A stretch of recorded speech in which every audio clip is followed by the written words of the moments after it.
Would you stay if I told you everything? He chose the woman behind the goddess and changed fate itself. Hello everyone, welcome to What If Belle Never Rejected Syr Flova love movie. Before we start, please go support at 556 for writing that awesome fanfic. This is the translated version I made. There will be some mistaken character's gender, but of course Belle is a male. Chapter 1. The Confession. I'm sorry, Belle said to Syr's confession. At that instant, Syr knew she was being rejected by Belle, being cast aside by the person she loved so much. A sharp ache began to form in her heart, and a look of sadness and pain spread across her fine white face, which was on par with the beauties of Aurelio. Before she could ask Belle why he had made his decision, he interrupted her. I'm sorry, but I can't accept your confession, not for now, he added. The sadness and pain on her face turned to confusion. She wondered in her mind, not for now. What does he mean by that? She stared at Belle's face in astonishment. If anyone saw her, they would be able to tell that she had paled to the point of being transparent. Belle, what do you mean by not for now? Syr asked with a shaky voice. Today, I realize that I'm still weak. I realize that I'm still an incompetent child. I've been in danger many times before, but today and yesterday made something clear to me. I'm still not strong enough for someone to depend on me. I don't want to lose anyone else in my life, said Belle with his head down and in a sad tone. That's why I can't accept your confession right now. I'm still weak. I want to become someone who can protect you, someone who can assure you a tomorrow, someone who's sure they can make you happy, but right now I can't assure you. That's why, Belle said with a seriousness that wasn't typical of him. At that moment Syr understood his first words. He wasn't rejecting her because he didn't love her, he was rejecting her because he was afraid of losing her. At that same instant he remembered the reason why she came to the labyrinth city Aurelio a few yesterdays ago. Contrary to what many might imagine, she hadn't come looking for what normal people and gods looked for. She wasn't looking for wealth, she wasn't looking for power, she wasn't looking for recognition, she wasn't looking to reign, she was only looking for love, a pure love, a sincere love, someone who loved her and chose her above all others, someone who loved her for who she is inside, not on the outside, not for her position, only for her inside. Little by little she felt her heart beat faster and faster, waiting for young Belle to continue with his words. That's why I want to become stronger from today onwards. I want to be someone who can walk by your side. Someone who can make you happy and be with you to share that happiness. For that reason I want you to grant me a selfish wish. It may seem like an extension, and you are in your right to refuse and reject it, but I want to say it, Belle declared, raising his voice in a determined and confident manner, although that confidence disappeared as the words passed. Syr couldn't hold it in anymore, her heart was pounding, she felt like at any moment it was going to burst out of her chest. She couldn't believe what she was hearing from Belle. She couldn't believe that every word that came out of his mouth made her happier and happier. Her blush went from being on her cheeks to covering her entire face and reaching the tips of her ears. She went from being pale to looking like a ripe tomato. She remained silent while she waited again for Belle to finish saying what he had to say. Please wait for me until then. Wait for me until I'm stronger and can be by your side. I like you too. Belle shouted from the bottom of his heart, leaving the people around them surprised, but none of that surprise compared to the one drawn on Syr's face. Syr began to feel weak and trembling, small tears were coming out of her eyes. One would think that with those symptoms, she would seem to have a fever combined with sadness, but that couldn't be further from the truth. She was happy, she was so happy that she didn't know what to do. She wanted to respond to his proposal, but the words simply wouldn't come out of her mouth. Little by little, she saw how Belle's confidence, that courage that the young man gathered to say all those words, was fading away little by little. Surely he was thinking that she was going to reject him. You're a fool, Belle, you need to understand women better. I'm so happy that I'm in shock, that's why I can't say anything, said the beautiful Syr in his mind. Suddenly, when Belle was going to say something, she pounced on him and hugged him, wrapping her arms behind his back and resting her blushing face on his chest. Belle, my feelings have been reciprocated. The person I love loves me. I am so happy, so happy, so happy. That is why I agree to wait. For you I would wait until the end of time. You are the person for whom I waited all my life. A few more months or years are nothing knowing that I finally found you, and you reciprocated my feelings. Thank you for choosing me, Belle. Syr said, raising her face to Belle so she could look at him. Even though she still had tears in her eyes, they were of happiness, a happiness so overflowing that a giant smile was drawn on her face. One could say, without exaggerating, that the smile went from ear to ear. Everyone began to applaud at the scene they had witnessed. Everyone had seen how the love of two young people had been born and was about to blossom.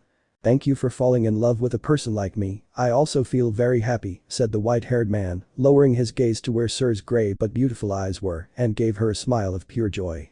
Bell didn't know it at the time, but behind his back, in his state, a new unbreakable desire had been created, a new reason to grow, a new reason to keep fighting, so in his mind, Bell said, I wish to be able to protect and make Freya happy. Chapter 2. Where was love born? Well, you might be wondering why I made that decision, the decision to accept her, the decision to ask for her time, the decision to reciprocate. Going back a little while before reaching Syr, while talking to the fake Syr, I began to think about why I knew Syr so well that I could tell when someone was pretending to be her. It all came down to a thought, or rather, a phrase I had read in a book a while back. To be able to differentiate a person, there must be love involved. At the time, I didn't understand it. Differentiate a person. Didn't there have to be two or more people involved for that? I had never met someone who shared a great resemblance to someone else until today, but there was still a question, why should there be love involved? That question echoed a lot in my head as I ran looking for the real Syr Flova. When I finally met her, in that instant as I slowly approached, I understood what that phrase meant. The love you feel for a person cannot be replaced. Every gesture, every smile, every look cannot be faked, even if you have the same face. I realized when Syr, the real Syr, laid her eyes on me, the difference with the Syr from before was clear, not counting the murderous gaze emanating from her. The most noticeable difference was that my heart was racing at exorbitant rates. Was this love? Was this really love? I've never been able to compare my feelings towards two people. When I was with Ace I felt relaxed, nervous, but relaxed. I didn't feel this pressure on my heart like I felt with Syr, with whom, despite being able to talk naturally, my heart was upset. With Ace, I think the reason I was nervous was because I wanted to show my best side, but with Syr I could be natural. I could be like a dreamy child, I could act childish, I could laugh so naturally it was strange. That's why I feel like this could be love. Step by step I advanced towards the beautiful waitress of the Lady of Abundance. As I did, my head went through like a movie every moment I had shared with her, starting with the day I met her, one morning a few months ago, walking towards the dungeon and with her taking me out of my thoughts or my state of maximum alert, when I felt a look watching me. I think that when she spoke to me, my reaction scared her, so I apologized. At that moment I met Syr Flova, and my story with her began. It crossed my mind all the meals she gave me day after day before going to the dungeon, when thanks to her the same day I met her, I almost vomited from so much food I ate at night. That day when without knowing it, she gave me a grimoire with which I learned my quick cast magic firebolt, that magic that saved me so many times that I could not begin to list them, that occasion when, after the destruction that the Xenos caused to prevent the family Loki attacked Ween. She comforted me and understood me for what I had done, even though she didn't know the full story. She supported me and believed in me. She didn't judge me. She didn't disown me like everyone else did. I remember her lap pillow that, although it gave me a lot of shame, I felt I needed at that moment, or more recently, our date yesterday. I remembered how happy she looked, or how happy I felt, even though for any mistake I were to make, the master could pulverize me, and my family would cease to exist. Every smile, every moment, every look, every feeling, were not false from her or from mine. The more I thought about the reason why I didn't accept her at night, I couldn't find it. There was no reason, just a strong desire that was weakening, the desire to be with Ace. I understood that my desire was more admiration than love. The person I loved was Syr, so I will tell her from the bottom of my heart. The thought crossed my mind before I rushed to accept it. She was very protected by the Freya family, whose adventurers could kill me in the blink of an eye.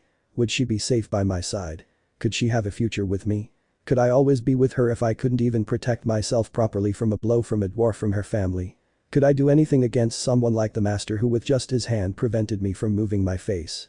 I was still weak, I couldn't protect her, and that would cause her a lot of pain in the future. I can't do that to the person I love, the person who shared the happiest moments of her life with me. I couldn't do that to Syr. That's why I had to reject her. I preferred her to feel the pain of rejection than loss. Yes, that's what I'll do. That was my thought until her lips opened, and they said again that Syr liked me. My heart, already altered, beat even faster. Is that possible? Apparently so. It was there, it was at that precise moment that I understood that rejecting her would hurt more than walking away from her, so at that moment, when I was going to give her the answer to her feelings, my mind came up with a resolution. I must make myself stronger. At that moment, it crossed my mind that if she accepted, she would wait for me so I could become stronger and thus have a future together, a future without worries, a future happy. When I gave my answer, something in her eyes became very familiar to me. That look was the one that always followed me, the one that, since I arrived in Arario, had not left me. Her eyes shone like those of the person who always saw me, so that means that Syr, before I could connect the thread of thought, she hugged me. That's when I understood that it no longer mattered who she really was. I had already fallen in love with her, and that was not going to change even if she was a goddess, more specifically, the goddess of beauty and fertility Freya Sama. It's funny, isn't it? I, who had always said I would never fall in love with a goddess, fell in love with the most beautiful and influential of her area. I don't know what will happen from now on, but I'm sure of one thing. I don't regret any of the decisions that brought me here. Chapter 3. What we leave behind, who we leave behind. After Syr and I made the promise to be together when I have the ability to protect her, we broke away from the hug. Neither she nor I wanted to, but we were in the middle of the street and could get in the way of people who were coming forward. I'll look forward to the moment when we can be together, said Syr, drawing a beautiful smile on her still blushing face. And I will work and strive hard to ensure that the wait isn't so long, the white-haired young man added to what the waitress had previously said, smiling back. But for now, I understand that we should continue behaving as usual to avoid problems, right? Said Syr with a sad look. Yes, I'm sorry it has to be that way, but that's how things should be to avoid further problems, although, if we're honest, the attitude you normally take towards me already seems like that of a couple, Belle said with a nervous smile. My mistake, but I can't contain my desire to pamper you and treat you well, Belle, so don't ask me to stop doing it, if you do I'll get upset, added the waitress of the Lady of Plenty, while she puffed out her cheeks feigning anger. How cute, Belle said when he saw her make that kind of pout. It's okay, I would never ask you for something like that, I just want you to hold back a little, I'm not very used to displays of affection, much less in public, the young rabbit mentioned. By the way, there's something I'd like to talk to you about privately, but after the day we had yesterday and how difficult this day has been, I think it would be better to postpone it. Belle said, scratching his white hair. Fufu, what do you want to talk about, Belle? Syr said with a mischievous and challenging look, that look she usually puts on when she notices Belle is nervous and thus annoys him as a joke. Belle just placed his hand on top of her head, Syr instinctively looked up. On our next date we'll talk about it alone. Does that sound okay to you? Belle said with a smile and a light blush on her cheeks that matched her eyes. Syr could only nod and smile at him. Then I think we should go back to our family's headquarters. I would accompany you, but they can't see us together, not even by mistake. The albino mentioned with clear concern on his face. You're right, they can't see us together, not the way we are, Syr said, accepting that Belle was right. Well, then see you tomorrow at the Lady of Abundance, I will eagerly await that bento that you make for me day after day with so much love, so I can make an effort in the dungeon, Belle said warmly towards the one who would become his beloved in the future, who if he wanted to see him, he had to be surrounded by many people, he felt like Romeo and Juliet, with the only detail that he would not allow the tragic ending to happen. Hearing those words, Syr became even happier. She had never waited for tomorrow so intensely. At that moment, Syr stood on tiptoe and gave Belle a kiss. When we can finally be together, there will be more where that came from, for now, it will be the only freedom at this moment that I will take until the promised day arrives, said the beautiful girl after removing her lips from the white-haired man's cheek. Belle was stunned as he watched Syr run off in such a cute way, her hands on his waist as she hummed a song. I think it's time for me to go back too, he said quietly to himself. As he walked away he remembered, wait. Wasn't there a battle going on behind me? As that thought crossed his mind, Belle shot out towards the place he had passed by and where the fight between the three waitresses of the Lady of Plenty had taken place. Upon arriving, he saw that the battle had already ceased, Ryu and the rest were suffering from some bruises, but were fine, they were with Ace and Hestia who were helping them walk, at the same time that I was approaching them, Welf, Lily, Mikoto, Harahim, along with Asfi and Hermes arrived. Belle. What happened? They all said in unison. I'll explain what happened when we get to the fireplace mansion, the only thing I can tell you is that Syr is safe, and that's how it always will be, Belle said, responding promptly to the question of everyone around him.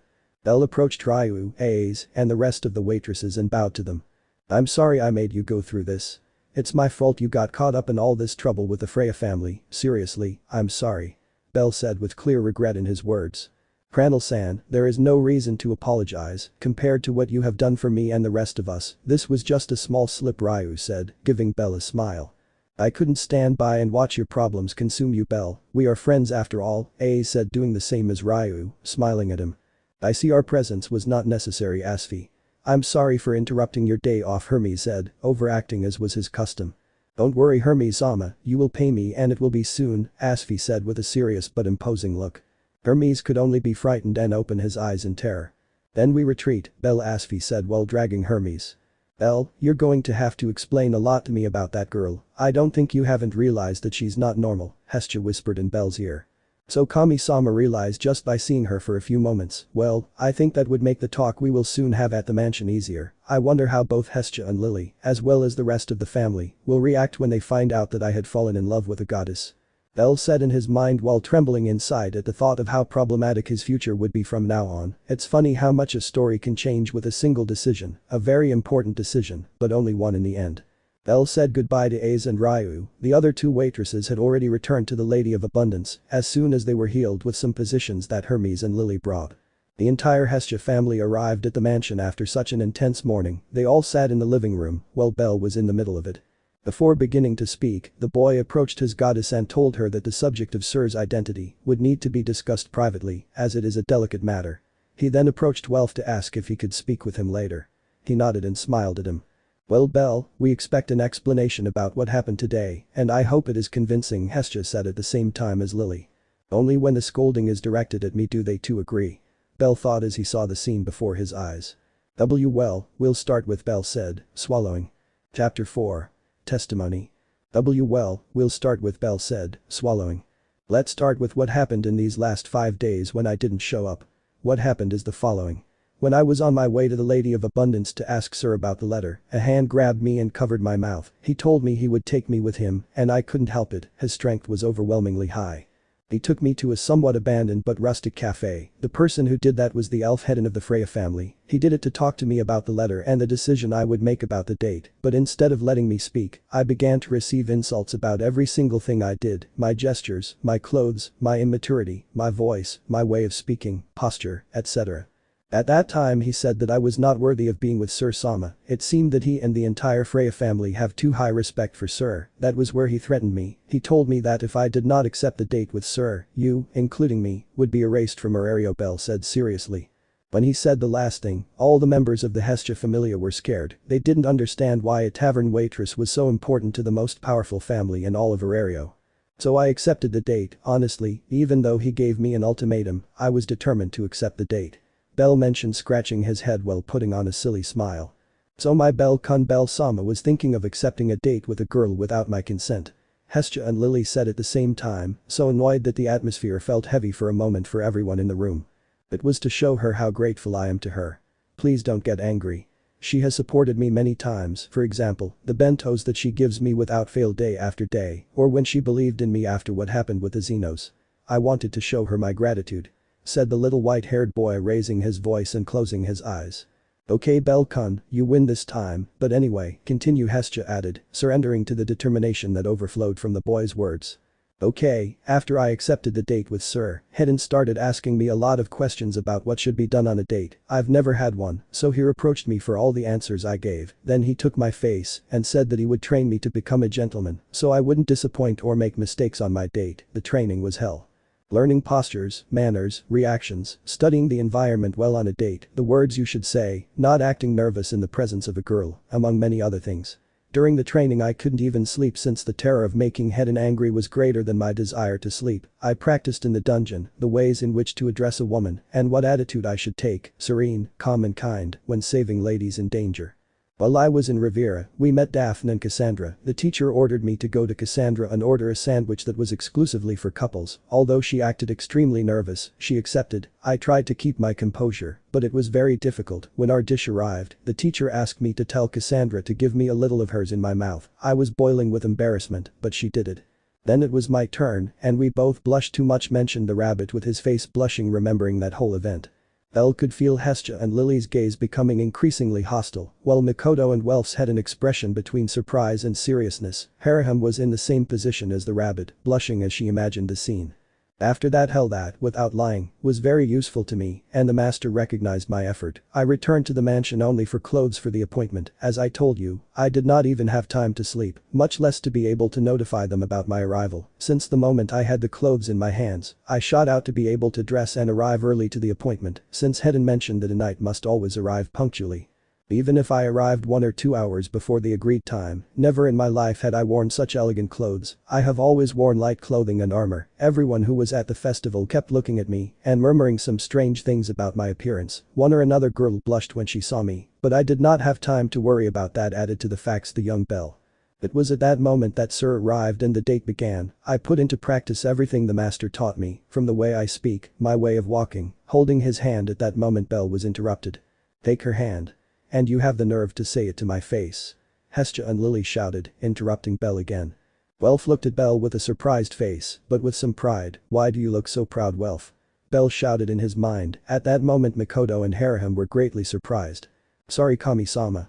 I had to follow the master's instructions at all costs." Belle shouted as he bowed apologetically. Well, the date was very nice, but she and I had noticed that both adventurers and Sir's friends, including Ryu, were following us closely. I would have noticed before, but my attention was focused on Syr. We went to eat, we walked, we went to the small orphanage on Daedalus Street which Syr and I had already visited. She goes to play with the children and talk to them, keep them company, and since she knew how important that place was to Syr and me, I decided to take the date there, on Daedalus Street. She had her own festival. In it Syr and I went back to eat, play with the children and danced, although of course, I still don't know how to do it well. At that moment I made a very serious mistake. I mentioned the master, and she seemed angry, since, although I was enjoying the date, she thought that I did everything out of fear, and not because I wanted to be with her. I explained that that was not the case, and that is why she asked me to do something to make up for it. I accepted, and she said, "Rob me." I did not understand what she meant, but she told me that she was always guarded by the adventurers of the Freya family, and she wished to be free for that moment. I accepted, even though I knew that at any moment, if they caught me, I could die. That was where our escape began. We managed to evade them along with some help from the master who understood what I was planning and told the adventurers in the wrong direction. Thanks to that, we arrived at where our date would continue. I think that part is well known to Kami-sama, said Belle addressing Hestia. Yes, somehow the Freya family managed to sneak onto the ship where Belle and that waitress's date was taking place. I found out thanks to Wall and whatever who accompanied me here, and we saw some papers in which Belle had this place locked up, Hestia added. So that was how Kami-sama and Miss A's found out, the young man thought. Okay, Belle, continue, Lily asked him. Well, they were looking for me, but Miss A's and Sir's friends defended us to give us time to escape. At that moment Syr jumped with me from the ship into the water. It should be noted that it was her idea. Thank the gods, we were safe and sound. The ship was already far away from us, but anyway, we had to move so as not to be found easily. At that time we arrived at the Bridge of the Heroes and began to talk about my dream and hers. I do not want to go into depth on it since her dream is something that I should not be divulging, and you already know my dream. It was then that somehow, the Freya family chased us there. That's why I asked Syr to think of a place where they couldn't find us. At that point she suggested a small inn. There we hid. We asked for a room to hide in, and a change of clothes since ours were too wet for what I told you before, so we slept together, but we did nothing of what you imagine. We're just sleeping. Belle said, waving his hands in denial at the angry looks directed at him. I can't give you any more details about what happened that night. It wouldn't be good for any of us or for Syr herself, thought the young white-haired man. The next morning when I woke up I noticed that Syr was no longer there. I got really scared because I was afraid that the Freya family had found us, but that wasn't the case. She simply disappeared. At that moment, it was when I ran out to the Lady of Abundance to look for her, and I ran into you guys, so then I went to look for her, and I found her, but the Freya family came after us again, but this time their anger wasn't focused on me, it was focused on Syr. The rest of the story you already know, except for one part. When we went in to hide, I realized that Syr wasn't the real one. The moment she hugged me, no, before that, I realized it, she was an imposter. Then she started saying a lot of things that I didn't understand, so I can't give you a clear explanation of that part. She only asked me to look for the real Syr and leave her there, that the Freya family wouldn't kill her. I believed her words, and I hope I wasn't wrong in doing so. Belle said with a very strong seriousness that made Hestia and Lily put aside their anger about the hug and the night they spent together. Everyone was in shock. They didn't understand the reason why the Freya family would go so far for Syr, and when they heard about the fake Syr, their shock was even greater, although Hestia was the most serious and calm of the family. After running for a while, I was able to find the real Syr. At that moment I understood that she was the real one. She approached me with the smile she always had on her face. I asked her the reason why she wasn't there, and she gave me her answer. But the important thing here was that she confessed to me. She told me that she liked me, Belle said seriously but blushing. And I rejected her, Belle said, completing his previous dialogue. You could see surprise throughout the family and, although it sounds very bad, joy on the part of some family members. For now, Belle concluded. Joy turned to surprise. Welf told me that it wasn't good to give her hope, but when I finally saw her, when I finally saw the real Syr, I understood that there was a huge difference between love and admiration. What I feel for Ace is admiration, but my heart screamed at me that what I feel for Syr is love. However, I couldn't accept her now, since I don't have the ability to keep her safe, so I asked her for time to be strong and be with her. I'm sorry if this shows some kind of mixed feelings between all of us, but it's what my heart desires, and I would like you to accept my decision. Or to understand it, Belle said with tears on his face. Belle-sama, Lily said, still in shock but with sadness replacing that feeling. Bel-kun, Hestia said, surprised by the strength in his words. Bel-sama, if it is what your heart desires and it is what you decided, I can only gladly accept it. You saved me and gave me a tomorrow, so if you are happy, I will be happy, Harahim said, smiling at Bel. Harahim, he said Renard's name in surprise. Bel-sama, even if I have feelings for you, I understand that yours must be more important to you, so be happy with her, and let's become strong to protect her, Lily said with a smile, but still with tears in her eyes. Lily, Bel named the little hobbit. Well, I don't want to seem insensitive by being the only one who doesn't agree with you, Bel-kun, so for my part, I accept that you follow what makes you happy, said the goddess of the family to her young man. Kami-sama, Bel said, shedding even more tears, but this time, they were tears of joy. Congratulations, Bel. Now, fulfill your goal and dream, little rabbit. His family shouted in unison. Yes. I promise it will be, said the white-haired man with a big smile on his face. At that moment, everyone gathered around to hug the young white-haired man and show him how much they supported him. That same day, at night, inside Hestia's room. Okay, Bel-kun, now I want you to tell me, what is Syr whatever? Hestia said very seriously. Well, Kami-sama, but before that, could you promise me something? Bel said, looking at his goddess.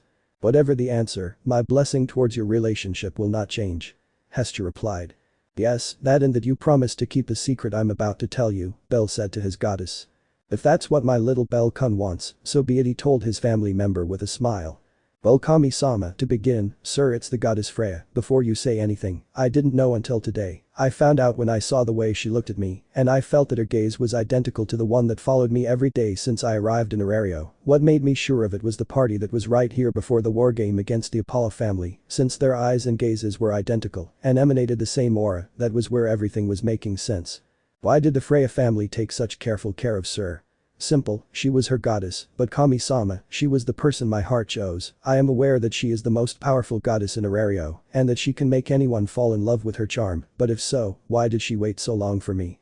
When the goddess Ishtar wanted to use her charm, it did not work. She read my status and mentioned that I have an ability which made me immune to charms. At that moment I understood that my feelings for her and hers for me were real. I know that she has done many bad things, but I will try to change that. Maybe the task is bigger than me, but I will achieve it, Kami-sama said, Bel giving her a smile. Despite her surprise at what she had heard, Hestia opened her lips.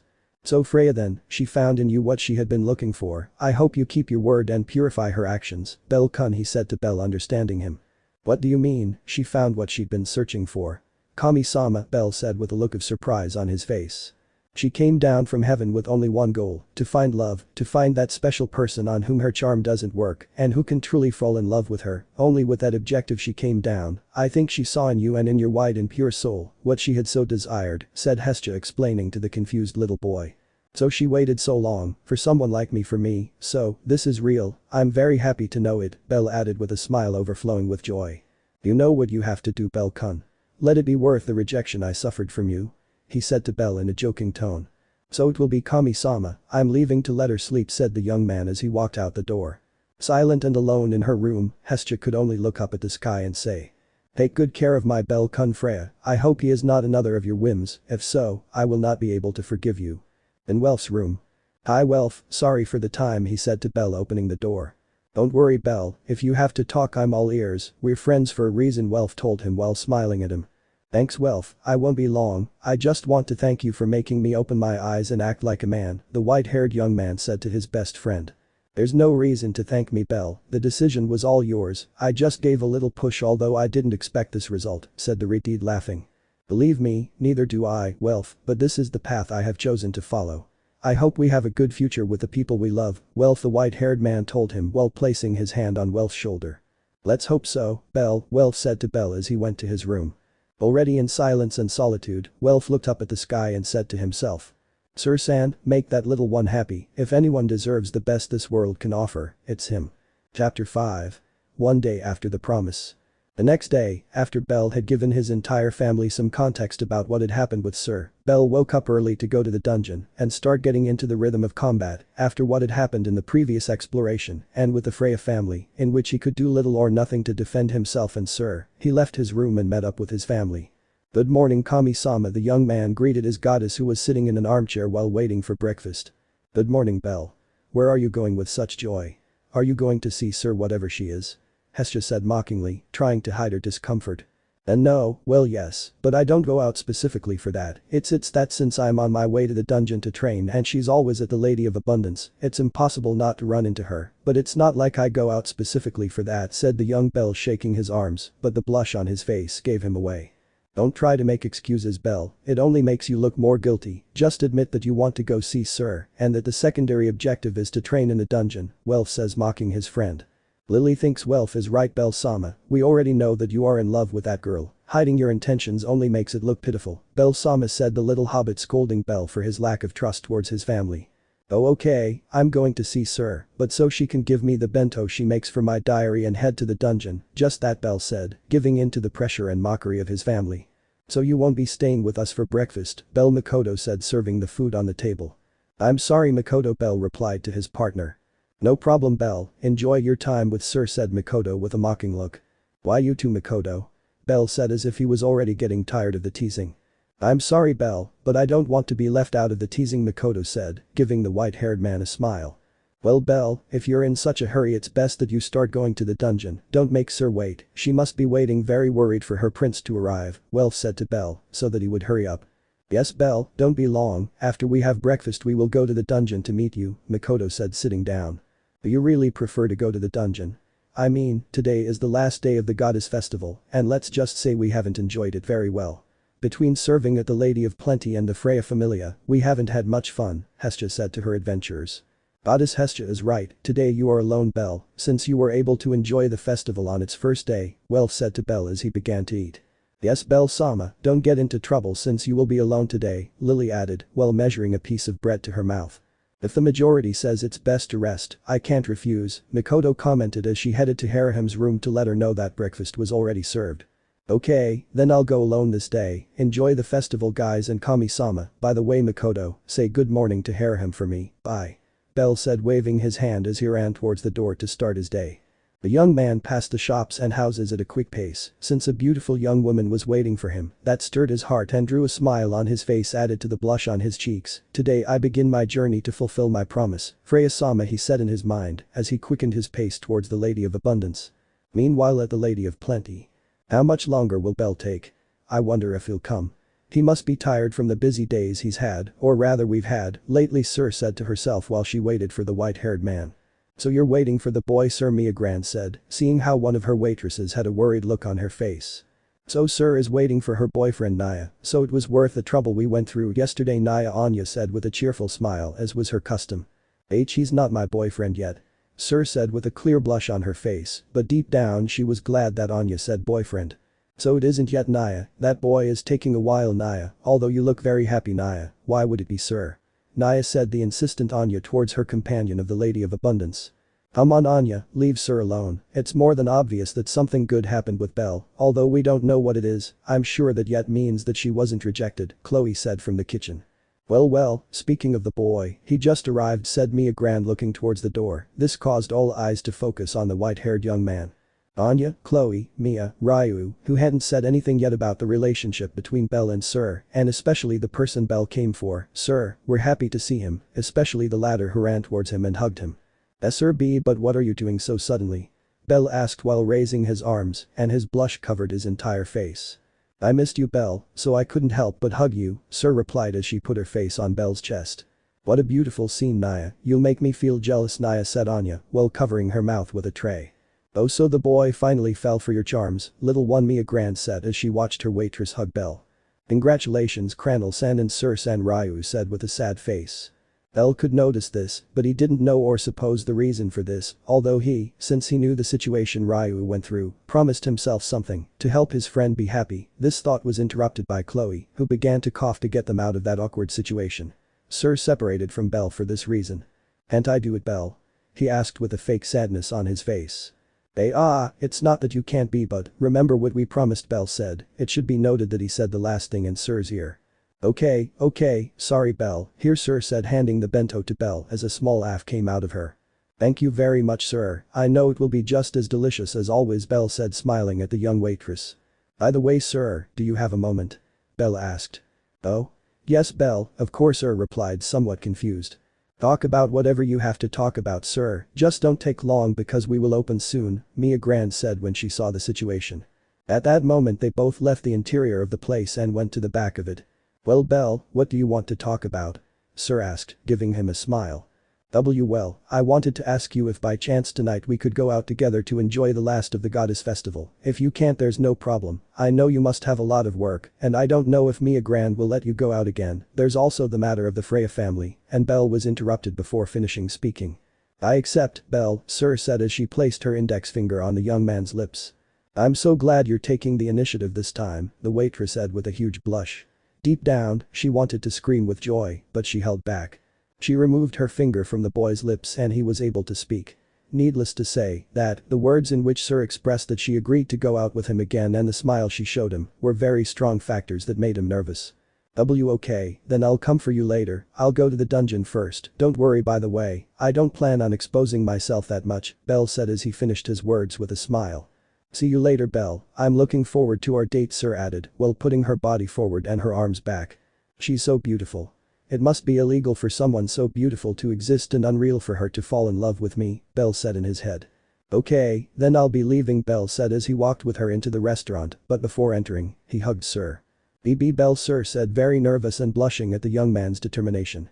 "Now we're even, haha," Bell said, smiling somewhat nervously but blushing. After the cute love scene, Bell sped off to the dungeon. "It's not fair, Bell. I always planned to joke with you, but this time it was me who ended up with a fluttering heart. You'll pay for this," the girl thought while touching her tomato red cheeks with her hands. Already in the dungeon. Bell was walking slowly as he moved through the floors. Needless to say, he couldn't venture alone into the middle floors or lower, so the monsters that were there weren't much of a problem. "Well, so far I've advanced to the 5th floor, and although I have some discomfort in my arm, it's not something I can't handle. It's more discomfort than pain. Also, I've only encountered some kobold, goblin and dungeon lizard, the latter, although it is the one that should cause the most problems. With my current level I've been able to repel them, both with the blows of my dagger and with firebolt," Bell said as he advanced little by little. "Watch out.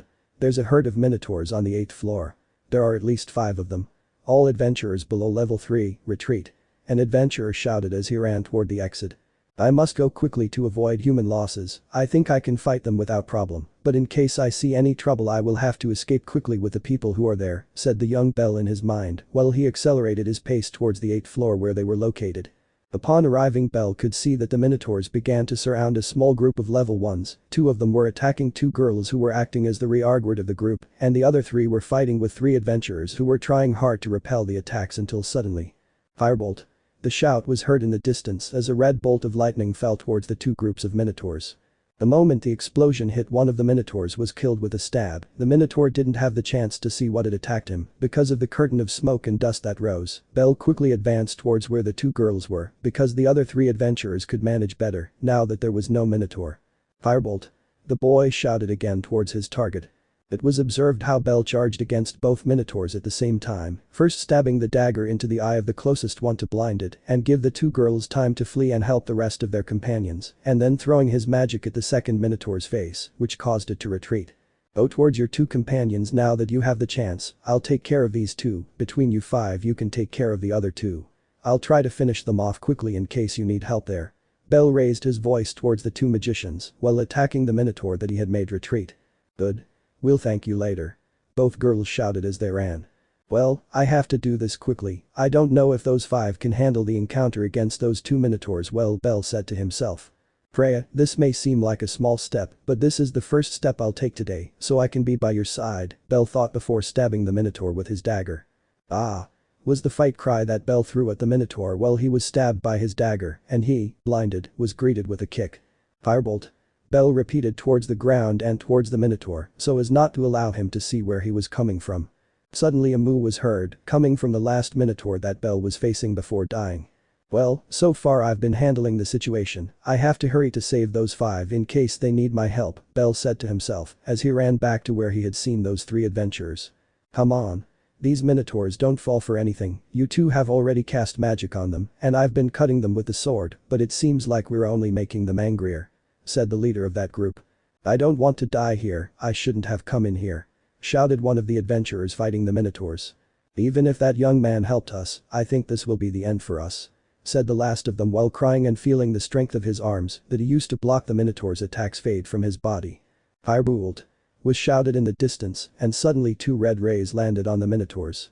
Bell arrived at full speed, and with his dagger he attacked quickly towards the first minotaur, and then he attacked again with his magic to the second one. In an inhumanly fast movement, he stuck his dagger in the first minotaur, and from the floor, he picked up the sword that one of the adventurers had thrown away due to tiredness, and used it to kill the last minotaur, not before giving him a goring that he could barely dodge, as soon as the first of the minotaurs disappeared. That was close, Bell thought, seeing how part of his armor had been scratched by the goring. Are you all okay? Are you all hurt? Bell asked them as he offered his hand to one of them who, from what he could see, was the one who dropped the sword he was currently holding.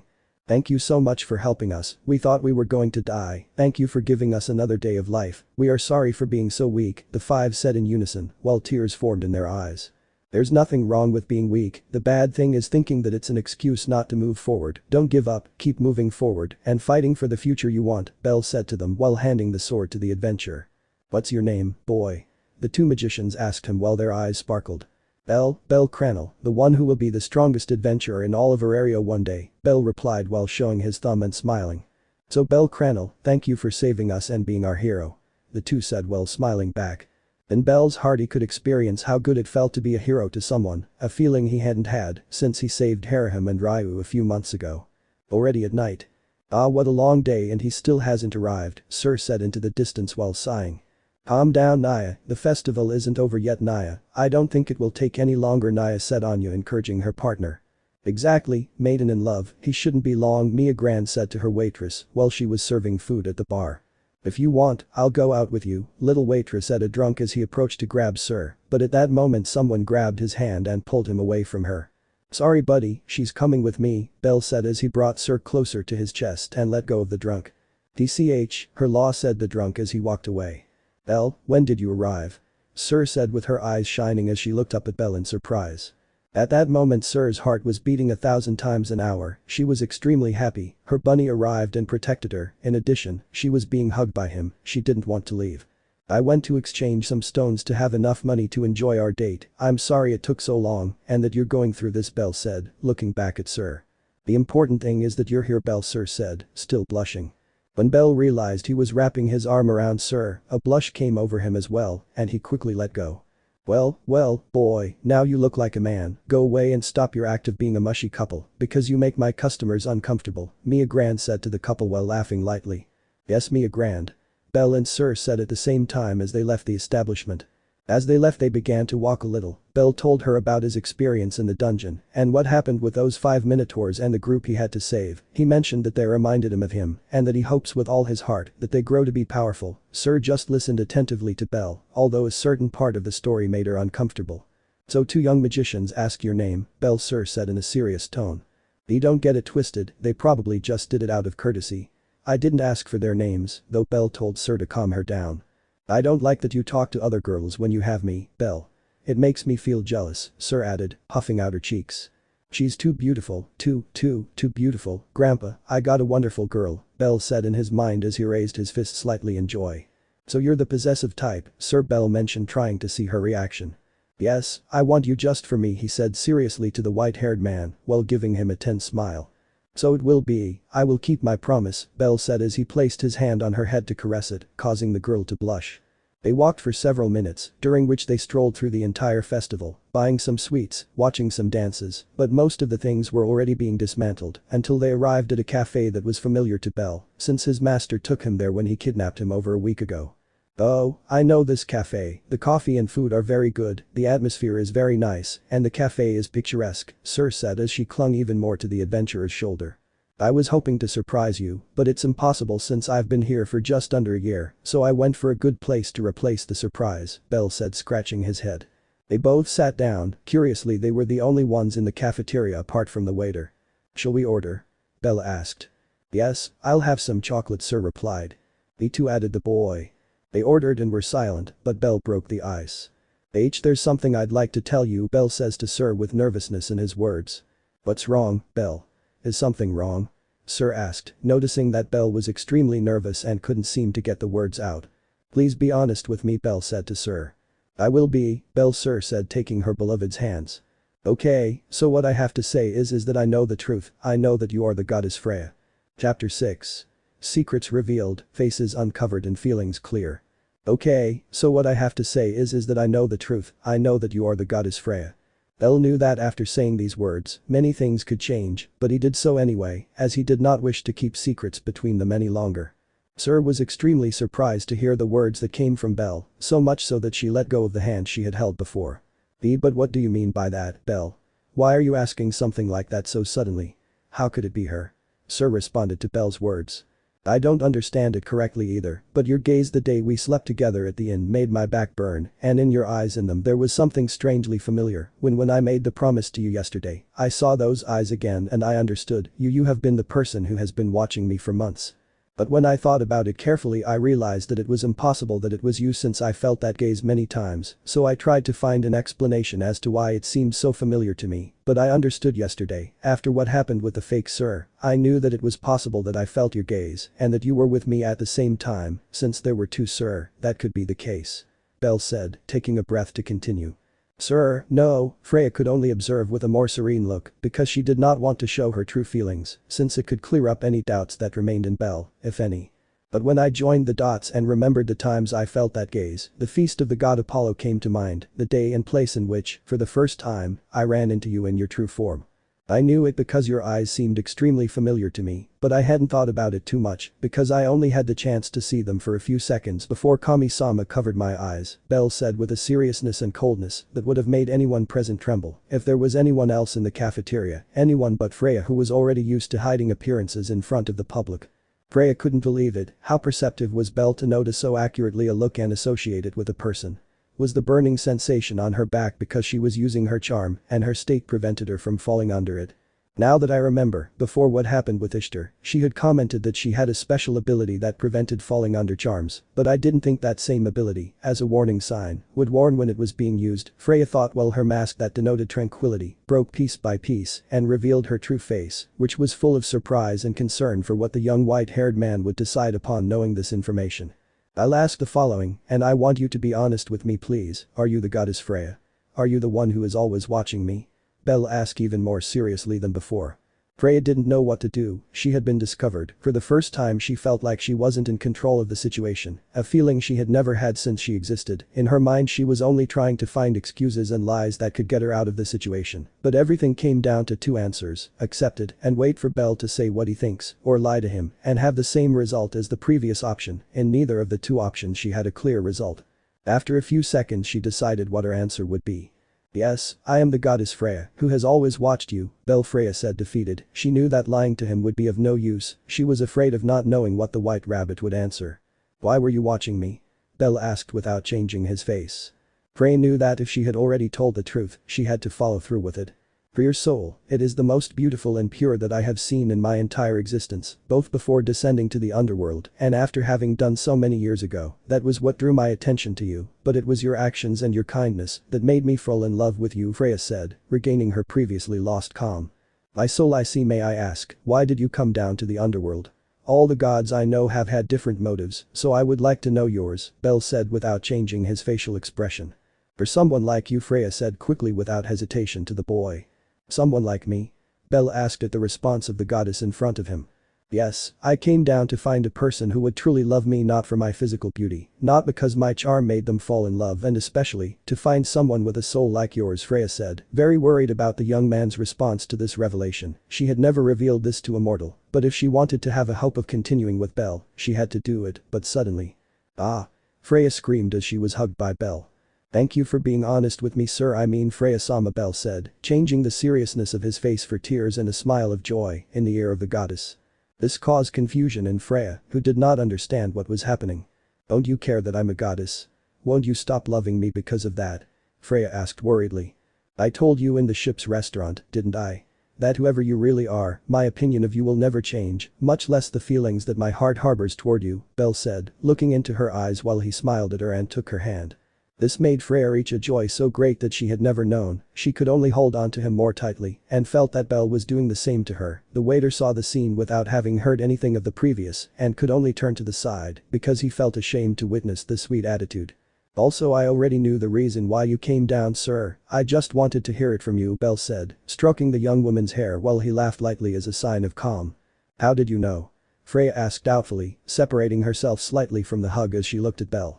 Ami-sama knew that something was wrong with you, so, at the same time that I realized who you were after having identified your gaze and related it to previous experiences, I had to tell her also about your true identity to calm things down, but I made her promise that she wouldn't tell anyone. She told me, barely knowing that you were really Freya, the story of why you came down, and I felt very happy knowing that it was the person you had been looking for so much. I felt happy to know that this was real. Belle smiled again while saying it.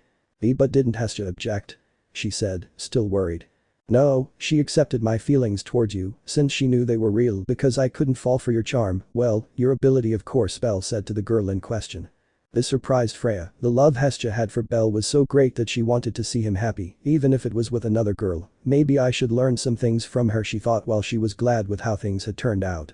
I just wanted to hear things directly from you. I wanted there to be no secrets between us. It may seem strange to you, but it's what I consider correct. It's the type of relationship I want to have with you, one in which we are sincere, Belle commented, already separating from the hug.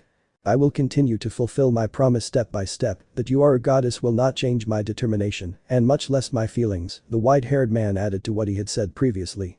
Ah, it's beautiful how pure and sincere it is. I knew I had found the right person in you. I had never felt love as such, it was always wrapped in lust, but I can't imagine any future with you other than being together, even if it's doing things in bed or having a cup of hot chocolate like now.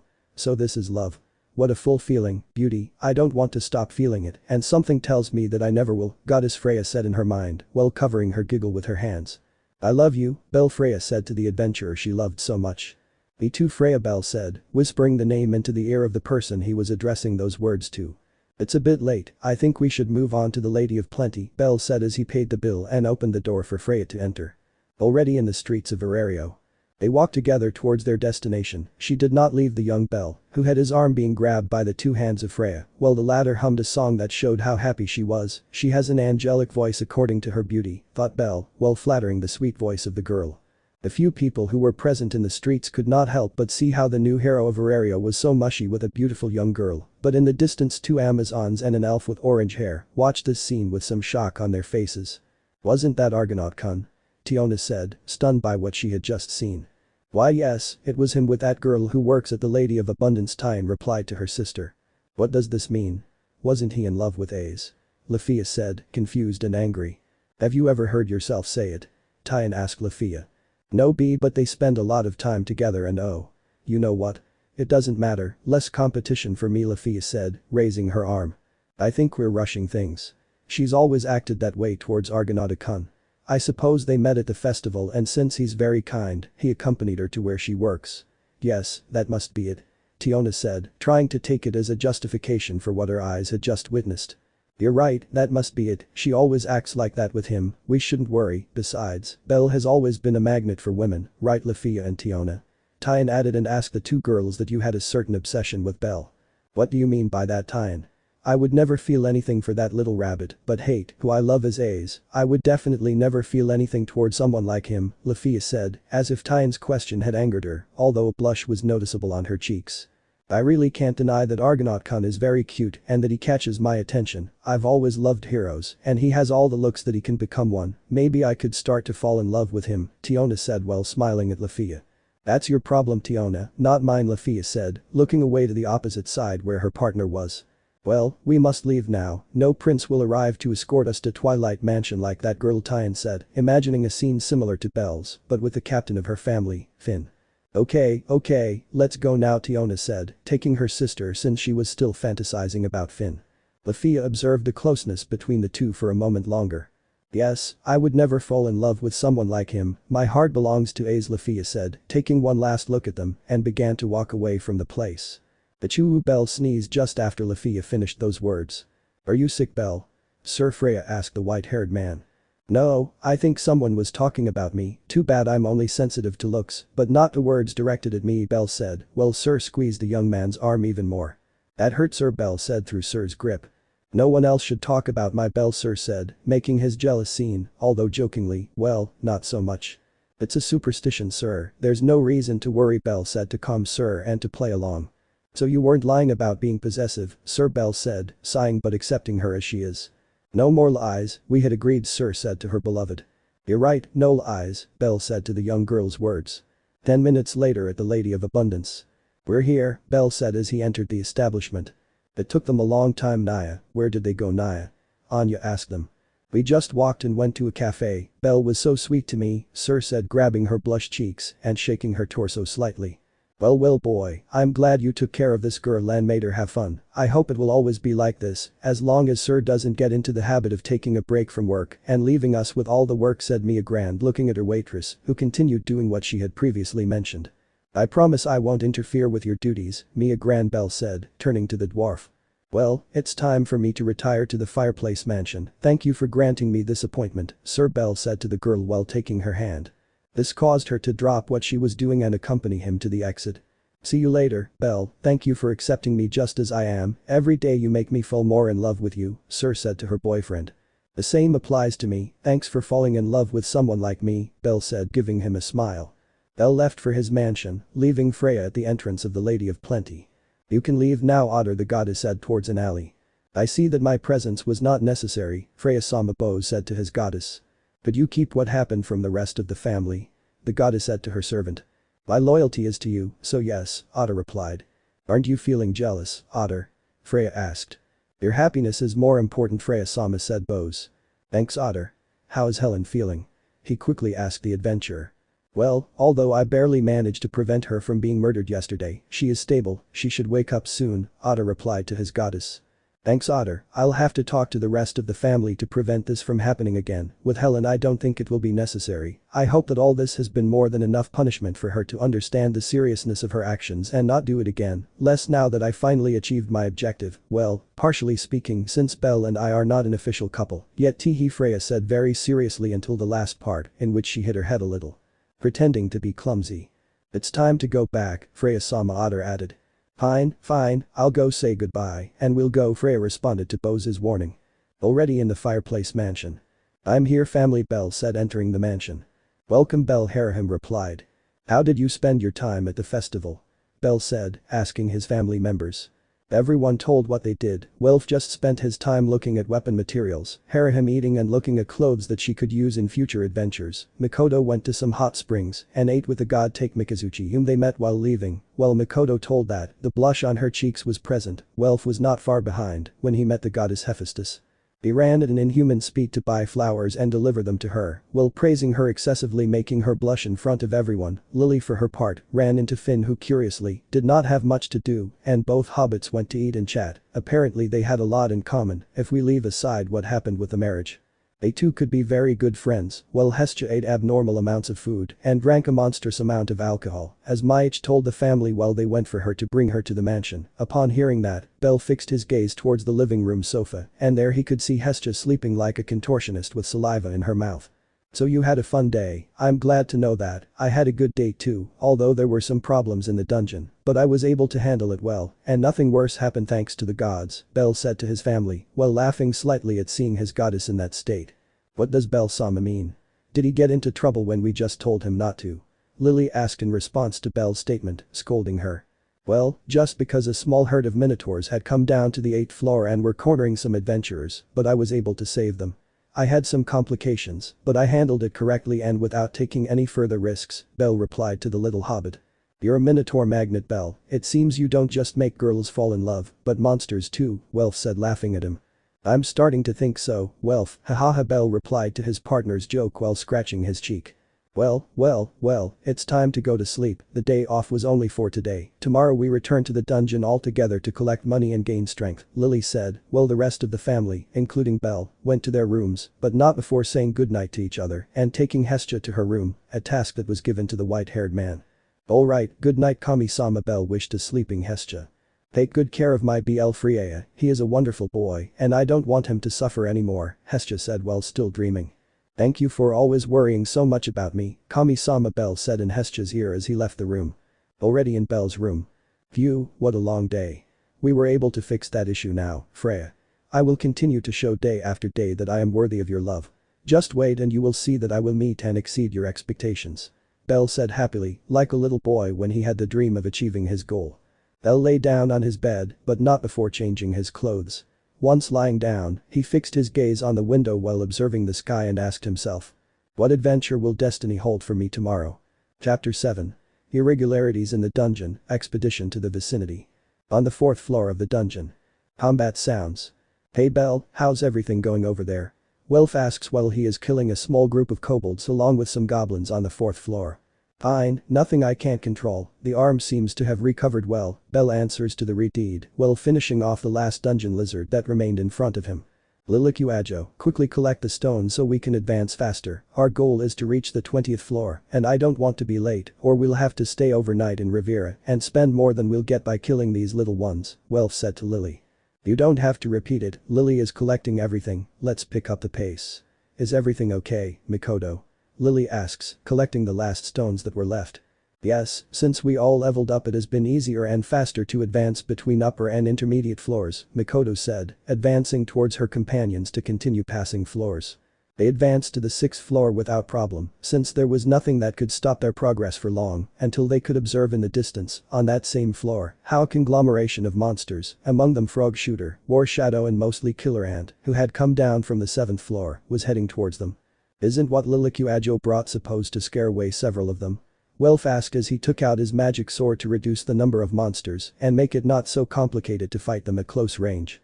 I think it's over, Lily said as she took her place at the rear of the team. Be that as it may, we must finish them off. Belle hits each end, right and left, of that group with Firebolt. Welf takes care of incinerating the monsters that are in the middle and Mikoto, you eliminate those that manage to pass after that. The killer ants can walk on walls, so it will be difficult for Belle and Welf to eliminate them. Yes Lily. The 3 adventurers responded taking their places. Firebolt Belle shouted repeatedly at each end. I won't be left behind, Belle, Welf said to the white-haired man while creating a sea of flames at his 12 and burning many Frog Shooter and War Shadow, although several of the latter managed to pass. I'll take care of it, Mikoto commented as she eliminated the few War Shadows Welf left and the killer ants that were sneaking above them. Well done Mikoto, I think there aren't too many left, Lily congratulated Mikoto while shooting some arrows at the killer ants, helping her partner. Thus the group strategy continued until the monsters were completely eliminated, they only stayed for a moment for Lily to collect the stones that the monsters had dropped, although they were not extremely expensive, each volley counted. Well, we haven't even been here for 3 hours, and we've already collected a lot of stones. There's been a lot of activity from the monsters lately, it's very strange, but still, let's keep moving forward, Lily said, pointing ahead. Lily is right, it is not normal that there are this many monsters, I agree that we are on the upper floors, and their appearance is relatively fast, but it is still not normal, Belle added as he ran to the next floor. Well, there's nothing we can do really, let's continue before we get late, it's already 10 in the morning, and we set a goal to return at 9 p.m, so Belle can go see Sir, Welf added, while looking at his partner and laughing at him. Welf, you told me you would stop making fun of me, Belle said when he saw his partner. I said I would try, hahaha, Welf mentioned to the white-haired man. Stop talking about that, we have some purple moth, Welf and Belle try to kill them from a distance before they launch their poison, hand-to-hand combat against those things is not convenient for us, Lily said, while pulling Mikoto to avoid being poisoned. Understood. Said Welf and Belle, activating their magic sword and enchantment respectively. Firebolt the young man shouted repeatedly to activate his magic. Meanwhile Welf burned a small group of 4 purple moth that remained. Some mini Belle, Needle Rabbit and Orc are approaching, it's strange to see an orc down here, really, something strange is happening, Lily said, warning her companions. Why do you keep comparing those monsters to me? Belle said, somewhat uncomfortable but understanding that it was a joke. They are your spitting image, Belle, you only need the small horn that these have on their forehead, Welf said while attacking the monsters, no longer with his magic sword because he was trying to avoid the Mind Zero. Belle for his part drew his dagger and went before the 3 orcs that were nearby, Mikoto did the same with her sword and killed, along with Welf, many needle rabbits, Lily did the same with those that approached her and those that wanted to surprise her companions. These rabbits keep coming, at least the orcs that came down are only these 3, said Belle, stabbing the dagger in the eyes of the first one and taking it out in a quick movement to do the same with these 2 and attack their magic stones to finish their job and help his companions with the rabbits. Look on the bright side, the more stones, the more money and we shorten the debt, Welf said, finishing off a needle rabbit just like Mikoto. But the downside is that the packs of monsters will delay us excessively, Lily said to Welf. You're right about that, between the 6th floor and now the 8th, the monsters have delayed us for an hour and a half, we haven't had a break as such. Suddenly the number of monsters stopped and this gave the adventurers the opportunity to take a break to eat. What a nice bento, Belle, you can tell Sir made it with love, especially for you, Welf expressed his opinion. Why yes, he always does and I appreciate it so much, Belle said with a slight blush on his cheeks and turning his gaze towards the food. It must be delicious if it was made with love, Makoto said looking at the food. Do you want to try it? I don't think Syr would mind, Bell asked as he reached out his hand to Makoto. I want Bell-sama too, Lily said to her captain. Both girls tried the food and their faces showed great disgust, but they tried to hide it. You know Rich? Makoto said to Bell. It tastes different. Lily added. Is it a compliment or a question? Bell says with a confused face. How can he eat that every day without getting sick to his stomach? I thought Syr would be a better cook since she works there, Lily whispered into Makoto's ear as she watched Bell eat that food so happily. You're exaggerating, Lily, it's not that you know it tastes bad, but it's edible, or at least that's what I think, Makoto responded to Lily's words, obviously whispering. 10 minutes later. Well, we rested for a moment, I think it's time to move on, Lily said getting up from her place. Yes, we can't keep wasting time, at least let's get to the 15th floor and come back, with the amount of monsters that are appearing it's the best, getting to the 20th is being very positive, for that we would need a somewhat larger group due to the situation in which the dungeon is and its excess of monsters, Welf said while lifting Makoto. Well, up to the 15th floor, it's a bit disappointing, but it's better than risking trouble, Bell said, moving forward with his companions. Between the 9th and 10th floors, the group of adventurers found it curious that there weren't many monsters other than some imp and bad bat that they easily finished off. On the 11th floor, there were almost no monsters, but the problem was that on the 12th and 13th floors, there were several monsters, not as many as on the previous floors, but they were stronger and more problematic than the latter if we compare the difficulty of finishing them off. Infant dragon and wyvern to the right and front respectively. Bell burns their wings, and Makoto intercept them as they fall to prevent them from moving. Welf, take care of the two Lamias Mormos in the meantime. Lily ordered while moving so as not to be attacked by the monsters. Hireboodle, Bell shouted, directing his shot at the wings of both dragons. Makoto, your turn. Bell said to the young woman in question. I'll take care of it. Makoto said, charging at the wyvern and watching Bell do the same against the infant dragon. When you're done, some help would be great around this part. Welf shouted as he tried to stop the Lamias.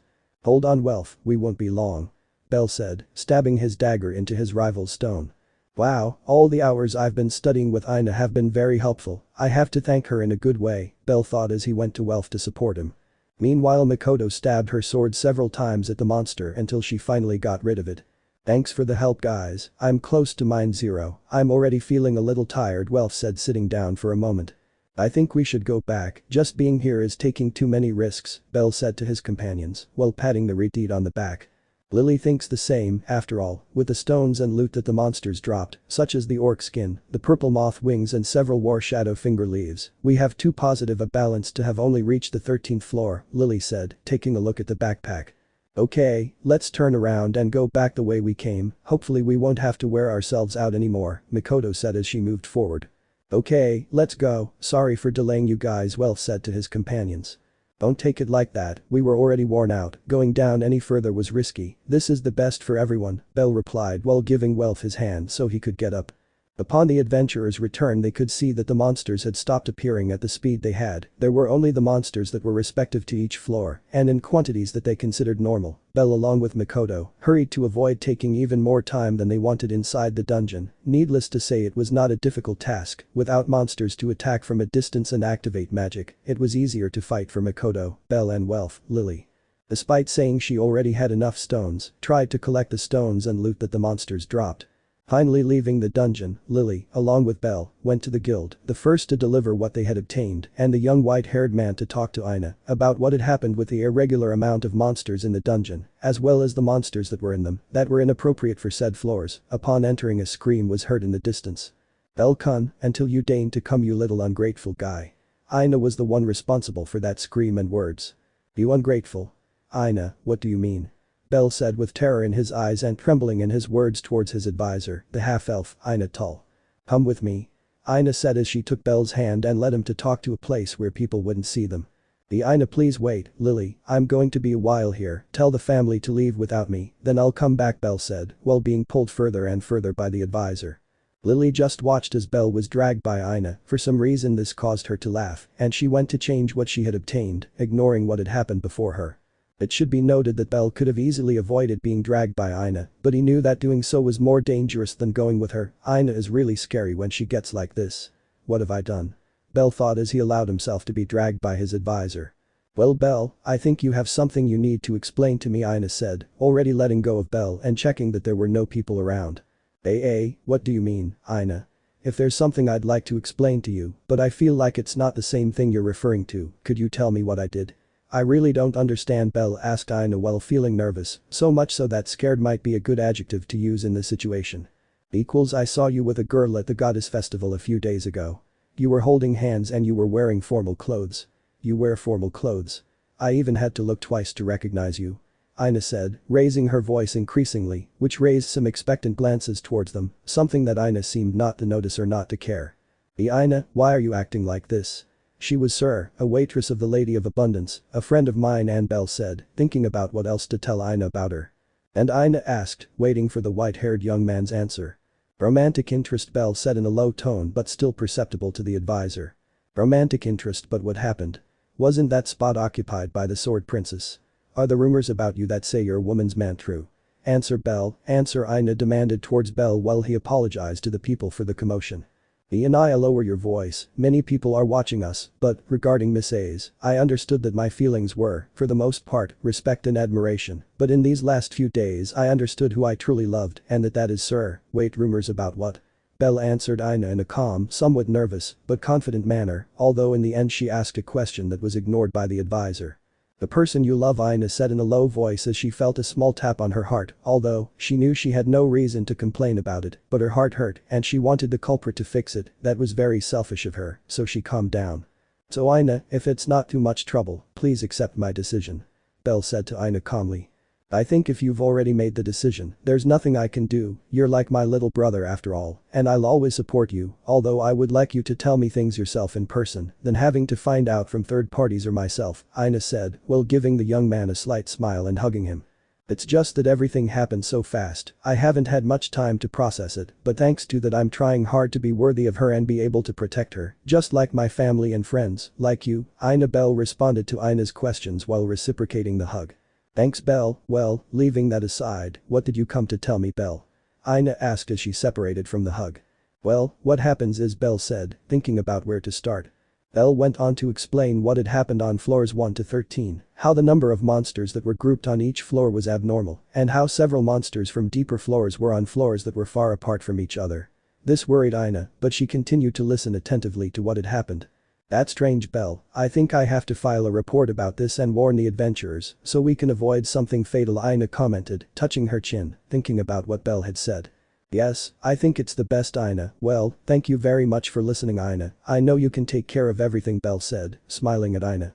Wait, Belle, a letter from the guild arrived for your family. Since they failed the last expedition, they will have to do it again, although if anything happens, I will be letting you know, since, from what you tell me, it could be very dangerous. The expedition, from what I understood, would be the same, so, if nothing strange happens, they will be able to complete it without problems, but as I said, it will depend on what the guild dictates regarding the irregularity in the number of monsters, Ina explained to her young adventurer, while giving him the letter where the information was in an even more detailed way.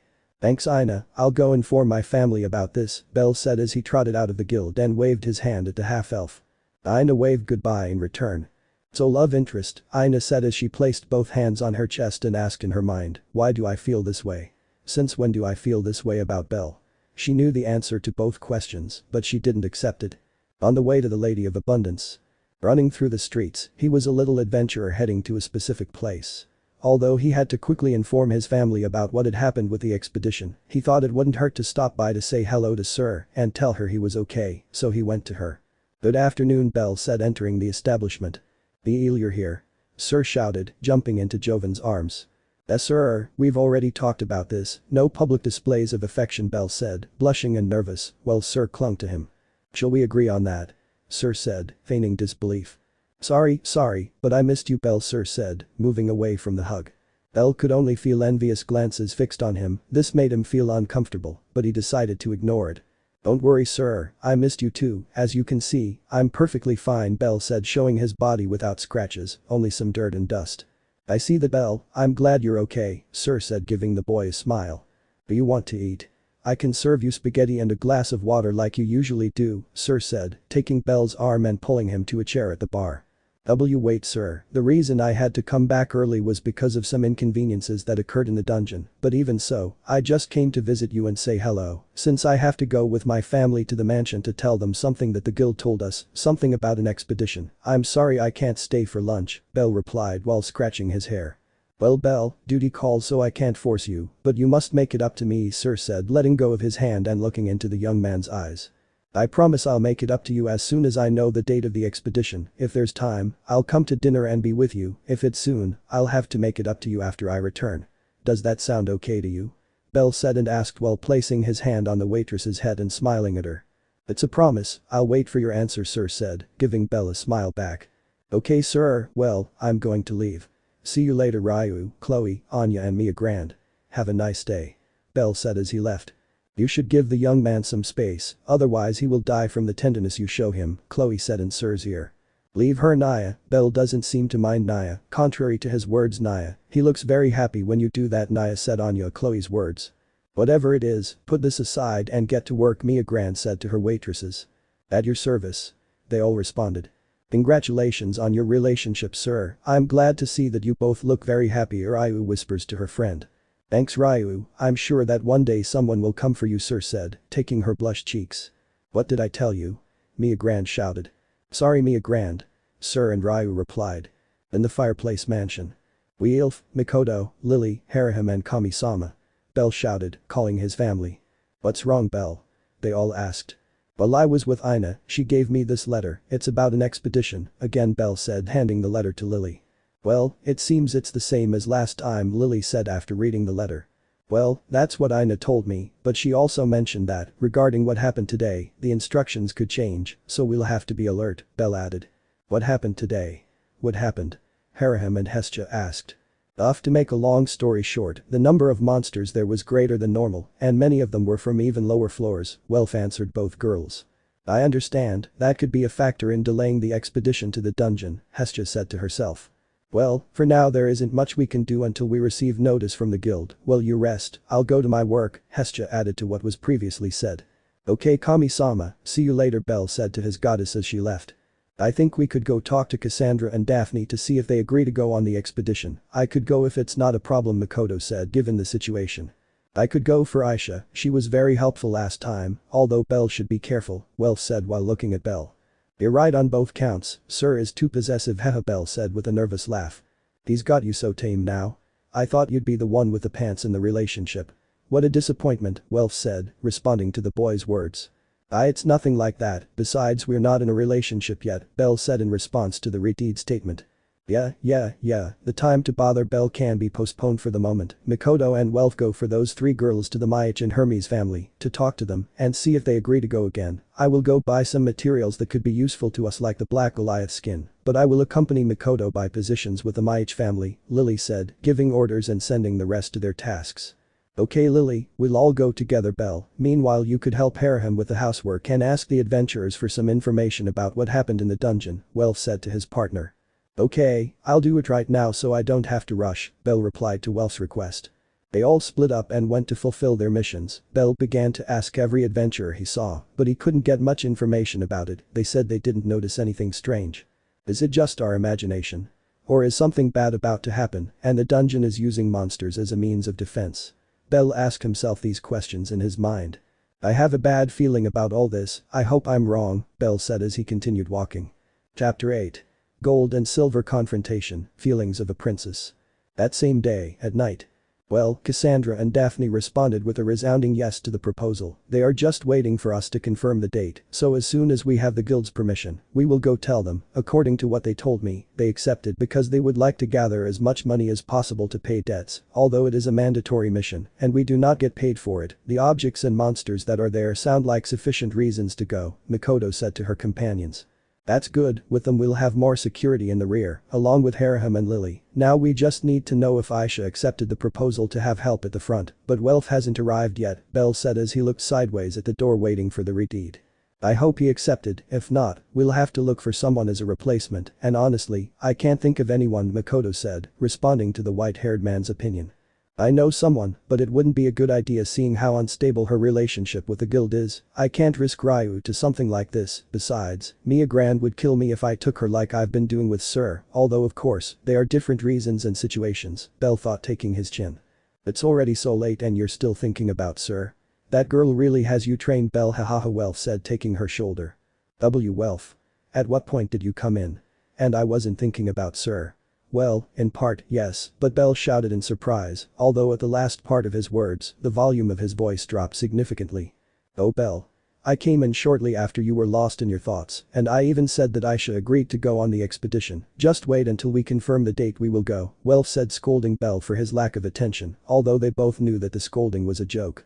Sorry, it won't happen again, or at least I hope so. Then I think the group is big enough and capable for the job, with Lily, Welf and Makoto at level 2, Daphne and Cassandra at level 3, and Aisha and I at level 4, we can handle the problems that arise, although I hope there aren't too many. I don't think any of us want to live through what happened the previous time again. I still have after effects from that, Bell said, somewhat happy about the complete team they had, but remembering the previous expedition, he tried to regain the composure that should have been had according to the situation, being the captain. Lily thinks we're all still suffering from the after effects of that, so we have to be very rigorous with the preparation. We shouldn't miss any detail, Lily said in response to Bell's words, while she observed if what she bought was enough. Something tells me it won't be enough, Lilicuaja, Welf said, looking at what the hobbit bought. I think you're right, tomorrow I'll go get more things. Today I feel very tired, so I'll take a bath and go to sleep, Lily said, going to her room to put things away. Hey Lily, wait for me, I'll go in with you, I need a good bath in the hot springs, Makoto said, running after the hobbit. I'll go in if you don't mind, Makoto. Lily, wait for me, Harahim said, following that pair. Bell and Welf looked at each other. They were the kind of friends with whom a single glance was enough to know what the other was thinking, so they knew immediately that they would still go take a bath and talk about Bell's situation with Syr. Already in the bathrooms, in the men's.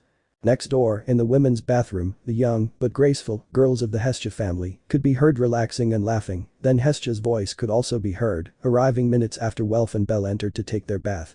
Well Bell, tell me, I know you want to talk about Syr and how you feel, Welf said to break the ice between them. Well, the truth is that I feel very happy but worried. I've never had a partner, and although we aren't yet, she already treats me like one, and I don't know how to respond to her displays of affection. Of course I do the best I can, but I'm not sure if I'm doing it right or not. That worries me, although I'm also uncomfortable with the idea that she keeps things to herself so as not to make me feel bad. I mean, if something bothers her, she should keep quiet. I'm afraid of ruining this, said Bell, letting out everything that his heart held. Sometimes I feel like it's a dream, that I'll wake up and he'll vanish like the only person I loved, my grandfather, did. I feel like I don't deserve so much happiness. Bell said with a melancholic tone as he remembered his grandfather.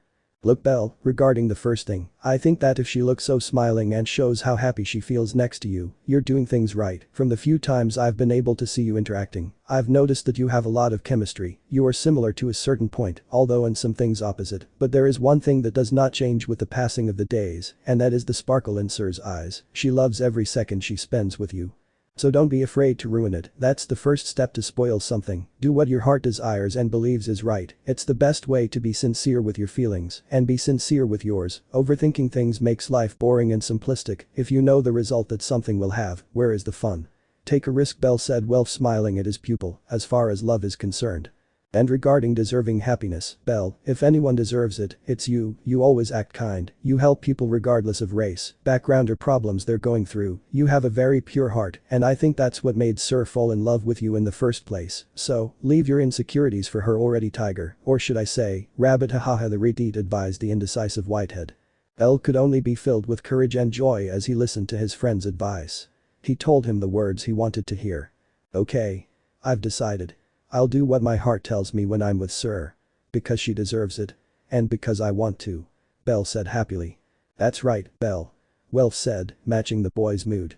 Thank you very much, Welf, I can always count on you, thanks for being my friend, Bell said as he bowed towards him. It's nothing, Bell, thank you for accepting me as a friend, Welf replied to the white-haired man. They both shook hands and decided to leave the bathroom because they had been in it for a long time. On the other side, all the girls of the family were present, having heard the two boys, while Hestia and Lily showed their jealousy towards how Bell expressed himself about Syr. Makoto and Harahim were happy to see how well Welf and Bell got along. After the two left the bathroom, they left anyway to go to sleep. Meanwhile that same night, at the same hour, in the Lady of Abundance. Let's toast to another successful little expedition. Loki shouted to the members of her family sitting next to her. Yes. They heard in unison while they clinked beer mugs. Hey Loki, didn't you find it strange that the guild asked us questions about the monsters and how many there were today? Is something happening? Finn asked his goddess. I'm not sure Finn, but it shouldn't be anything. Enjoy the party, stop thinking about work or you'll get wrinkles and no one will like you because you're bitter hahaha Loki responded to the uncertainty of his family's captain. It's not funny Loki the hobbit answered seriously. Yeah, tomorrow I'll go to the guild to ask for details, today just rest a while Loki said, giving in to Finn. Okay, I'll wait for you to do it while I have fun Finn replied. That's the way to talk. Loki said, hugging Finn. Today I'm going to get drunk like never before. Bet shouted at his table. Today? If every time we finish an expedition you get so drunk that you end up fighting and we have to drag you away because you fall asleep, and if that's not enough, pay for what you break, Tyan said to the adventurer of her family. Shut up, Amazon, I do with my body and life what I want. Bet responded to the girl's reply. Now you two, it's time to celebrate, not to fight, make peace at least for today Finn said, putting things in order while pushing aside a clingy Loki. Okay, Captain, Tyan replied without objection. Yes, whatever you say Bet said without taking his captain seriously. Meanwhile, on one side of the table were the Sword Princess, along with Lafia, Tiona and Riveria. Bet never tires of causing trouble Lafia whispered to Ace. Yes Ace said as expressionless as ever while a waitress served her a glass of water. Come on Ace, cheer up, you've been lost in thought for a few days, only when we're in combat do you stop having that worried face Tiona said, trying to cheer up the golden beauty. Tiona is right, Ace, cheer up and talk to us about what's going on Riveria commented to the princess.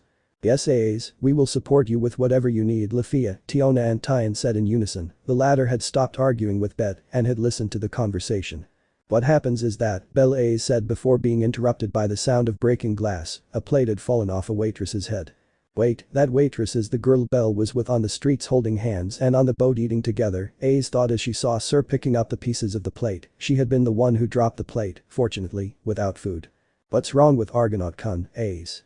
Tiona asked upon hearing the soft rabbit's name before Ace stopped. Yes. What's wrong with that boy? Lafia asked with some anger. Oh, so it has to do with him Tyan said. Riveria just watched without saying a word, she wanted to listen carefully to what Ace had to say, since she cared and was very amused by how this was unfolding. What happens is that girl Ace said before being interrupted again. Here's your food, Loki family. Sorry for the wait. Said a smiling Syr, handing the food to the family members. Yes. Let's see ya. Syr left the group of adventurers and went towards Ace and the girls who were keeping her company, without erasing the smile on her face. Suddenly he bows in gratitude. Thank you very much, Princess, for helping Belle and me a few days ago. Without you, our problems would have overwhelmed us. Those were the words that came out of the waitress's mouth. Lafia and the Amazon twins, who hadn't realized who the waitress was until that moment, were surprised to recognize her, both by what she said and by remembering the place and time they had seen her, but more importantly, with whom and how they had done it. You're the girl who was with Argonaut-kun on the last day of the goddess festival, yesterday, right? At night Tiona asked to confirm her assumption. Oh. So you saw me with my Belle that day, even though it was already late Syr replied, feigning surprise at the Amazon's words, although she had noticed them that night but decided to ignore it. Why you say Belle? It was Ace who had articulated that question, she hadn't said anything before since she was lost thinking about what she had said at the beginning. Your Belle? What does he mean by that? What relationship does Belle have with this girl? These and many more questions echoed in the princess's mind. What do you mean by your Belle, girl? And what's the point of the gratitude? Lafia asked at Syr's words. Oh, excuse me, you don't know my name, right? My name is Syr Flova, nice to meet you, Miss Lafia, Miss Riveria, Miss Tyan, Miss Tiona, and Sword Princess. Regarding why I'm thanking the Sword Princess, it's because she helped us when some bandits bothered Belle and me, well we had a date at a restaurant on a ship 3 days ago, but I hadn't had the chance to thank her properly. The waitress replied to the orange-haired elf, avoiding, of course, mentioning that those bandits were members of the Freya family because that could cause some trouble. I understand, Ace hadn't told us anything, so it was that wait, what? A date at a restaurant with Belle? Tyan asked at Syr's words.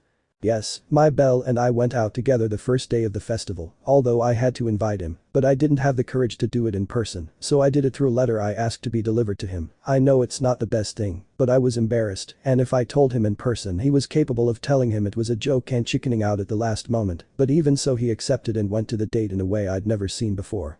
He wore a suit and was extremely formal with very marked manners, the opposite of the normal Belle. He held my hand throughout the date and took me to many places, to eat, to dance, to walk to the Bridge of Heroes, showing that he trusted me to tell me his dreams, no matter how childish they may be according to him. He also prevented them from stealing my purse by pulling me to his side and surrounding me with his arm in a hug while my face was pressed against his manly chest.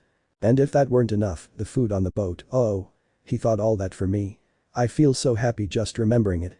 Although we couldn't enjoy the food at the restaurant because of the bandits who interrupted, but that was where the Sword Princess intervened and helped my Belle and me escape. We jumped off the boat and swam together to the shore. As we were wet and could catch a cold, she took me to an inn.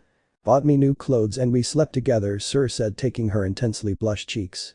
Lafia, Aes, Riveria, Tyan and Tiona could only look at Syr with extremely high surprise at what they were hearing. They could not believe the girl's story, Belle in formal clothes, acting like a prince instead of the silly adventurer he proved to be. How calm he acted according to Syr's words was very different from the boy they knew, who easily blushed when a girl approached him, but they could notice that Syr was not lying or exaggerating his words. The most affected by the girl's words was Aes, who couldn't articulate a word and placed her hands on her chest. She felt a very strong pain in her heart and it was caused by that girl and her words about how much fun she and Belle had had. Also, the next day he came running to me looking for me to talk to me since I left the inn before he woke up, so when he came for me, I gathered the courage to confess my feelings to him, tell him how much I liked him, how much I loved and loved him. He answered with a negative at first, and I felt somewhat sad thinking that he was going to reject me, but he told me to wait for him for the moment so that he would be stronger and that he could assure me of my safety so that we could both be happy together, although we already act as a couple since before Belle came every day, so that I could give him a bento that I made for him before he went to the dungeon. He also comes to dinner here every night just to see me even though we are both very busy, but since he said those words he has shown more affection towards me. He hugs me, caresses my hair, he kissed me on the forehead, and I kissed him on the lips when I told him that I would wait for him. My heart jumps out just remembering that feeling and that day.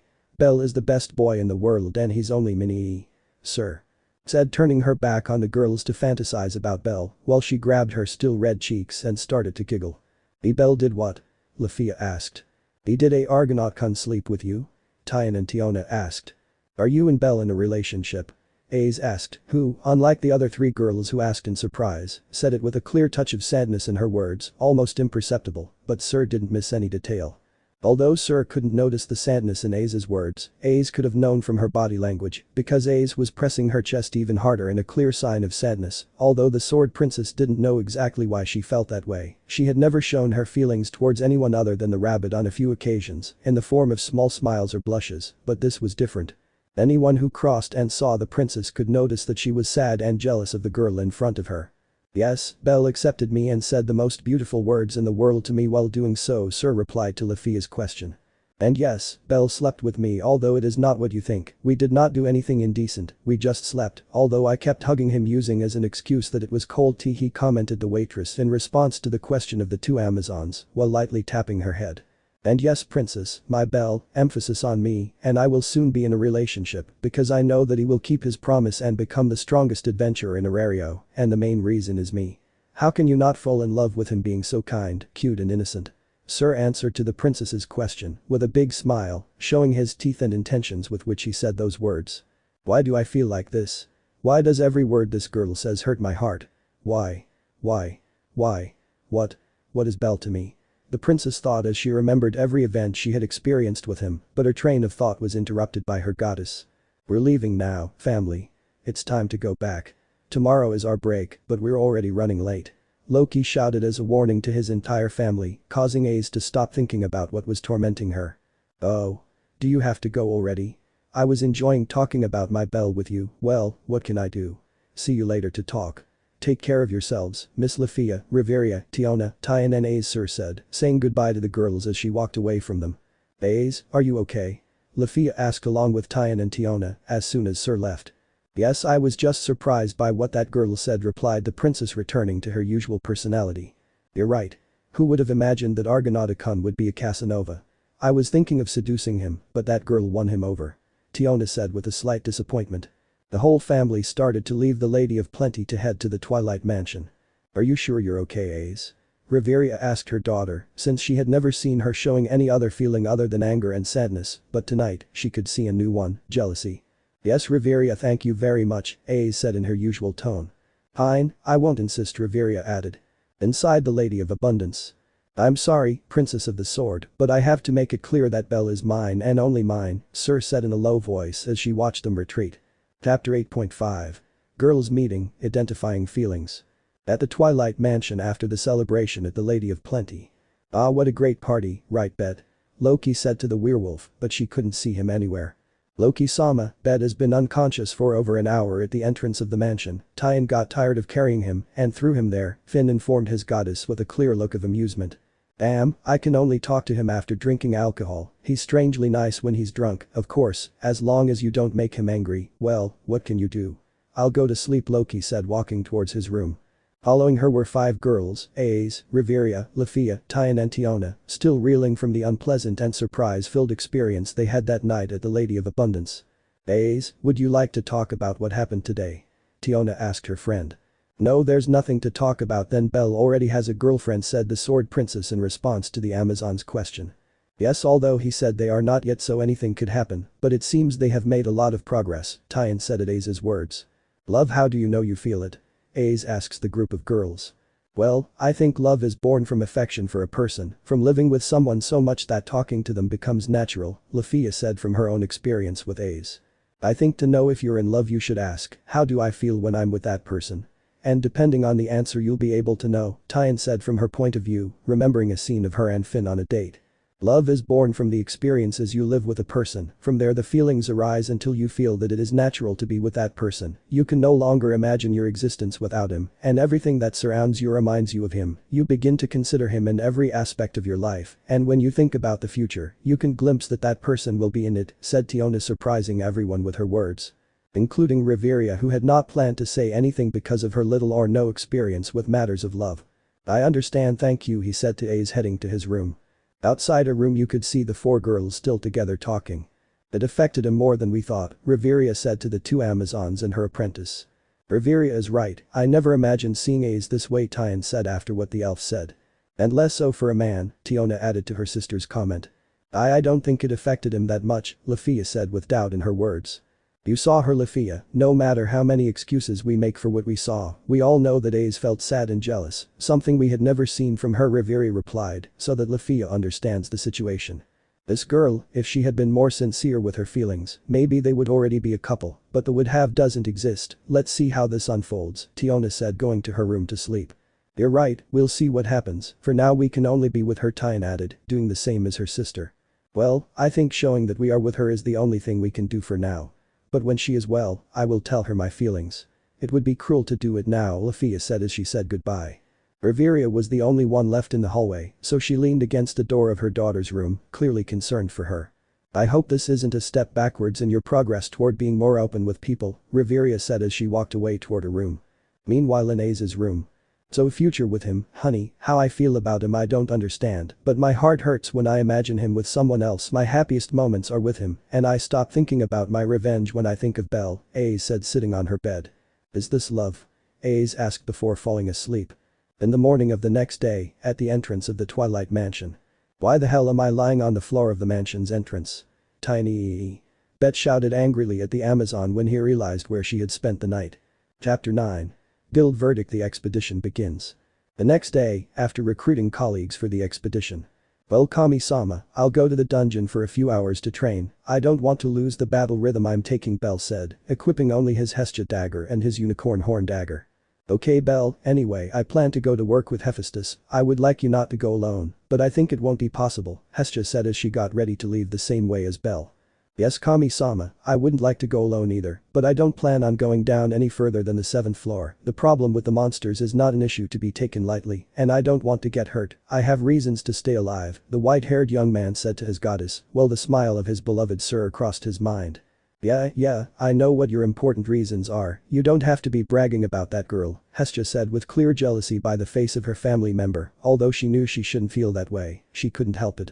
Also, I can't go with someone, Lily went to get more positions at Maich's shop and other items, sometimes I wonder where she gets everything, she's extremely good at negotiating, Belle commented to Hestia, while remembering all the times she has haggled over prices when shopping.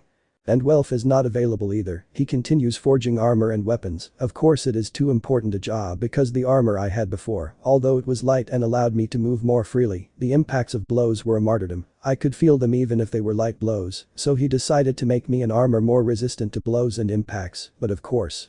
Without making me lose mobility and agility, the young man explained to Hestia about what Welf was doing and why he would be absent that day. And Makoto said she would visit Take Mikazuchi and his former family, since it has been a considerable amount of time since they have seen and spoken to each other, so I think there is no reason to refuse her doing so. I would also feel melancholic for not being able to see the people I love, Bell added to his comments. I understand, good luck in the dungeon. Bell say hello to Freya, Hestia said to the boy, although she whispered the last part so that Haraham wouldn't hear it. Oh okay Kami-sama, I'll pass on your greetings. I'm going. Take care Kami-sama, good luck at work, you too Haraham, good luck. Bell shouted as he ran towards the dungeon. See you later Bell, we will wait for your return, be very careful. Haraham said as she said goodbye to Bell. I'll have it, I promise. The little white rabbit replied from a distance. In the streets of Arario, all the inhabitants from their houses saw the boy pass by their windows and they gave him a greeting when they saw him run, which Bell returned with great pleasure without losing sight of the place he is going. Of course, he will go to the dungeon, but like every day, as was customary, he had to go see the pretty waitress of the Lady of Abundance so that she would give him his bento and eat it in the dungeon when he feels hungry. This routine has been repeated day after day since both boys met. Who would have imagined that the day they met love would be born between them? Surely the girl did, but for the young man it was very unlikely that that would cross his mind that day and in the following days before the girl confessed to him. Good morning, girls. How are you? Bell greeted, entering the restaurant bar before it opened. Good morning Naya. Fine Bell. Naya waitress Anya responded to the greeting. Good morning kid, early as always, that girl really has you trapped. Mia Grand replied to the boy's enthusiastic greeting. Please don't say that Mia Grand although I think it's true Bell said blushing at the owner of the place's statement. Crandall-san never changes, it's always easy to make him feel nervous. And answering the above, good morning Ryu responded to the young man's reaction to Mia Grand's words. Sorry, I can't get used to it, but it's your fault, you know it's easy to bother me, and yet you do it, Bell said looking away. But I can do it, right Bell? Sir said, coming out of nowhere and hugging Bell. Sir. When did you come out? Bell asked, feigning surprise. He had already seen her behind some tables since he entered the restaurant, but Bell didn't want to ruin the surprise. Yufufu, I wanted to surprise you Sir said, covering her giggle with one hand but without moving away from the boy. Well, you did it, the young man replied to the girl next to him while giving her his typical sincere and loving smile. I think it's better to give you your bento, I wouldn't want you to be late to the dungeon said Sir, detaching herself from the hug she had initiated. You're right Sir, although I would like to stay longer, I have to go, Bell said at the girl's words. Bell, what are you saying? You're more sincere than usual, Sir said with her cheeks flushed and surprised by the boy's words. Really? I hadn't noticed, even though I was just telling the truth Bell replied. Okay guys, you can leave the scene for later. Kid, you said you were in a hurry, Sir, give him the bento so we can stop delaying him, Mia Grand said as the scene flashed through her eyes. Yes Mia Grand. Sir replied going to the kitchen for the bento. The two lovebirds left the restaurant to say goodbye. See you later Bell, be careful, said Sir taking the boy's hands. I'll have it because I still have to keep my promise, remember? Bell replied, recognizing the girl's concern. You're right, I believe in you Sir said until she suddenly felt the boy's lips rest on her forehead. Bell Sir named the person responsible for that little kiss, surprise flooding her since Bell rarely took the initiative. Yesterday I decided to be more honest with my feelings, Sir, and I plan to be. See you later. Bell said, surprising the girl, but he quickly said goodbye as soon as his courage disappeared. Sir watched as her beloved walked away at full speed with shame clearly on her face. She knew it would take a lot of courage for that young man, inexperienced in love, to have done that. Silly, you just make me fall in love with you more and more, Sir said with a huge smile as she touched with her fingers where the boy's lips rested. 5 hours later. Bell had finished fighting the dungeon monsters, nothing strange happened, so he had no inconvenience, but of course, he stayed so long to collect money, the Hestia family's debt for the dagger Bell was using was still present, that's why every volley counts, and he couldn't return in such a short time, and with so little profit, the young man went to the guild to change what he had obtained.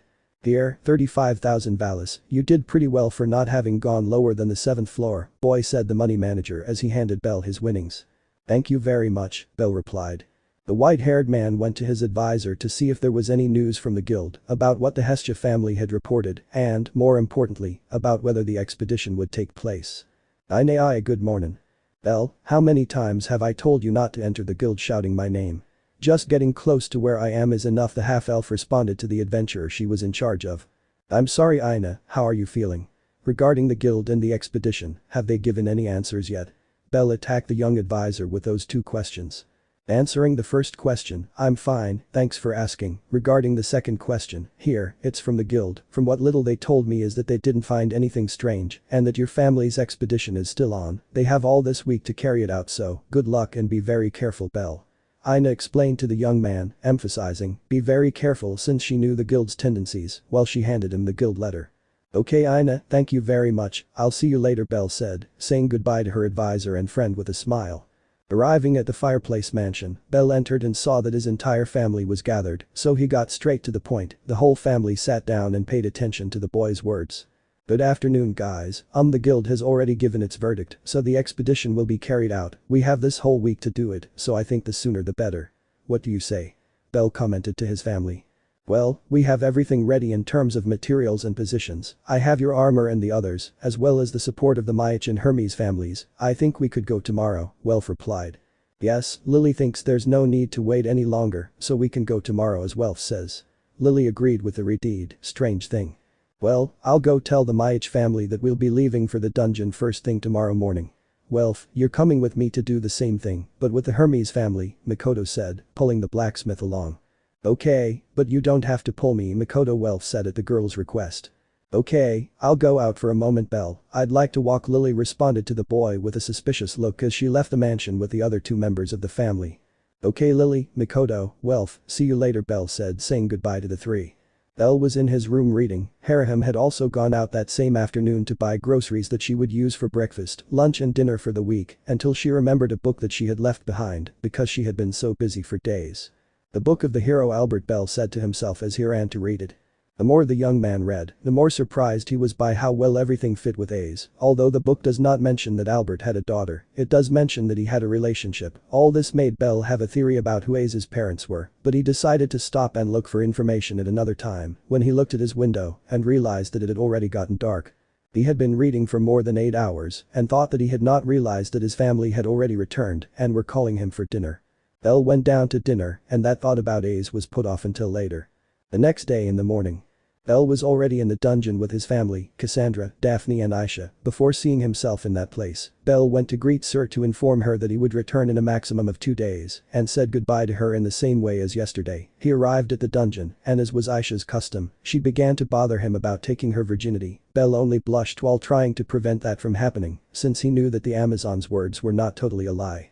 They entered the dungeon to begin their fight. Nothing out of the ordinary happened inside. They advanced between floors, and there were the typical monsters in quantities that in the parameters of the dungeon were normal. Thus the expedition was developing floor by floor until they began to see groups of monsters in greater quantities approximately on the intermediate floors, starting on the 14th floor.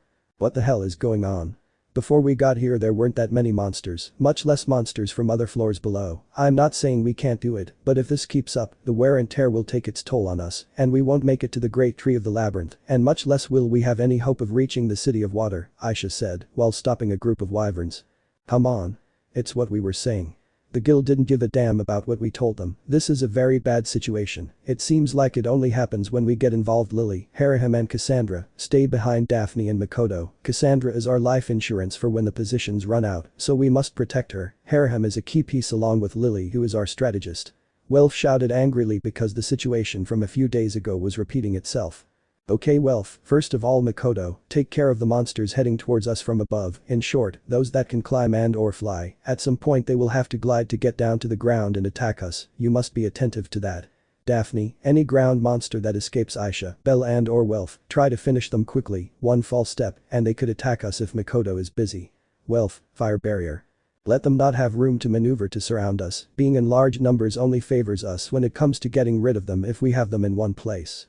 Aisha, you, along with Belle, stop those who approach from outside the wall of fire that Welf will make with the magic sword. You will make sure that the number of monsters that manage to pass through there are minimal, so as not to overload those of us on the other side.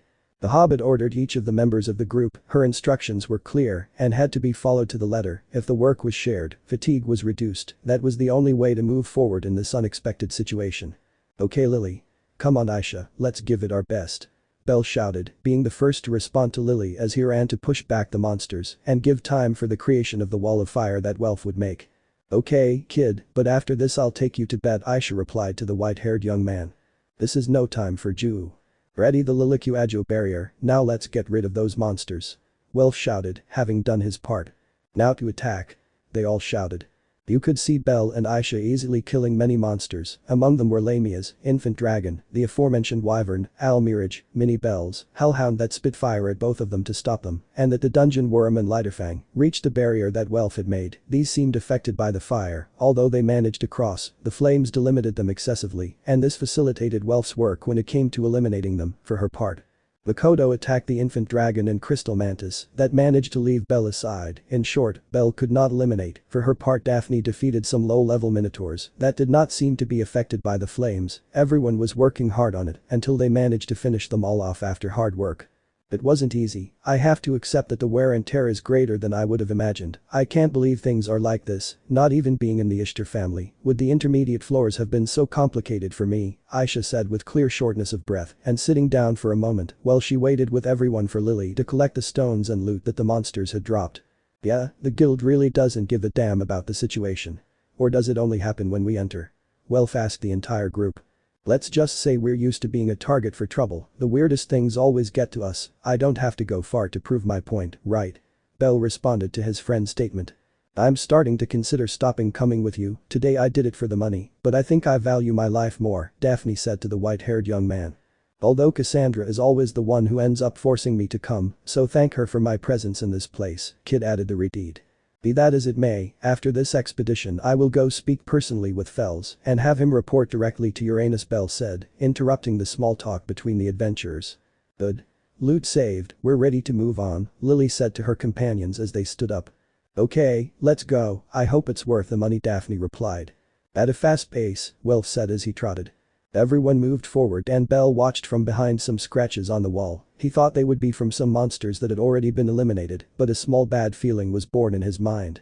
The horde of monsters had decreased considerably upon passing the 14th floor. On the 15th they only found some wyvern, almirage and a minotaur that for some reason seemed beaten. The adventurers did not take importance to that fact and eliminated it easily. On the 16th floor, the same thing happened as on the previous floor. Monsters from the floor attacked and were eliminated with extreme ease. It seemed that they were tired. Perhaps some adventurers had not been able to finish them off, so they decided to pass them by and continue onward, so as not to slow their progress, or they returned because they saw their lives at risk. Many hypotheses arose in the group regarding the state in which the monsters were, but, upon reaching the 17th floor, they could observe the reason.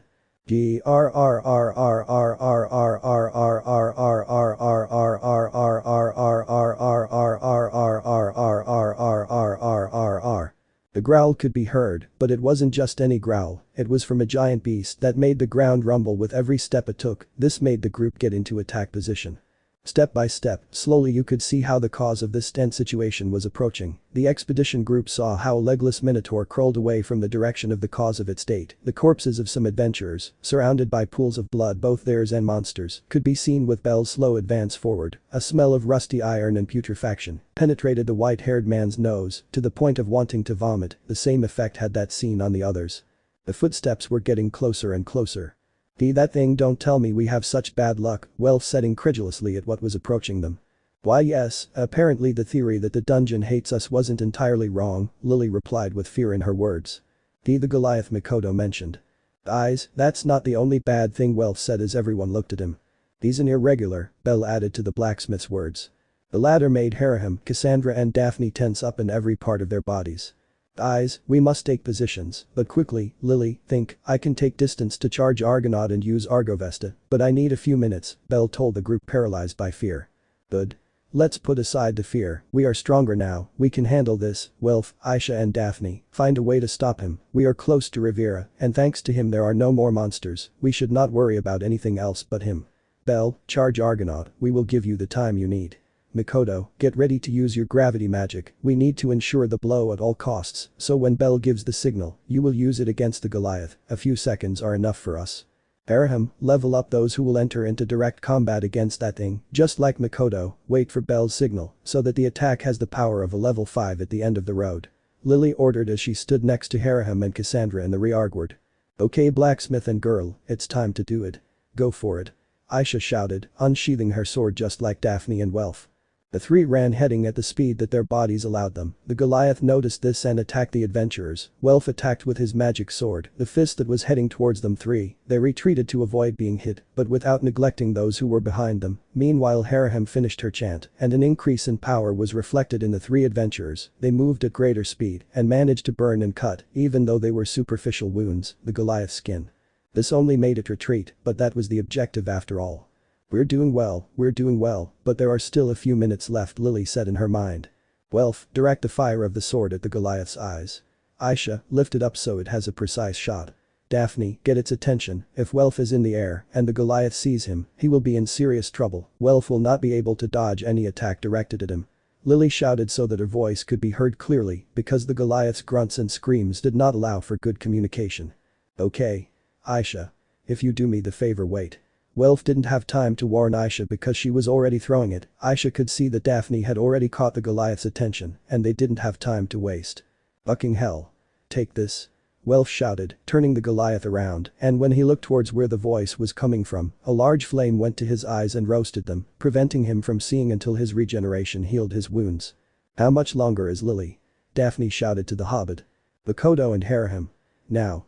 Belle shouted towards her companions while leaving a trail of dust in her wake. Okay.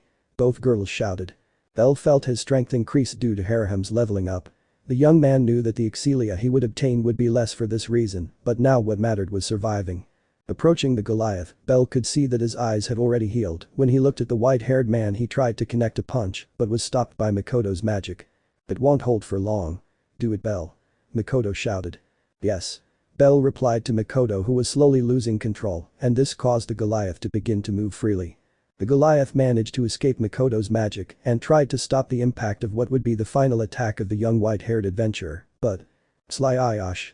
The sound of a sharp object piercing the skin, tearing the muscles, and allowing the spectators to witness the victim's fresh blood spilling onto the floor was heard in the dungeon.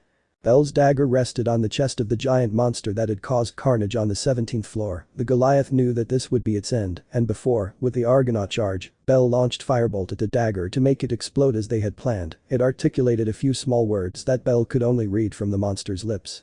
Belle's ovo, these were the last words of the Goliath before the adventurer who was ending his life, the last words that seemed to have an important meaning for the monster, and were a warning for the adventurer, although he could notice that these were not understood or perhaps not even heard by the young man. Belle, seeing this, felt very cold. He felt scared. He was supposedly killing a Xenos, since he showed feelings and reasoning, but his actions made that feeling diminish, so he just wanted to limit himself to responding with an "I'm sorry," but suddenly. The explosion resonated throughout the entire apartment, even in Rivera, who was unaware of what was happening. Belle was sent flying by the impact of the explosion, to which Aisha took charge of intercepting his fall, since it could have been fatal with him having Mind Zero. Welf and Daphne were in charge of taking the magic stone and Goliath's tooth that the monster had dropped at the time of his death to prevent his regeneration, and as a monetary reward, since the amount of Valis they will be given for it, being an irregular floor boss, was high. Everyone was happy for the success of the plan. They had succeeded. They defeated the floor boss with no losses or damage other than Belle's Mind Zero and superficial wounds on Welf, Daphne and Aisha, who had scratches on her back from the fall she had when grabbing Belle in the air, and the burns on the ladder from being near the explosion that he himself had caused with his ability. The whole group moved forward. Aisha was carrying a knocked-out Belle. Cassandra was healing everyone with her healing magic, mainly Belle for his burns. Everyone was heading to Rivera to rest. There were no monsters, no impediments, and they arrived safely to the safe zone. But the expedition wasn't over yet. The adventure that awaited them was just beginning. Chapter 9.5. Meeting a Renard. The day before the expedition, a pretty Renard had gone out to do some shopping on behalf of the goddess Hestia. Haraham was walking through all the stores, buying vegetables, some fruits, meat for dinner that same night, but without realizing it, she began to fill her arms with so many things that she had bought. This caused her to not be able to hold the weight of the things, and the height of the bag stacked one on top of the other did not allow her to see her way, which resulted in her colliding with an unexpected person. Ow. Haraham said as she fell backward after colliding with someone and the supplies fell. Hey. Watch where the hell you're walking, said the person in question, but before he could finish his sentence, he saw the girl. She's very pretty, he thought when he saw her. He was dazzled by the girl's beauty just by seeing her at that moment. I'm sorry. It was my fault for not looking at the road, Renard said, very sorry for what she did. Don't worry, get up now, you're just getting dirty, he responded to Haraham's apologies. I still can't get up, I have to pick up the bags that I dropped, I hope nothing is lost, Haraham said as she picked up each bag and its contents that had fallen out of it. Suddenly the stranger bent down and helped her. It's faster this way, girl, and we have to do it quickly. We'll be in the way here, although I doubt anyone would dare threaten me or crash into me, the boy mentioned while helping Renard. Thank you very much. But you don't have to do it, it was my fault that this happened, and I didn't want to interrupt your day because of a mistake of mine, surely you have better things to do than help an idiot like me, right? Haraham said, lowering her gaze sadly. No problem, it's not like it takes me all day to help you, just be more careful, but why were you carrying so many bags? It's obvious you don't have the strength to carry all of that, he said in a serious tone, typical of him. It's just that when I was shopping I thought I could carry everything, I shouldn't buy much, but I did it in the end, so I didn't ask anyone to accompany me, Haraham answered the question, while putting away the last thing that had fallen. You should be smarter and think things through better, girl, here, take my hand and stand up, said the person extending his hand towards the girl to get her up. Thank you. Haraham replied to his kindness, took his hand, stood up and bowed in gratitude. If you'll excuse me, I have to take this to my headquarters, Renard said again, carrying the bags. The young man could only watch as they wobbled and the girl's arms trembled. Let me help you, otherwise the same thing will happen again, he said while grabbing some of the bags to lighten the girl's load. I don't want to bother him, so I prefer to carry him alone, Haraham replied to the offer. It's not wrong to ask for help, what's wrong is forcing yourself to do things you're not fit for, the boy replied. But Haraham said before being interrupted. Where is your headquarters? The faster we go, the better, asked the person who would be his companion. He's a very kind person, although he scared me when I collided with him, he seemed angry, but he calmed down when he saw me. Why would that be? Haraham thought when she saw the young man's kindness. Follow me, I'll guide you, Haraham said as she walked past him. Okay, he answered the girl's request. They both walked together in silence, their gazes collided from time to time, but no one said anything to break the ice, Haraham for fear of saying something that would make the boy angry and the boy, because he seemed to have no desire to say anything, he seemed uncomfortable, so Renard preferred to avoid problems. We're here, it's okay here, I can continue, really thank you very much, the girl warned. If you say so, he replied, dropping the bags and giving them to Haraham. Thank you very much, really, I'm sorry for causing you so much trouble, Renard apologized again. Just avoid causing problems again, remember, don't overexert yourself, the person replied. Okay, I'll do it, Haraham said smiling at him. That smile made his temporary companion's heart skip a beat and a slight blush appear on his cheeks, something he had never experienced before. By the way, what's your name? Renard asked, she almost forgot, she hadn't asked the name of the person who had so kindly helped her. Bet Loga, from the Loki family, the werewolf answered to Haraham's question. Oh, are you from the Loki family? I'm really sorry for taking up your time. It's obvious you had better things to do. Haraham said, apologizing again, more frantically than before. I had nothing better to do, we had just returned from an expedition yesterday, so we have nothing to do, Bet replied to the desperate girl. When he met the girl, before seeing her, he was extremely angry because Tyan left him sleeping on the floor of the mansion, on the stairs specifically, so at any provocation, he would respond in a bad way, but when he saw Haraham, he could feel how he relaxed, and the anger went away. By the way, it's polite to say your name when you ask for someone's name, Bet replied to Renard. True, I'm sorry, my name is Haraham, Sanjano Haraham, from the Hestia family, Renard answered, smiling at the werewolf again. Well, it's time for me to go, see you later, Bet said, quickening her pace. Seriously, thank you very much. Haraham thanked her again. Already taking distance from her, he sank into his thoughts, she really is pretty, he said in his subconscious. Wait, Hestia familia.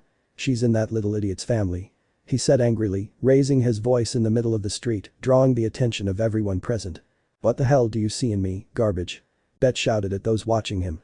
Now that I think about it, I had already seen her when we were looking for those monsters at night, where that idiot fought against that minotaur, thought the werewolf as he continued on his way in no specific direction. Chapter 10. Problem solved and a new one begins. In Riviera, after the encounter with Goliath. How's Belle? Cassandra asks Aisha with a white-haired man on her back. Well, she just needs to rest, we must spend a few hours here for her to fully recover, if it weren't for him, we wouldn't have counted her, Aisha replied to the girl's concern. I think it's for the best, Aisha. We can't risk Bella ourselves by continuing to advance. It would be suicide. Welf added to the Amazon's words. Yes, a break wouldn't hurt us either, both Welf and Cassandra, and I use a lot of magic. I think it's a miracle not to have mine zero like Belle Makoto said before her companion's decision. Well, we'll have to find a place to sleep. Honestly, I wouldn't mind doing it in the forest to avoid expenses, but whatever you think, although, if you go with my option, we'll have to take turns watching, Lily said as she approached them to take them to an unoccupied place. Lily is right, our efforts will be useless if we lose the profits we obtained in lodging here in Riviera, Daphne said, in response to the hobbit's opinion. Okay, just tell me where to put Belle to bed, Aisha replied. Lily, Welf, Cassandra, Daphne, Haraham, Makoto and Aisha, still with Belle, advanced until they reached a small place located on a hill, which the Hestia family knew well. There they had encountered a small problem against some level 2 adventurers who kidnapped Hestia and wanted to fight against Belle. Seeing the area well, without the rush to defeat someone, it was a very good place to rest. Our adventurers were in charge of putting some sleeping bags that Lily had taken care of buying previously. Okay, I think this would be comfortable enough for us, Aisha, put Belle to bed and stay with him until he wakes up. Cassandra, Makoto, Haraham and Welf, you 4 rest too, we need you in optimal conditions. Daphne, you come with me. Accompany me to the stalls to see if we can get food at a low price, Lily ordered to the group while pulling the reed. Okay, I hope they don't inflate the prices too much, although Lily is good at haggling with the vendors, hahaha, Welf said as he lay down on the floor, next to Belle. Be careful girls, we don't know if a situation like the last time we came to this place could happen, Makoto added when she saw the 2 girls leaving. Hey Cassandra, watch that Amazon, don't do anything bad to Belle, Lily whispered to the girl who was about to go to bed. Upon hearing the hobbit's words, she blushed as she imagined the scene. Well Lily, I'll try to keep an eye on things so that something like that doesn't happen, Cassandra responded to the request Lily had made. Okay, see you in a moment. Lily shouted from a distance. When the 2 girls had gotten some distance, the 3 girls fell asleep in a jiffy. The blacksmith did his best to stay awake and thus prevent his friend's chastity from being stolen by that Amazon, who had wanted to do it since their first encounter in the pleasure district, although to the redeemed surprise, Aisha was only sitting next to him while watching him closely. It seemed that just looking at Belle's face was enough for her. How is it possible that such a strong and promising adventurer has not been corrupted by hatred and revenge? I cannot understand it, you sleep so peacefully after going through so many problems, so much suffering, so much pain, but still your ideals and happiness seem intact. I am not sure what kind of life you led before you arrived in Arario. But it must have been very good and full of love for you to still have the courage to fight for what you feel and what you believe is right, said these words the Amazon before a sleeping rabbit. So is this what a hero looks like? Aisha asked to herself. Welf, seeing the scene, just closed his eyes and answered the Amazon in his mind, yes, that's what a hero looks like. After thinking those words, the redeed fell asleep like his companions. At the Riviera stalls. What do you mean, 10,000 ballas for a piece of meat? It's a robbery. A red-haired adventurer shouted at a vendor. Calm down Daphne, I'll take care of this, don't worry, said a little hobbit as she pushed the girl aside and went to talk to the seller. About 10 minutes passed in which Daphne couldn't hear anything the 2 were saying, so she decided to go elsewhere to gather information about the floors they were heading to. Excuse me, guys, but do you know if something strange is happening in the areas of the Great Labyrinth Tree and the Great Waterfall? Daphne asked this question to the adventurers who were outside a bar. We couldn't get there because we decided to stay a few hours here, we just arrived and there were almost no monsters between the 14th and 17th floors, but some adventurers who came from there commented that both areas were strangely quiet, you know, here in the dungeon, the silence on the floors is scarier than the roars of the monsters, anyway be careful, one said he could hear a slight flapping and footsteps, but of course, according to him. They must be like 2 or 3 floors below, the first adventurer answered very kindly. By the way, your face looks familiar. Were you from the Apollo family? I remember seeing you in the war game a few months ago and in the Leon Gale attack a little less than a month ago with a little rookies group. Are you coming with them? Asked the second adventurer, who seemed to know Belle. Who's asking for him? Daphne answered the question. My name is Mord, a while ago Belle and I had some problems, but that's in the past now, send him my regards when you get together, Mord asked after explaining who he was and where he knew Belle from. Okay, I'll take care of passing on your greetings. Thank you both very much for the information, Daphne said in a calmer manner as she returned to Lily. Back at the post where Lily was. How did you get him to sell you almost double the meat for the same price? Daphne asked, surprised at the good deal the little hobbit had gotten. I can only tell you that yesterday while I was shopping for what we would wear today, I ran into an important person who gave me something that guarantees profits, no matter who you negotiate with, Lily said proudly, looking up. I won't ask any more questions, it sounds like you won't tell me, and that knowing is illegal or will cause me a lot of problems, so let's go, Daphne said, taking the meat and walking next to the hobbit. In the group's small camp. Bell was beginning to get up after being knocked out by the Mind Zero. When he opened his eyes, he saw that it was dark around him, except for a small red light that could be seen to one side of him. It was a campfire. He could see his companions surrounding the campfire, while some were cooking and others were eating. He got up and headed towards them. Hey, something smells really good, guys, Bell said to his teammates, while his stomach growled. Oh, Bell is awake, you really took your time, but we're sorry, this food is for us, you'll eat what Syr prepared for you, Wilf replied when he saw Bell standing behind him. Yes, Bell, don't despise Syr's effort by eating something other than what she made for you, Makoto added. Why you too, Makoto? Fine, I'll eat what Syr prepared. I was planning on doing it anyway. Bell said, taking the small bowl where the food was. Bell, if you want I can give you some of my food, Haraham said as she brought a piece of meat to the boy. No, Haraham, let him eat that, besides there isn't enough food for you to go around giving yours away, Lily reluctantly said to Reynard. Hey, I feel lost. Who is Syr? The Amazon asked the Hestia family with clear confusion on her face. Yes, the same thing happens to me, I don't know what or who they are talking about, Daphne mentioned in the same way. At that moment, Cassandra was only paying attention to what Bell would say in response to both girls' doubts. Well, Syr is a girl who works at the Lady of Abundance, you know her, Aisha, before what happened with the Xenos, when I went to ask Ryu for help, Syr was the girl behind her, Bell said with clear nervousness in his words, so he gathered his courage to continue. It was surprising how many times he had gone through this situation, but he didn't get used to it. And she is the courage Bell had gathered to say those words was interrupted by his family. His girlfriend Makoto, Welf, Lily and Haraham said in unison, preventing Bell from speaking. The three girls who heard that were surprised and turned to look at the white-haired man. She's not my girlfriend. Not yet, at least, Bell said, extremely blushing. The word was still ringing in the heads of the three girls, while Daphne was angry because not long ago he and Cassandra had acted mushy right here in Riviera. Cassandra and Aisha just kept silent, not knowing what to think. And Miss Cassandra, I'm sorry for what I did last time in this place, let's say I was being forced to train to please the girls, but not in the way you think. They only taught me how to act in front of a lady, Bell said, apologizing to Cassandra. After those words he proceeded to tell the story about his 5 hellish days of training, supervised by the Freya family elf Hedin, then what happened on his date with Syr, and the promise that Bell made to him. The girls were only enchanted by such a nice statement and surprised because they did not believe that the Bell from the story really existed, seeing that the current one is so stupid. Well, we understand, then good luck with that girl, I guess, Daphne said at the story. I wish you much happiness, Bell, Cassandra expressed with a smile. And I wanted to be the first to release the rabbit, I think it won't be possible anymore, Aisha said in a mocking tone. Thanks for the good wishes, girls, Bell responded to the three adventurers for their words. Well, I don't know what you think, but we should go to sleep, first thing in the morning we continue with the expedition, Lily mentioned to the group. You're right, who knows what awaits us, from what the adventurers told me, both areas we're heading to are very quiet, but seeing our luck with attracting monsters, it's best to be prepared, Daphne said sarcastically. A few months ago I would have denied it, but now I have no doubt that it is so, problems always follow us, haha, Bell added, scratching his head. Most of the time it's because you want to rescue a girl, Bell, Lily said in a complaining manner. It's not because of that, if someone is in danger I must help them, the fact that they are girls must be a coincidence, Bell replied, apologizing to Lily's statement. Yes, coincidence, said everyone who was there. Well, it's time to sleep, good night to everyone and to you, Bell, Welf said as he closed his eyes. Good night, Bell said before falling asleep. Already in the morning, in the area of the great labyrinth tree. This place is too quiet, let's go get the materials and get out of here so we don't waste time, I don't feel good about being here or the silence here, Welf said to his companions.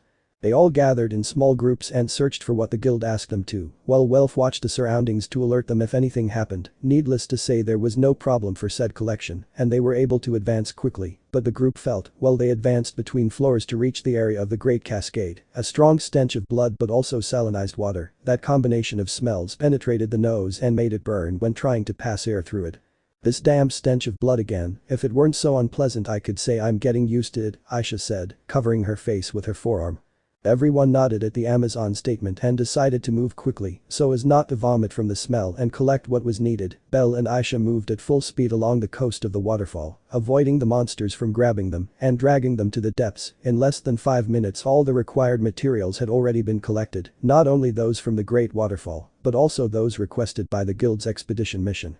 Well, let's get out of here, Belle was saying that until something sped by and took him flying. Belle. Everyone shouted at the scene to which they were not asked to react. Help guys. Belle shouted as the monster took him further and further away from his companions. What the hell was that? Follow Belle, if we lose sight of him and that thing get away, there will be no way to rescue him. Welf shouted, running at full speed, along with the rest of the group, towards where the monster headed. It was a green dragon. It's coming out at a good time. Just when we were about to finish the damn expedition. Aisha answered the deed with anger evident in her words. But those monsters aren't supposed to be that fast. Don't give me that nonsense about him being an irregular. Daphne shouted at the Amazon's words. It's not such a crazy idea. It could be the reason why there was no monster. He was killing them and eating their magic stones. Lily responded to the girl's uncertainty. Seriously, what the hell is going on with your luck? Whenever I'm involved with you, weird things happen. This is the second time, and in just one day. Daphne responded with paranoia to the Hobbit's verdict. Shut up already. We won't achieve anything by fighting each other. Let's focus on Belle. Aisha said to the group's hysteria over what was happening, until firebolt was heard from above them as Belle fell. He had used his magic to blind the green dragon, so he could use his dagger to cut off the legs of the one that had taken him. Help. Belle shouted as he fell until Aisha caught him again. Look Belle, even though I like having you in my arms, you should stop attacking something from above without having a plan when it comes to falling. Besides, I don't think that Sir Woman would like the idea of another woman holding you like this, Aisha said as she lowered Belle from her arms so he could stand up. Thank you very much Aisha, but stop making fun of my situation with Sir. The white-haired man asked through tears of exhaustion. It's coming again. Be careful. Everyone down, if they catch one more of us the situation will get even more complicated.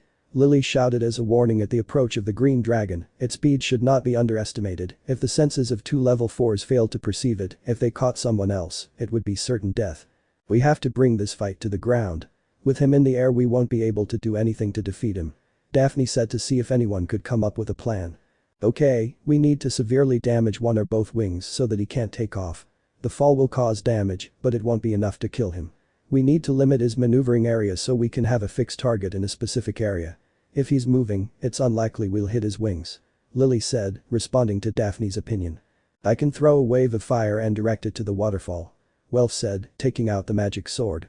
I can use firebolt to damage one wing, if I'm lucky both, but have a plan to damage the second one in any case. Belle said as he observed the situation and ran towards his position. Makoto can use her magic to stop it when it's already at the waterfall, and Aisha along with Daphne see how to damage the second wing. Haraham increased their level, so the impacts are stronger. Lily added to the plan to have a greater margin of success. But now. The Hobbit shouted as a signal to begin the attack. Welf headed at full speed towards the green dragon, who had already regained his sight, and launched a sea of flames towards it that made it retreat little by little. Aisha and Daphne headed to the right side of the waterfall, while Belle was already on the opposite side of it. The green dragon didn't seem to retreat that much, so Belle had to go in front of it and launch several fireball charges to get it to retreat even further.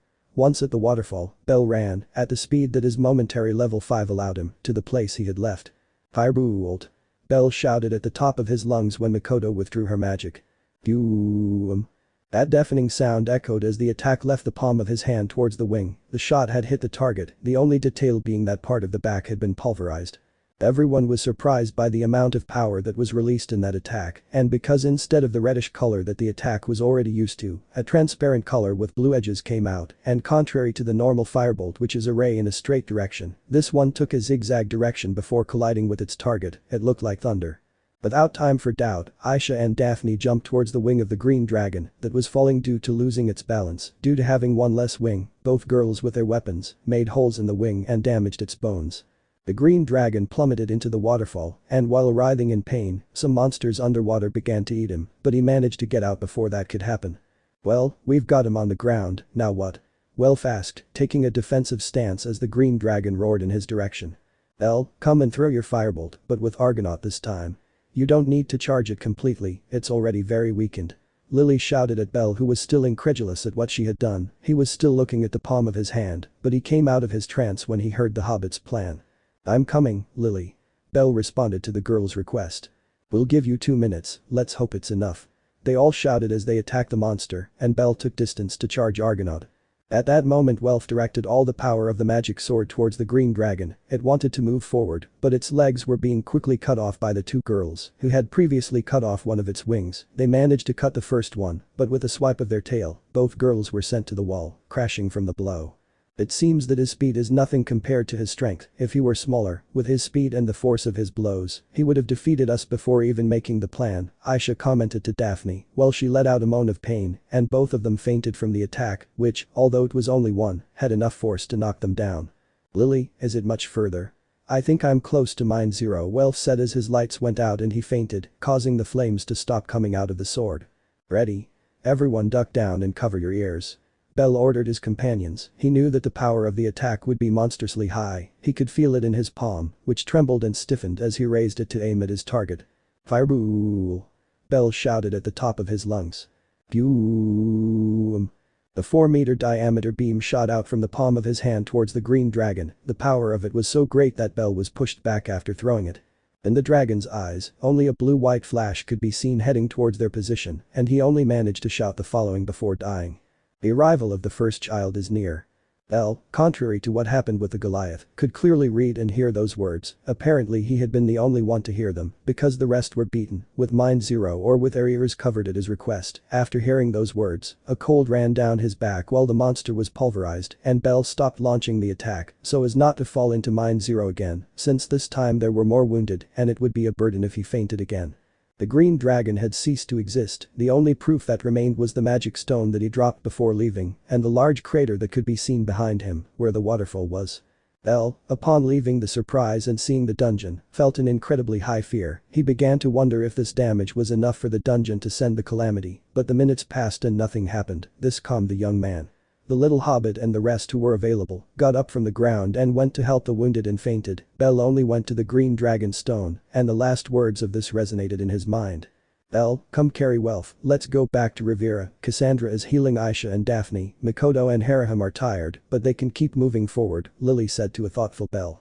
Bell put aside what happened and carried Welf. Lily took the magic stone. Aisha and Daphne woke up after being healed by Cassandra and left there. The arrival of the first child is near. What does that mean? Bell asked, taking a look at the scene before leaving the apartment with Welf on his back. I have to talk to Fells about this, the white-haired man concluded as he began to walk. Chapter 10.5. A Hobbit's Day Off. I can only tell you that yesterday while I was buying what we would use today, I ran into an important person who gave me something that ensures profits, no matter who you negotiate with, Lily said proudly, looking up. I won't ask any more questions. It sounds like you won't tell me, and that knowing is illegal or will cause me a lot of problems, so let's go, Daphne said, taking the meat and walking next to the hobbit. You may remember this conversation between Lily and Daphne when the girl negotiated in Riviera before continuing with the expedition. What happened yesterday was the following. One day before the expedition. Okay, I'll go out for a moment, Bell. I'd like to walk, Lily responded to the boy with a suspicious look as she left the mansion with the other two members of the family. The hobbit had been summoned to a meeting that same afternoon. Although she wasn't lying about going for a walk, that wasn't her only objective. Two people had arranged for her to meet in the city center, and it was time for her to meet the first one. Well, I'm here. What does he want with me? It's strange that he asked me to talk to him, Lily said as she sat down on a bench to wait. Sorry for the wait, Lilaruka Ard said the person approaching the girl. Don't worry, I just arrived, Soma-sama replied the hobbit. So, why did you summon Lily? Soma-sama asked the girl to her former god. I wanted to congratulate you in person for your level up, although you no longer belong to my family, doing so is a sign of gratitude, the god answered to the girl's question. Also, there is something I would like to give you as a gift for that, added Soma-sama, while taking out a bottle of wine from a bag, characteristic of him, and that Lily knew perfectly. Here you have Lilaruka Ard, it's my gift for your level up, he said while handing the bottle to Lily. But Soma-sama, this bottle is one of the wines that you consider perfect, isn't it? It's Soma del Bueno, isn't it? The hobbit answered, incredulous at what she had in her arms. Exactly, Lilaruka, it is a wine made by me that I do approve. Consider it the first and last gift you will receive from me, since I understand that you do not wish to have ties with your previous family again, Soma-sama replied with a small sad smile on his face. Thank you very much, Soma-sama, I really appreciate it, Lily said extremely happily. That would be all, Lilaruka, thank you for being in the family for so long, Soma commented, bowing to the little girl in gratitude. Soma-sama, the girl said, somewhat sad for him. Soma-sama, if you ever need help, do not hesitate to ask, Lily said the hobbit bowing in the same way as her god. I'll keep that in mind, see you later Lilaruka replied the god as he left. Thank you so much Sama said the little hobbit to herself. The girl's first meeting had left her with a pleasant surprise. She hadn't imagined that her former god would give her a bottle of such valuable wine, nor that he would congratulate her on her rise in level. A couple of hours later, still in the center of Arario. Lily was waiting for the person who asked her to meet at that time, she stayed waiting all that time, since she had nothing better to do, everything necessary for the expedition was already ready. Sorry for being late Lilaruka, I hope I didn't keep you waiting too long said the person in question, addressing the hobbit. Call me Lily, Lilaruka sounds very formal and answering the previous, it's not that you made me wait too long, it's that I arrived very early, Finn Lily answered to the blonde boy from the Loki family. Thank you for accepting my invitation, Lily Finn replied. It's nothing, on the last day of the goddess festival, I had a lot of fun with you, despite spending a few minutes together and having nothing to do today, so thank you for inviting me, Lily replied to the boy's kind words. I'm glad to hear you had fun with me. Have you thought about a place for our meal? The hobbit asked. Not really, wherever you decide seems fine to me, Lily answered to the question from the captain of the Loki family. Well, I wouldn't want it to be in such a refined place, I came in battle clothes because not long ago I went to the dungeon to train some new family members, so I'm not in condition to go to a place like that Finn said laughing and scratching his hair. Don't worry Finn, I'm not dressed up either, I prefer informal outings anyway, Lily replied to what the hobbit said. That makes me feel better, so how about we go somewhere we both know? Finn asked. A place we both know. Lily said in a confused manner, not knowing what place she was referring to. To the lady of plenty of course, the food is delicious and at this hour everything is quiet, Finn replied to Lily's loss. True sounds good to me, so I can say hello to Belle's girlfriend Lily replied, accepting the hobbit's proposal. Belle's girlfriend? Finn asked with surprise on his face. Yes, Belle found love with one of the waitresses who works there, with Sir Lily replied, still somewhat unhappy about what happened, but slowly accepting the fact. That was a surprise, I'm happy for Belle, well, let's go then Finn said as he extended his hand to Lily to get up. They both walked together, heading to where their meeting was going to take place. And the Lady of Abundance. Welcome sir said when she saw two new customers coming in, but when she realized who they were, she stopped. Hi sir, how are you feeling? Lily asked the silver-haired girl. Hi Lily, fine, thank you. And you? I've already seen your companion sir said to the hobbit in a mischievous manner. Well sir, although it's not what you think, it's just a meeting Lily responded to the waitress's insinuation. So you're Belle's girlfriend, the girl Lily told me about, it's a pleasure to meet you, Finn said introducing himself to Sir. Yes, I'm his girlfriend, well not yet, but we promise to be together when he's stronger, Sir said with a very noticeable blush on her cheeks and smiling foolishly. I'm glad to know that Belle chose such a beautiful lady as his partner, Belle always keeps his promises, so I don't think it will take long to fulfill that one Finn answered upon hearing the girl's words. Well, leaving that aside, can we take a table sir? Lily asked the girl. Sure, go ahead sir replied with a smile. By the way sir, please don't let my family find out about this, it's a secret I'd like to keep Lily whispered into the waitress's ear. Don't worry, your secret is safe with me sir replied in the same way. Throughout the date, they both talked about their tastes, their goals, aspirations, what they wish for their future, and told several funny things that happen day to day in their families, all accompanied by the delicious food of the Lady of Abundance. Between them there was a very great chemistry, they got along extremely well, because many of the experiences they had, the other understood them perfectly, everything was fluid until it was time to say goodbye. Thank you very much for the date today, Lily Finn said as the Lady of Plenty left the little hobbit. Thank you for the invitation, Finn Lily replied. You know my offer from before is still open Finn said, getting straight to the point. Lily knew that this was a delicate subject she didn't want to touch on, but she gave him an unexpected answer for the boy. My answer is still no, for the moment, I have to admit that I feel comfortable with you, but it is a very important decision, so I would appreciate it if you gave me time to think about it, I promise to do it, Lily answered, contrary to Finn's expectations. It doesn't have to be soon Lily, I can wait, as long as you give me an answer, it's enough for me to know that you're considering it, Finn responded to Lily's response. There's one more thing, in case you accept, you have to accept the girl who feels a lot of love for you, the one who is from your family, since it's obvious that you also have feelings for that girl Lily added. You're talking about Tyan, right? I couldn't tell you exactly what I feel, but if that's what determines your acceptance and both of you approve, I can accept it, Finn answered. Well then, thanks for giving me the time to think about it, Lily said as she said goodbye to the captain of the Loki family. Thank you for considering it, Finn replied to what the hobbit said. They both said goodbye and headed to their headquarters.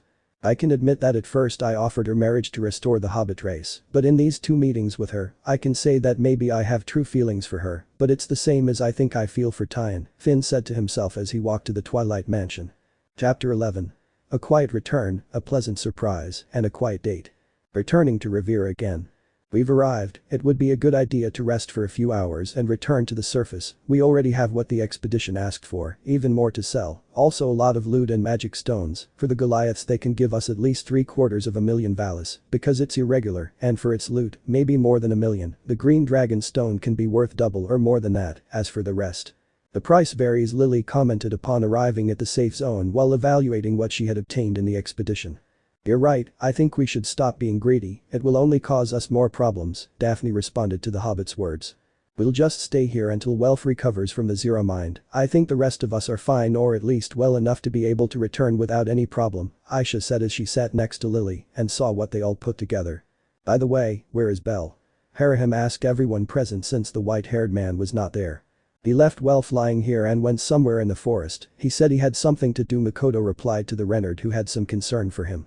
As long as I don't spy on the girls while they bathe in the lake, it's fine, Welf said mockingly as he slowly woke up. Ahaha, I sincerely doubt it, I've only run into Syr a few times, and I can say that girl would kill him if he does that, said the little support between laughs.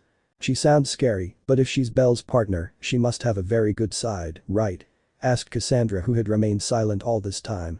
Indeed Cassandra, you're not wrong about that girl may be very jealous of Belle. But she shows him day after day how much she loves him, she believes in him with all her soul, in every problem Belle has experienced, Syr has supported him, a recent example was what happened with the Xenos, when everyone called him a traitor and hated him, of course, everyone outside the family and those who knew what happened. She was the only one who believed in him and comforted him since he was carrying all that alone. Belle is very lucky to have someone like her, and she is very lucky to have such a good boy by her side, I hope with all my heart that they are happy, Welf answered Cassandra while looking up. She sounds like a good girl, but if I see an opportunity I'll take him to bed, Aisha said, breaking the seriousness that existed at that moment. I want to see you try it, hahaha, it would be something very fun to see, Welf replied to the Amazon while imagining the scene. Everyone was happily socializing, chatting about the young man who wasn't among them at that very moment. One could observe what many would call the calm after the storm. Whenever a difficult situation strikes people, they tend to enjoy every moment afterward more fully. Meanwhile with Belle. We could see the young adventurer walking slowly through the forest, collecting some flowers and deep in thought after what had happened a few moments before. The arrival of the first son is near. Those words echoed in his mind. What did they mean? Whose first son? Many questions formed in his mind, but he couldn't find a concrete answer no matter how much he thought. He decided that when he got to the surface, he would have to notify the guild and plan a meeting with Fels to talk about what had happened. Maybe he had some notion about it, as well as the meaning of those words. Well, I'm here, Bell said with a bouquet of flowers in his hands, flowers he had been collecting on his way to this place. I'm sorry I didn't come sooner, problems overwhelmed us, and there wasn't enough time to allow me the luxury of coming, but I'm here now, Bell said, placing the flowers on the ground. I'm here to say hello, a street family equals, Bell added to his previous explanation. The place where he found himself was none other than the Astri family tomb, the tomb the boy learned about thanks to his friend Ryu when she came to his rescue, along with the Hermes family and Take Mikazuchi. Bell has a great deal of respect and affection for the elf. Ever since he heard her story and was able to understand her feelings, he visits the tomb every chance he gets. I don't know if Ryu has come to talk to you, if not then I apologize because I'm going to beat him to the punch with the words and the story I'm going to tell next, Bell said sitting to one side. The boy began to tell what happened with Ryu and the hunt for the last member of those responsible for the death of his family. He commented on what happened with the Juggernaut, how both of them were close to dying on many occasions when falling on the lower floors, the terror that was on the 37th floor, what happened in the Colosseum infested with monsters, and how he almost lost Ryu. He avoided talking about what happened in the small lake for obvious reasons. You never know who could be listening, the final fight against the calamity that they barely managed to end with them as winners. Ryu was able to overcome her past, but that doesn't mean she's forgotten you, you will always be the most important people to her, but now she has people who love and support her again. I promise you that I will make Ryu happy again, and that I will clear her name, so that she can walk freely in Arario again, Bell said standing up and bowing in a sign of respect. I promise and I plan to do it, Bell added, in a self-reflective manner as he walked away from the grave. Meanwhile with the rest of the group. Well, we have to go now, Welf is fine, and I don't see the need to stay any longer, Lily said to the people present. Yes, let's get out of here, we just have to wait for Belle to arrive, Welf replied to the hobbit's words. How much longer will it take? Did he really go spying on girls? Aisha said, mocking the boy, although clearly desperate, she wanted to get out of there. Sorry I'm late. Belle shouted, running towards them. Sorry for being late, I had some things to attend to, and I ran out of time, I'm really sorry, Belle commented upon arriving with his friends. If you went to see girls bathing in the lake, I'll tell Syr, let's see how she reacts, Lily said to the white-haired man to see his reaction. It wasn't anything like that. I just went somewhere, but it wasn't anything girl-related or anything like that, Belle responded to the provocation. Although if I think about it, if it is related to girls, well the Astri family was only made up of girls, it's better to avoid that detail, it wouldn't do me any good to say it, the young man thought after giving his answer. Strange, Lily said, inspecting the boy. Well, let's go now, we have to get there quickly and hope there are no more problems, Belle said as he moved forward, ignoring Lily's gaze. They were going up between floors, luckily the monsters that were there were few if we compare them with the normal amount of course, but this was not a bad omen, it meant that the monsters had not respawned yet after having been massacred by the Goliath. Belle, Aisha, Daphne and Makoto took care of the few that were there, Welf was already fine, but they preferred not to risk him any further, there was no danger to hide and eat the magic sword. Hey Belle, in the heat of the moment no one asked you this question, but what was that magic you used against the green dragon? It wasn't like your usual firebolt, it was more, how do I put it? Powerful. Honestly, the loud noise on the first cast scared me, Lily asked the question that everyone wanted to know the answer to. It wasn't normal for a single cast to have that power, much less without a chant itself. Honestly guys, I'm not sure about what happened, but I'm glad he woke up when we needed him. I don't know what would have happened if he hadn't. Anyway, I think we'll have to ask Kami-sama to find out if he has any hypothesis or the answer itself, Belle replied to the hobbit. You're right, Hestia should know something, Welf commented at the white-haired man's response. By the way, there's one more thing, Belle said, stopping in his tracks and calling the attention of everyone present. The green dragon, before dying, said something that left me puzzled, Belle commented bluntly, arousing the surprise and interest of his companions. What do you mean he said something? Was he a Xenos? What did he say? Lily asked with clear concern on her face. Everyone could only watch expectantly as Belle spoke, it could be something of the utmost importance. He said that the arrival of the first child is near, after that, he was pulverized by my firebolt, as to whether he is a Xenos, I couldn't tell you for sure, he seemed smarter than a normal monster, but his attitude was more like Asterius's, I'm not sure what's going on, so I think it would be best to tell the guild what happened, let's hope that this time they don't take us for crazy, it seems that more and more monsters are attacking their own to eat their magic stones, if this continues. All the adventurers will be in trouble, and no floor will be safe, Belle replied to Lily's concern. The group felt some confusion and fear at what he'd said. This whole thing wasn't normal, and they knew Belle's words were worth taking seriously. If they continued to be more irregular, no part of the dungeon would be safe, not even the so-called safe zones. No one knew what those words meant, nor did they have any hypotheses, so they decided to remain silent. Okay, we have to inform the guild, let's go back now, Welf replied to Belle to break the tension in the group. Well, there's no time to waste, let's go back, Syr must be worried about me, Belle said, scratching his head and imagining his beautiful lady in the Lady of Abundance. Even in moments like this you think about that girl, it seems like she has you completely tied up, the redeed of the Maich family mentioned mockingly. That's what I told him. But he gets angry if you tell him, Belle, it's not good to get upset about the truth, Welf added while laughing at the little rabbit. Then that's not true. Well maybe so, but it's not comfortable being made fun of for that, Belle replied with a big blush. Well then don't mention Syr at times like this, Makoto said to the young man. It slipped out, Belle added. Stop bothering the boy, staying still and talking in the dungeon isn't a great idea, Aisha said, pushing Belle to start walking. They continued their way calmly after having heard what happened with the green dragon regarding his last words before his death until they finally came to the surface. Well, it was a tough expedition, but at least this time we came out unscathed and it could be completed. I'll go to the guild to deliver what they asked for and to change the magic stones. I won't be long, Lily said addressing the guild. Wait Lily, I'll go with you too, I'll talk to Ina to see if there's anything I can do, Belle said, stopping the hobbit. Okay, Belle and I will go to the guild, the rest wait here, Lily said, advancing with Belle to the aforementioned place. Okay, just don't take too long, I want to go rest, Daphne responded to Lily's request. In the guild. Well, here are your earnings, congratulations on having successfully completed the expedition, said a guild worker congratulating both young men. Thank you, I think this money is enough to say that it was worth taking so many risks, Lily replied to the kind worker. Excuse me, but is Ina there? There's something I'd like to talk to her about, something regarding what happened in the dungeon, Bell asked politely to the person in front of him. He must have a job, because he does, but he is not in this part, replied the worker. Oh okay, I'll come another time, thanks for your attention, Bell said with a smile after hearing that the half-elf was not available. You're welcome, Bunny Feet, it's a pleasure, the worker concluded. Well Belle, I think we'll have to come back tomorrow to talk about what happened with the Goliath and the Green Dragon, for now I say we rest, it was a very long day and a half in the dungeon, Lily responded to what had happened.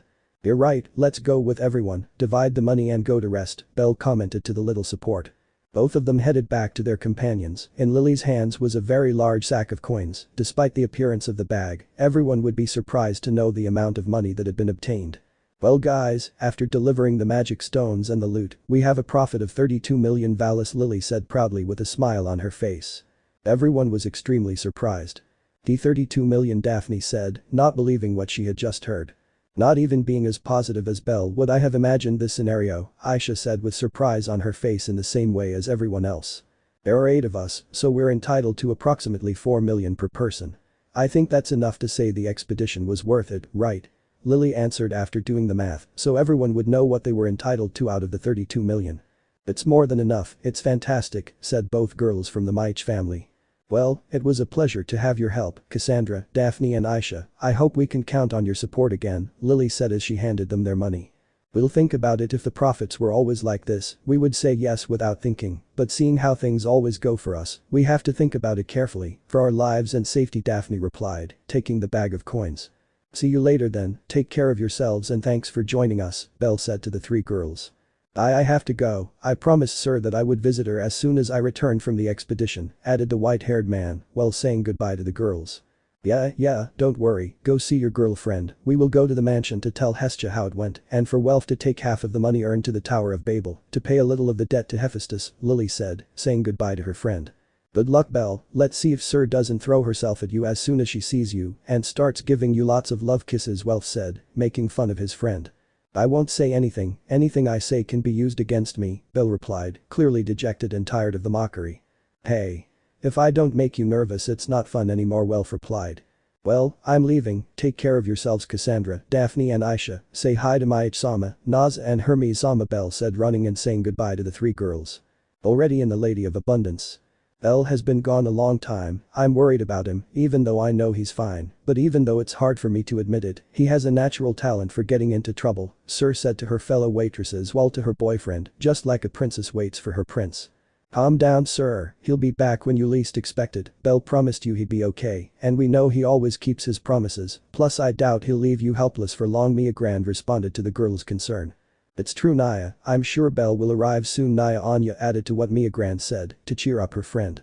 That's true Sir, Cranel will come back, don't worry, Ryu replied in a way of encouragement to the beautiful waitress. Thank you very much girls, I hope you are right, said the girl who was worried about her beloved's health, smiling to her friends. A few minutes passed in which work became more and more present, those minutes were the ones it took for Belle to run to the Lady of Plenty. Opening the door as soon as he arrived, Belle called the attention of everyone present to see who had entered so fiercely. Everyone was surprised to see the little rookie, but their surprise was nothing compared to the joy of the girl who was waiting for his return when she saw him. "BL. You're back." Sir shouted, jumping into his arms when she noticed his presence. Elle caught the girl in his arms and reciprocated the hug that the girl in question gave him. "I'm home. I promised you I'd come back safe and sound, didn't I? Is it possible you didn't believe my words?" Belle replied to Sir, who was in his arms, smiling at her with relief at being able to see her. "I would never doubt you, but I missed you, so I can't help but throw myself into your arms," Sir said as she clung tighter to the young man's back. "I missed you too," Belle said, giving Sir a kiss on the forehead, something that surprised everyone, although Belle had done it before, never when someone was present. "Belle, what are you doing all of a sudden?" said the cute silver-haired girl while blushing. "I told you before I left, remember? I'll be more honest with my feelings. Besides, are you embarrassed when you always throw yourself into my arms?" Belle asked with a small smile on his face. "Why you win this time," Sir said, having no response to what Belle said. "Ahaha, I had to beat the great Sir sometime," Belle replied with a smile. "Hey, I'm glad you're back Belle, but you're attracting a lot of attention. I'm tired of telling you that I don't want displays of affection inside my establishment," Mia Grand mentioned, smiling at both of them, but adhering to the rules of that place. I'm sorry Mia Grand, I miss Syr a lot, so I came to let her know that I was okay, Belle said, apologizing to the dwarf. By the way, Syr, the white-haired man said as he lowered his gaze towards the girl in his arms. What's wrong, Belle? Syr responded to the young man's call, raising her gaze so that their eyes met. I also promised to make it up to you for the other day, remember? Well, would it be okay if I come over for dinner tonight? A date here, the two of us, of course, if Mia Grand lets you be a customer tonight instead of a worker, Belle said calmly to Syr. I'll ask Mia Grand for permission, but if I can't, come anyway, as a customer or waitress, I'll be with you, the girl replied with her cheeks blushing.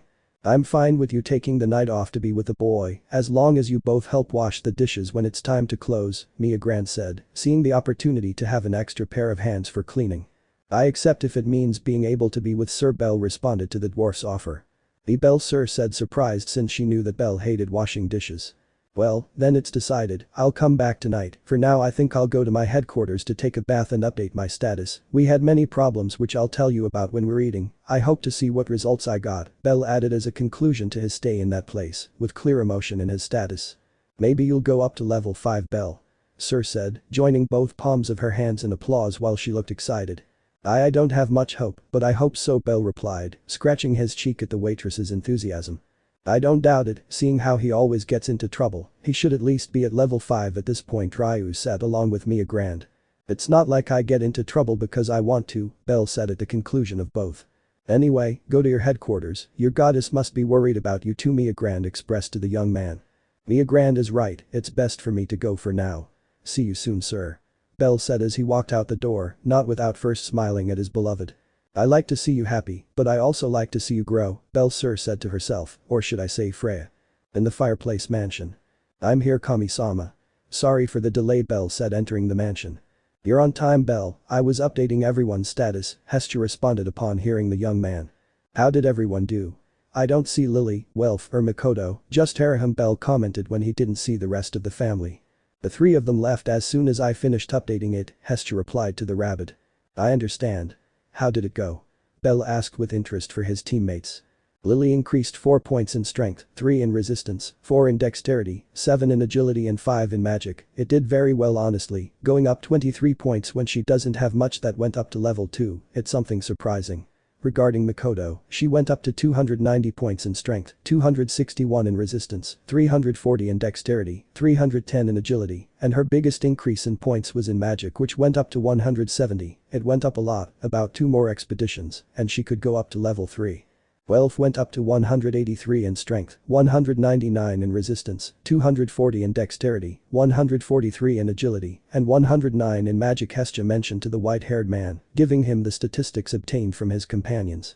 And now I'm finishing with Haraham, she went up to 39 in strength, 88 in resistance, 105 in dexterity, 100 in agility, and 560 in magic. If you ask me, I think it's very essential seeing what her job is, Hestia added to finish the rendered status update. Well, Belle, it's your turn, you can go now, Haraham, and congratulations on your stats, I'm proud of you, said the little goddess, smiling proudly at the girl. Thank you, Hestia-sama, and I hope Belle has a great rise like us, Haraham replied as she left. Well, Belle, your turn, Hestia said as Belle lifted his shirt.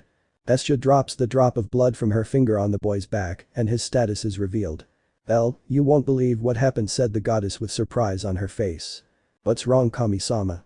Belle replied with concern.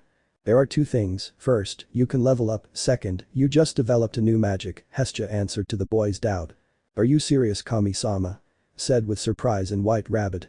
Yes.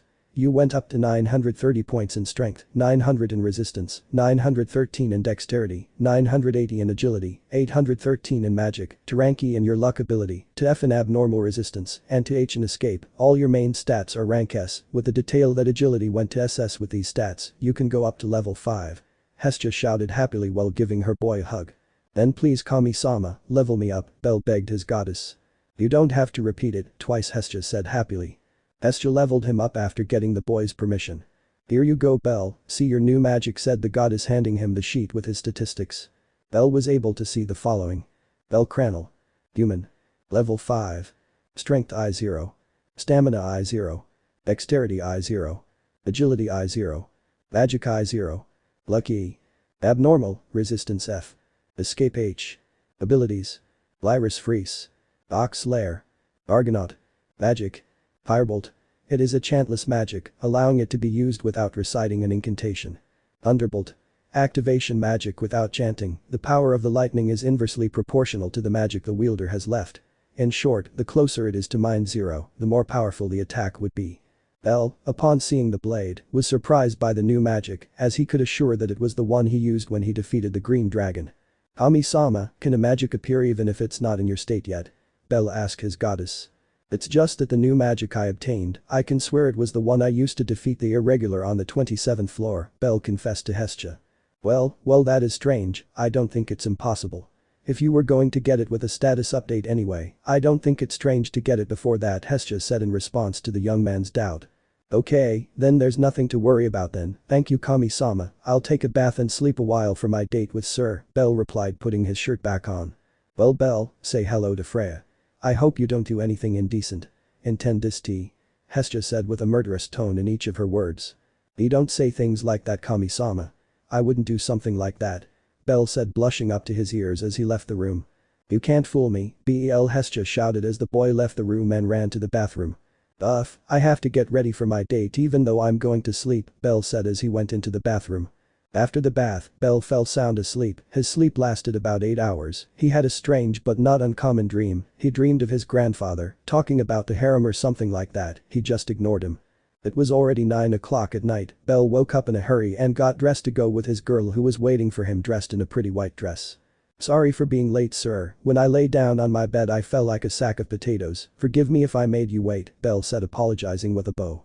"Don't worry Bell, I just arrived, so there's no problem," Syr replied, placing a hand on the boy's face to help him stand up. "Okay, let's go in then," Bell said, smiling as he took the girl's hand. They both entered the Lady of Abundance as what they are, a beautiful couple in love.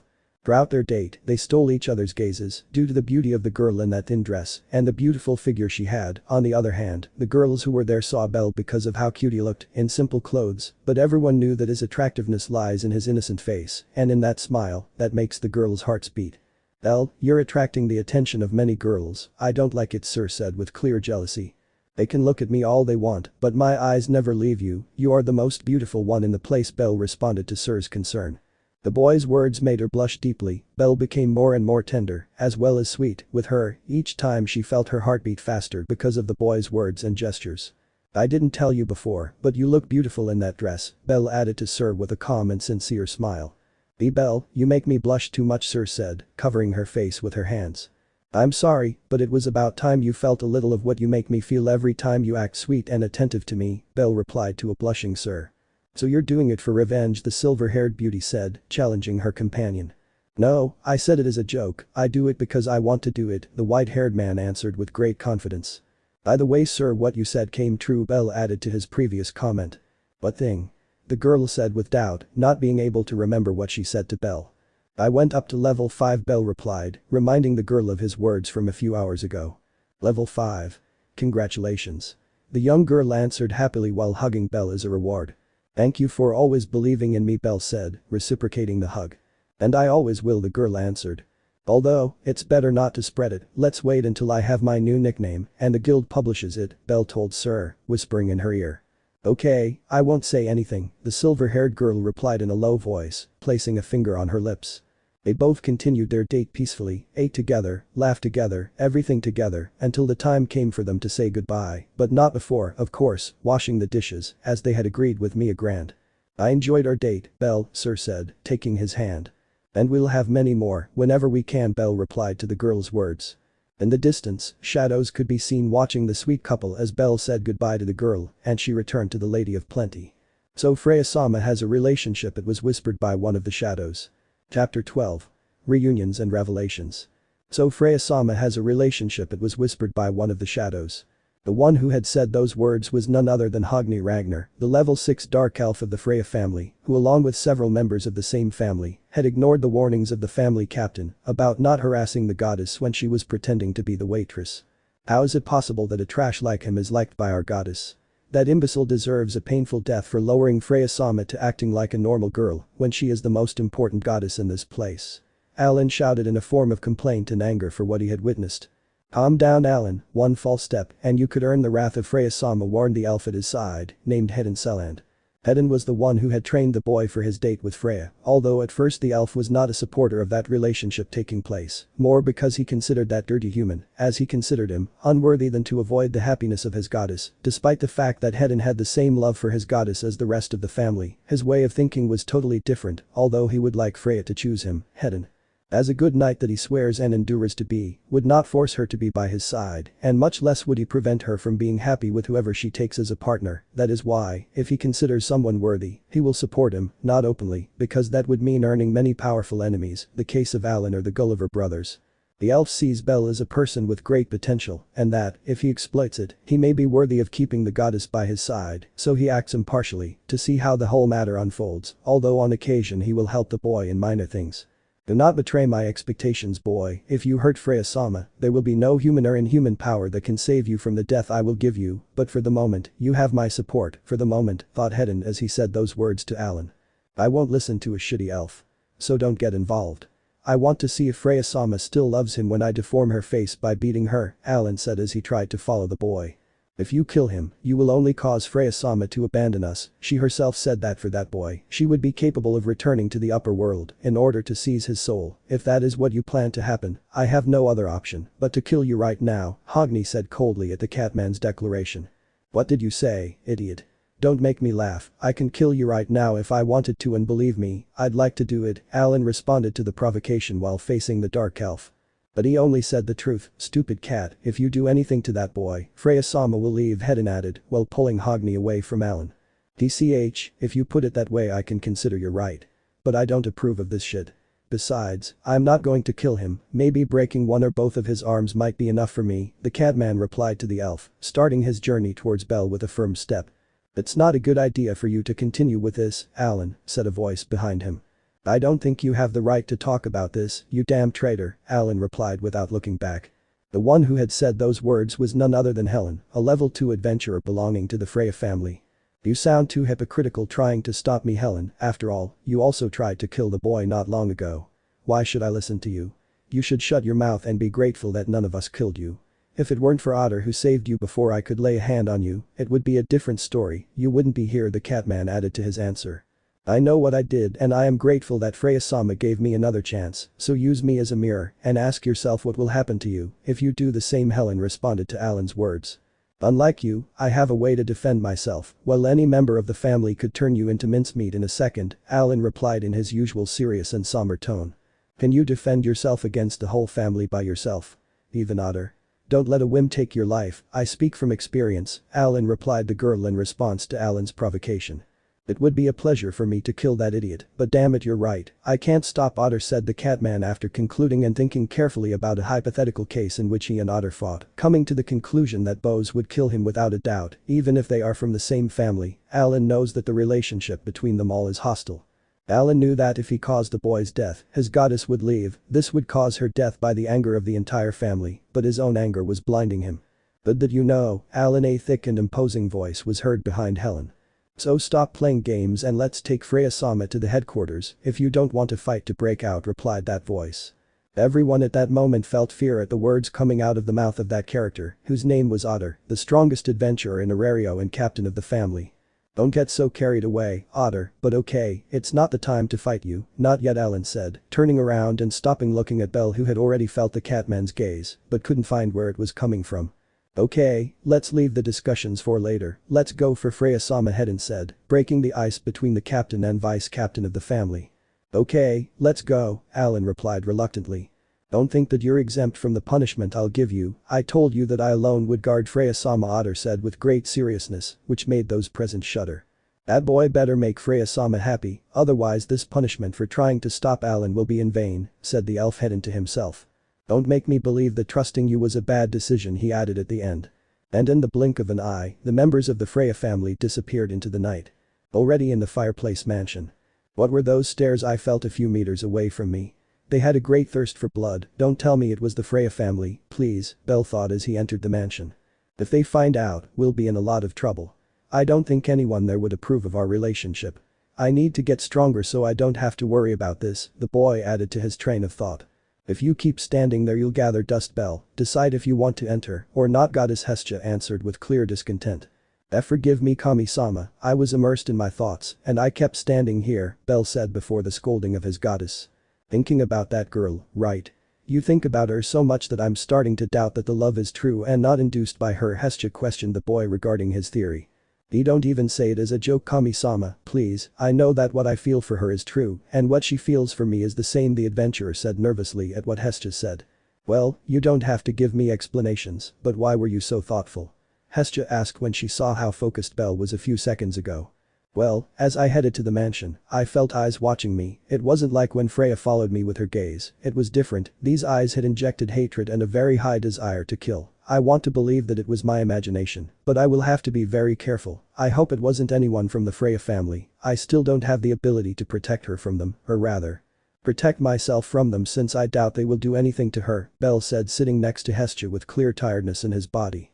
It is a constant danger to try to hide all this from the Freya family, but it is the path you decided to take and you must follow it to the last consequences. You better than anyone know what a person is capable of doing when they have the motivation and a goal to reach that will give you the strength to continue, and if you feel that you can't anymore, you have your family and friends to give you a little push and keep you going, moving forward, as you have done since we met. Hestia answered while giving her a light hug. Thank you very much, Kami-sama, thank you for always being so good to me, I don't know what I would have done if I hadn't joined your family, Bell said reciprocating the hug. I ask myself the same thing, but I prefer not to, for the first time since I've been here, I can say that reality is better than my imagination, Hestia answered her boy. Hestia knows that, even if her son is cheerful and happy, there are times when the effort takes its toll, but she does not want to show weakness, because he has a long way to go to fulfill his dreams, complaining about the path is to belittle the effort that others make, so that he can advance, it would be not giving the deserved value to the trust that everyone has in him, more specifically, the trust that a pretty silver-haired girl placed in him. Well Belle, it's late, I think you should take a shower and go to sleep, I'll do the same, after all, you look tired and the family is already sleeping, tomorrow will be a hard day, Hestia said to Belle as she separated from the hug. Okay Kami-sama, thanks for listening to me, Belle replied as he stood up and walked to take a shower. It's nothing my little Belle, Hestia replied. The boy began to walk away from the goddess. You have a hard road Belle, but your greatest virtue is never giving up, it won't be easy, but you will achieve it, Hestia said to herself. The next day, still at the mansion. Everyone was awake, preparing to go to the guild to give their version of events regarding the problems that occurred on the previous expedition. They wanted to know if there was any evidence of this and if the guild would take action on the matter. Hestia's job was to contact Fel somehow to take them to the Xenos and discuss if they have any idea about the words the monsters said before they died or if they were part of them. Already in the guild, we could see the half-elf talking to the Hestia family. Okay, I'll start with the main thing, on the 17th floor, we encountered dismembered monsters and giant pools of blood covering floors and walls, all caused by a single monster. Bell began the story. A monster did that. Some adventurers who arrived yesterday morning told me they saw the same thing, but they didn't find any clue as to what could have caused it, Ina replied, responding to the boy's words. It's simple, they didn't find anything because we killed the monster before they could encounter it, Welf replied to the advisor. Understood, but what monster caused that? Don't leave out that detail, Ina replied. An irregular Goliath, Mikoto said quickly. An irregular Goliath. But it's supposed to take a few days for another one to appear, the previous one must have been defeated by the Loki family when they went on their last expedition, Ina said with clear nervousness in her words. Well, there are two hypotheses here, the first, the Loki family did not get rid of the Goliath, which for me, is the least likely, Lily replied. And the second one? The half-elf asked doubtfully. The dungeon sensed a latent danger and used the Goliath as a security measure, Bell answered with clear concern in his words. Latent danger, it could be an option, but it could also be a coincidence, Ina said thoughtfully while taking her chin. If that had been the only problem, we would probably still think it was a coincidence, but it wasn't the only abnormal thing that happened, Bell said upon hearing Ina's words. What do you mean? Wasn't that the only thing? What other problem was there? Ina said with the same concern as before. The green dragon did exactly the same thing in the area of the Great Waterfall, with the only detail that this one seemed to have eaten the magic stones, causing an increase in its power, Welf answered before the girl's bombardment of questions. Your story is getting more and more terrifying, guys, Ina said with surprise on her face. If it weren't for Harahim and her skill, I don't think we would have come out unscathed from that, we were lucky that the battle was short, if it had gone on too long, well, we wouldn't be talking right now, Lily expressed very seriously, which caused a dense and heavy atmosphere in the room. That's why Ina, please convince the guild that something bad is happening in the dungeon, it's not safe to be there with this situation, Belle asked the half-elf. I'll do what I can, Belle, but the last word is not mine, the girl replied to the young man's request. Just trying is already helping us a lot, Welf replied. Well, thanks for coming to warn us, I'll notify the guild to see what decision they make, guys, thank you very much for coming back alive and stopping those monsters, really, thank you very much, Ina said, bowing to the adventurers. Calm down, Ina, it is our responsibility as adventurers, so you don't have to bow down, Belle replied, stroking the elf's head. Ina said goodbye to the Hestia family, and they went to where their goddess was. The advisor told the guild manager what had happened, and he issued a notice that would reach Uranus. Meanwhile, with Hestia. How much longer will it take? I don't think you have much time to wait for them, do you? The goddess asked Fels. I can wait for them as long as my presence is not detected in this place by someone unwanted, Fels answered to Hestia's question. Okay. Look.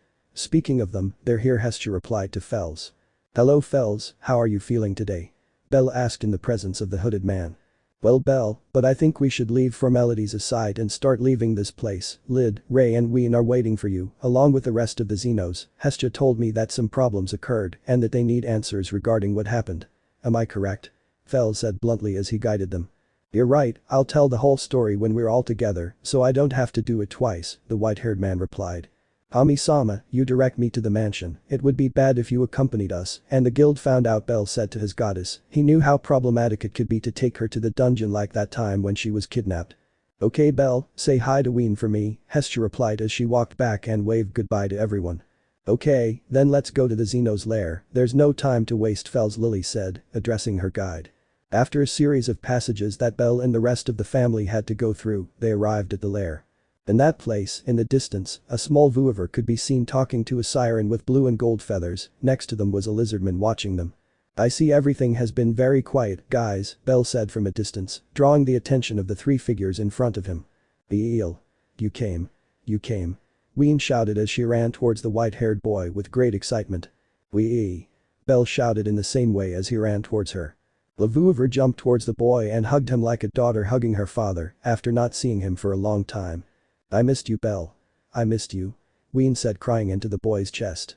This scene caused everyone present to shed small tears of happiness as the scene seemed too emotional to them. I'll try to come more often, Ween, I missed you a lot too, Belle said, hugging her as tears came out just like the little girl. Ween wouldn't get out of Belle's arms, so he had to keep her there for a while longer. Well, this reunion was very emotional. I know you came to visit us, but it wasn't just for that, right? Lid asked the young man. You're right, Lid, there are some things we would like to talk to you about, Belle replied, still holding Ween in his arms. Okay, then let's meet up with everyone, Ray said, walking towards where the rest of the Xenos were. Come on guys, although we plan to make it quick, the conversation might get long, Lily commented as she followed the siren. They walked a few more meters until they reached the rest of the Xenos. They were gathered, waiting for the meeting with their saviors, since Fels told them they were going. Well, since we're all gathered, it's time to get started, Belle said, still with Ween stuck to him. At that moment, Belle began to tell what happened in the expedition, the encounter with the Goliath, the massacre that it had caused with every living being that was around it, its strength, the irregularity and the respawn times between Goliath and Goliath, the arrival at the areas of the Great Labyrinth Tree and the Great Waterfall, where there was no monster anywhere, which gave them a bad feeling and turned out to be correct. Since what awaited them in the last place after having collected the expedition materials was something that none of those present, including the Xenos, expected. Of course he was referring to the green dragon, that, although they did not know for sure if it was part of the Xenos, they were sure that it was not a normal dungeon monster because of the intelligence it possessed, which was demonstrated by consuming the magic stones of the monsters that were supposed to be there. This left all the Xenos absorbed because they still did not know about some Xeno on said floors, which raised a slight alarm in each one. I can only say that wow. What you are telling us, Belle, is surprising and new to us. If there are Xenos who are killing monsters and adventurers indiscriminately, I think that in that case, that issue concerns us all, Lid responded upon hearing Belle's story. Yes Lid, you're right, we're all affected by this situation, that's why we came to ask you if you have any idea why all this is happening. We all know that the amount of irregularities that have occurred lately is not normal. Do you have any idea why? Welf asked the lizardman. We have no idea, no matter how much I think about it, I can't associate anything or anyone with this, the dungeon is always full of surprises, he must be afraid of something, and he uses the irregulars to protect us and himself, but I don't think it's an adventurer who is causing all of this, Ray answered the Retide's question. Hey, there's one more detail, guys, Belle said to the Xenos. What is it? Ray and Lid answered at the same time. Before we defeated the green dragon, the latter gave a scream before dying, and his last words were, Belle said, pausing at the end. All the Xenos paid attention to the words that were going to come out of Belle. The fact that the monster spoke confirmed that it was a Xenos, but they did not understand why it was causing all those disasters and why they did not run into it. The arrival of the first child is near, Belle added after the break. They all felt enormous terror and a very strong cold rise up their backs. From your reactions I guess you know something, right? Makoto asked everyone present to get them out of their trance. To tell you the meaning, I must begin by telling you a little story, Lid said with great seriousness. It should be noted that all of these are memories that were added to us. We were not the ones who lived through what happened next. In fact, I doubt anyone here present was alive at that time, Lid commented before starting the story. Before Aurario rose here where it is now, there was only one place in the entire area, the entrance to the dungeon, which was only a depression of earth that extended to the last existing floor, which no one has reached currently or before according to the records. There were no monsters or anything like them, only the dungeon with its multiple ecosystems and regions. But that changed when humans came to populate this part of the world. The dungeon knew that if it bet on quantity over quality, it could not keep humans away, it could not protect all the life that was about to emerge within it, so with all the power it had, it created three great beasts, which you know as the three great missions. These three powerful entities, born from the dungeon, were in charge of repelling anyone who dared to interrupt the miracle of life that was developing right here. For a long time things were like this, rooted in this. Humans decided to stop attacking the dungeon and began to create their city on top of it. I think many of you know the rest of the story, right? The arrival of the gods to the underworld, the creation of the guild and the adventurers, the story of the hero Albert before the arrival of the gods. Well, as you know from the records of Aurario, the god Zeus and the goddess Hera, along with their families, set out to kill the three beasts to finally weaken the dungeon. They managed to defeat two, but one remained alive and led both families to perdition until they were banished from Aurario by other families. The details of this part I do not know, as the fight was on the surface. The beast that escaped death and also did so from the dungeon, thus abandoning its creator. The beast we are referring to throughout this story is Lid said before being interrupted by Belle. The Black Dragon, Belle said. Correct, the Black Dragon, the first son of the dungeon, who is believed to have gained reason after leaving here and stopped following the dungeon's orders and not heeding its calls, the lizardman continued. He was the firstborn, and if the dungeon has already detected that he is on the way, I don't know how much time we have left until his arrival, nor what his objective or intentions are, but one thing is certain, Aurario will become a hell when he sets foot here, Lid added to finish. This left everyone absolutely scared, both the Hestia family and the Xenos. A beast that neither the most powerful families nor the most powerful hero in history could stop was on its way to Aurario, or so it was thought. Okay Lid, thanks for the information. To you and all of you, I think it's time for us to leave. We promise to come visit whenever I have the opportunity. Okay Ween. Belle said, smiling at the girl in his arms as she nodded happily and got out of his arms. It's a pleasure to be able to help you, Belle. I hope your next visit is soon. See you later, Ray said as he accompanied them to the exit and Fels guided them to the surface. But before Belle left, Lid pulled on his arm. Asterius has become stronger, boy, and he's looking forward to that rematch, said the lizardman. Belle's gaze tightened at these words. I'm getting stronger too, Lid. When I find him again, I'll finish him off, he said with seriousness and a cold countenance. Already on the surface. Well, we have the answers we wanted, although it is not 100% certain that is the case, Welf commented to break the silence and the tense atmosphere that surrounded them. The problem is not whether it is true or not, it is that the possibility exists, Makoto mentioned in response to the blacksmith's words. Makoto is right, the fear that it is true is there, Lily added. It's scary to think something like that is on the loose, but it's even scarier to think it's on the way, Haraham said. Belle was silent in the face of this whole situation. He had no words, he was just deep in thought about what he had just heard, the topic of the Black Dragon, his possible arrival in Aurario, the rematch with Asterius, protecting Syr. It was too much for him to process. Belle's "oh, that babble of the Goliath before dying" sounded in his head, but this time, Belle already knew what he meant, thanks to what Lid told him. Living dungeon, Belle said quietly to himself. We must go to headquarters and tell this to Kami-sama, the white-haired boy told the family members. Chapter 13. Training between a princess and a rabbit. In the fireplace mansion. Belle and his family were inside the mansion. They were all gathered in the living room with their goddess to tell what had happened. Well guys, tell me, what did you manage to discover with the Xenos? From your faces I can tell it's nothing good, Hestia said with seriousness on her face. Kami-sama, what we are going to tell you is very important, although for now everything is a theory. If it is real, we will be in great danger, both us and every living being in Aurario. Belle responded to her goddess's question. This caused some fear in her. What could be so bad as to threaten all of Aurario?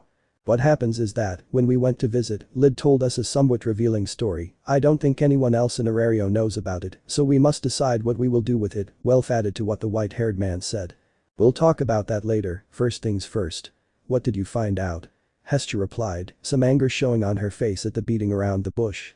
Well, according to what Lyd said, there is a very high possibility that the dungeon will protect itself from a nearby threat, since, in his words, it is alive, something I was able to confirm when I better understood what the Goliath wanted to tell me before I finished it, Bell answered without changing his serious face. That part is very important, but what would the dungeon be protected from? Is it related to what the green dragon said? What he mentioned about the first son, Hestia said, taking her chin in thought. That's the question, Kami-sama. The theory is that yes, it does have to do with the first son of the dungeon, Bell responded even more seriously and with some fear. Bell, who is the first son? You know, right? The goddess asked, sensing the tension in the atmosphere regarding the subject. The black dragon, Bell answered. The black dragon, the last great mission, which could not be accomplished even by the two most powerful families in Aurario. That black dragon? Hestia answered, adopting the serious and nervous expression that everyone in the room had. It is still a theory of the Xenos, but it is very likely to be the case. What the irregulars said, and what is happening with the increase in power in the monsters, can be very clear evidence that the arrival of the black dragon is near, said the one known as Rabbit Feet to his response. But if that's the case, even more doubts arise. When will it arrive? Do we have time to prepare? Why is it coming? Can we defeat it? Every time I think about it more carefully, many doubts arise that don't let me be calm, but one thing is certain, we must notify Urano-sama, and we must do it soon, Bell added to what was said previously. The good thing is that, if we are lucky, the more powerful monsters emerge, one or more of them may be Xenos, that would be a considerable force to take into account as support, but that would be asking too much of luck, Makoto said, trying to take that as a positive side of things. Makoto is right, if we get extra help from the Xenos, we could benefit greatly, but the stigma of what happened with the Black Minotaur that defeated Bell still remains. We cannot trust that Aurario will receive with open arms the help that the Xenos want to provide us. It is an overly optimistic thought, Welf added, in response to what his partner said. Lily thinks that the best thing is still to warn Uranus and start helping the Xenos, so that they are better seen, step by step, but without stopping, Lily said in front of everyone present, which gave Bell an idea. Lily, I just thought of something, it might be risky, but there's a chance it could work, Bell commented. What is, Bell?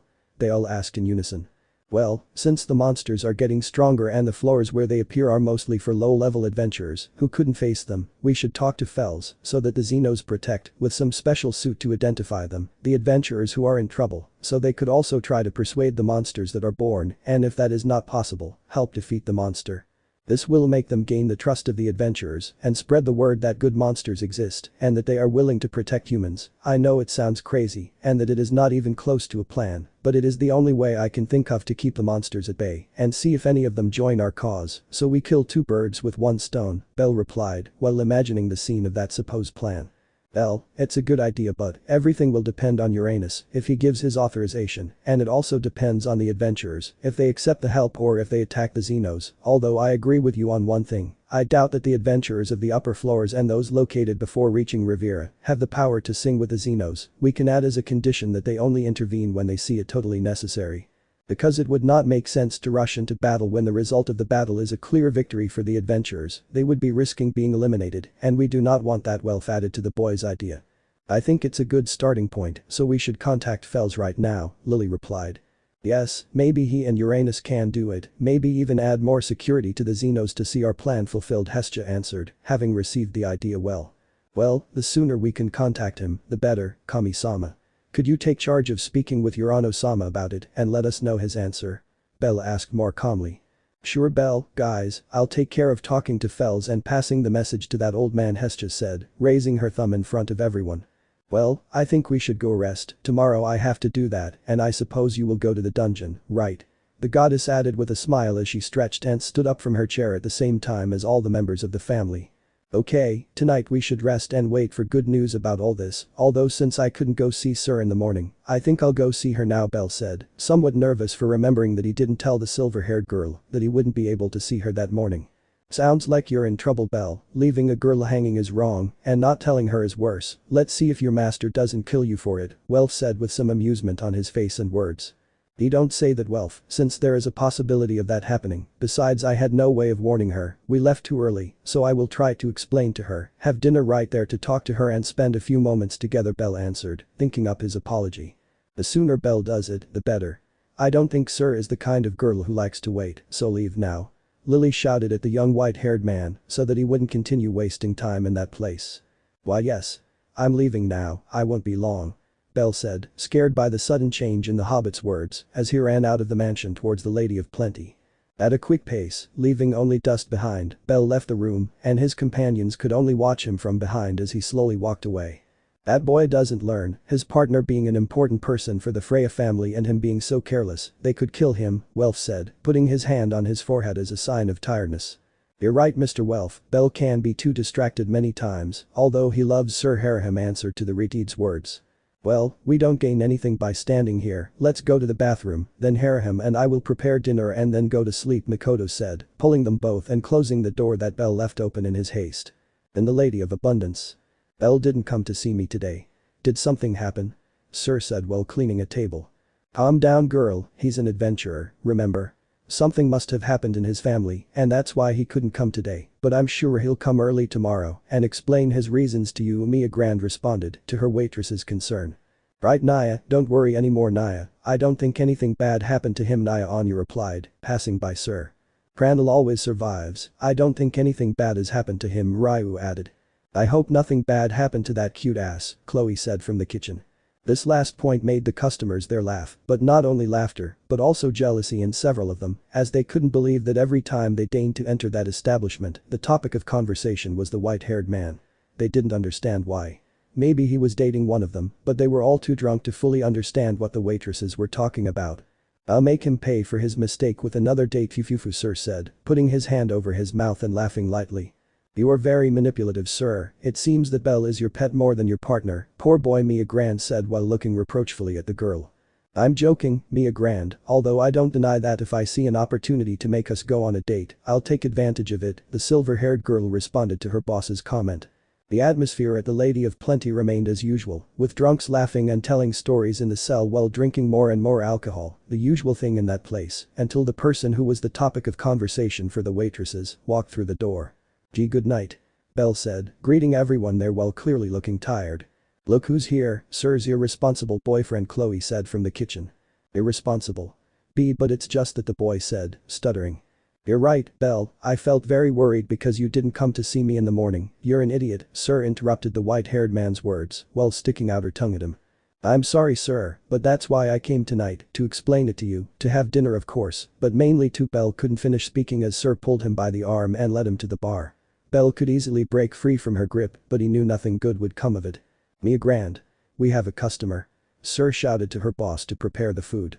Wait, Syr, Bell said in view of the situation. My reward will be that you eat with me now, so I'll forget about this morning. Okay. Syr said in a sweet but somewhat threatening tone. Ah, okay, I can't say no to you, Bell replied, surrendering to the cute girl. Maybe Welf and everyone else are right, they've already tamed me, Bell thought after speaking. Hey, that's not so bad, is it? Syr said, vaguely reading what the boy was thinking. Oh? How did you know? Bell was about to ask until he was interrupted by a plate of food sitting in front of him. Served, now eat, boy, Syr, sit down and eat with him and talk quickly, if I need you for anything you will come to help, said Mia Grand as she walked away from the lovebirds. Well, let's eat. Enjoy your meal. Syr said with a nice smile directed at her beloved. Bon appetit. Bell replied as he ate with the girl and smiled back. They ate together and Bell began to explain what happened in the dungeon, but without many details of course, he only mentioned that he went on a small exploration to the dungeon and reported some problems that his family and he have had constantly for a few days now. Syr did not know very well the details, but assumed that something bad was happening, but that Bell was not going to tell her until the opportune moment arrived, after a clear explanation, but with plot holes. Things calmed down a bit between them and they talked about normal and to some extent silly things. The only thing that bothered them was that many of the people in the place were staring at them. Some part looked at them with sweetness since observing a cute couple of boys so close together and with such good chemistry like the two of them made them remember them when they were their age. Others instead only watched them with disgust and jealousy. Which Bell could feel very well in their looks, but he had already gotten used to it, so he decided to ignore it. Okay Belle, I understand, you didn't come in the morning because you left very early and I wasn't here yet, don't worry, sorry for causing all this Syr said, apologizing with a tender face and taking Belle by the hand. Don't worry Syr, I understand how you feel, so next time I'll have someone warn you, okay?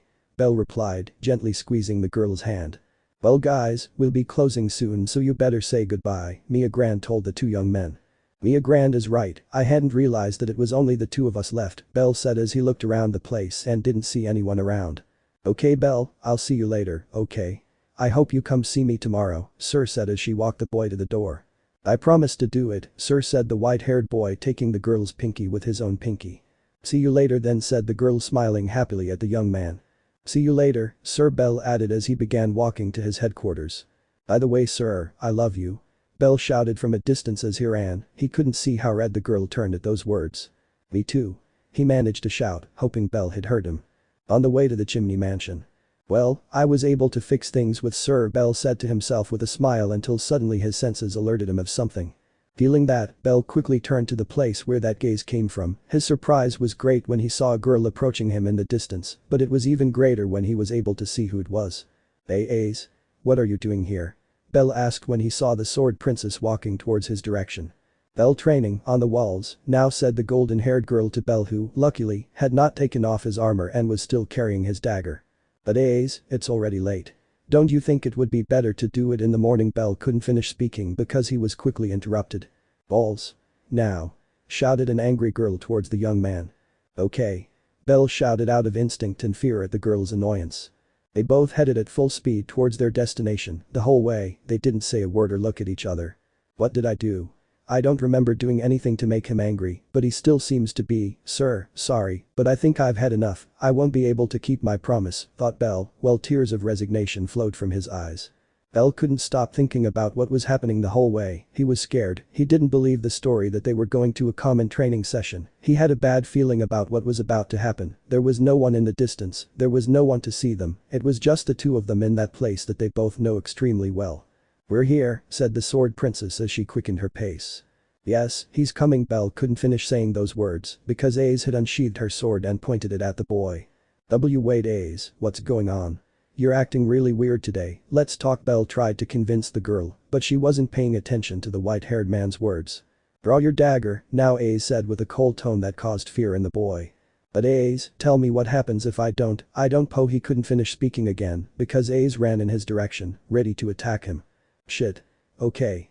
Belle said, seeing that words wouldn't get him out of the situation. The loud clang of the metal of the dagger and the sword could be heard as they collided furiously. Ace attacked harder and harder, this caused Belle to feel his bones rumble, but still, no attack from the princess had managed to give him any kind of wound, even superficial, but neither had he caused any kind of damage to her. At that moment he was very happy and grateful for having leveled up. If he were at level 4, it would be a different story. Maybe he would not have endured the start of the attacks that were getting faster and stronger to the point that he felt that if he did not hold his dagger correctly, it would fly out. If he did not put force into his blocks, his arm would be thrown to the side. If he did not pay attention to the direction of the blows, they could be directed to a place where the wound could be fatal. Belle knew that any kind of carelessness in a situation like the one he found himself in now would be fatal. The princess of the sword was not normal, of course, as far as she. Ace, what's going on? Why do you seem angry? Belle asked without taking his eyes off the golden-haired girl's sword. Don't talk, focus on not dying. Ace shouted to the white rabbit, this made the latter angry for not receiving an answer about what was happening. Okay. If we're not going to talk, there's no other choice. Belle shouted in response to Ace's warning. Belle accelerated the speed of his attacks and Ace at the same time began to lose the advantage she had. She felt how the boy's attacks made her retreat and corner her. Thanks to that, she began to invest more force in her attacks. Belle could only feel how the calluses on his hands opened more and more until they formed blisters and burns on his palms from the handle of the dagger. Not to mention that he felt a lot of pain in both arms because it seemed like they were going to break from the impacts he was receiving. To reduce the load of blows, he decided to jump backwards and thus be able to take some distance. Don't run away from a fight, Belle. Ace shouted as she ran towards Belle to attack again. I'm not running away. Belle responded to what the girl said. Well, I don't think I have more than these few seconds to do it, Belle thought as he could see the sword princess getting closer and closer. Argonaut, 15 seconds. I can't carry it any longer, Belle thought. Belle ran at full speed towards the girl. The young man's attacks increased in strength and speed. This made Ace feel overwhelmed. She couldn't believe how easily the boy adapted to situations, no matter how adverse they were. Each time he grew more and more to the point that he could maintain a fight with her going seriously. This angered her even more, and she activated her magic. Storm. Ariel. Ace shouted, activating her magic. Are you serious? Belle shouted as he watched his small head go down the drain. This isn't training. She wants to kill me. Belle thought, carrying Argonaut for as long as he could until he was interrupted by a sword that stuck into his shoulder. Ace had attacked with a speed that prevented Belle from seeing the attack, which caused him to be unable to react to the attack. He knew that any moan of pain would be a waste of time, so he decided to continue charging his attack while Ace continued to plunge her sword into his entire body. Belle had no time to complain about the pain or to think about the damage he was receiving and whether it would be fatal or not. He only had one chance against her, just one. He could only ensure that he would win if he hit this attack with all his strength. Why? Ace asked as she dealt each blow to the boy's body. Why don't you defend yourself? Ace asked in surprise but without stopping her attacks. She had a mess in her head. She didn't know why she was doing all this. She only knew that remembering the scene of the waitress with him, holding hands, made her heart ache and feel bad. Ace didn't understand what love was, what jealousy was, and much less what she felt for the person right under her nose. Why aren't you attacking? Why is it that even though the cause of my sadness is being beaten by me, I don't feel better? She shouted with sadness and tears on her face, but Belle still didn't respond. Belle was focused on charging his attack. He couldn't get distracted, but that didn't mean he wasn't listening to what the princess was saying. Argonaut 2 minutes. There were 30 seconds left to launch his attack. He didn't want to launch the blow with the 5 minutes for 2 reasons. The first was because he knew he wouldn't be able to hold out that long without attacking, receiving all that damage, and the second was that if the miracle of holding out happened, he could kill Ace with that attack if he charged the 5 minutes of Argonaut. Why? Why? Why? Ace asked in her mind. Argonaut 2.5 minutes. Now. Belle shouted, ready to attack. Why does it hurt me to see you with another girl? Ace shouted, launching a stronger thrust towards the boy. Both could feel how an impact sent them flying at the same time in opposite directions and how that speed caused them to crash into a wall. They had put all the strength they had left into those attacks, although of course, the sword princess was the one with the least injuries on her body. Belle could only look ahead and see how the sword princess stood up and walked slowly towards him, taking her abdomen with her hand, the place where Belle had thrown the blow, her gaze fading from exhaustion. She knew she wouldn't die, but she couldn't stay conscious for much longer. Miss Ace stood a few steps away from him. I'm sorry, Ace, I don't know why it hurts you to see me with someone else, but it's her who I love, although that doesn't mean I'm going to leave your side. I will always be with you as a friend, Belle said with the little strength he had left. Ace could only cry as she realized the harm she had done to the poor boy. I'll help you save your mother from the black dragon, Ace, Belle said before fainting. This last thing made Ace extremely surprised, and she quickly took out the potion she had. She poured most of it on Belle, and she used the little that was left herself. After a few minutes, Belle reacted. Where am I? Belle asked, opening his eyes. We're still on the walls, replied the golden-eyed beauty. I guess I lost, right? Asked the white-haired man lying on the floor. That doesn't matter anymore, I'm sorry for going too far, Ace said, apologizing to the boy.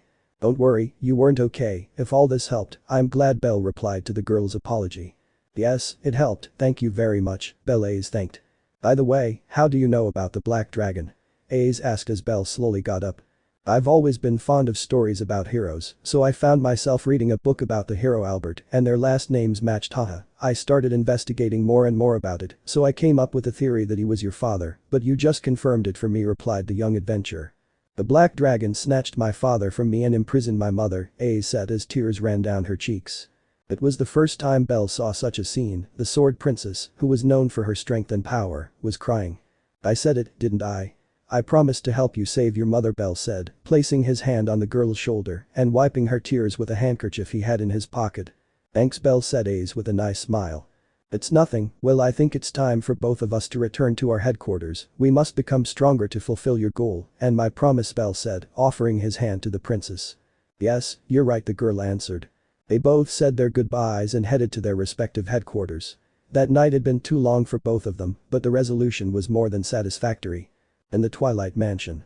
Tell me, Ace, did you manage to understand your feelings? Did you manage to calm down? Riveria asked calmly. Yes, I did it. I can't hate Belle for following his path, but he still decided to help me on mine, Ace replied. How is that? The high elf asked doubtfully.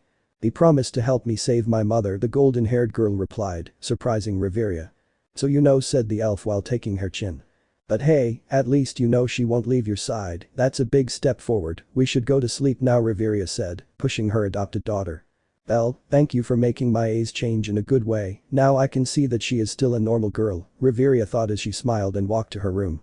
At the Tower of Babel. Daughter, it seems that Belle really loves only me, all his love is only for me, and without having to use my charm. Isn't it great? Freya said as she watched their fight and the resolution. You only make me fall in love with you more and more, Belle concluded the goddess with a smile and blushing cheeks. Chapter 14. Denitus choosing a nickname. In the fireplace mansion. After the fight that both adventurers had on the walls of Aurario, the two headed to their respective headquarters. Although Belle could walk normally, that did not take away the damage that his clothes and armor had from the flurry of attacks that the Sword Princess had given him a few minutes ago. Good night, Belle said, entering the mansion out of politeness, since he assumed that no one would be awake at that time, but he was wrong. Good night, Belle, Hestia said with a terrifying look. Hey Kami-sama. What are you doing up at this hour? Belle asked, feeling the tension that his goddess's gaze instilled in him. Let me answer your question with another question, why are you arriving at this hour? I swear that if you did something indecent with Freya, I will put you through hell, Hestia responded, emanating an aura of jealousy that could be felt just by looking at her. It's not what Kami-sama thinks. I didn't do anything indecent with Syr. Belle said in response to the question his goddess had asked. Hestia still doubted her son, even though she knew she couldn't lie to a god, which calmed her down and helped her better observe the situation and the state her family member was in. Belle, why is your armor broken and has some scratches? Hestia asked, replacing her jealousy with concern. Let's just say I had a little unexpected training with Miss A's, the white-haired man replied in a tired manner, still scared by how things had unfolded in that confrontation and how close he saw his death. Training? What do you mean? Tell me what Wallen whatever did to you. The goddess demanded angrily, seeing how Belle was doing. It's just while I was coming to the mansion after finishing my date with Syr, I felt someone looking at me from a distance with strange intentions that made me alert, but my surprise was huge when I saw that the person who was watching me was none other than Miss A's. Suddenly she approached me and asked me to go train quickly at the walls, with a tone too cold and terrifying, even for her. I answered affirmatively to this, more out of fear than by my own will. I had never seen Miss A's like that, it was terrifying, I feared for my life, Belle commented with a small shiver as he remembered that specific scene and the tone of voice with which the golden-haired girl had spoken to him. That's strange, but you still haven't told me how that happened to your armor, Hestia replied while in her mind she thought, is it possible that the Sword Princess had been jealous? Does she already know about Belle and Freya's relationship? That's what I'm getting at, Kami-sama. Well, as I was saying, after we arrived at the walls, I tried to talk to her about her behavior and how strange it was that she called me to train at that moment without prior notice and without having exchanged a word during the entire trip, but I didn't receive any kind of explanation from her. Before I could even finish my question, she had already drawn her sword and attacked me. I couldn't stand still, so I responded instinctively and defended myself. We were fighting all that time until I had no choice but to attack her with Argonaut, but she counterattacked with her own magic, and because of that we were both thrown to the sides. Needless to say that she beat me and I fainted, but after that she explained to me that she was sorry, that she didn't know what she was doing. I just told her that it was no problem, that if this helped her calm down, it was enough, Belle answered calmly under the gaze of his goddess. Belle, you're too good, one of these days, I hope I'm wrong, they're going to take advantage of that and kill you. It's okay that the Sword Princess is your friend, but that doesn't justify everything she put you through, you should be more careful with it, although at least it's nice to know that nothing worse happened and that you're okay now. If I were you I'd be more careful. I don't think having Wallen whatever he is as an enemy is a good idea, Hestia replied at the explanation of what happened.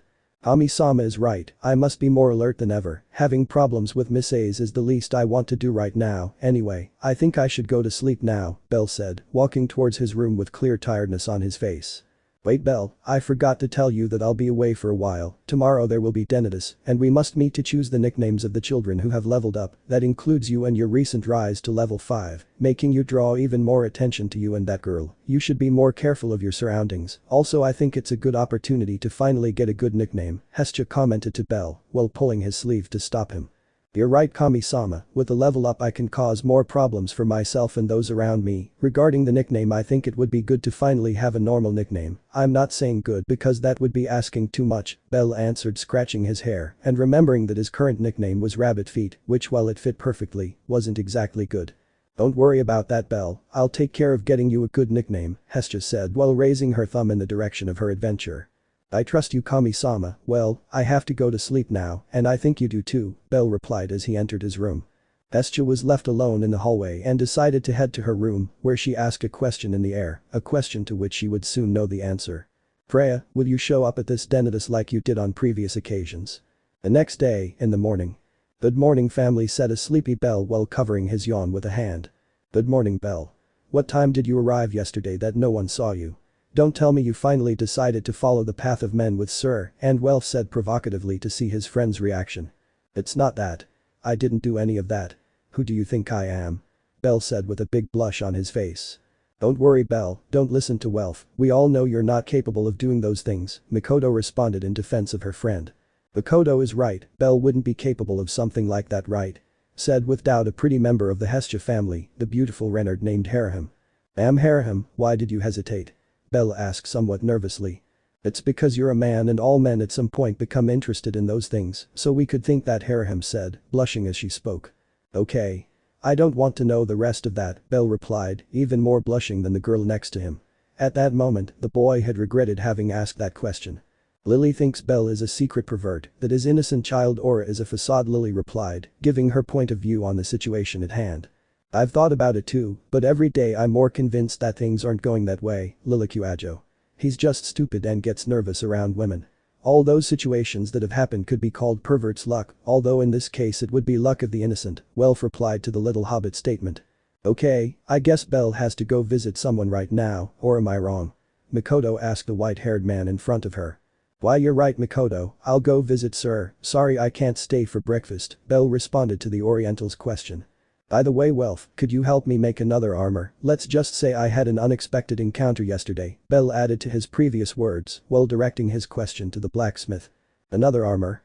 I mean, I have no problem making it, but wasn't it in perfect condition when we returned? We didn't fight or do anything that could even scratch it, the blacksmith replied with doubt on his face. You see, what happens is that, Bell said while quickly explaining what happened with his late-night encounter with the sword princess and how she was the cause of the poor condition of his armor. Everyone was amazed by what the boy said, they couldn't believe that he had survived a fight with the sword princess when she was serious, they classified it as a feat worth framing, although that was the main thought among all of them, another crossed their minds, although none of them believed that to be the case. This whole story sounds like jealousy on the part of the sword princess, was the thought they had together. But they decided to keep it to themselves since they didn't want to cause a problem with Bell, and they didn't think it was necessary to say it now that he is already with Syr. It was obvious to everyone that Bell had no idea that what caused Ace's behavior was those jealousy. Sometimes I wonder why you're so smart about other things, but so stupid when it comes to interpreting a woman's actions and feelings, Well thought with a disappointed face towards his friend. Well, although I like the story, I think Syr is waiting for you, don't worry about the armor, I'll take care of repairing it. Anyway, today we have the day off, so I have almost nothing to do, although I would like to go visit Hephaestus, you know, I also have to concentrate on my plan of conquest, although I think she won't be there for the dentists, I can still gather information to invite her out when she returns. Welf answered very kindly to the white-haired man's request. That's true, we have the day off so to speak, since we have no plans to go to the dungeon, anyway, let's see what happens today, I'll go with Syr. See you. Bell answered as he left the mansion and said goodbye to everyone. When the white-haired man left the room, everyone let out what they thought. That was jealousy, there is no doubt that the princess was jealous, and that is why she did what she did, they all said in unison while sighing with tiredness, of course, all except Harahim, who was unable to reach that conclusion. And the Lady of Abundance. Good morning, said a friendly young man as he entered the establishment. Good morning, Cranel-san, if you are looking for Syr, I am afraid to tell you that she is not present today, an elf responded in a serene and calm manner towards Bell. The elf's name was Ryu. Isn't he there? Bell asked in confusion. No boy, he said he couldn't come today so he's not there, although he didn't tell us why. That's strange, Mia Grand answered in response to the boy's doubt. At that moment, Bell remembered what his goddess had said about the dentists. What an idiot I am, obviously Syr wasn't going to be here, she should be at the dentists, after all she's a goddess, thought the white-haired man at what the owner and the waitress of the Lady of Abundance had said. I see I can't do anything, tomorrow I'll come see if he's there, for now I'll have to find something to do, today we have a day off with my family, and I don't have anything planned, Bell answered somewhat dejectedly. If you don't have anything to do, could you help us cover that silly girl's work? We could use an extra pair of hands today. We're not in a position to refuse help. Mia Grand responded to the boy's words. No. Me and my big mouth. Bell thought upon hearing the dwarf's offer. But Belle said before being interrupted by the dwarf again. No buts, you will come and help all day, so be prepared, waiter Belle Mia Grand answered. This kind of thing only happens to me. The boy thought as a small tear fell from his left eye. It was a pleasure meeting you, Belle Ryu said mockingly. It's not funny Ryu our poor hero answered sadly and resignedly. At the Denitus, which takes place at the seat of the Ganesha family. I am Ganesha. Welcome back to Denitus. Where we will recognize the efforts of children from families in Arario. Ganesha said to all the gods present in the room to liven up the atmosphere. At the table you could see all the gods, Hermes, Hestia, Hephaestus, Mikazuchi, Loki, among many more, but the presence that had the goddess Hestia worried was Freya, since she was nowhere to be seen. Where have you been, Freya? I doubt you would miss this Denitus, especially considering it's your beloved who has reached level 5, Hestia thought, looking around. Something has you worried, dwarf, right? The goddess of deception, Loki, asked mockingly. Nothing that concerns you, flat-chest Hestia replied, responding to the provocation. Damn dwarf, what did you come for now? Don't tell me you just came to eat for free. Loki responded with malice in his words. Hestia only relaxed to fall into provocations, she knew that Loki's reaction to Belle's news had to be seen at the right time, so she held back. You'll see, silly flat-chest, you'll see Hestia replied with a smile that aroused the Redeed suspicion. Now you two, whenever you both come here you fight, we're all fed up with that Hephaestus interrupted while sighing from the tiredness of always having to see the same routine from both of you. Don't speak for everyone Hephaestus, I enjoy watching both of them fight, that's why I came to the Denitus Hermes replied while laughing. Shut up Hermes. Loki, Hestia and Hephaestus shouted. Okay, I'll shut up Hermes responded to the angry looks that were fixed on him. Look who arrived, the goddess of beauty, the one and only Freya Hermes, said mockingly again upon noticing the presence of the newcomer. Hermes, there is no need for such an eloquent introduction, Freya replied as she sat in her chair, which was in front of Hestia. Freya seeing her, gave her a slight smile, which Hestia received and returned calmly. I thought you wouldn't come Freya, you're not one to come to these things. Is there a boy of your interest to steal you nymphomaniac? Loki said provocatively to make the perfect Freya angry. Loki, who do you take me for? I didn't come for that, although I have my personal reasons for coming, it has nothing to do with what was said. Are you afraid that my family will continue to grow and that yours will continue to be a second class like their goddess? What a shame that you care so much about other people's families instead of your own Freya answered without losing her composure, releasing venom with her words. Hestia could only manage to laugh slightly at what Freya said, she was already beginning to like the goddess of beauty more. What did you say, nymphomaniac? You're very confident just because you have a level 7 in your family. My A's will easily surpass him in no time, so you'll have nothing to brag about anymore. The goddess of deception said angrily and arrogantly. Fufu, we'll see Loki, for the moment, you are still the second most powerful goddess with the second strongest family. Did you hear correctly? See gun do na Freya replied with a light laugh that denoted an air of superiority. Loki said, still with anger present in his being. Well, let's get this started, I have things to do, although I would like to continue watching Freya and Loki fight sincerely, Hermes said, interrupting the discussion. I am Ganesha. Let's start the Denitus. Ganesha added to begin. Throughout the Denitus, only a few children of small families who had reached level 2 had been talked about. Most of the nicknames given to them were somewhat silly, as usual. There was nothing to highlight or to draw everyone's attention. The Denitus continued on its course as normal until we reached the person in question, who would give a lot to talk about, whether it was good or bad. Finally, the last adventurer we will talk about today will be the boy from the Hestia family, bellcranel or rabbit feet Ganesha said, sparking everyone's interest, even more so to their surprise, even more so that of the goddess Loki. What are you talking about, Ganesha? Don't tell me that the son of that damn dwarf leveled up goddess Loki replied angrily, incredulous at what she had just heard. Flat chest indeed. My Belle has gone up to level 5 in 2 months, my boy keeps breaking your family's records right in your face. The lowly goddess shouted victoriously. How is it possible that that damn brat has risen to level 5 in a short time? It's not normal for that idiot to have leveled up so quickly. I demand to see that bastard's stats. He shouted with great fury in his words. I will not allow you to speak of that child in that manner, Loki Freya said from a distance, awakening the fear of many in the room who did not expect her to interfere in the discussion of both goddesses. That child's effort is not to be taken lightly, let Ganesha continue, so that he can shut your mouth in the face of the feats that this beautiful soul achieved, Freya responded with a seriousness and coldness that was unusual for her. What's wrong with you, Freya? Don't tell me you care so much about a stupid cowardly lucky boy, he replied defiantly in Freya's face. I am Ganesha. I demand silence in the room. Ganesha shouted as he saw that he was losing control of the situation.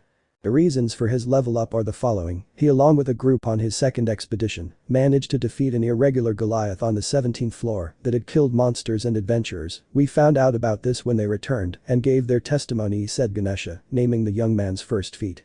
That's a lie. My family took care of Goliath before. Loki interrupted at what the god said. But another one appeared without warning and against what was established by the guild. The proof was the magic stone and the loot he dropped when he was defeated, Ganesha replied while explaining the situation to Loki. At the same time, Freya could be seen with her typical smile and a calm Hestia due to the situation. They did not expect to see Loki this way.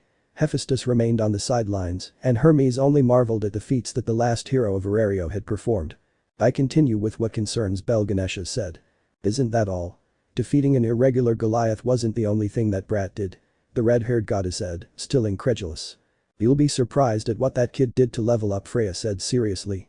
The next reason why the adventurer bellcranel leveled up was because he defeated a green dragon on the floors that correspond to the Great Waterfall. Although that monster can be classified as one of his same level, level 4, we have to say that there was something special that Bel faced. In the same way as the Goliath, it was an irregular that had consumed the magic stones of the monsters in his area and in the great dungeon tree, Ganesha added to what the boy had done.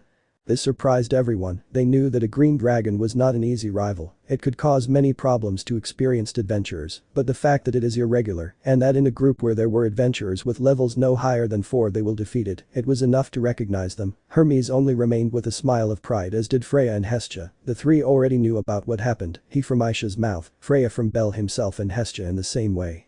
Loki still did not believe it. Jealousy and anger were stored in his being. He could not believe that there was an adventurer with such power and speed to level up.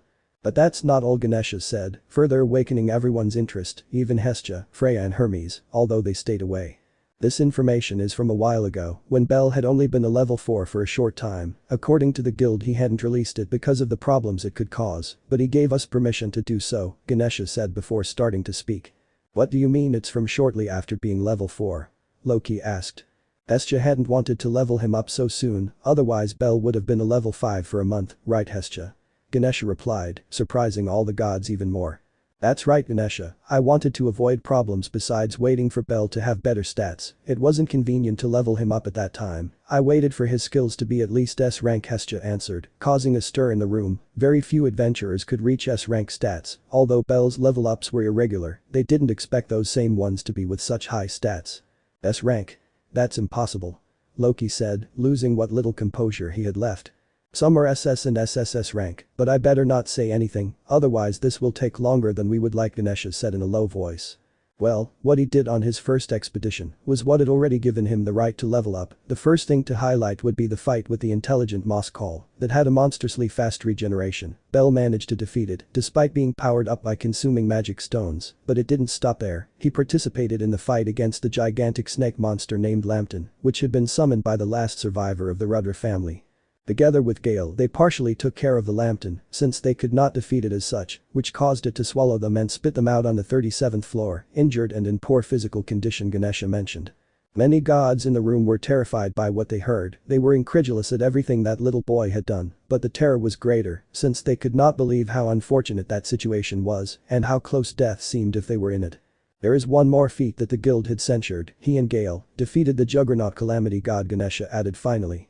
This left everyone who knew the monster frozen. They knew that it was not someone to be taken lightly. They knew the history of the Astri family and how a confrontation against that thing had cost them their lives, so they were truly surprised that 2 adventurers classified at level 4 had achieved that.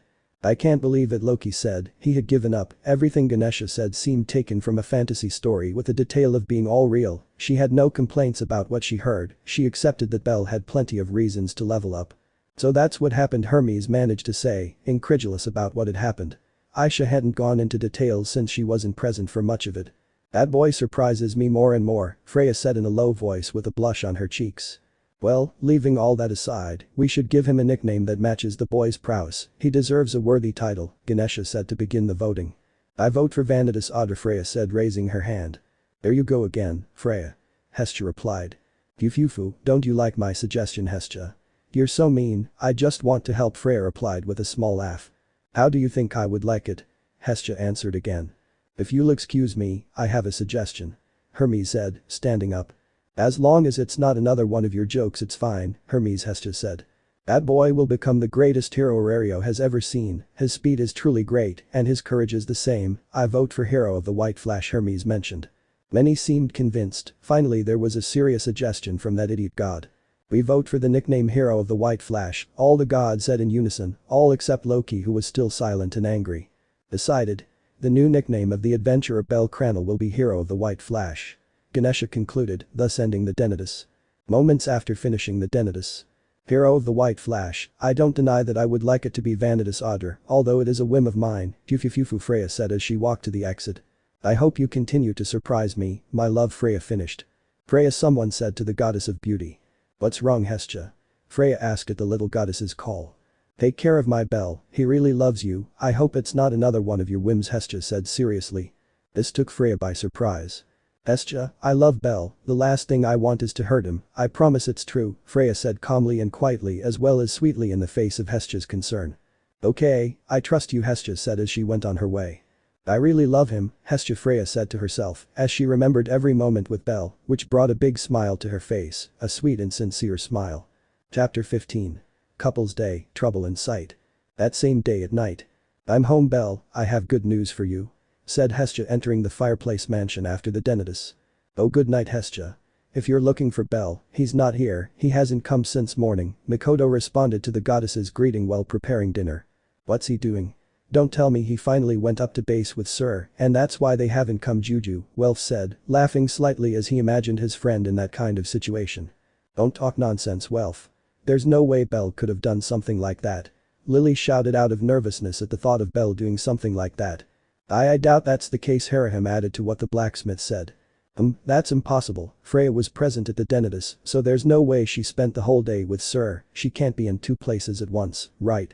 No, I'm sure the Freya from the Denitus was the real one, I have no doubt about that, Hestia thought as she tried to justify why Belle hadn't arrived yet. How much does Hestia think? Mikoto asked when she saw Hestia with a hand on her chin and deep in thought. It's nothing Mikoto, I'm just worried about Belle, it's strange that he hasn't arrived yet, the goddess couldn't finish saying that because she was interrupted by the sound of the door opening. Good evening, everyone. Sorry for the delay. I had a little problem with Mia Grand at the Lady of Plenty. Belle said, entering the mansion, clearly tired and sleepy. Oh Kami-sama, you're here. How was your day at the Denitus? Please tell me you have good news Belle said, recovering the spirits lost by the long work day that happened today. Well, I can finally say with certainty that you have a nickname worthy of you, my little Belle Hestia replied with a smile at the good news she was communicating. Seriously, Kami-sama? Finally, a decent nickname. Belle replied with tears of joy at what the pigtailed goddess had said. Come on Hestia, stop beating around the bush and tell us Belle's new nickname, don't leave us in doubt, Lily demanded with great curiosity that was demonstrated by her words. Well, the new nickname for Rabbit Feet who was previously Little Rookie is Hestia said to add drama to the news and further arouse everyone's interest and the white-haired man's expectations. The hero of the White Flash. Hestia said, jumping towards Belle to hug him in congratulations. Whoa, that is a very good title, I like Belle, you must be happy, right? Welf asked as he turned to look at Belle who was not saying a word. Meanwhile, only one thought was on Belle's mind. Hero. Hero. Hero. Hero. Hero. Hero. Hero. Hero. They nicknamed me Hero. I'm extremely happy. I'm finally being recognized as a hero, Grandpa. Belle thought as his eyes shone like stars and his smile showed off his white teeth. I think he liked it more than we thought Lily said, somewhat nervous about how Belle looked fantasizing. I'm sorry, I got lost in my thoughts, but I'm very happy, my dream has always been to be a hero, and although for now it's a nickname, it makes me happy to know that people recognize me as such, thank you very much, Kami-sama Belle said with tears of joy on his face, and hugging Hestia, this caused the rest of his family to join the hug.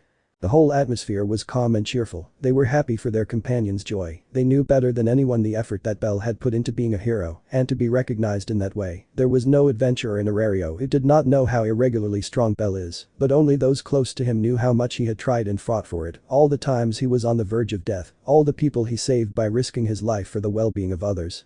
He already deserved the title of hero before reaching level 5, and they knew perfectly well that he was not going to disappoint the expectations placed on him. Belle is a light that guides people on the right path, a soul that allows you to see the best in yourself and be able to move forward in a good and optimistic way. Belle is a beacon of hope for all of them, and how could he not be? Seeing that he is the reason why everyone is in that room together, without him no one would have advanced, they would remain stagnant as they were before meeting the boy, everyone was grateful, everyone wanted to continue seeing that smile on the white-haired man, his friends wished him happiness. Belle, you're a great person and an excellent hero, so we all know you live up to your nickname and your responsibilities, Wilf said to Belle, giving him a thumbs up in approval and support. Yes Belle, you were already a hero, how foolish the gods were not to realize it before Lily added to the blacksmith's words. Belle is right, from the moment you saved me, I knew you were a hero, my hero Haraham said, showing a smile of joy as she remembered the young man's courage to save her, she who had lost all hope of being rescued, loved her even belonging to a family that loves and cares for her. Belle, let's keep growing together, Mikoto added to the boy who could only cry with happiness at his family's words. He was finally behaving like what he is, a child, not as the captain of a family, not as a first-class adventurer, not as the record holder for the lowest time to level up, or as the hero that everyone thinks he is, he behaved like a child. Everyone knew that what Belle achieved started as a childish dream in the eyes of many people. But dreams will always come true when the person in question puts effort on their part to achieve it, the dream of being a hero caused all this. Sniff sniff thanks guys, thanks for your words, I'm glad to know that I have people like you by my side, Belle said with tears still coming out of his eyes and hugging his family even tighter. Let's stay together Belle, there's no need to be thankful for this, you deserve us to always be by your side, it's the least we can do Hestia said to her little boy. The atmosphere inside the mansion was very pleasant. After they separated from the hug, they decided to go to dinner all together at the table. They were talking about how their day was. What Wilf did mostly was create a new armor for Belle. Lily was in charge of visiting some acquaintances to whom she is very close. Mikoto went to visit the Take Mikazuchi family, her friends and former family members. Haraham went for a walk in the outskirts of Arario. She said that she ran into a very kind person who helped her carry some bags on a previous occasion. Many did not take too much importance to it, only Mikoto who saw Haraham smiling while telling that. Belle for his part, said what happened at the Lady of Abundance, how he was a waiter throughout the day with Ryu, Chloe, Anya and Noelle, who kept calling him dad and asking him when he was going to marry Syr. This caused all the adventurers' eyes to turn to him with clear confusion. Since they didn't expect Belle to become a father at such a young age, so he had to explain what had happened, otherwise the rumors would overwhelm him and he would get into too much trouble. So Belle, when are you marrying Syr? That girl beat me to the question, but now that you mention it, I think it's good to have it planned, don't you think? Wilf asked, half joking and half serious. All the girls' eyes at the table fell on the boy who, due to Wilf's question, was extremely red and nervous. It was obvious, he has no experience in the matters of romance, he is still a child, and Syr is his first partner, although he admits that he would be lying if he said he hadn't thought about the subject of marriage, a life with her, together and happy, having children, although he had to rule out the latter, since the goddesses cannot have any kind of offspring. But he liked the idea of fulfilling Noelle's dream and taking care of her, as long as Belle's mortal life would reach him, taking care of the orphans that they both sometimes went to visit. It was a dream, the whole future that he imagined with her, although isn't that how the White Flash hero was born? From a childhood dream of Belle that his grandfather inherited to him at a very young age. If you can dream it, you can achieve it. I'd be lying if I said I haven't considered it, but I think it's too soon. I still can't assure her that she'll be safe with me. I want to be even stronger. Until that, I couldn't ask for her hand, Belle said with certainty, although it was lost with the passage of words, until everything he said came out with clear nervousness and sadness. Belle thinking about marriage, Wilf, you're right, it's not normal, Syr must have done something to bring him that way, magic or some position, Mikoto said mocking Belle's attitude. That's most likely, Belle isn't like that, Syr must have done something, Lily added to what the Oriental said. I don't think so, it's obvious that Belle, Haraham said before being interrupted by Hestia. That must be it. It's the only way that girl could have stolen my Belle. Hestia shouted, letting herself be carried away by the atmosphere of laughter and jokes. I wish they wouldn't pull any strings on Syr, Belle said, sighing, though he understood that they were all saying it to joke with him. Okay, but seriously, I like your way of thinking, that of being a man who can be with you and make you happy, protect you and take care of you. Until then, I can't be with you. You dream like a knight, you only need the armor and a horse, Wilf said, still making fun of the boy, although as far as the way of thinking goes, he was serious. Take care of that girl, Belle, she's a delicate flower, she's not an adventurer or someone with great power, so you must give your life to ensure hers, that makes a hero, right? Although I think you know it better than anyone, Mikoto said before the boy's determination. I promise to do it, after all, she is the person my heart chose, the white-haired man responded with a big smile and confidence. By the way, Belle, speaking of Syr, well, you were saying that you were a waiter, you didn't mention his name at any time. Why? Lily asked with doubt at this detail. Ah, that's it, she wasn't there. When I went to see if she was there, Mia Gran told me that she had taken the day off, so I assumed it was some important matter, but being stupid, I let it slip that she had the day off, and they hired me as a waiter, Belle commented in response to the Hobbit's question. I'm not going to mention that he was absent due to the dentitus obviously, Kami-sama must know, so I don't think he'll ask me for any explanation, and I can't tell the rest yet, it's not the time yet the young man thought as he finished his words, although he is very bad at keeping secrets, as long as they don't ask him, he can avoid it.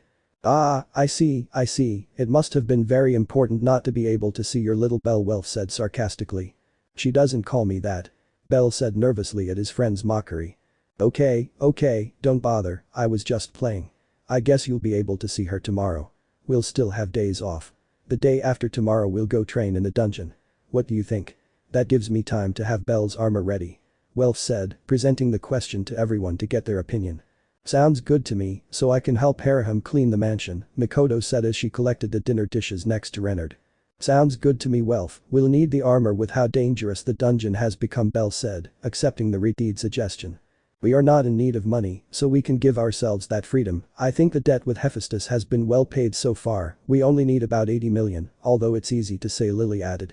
Yes, it's easy to say, Hestia responded to the Hobbit statement. Well, it's time to take a bath and go to sleep, I don't want any buts or late nights, okay. Hestia said as she ordered the family to go to the bathrooms and then to their rooms.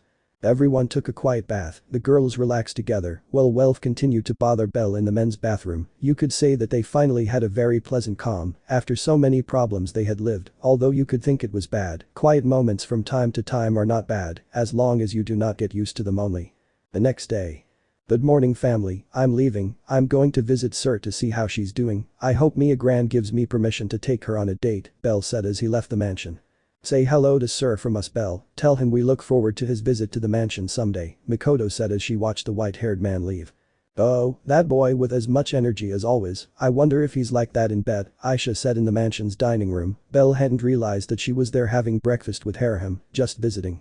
In case you do, I don't even want to imagine poor Syr when Belle finally cheers up, said Hermes, who was also there. He was also ignored by Belle. I bet 10,000 Valis that Syr is the one who takes the initiative if that happens. Who joins? Welf said laughing. I bet 20,000 Valis that the boy will act like a man and he will take the initiative, he can't be so innocent forever, Aisha said, joining the bet.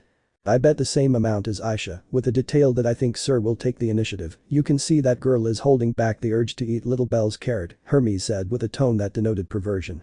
Stop talking about that. Don't you see that imagining that scene made Haraham faint? Lily said scoldingly as she lifted Haraham up. By the way, I bet the same as Aisha, Belle will take the lead, like I said, I'm sure he's a closet pervert, added the Hobbit whispering in Welf's ear. Decided, but how will we know when it happens? Welf asked doubtfully at that.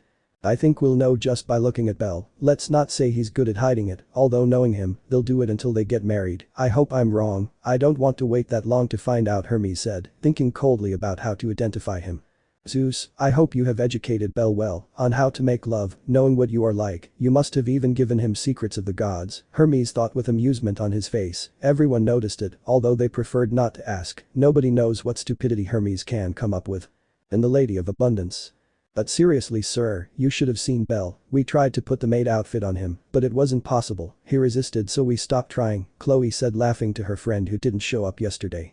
Even if you had seen it, Naya, all the girls who came to the bar would stare at it, Naya, it seems it's awakening feelings in other girls, Naya, don't let them steal it from you, Naya said Anya, trying to annoy Syr. And you know what? She succeeded. I don't care if others see my Belle, he would never be unfaithful to me, he better be, the almost always calm silver-haired waitress said with a terrifying tone. This caused an aura of anger to emanate from the little girl, which both waitresses and customers who were in the place felt. Syr is very scary when she wants to be, I hope you never make her angry, Belle, Chloe thought as she hid behind Anya. Don't worry, Syr, Belle is incapable of doing something like that, but in case he does, I'm willing to help you make him pay, Ryu said, emanating the same aura as Syr. Ah, Belle, please don't even think about coming now, Naya, things are very tense, Naya, I was just joking, Naya, although there were girls who saw him with the eyes of lovers, Naya, your life is in danger, Belle, Naya. I'll miss you, Naya thought Anya, white with fear she felt towards Syr and Ryu. Good morning. What's going on? It's me. Belle said, afraid of seeing his death at the hands of Ryu, the weapon, a tray. I'm sorry, Cranel, it slipped out of my hands, Syr, all yours, Ryu apologized in a cold tone as he walked away from the scene. I don't think someone could let something slip with that much force and directly into my face, said the white-haired man still on the defensive. Hello Belle, Syr said to her partner, with a forced smile. What's wrong, Syr? Why are you looking at me like that? The adventurer asked in terror. I don't remember doing anything wrong, but why do I feel like it's my fault? The boy thought. Nothing, Belle, don't think it has anything to do with the lascivious glances directed at you while I was gone, Syr replied without losing the terrifying smile that revealed the girl's jealousy. Scary, Syr is scary, even though I love her, but she's scary, plus leering. I don't remember any of that, was there someone looking at me like that? Besides, hasn't she been looking at me like that ever since she met me? Belle thought, sweating a little. I don't know what you mean, Syr, I don't remember any of that, besides, if someone sees me that way, I couldn't care less, I have the most beautiful woman by my side as a partner, not all the looks in the world will change my feelings towards you, Belle answered with such certainty that it surprised those present. I hope saying this is enough, I hope this touches your heart so you forgive me, even though it's not my fault, the boy said in his mind as he prayed for it to work. Belle, what are you saying? Don't think that this makes me forget what I told you, Syr replied, taking her blushed cheeks from the boy's words. Good, then this will make you forget about it, Belle mentioned as he brought his lips closer to the girl's to give her a nice kiss. Okay, why you win, I'll trust you, the silver-haired girl responded to the young man's bravery and actions. How embarrassing, but it worked, she's not angry anymore, Belle said in his mind, thanking all the gods that his strategy worked.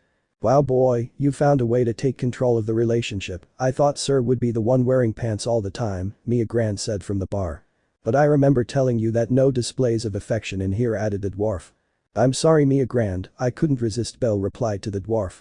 No problem, if you want to do that so much, get out of here, Syr, I'll give you the day off, since Belle covered your workday yesterday, said the dwarf as she left the bar and pushed both of them out of her establishment. Thank you Mia Grand, Syr said as she was taken out of the place with her partner. It's nothing, if you're going to be with Belle, I'm not worried, Mia Grand replied. And so they both found themselves outside the Lady of Abundance, aimlessly, they both began to walk together, hand in hand, they had no place to visit or anything to do, everything was unexpected, so they could do whatever they wanted, sometimes, when two people are without a clear objective, that's when they have the most fun. The young couple could be seen talking about what they did yesterday, Syr telling him in a low tone about her work as Freya the Denitus, the problems and arguments she had with Loki for insulting him. This made Belle happy and sad, since thinking about how his partner defended him lifted his spirits. Belle told him all the problems he had as a waiter and thanked Syr for always doing his job correctly, this because Belle dropped some glasses. Causing too many scoldings and blows from Mia Grand to him, he still has bruises on his arms and contusions from the blows to his head. Both saw each other, laughed, enjoyed their time together, minutes passed, turned into hours, but they did not seem tired of talking, although they did of walking, so they decided to take a break, sitting on a small bench next to the center of her area. It should be noted that at no time in all those hours together, they let go of each other's hands. Which confirmed the already existing rumors that the famous hero of the White Flash already had a partner, some girls disappointed by the news, and some men happy because he would no longer attract everyone's attention. We've been walking for hours, haha. Who would have thought that just talking would be so much fun? Syr said, resting her head on Belle's shoulder.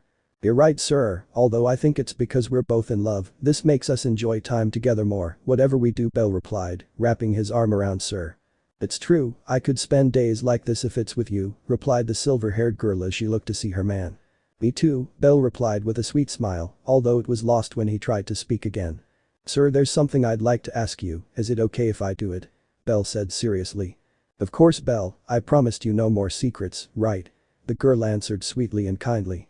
The day of the silverback on Daedalus Street, did you cause it? Belle asked, making the girl surprised. Yes, I can't lie to you, I did it, I'm very sorry, Syr replied. She knew she couldn't lie to the boy, or rather, she didn't want to lie to him. I understand, so it was you, can I ask why? Belle said without losing his serious face. I wanted you to overcome yourself, to see you grow and overcome your trauma, the trauma that the encounter with the Minotaur gave you, the young waitress answered the boy. So that's why you did it, you know. If someone had been hurt I wouldn't be able to be as calm as I am now, but that wasn't the case, so I guess the day of the Minotaur with the sword was your plan too. Belle answered, asking another question. Yes, the girl said with her head down, afraid of Belle's answer. It helped me grow, to become stronger, but risking the lives of others is what I don't think is right, Belle replied to her partner's affirmative response. Lick it, the girl was about to answer until she was interrupted. That's why I want to ask you something. Please promise me that if you want to help me become strong, don't involve innocent people. Even if I have to train with the Freya family, I don't want civilians to get hurt. I don't want to think that, if that happens, it's your fault. Can you promise me that? Belle said to the pretty girl. I promise, Belle, Syr said, still looking downcast. In that case, there's no point in you still being sad, the boy replied as he lifted Syr's face and kissed her. I can't be mad at you, I love you, Belle said as he broke away from the kiss. Me too, Belle, Syr said with tears of happiness in her eyes. And the Lady of Abundance. Well, I think this is the end of our impromptu date, Belle, the girl commented while smiling at the boy. Yes, improvised but no less pleasant, Belle replied, returning the smile. By the way, Belle, I think I'll take into account what you said, Fufu, the waitress added. Which part? The young man asked doubtfully. Training with my family, silly haha, Syr replied. This made Belle turn white. I'll tell you when I get back to headquarters, see you, Belle, Syr said, giving his partner a kiss and entering the establishment. Belle just stood there without saying a word or making any movement. What kind of trouble did I just get into? He thought before running to his headquarters, extremely scared of what awaited him. Chapter 16. Hell in Folkvinger. At the fireplace mansion, after Syr and Belle's date. What kind of trouble did I just get into? I don't deny that it's preferable to train with the Freya family than for people to put themselves at risk because of Freya and me, but I didn't expect this outcome. I didn't expect it, Belle thought as he got closer and closer to the door of his headquarters until he suddenly opened it and saw everyone gathered in the dining room, playing cards and with clear drunkenness on their faces. Hey Belle. How did it go with the girl? Hermes said, clearly drunk. Hermes-sama. What are you doing here? Belle asked when he saw the divinity in front of him. I've been here all day, Belle, because you were in a hurry you couldn't see me in the morning. It's surprising how a person's perspective changes when they're in love. They come back to reality, Belle. Hermes answered to the boy's question, as he thought he didn't realize at any time that he was there in the morning. You should pay better attention, Belle, that girl has you very distracted, Welf said, seeming to be the only sober one at the table made up of Hermes, Lily, Welf and Aisha. From your face I can conclude that you have also just realized that I am here. Before you ask your question, I will just say that yes, I have been here since morning, and the same thing happened as with Hermes. You did not realize I was here, Aisha answered to the incredulous face of the white-haired boy. I thought about Syr for so long all morning that I never realized their presence. I think Welf and Lily are really right, she makes me more distracted, thought Belle, putting aside the surprise of seeing both people before him. This allowed him to put aside for a moment the matter of the Freya family that had him very worried and somewhat afraid. I see you're here, Belle. How did it go with Syr? How much did you do? Hestia asked her family member as she came out of the kitchen. Hestia knew about the bet the four of them made at the dining table, so she couldn't just sit idly by. She decided to join the bet anyway, before she went to talk to Fels and Uranus about what had happened in the dungeon and the information obtained by the Xenos. It would be a huge surprise if, just starting the bet today, Belle made it happen. I highly doubt it, although just in case, I voted for both of them to take the initiative, but Freya is very unpredictable. You better not grape my boy. Hestia thought furiously as she imagined the scene of her little Belle being dragged into the world of lust by the goddess Freya. We just went out for a walk, we visited some places, time flew by that way, so we couldn't do much, besides neither of us had a large amount of money with us to go eat at a restaurant, so we just did that. There's not much to highlight to be honest, but I had fun. Belle was finishing his words when the memory of the talk he had with Syr at the end of their date, at the entrance of the Lady of Abundance, came to him. Ami-sama, there is something I would like to tell you, it is something important. Could you accompany me to my room? Belle said, changing the nervous tone he had at the beginning for a serious and imposing one. After the boy's words, everyone seemed interested in what he wanted to say, since his attitude contrasted with the one he had at the beginning, but hearing that he only wanted to tell his goddess cut off all hope of satisfying their curiosity. Oh? Of course, Belle, come on, it must be something very important for you to say it like that, Hestia answered as she left with Belle. Excuse me, we won't be long, we'll be right back, Belle said, bowing to those present in the dining room. They both entered Belle's room and closed the door for privacy. Well, Belle, from your gesture and attitude I can think that it has something to do with Freya. Am I wrong? And knowing her as I know you, it is something either very good or very bad, Hestia said bluntly, understanding that her son's attitude must be related to a situation very familiar to her, whether she likes it or not. Belle is a magnet for problems, as well as a machine to create them out of nothing. Ami-sama, that is scary, sometimes I think I am very bad at hiding it, but yes, you are right, it is something bad, although it depends on how you look at it, although the positive side is that it will not affect anyone but me, Belle answered to his goddess's declaration. Belle, don't think you're bad at hiding things, you should know that by now. You can't keep doubting him. You're easy to read, easier to read than an open book. Hestia responded to the young man's words. Ah. Am I that bad? Belle said in surprise. Yes, you are, but let's leave that aside, now the important thing is what you want to tell me. What do you mean by it's bad, but it depends on where you see it. Also, what's this about it not affecting anyone but you? Tell me what Freya did or plans to do. Hestia bombarded poor Belle with those questions, one after the other. Why you see Kami-sama, what happens is that I made the mistake of telling her that I preferred to train with the Freya family before she did something crazy for me, Belle answered at first. Wait. What do you mean by crazy? That part doesn't give me a good feeling, Hestia said with doubt because of what she heard from Belle. You see, Belle answered nervously. After that, Belle continued to tell her what happened with Syr and the talk between the two of them on the benches, how he had managed to discover what she had done on Daedalus Street, realized that she was responsible for the silverback attack a few months ago, which caused Hestia to faint, as well as what happened with the Minotaur, which allowed her to go up to level 2. For now, that was the only thing Belle knew about what Freya had done, after going over the words at each moment. Hestia was even more surprised, but seeing that her son did not hold a grudge against the goddess made her uncomfortable, thinking that she was the cause of all that many people could have died because of it if Belle was not present, or worse, that Belle himself would have died if it were not for his courage and bravery. Hestia was getting angrier and angrier, but that anger gradually faded when she heard the reasons why she had done it.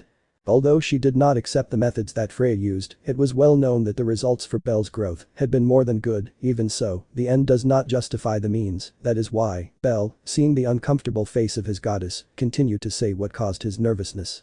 The moment she told me everything, she apologized and I made her promise not to do it again, but I think I messed up very seriously, Belle said. This caught Hestia's attention, although she understood that training with the Freya Familia was a scenario for him to show everything he was willing to do for her. She still didn't understand exactly where the boy had messed up.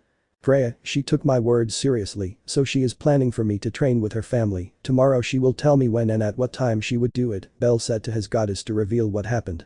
Hestia looked somewhat scared for her son. She knew perfectly well how jealous Freya's relatives could be and the crazy things they would do for their goddess. She experienced it firsthand when they ran into them at the restaurant on the boat she boarded with Ace to follow Belle on his date with Freya, who at that time she didn't know was Freya. Belle, it was a pleasure having you in my family. I will remember you as my first son, and I promise you that you will have a very pleasant place in my heart, Hestia said as she placed a hand on the boy's shoulder and looked at him with deep pity. Kami-sama. This is not the time for jokes. This is serious. I don't know what to do, but one thing is clear, I can't back out. I told Freya I would do it, and I will. I always keep my promises. Besides, she's doing all this for me. It would be very disrespectful to reject her when I myself suggested all this. I just hope to get out alive from what's about to happen, Belle said, nervously grabbing his hair in a sign of fear. Belle, you have survived countless problems. You can call it luck, but we all know it was your own courage and will to live. You should not be afraid. What you really have to do is show that whole family that you are willing to go to the last consequences to be with their goddess. That is what a real man would do, Belle, and you are one. Go, train, grow and show them the reason why Freya loves you so much. In short, go kick their asses until you earn the respect of all of them. Hestia said, lifting Belle's mood. She did not say it only for that reason. Although the test was not easy, she firmly believed that the boy could achieve it. Both seeing him grow, seeing how he overcame all the problems and adversities that came his way, made him understand that this boy would not die until he fulfilled his dreams and goals. Although Hestia may not like it, being with Freya, protecting her and making her happy, was already one of Belle's dreams. So he knew perfectly well that the boy would do it, even if he had to face all of Aurario to achieve it. Kami-sama, Belle said in surprise at the trust Hestia had in him. You already promised to make her happy, and you promised us that you will not die no matter the problems, so you must keep it, Hestia answered. For that reason, follow your path, whatever it may be, we will be there to be with you, added the goddess to her previous comment. Belle could only shed a few tears and hug his goddess. He felt happy to know that a goddess like her had welcomed him, to know that he had a family that loved him and would always follow him. He had not felt so much happiness and so much comfort with other people since he lived with his grandfather. He felt day after day, in the mansion, that he belonged to a family. After crying, Belle decided to go to the bathroom to prepare for what awaited him tomorrow, took a bath and went to sleep. Meanwhile, Hestia returned to where all the family and visitors were. They continued with their little meeting. Hermes was too drunk, and Aisha was not very different from him. The god began to talk a lot of nonsense, things like the last hero of Aurario or grandson of Zeus, but when they asked him for details, he fell asleep or quickly changed the subject, so they decided to ignore him and think that they were the delusions of a drunk. Everything continued like that until another member of the Hermes family entered the mansion. Hermes-sama, we better go now, tomorrow we have to leave Aurario, and you are here wasting time, said the newcomer Asfi Andromeda, with clear anger at the actions and irresponsibility of her god.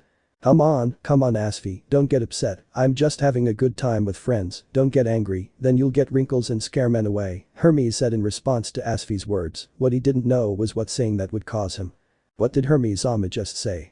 The blue-haired girl said with a cold and serious tone, but with clear anger, although it was noticeable that she was resisting it. I'm sorry Asfi, Hermes said, but before he could apologize properly, he felt a blow to his head. Hermes? Welf shouted as he saw Hermes receive a blow with a staff, knocking him out. Now then, thank you for keeping Hermes here, if you allow us and excuse us, we will leave, Andromeda said, while lifting a knocked-out Hermes, although she kept the smile on her face. Are you coming, Aisha? He asked the Amazon. I'm coming, I don't want to be knocked out, and I doubt you can carry us both, see you Hestia family, Aisha said getting up from her place and following the captain of the Hermes family. Gee goodbye they all said at the scene that had passed before their eyes. She's terrifying, I don't understand how Hermes keeps making her angry, nor do I understand why Asfi hasn't sent him packing, Welf said, incredulous at Andromeda's temper. I think for the same reason why they go to see their gods, Hestia said before the reteed statement. What does Hestia mean? Mikoto asked after what the goddess said. Love, you for take Mikazuchi, well for Hephaestus, she for Hermes, and before Hestia finished her sentence, she remembered that they didn't know about Freya. So? Asked the hobbit Lily. And that's why she acts like that for him, that's also the reason why she puts up with him, Hestia added, fixing the mistake she was about to make. Maybe Hestia is right, maybe Asfi is something like it, Sundir Welf answered. But I don't feel anything like love for take Mikazuchi-sama, maybe for the rest, but not me, Mikoto said, blushing at what was said. Another Tsundir thought Welf, Lily, Hestia and Harahim, who was still silent. Anyway, we should rest, from what Bell told me, he's going to have a training class with an acquaintance of his, so it's possible that you'll only go to the dungeon tomorrow, therefore, I think you should talk to the guild about the areas where it's safe to go, Hestia said to those present. Well, I understand, Bell must be busy, we don't want to delay him, anyway we are already about to go up 3, we just need some more Excelia, to avoid problems with our strength, Welf said before the boy's statement. Yes, we will not be left behind, we cannot always depend on Bell, we must continue to demonstrate our strength, Mikoto added. We must be grateful to Bell, and the only way to do that is to stop waiting for him to rescue us and be strong, Harahim said, in response to the statements of everyone present. It's true, we can't be stagnant. Take care Bell, you won't be the only one to grow. The little hobbit said hopefully.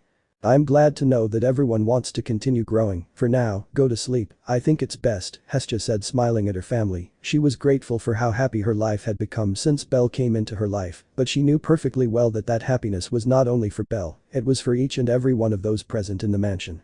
After everyone went to their rooms, Hestia was in hers, thinking about how happy she was. Going down to the underworld has been the best decision I've ever made in my immortal life, she said with a smile and very gratefully. Let's see what Uranus will do about the dungeon, Hestia concluded. That same night, in Folkvingr.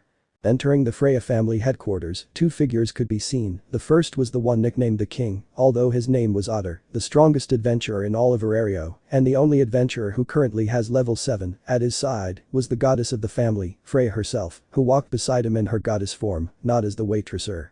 Otter, call the family, or rather, just Alan, Hogni and Hedin, to meet with me, there is something I wish to communicate to them, both to them and to you, Freya said to her most faithful servant. As Freya-sama orders, Otter answered seriously as was his custom.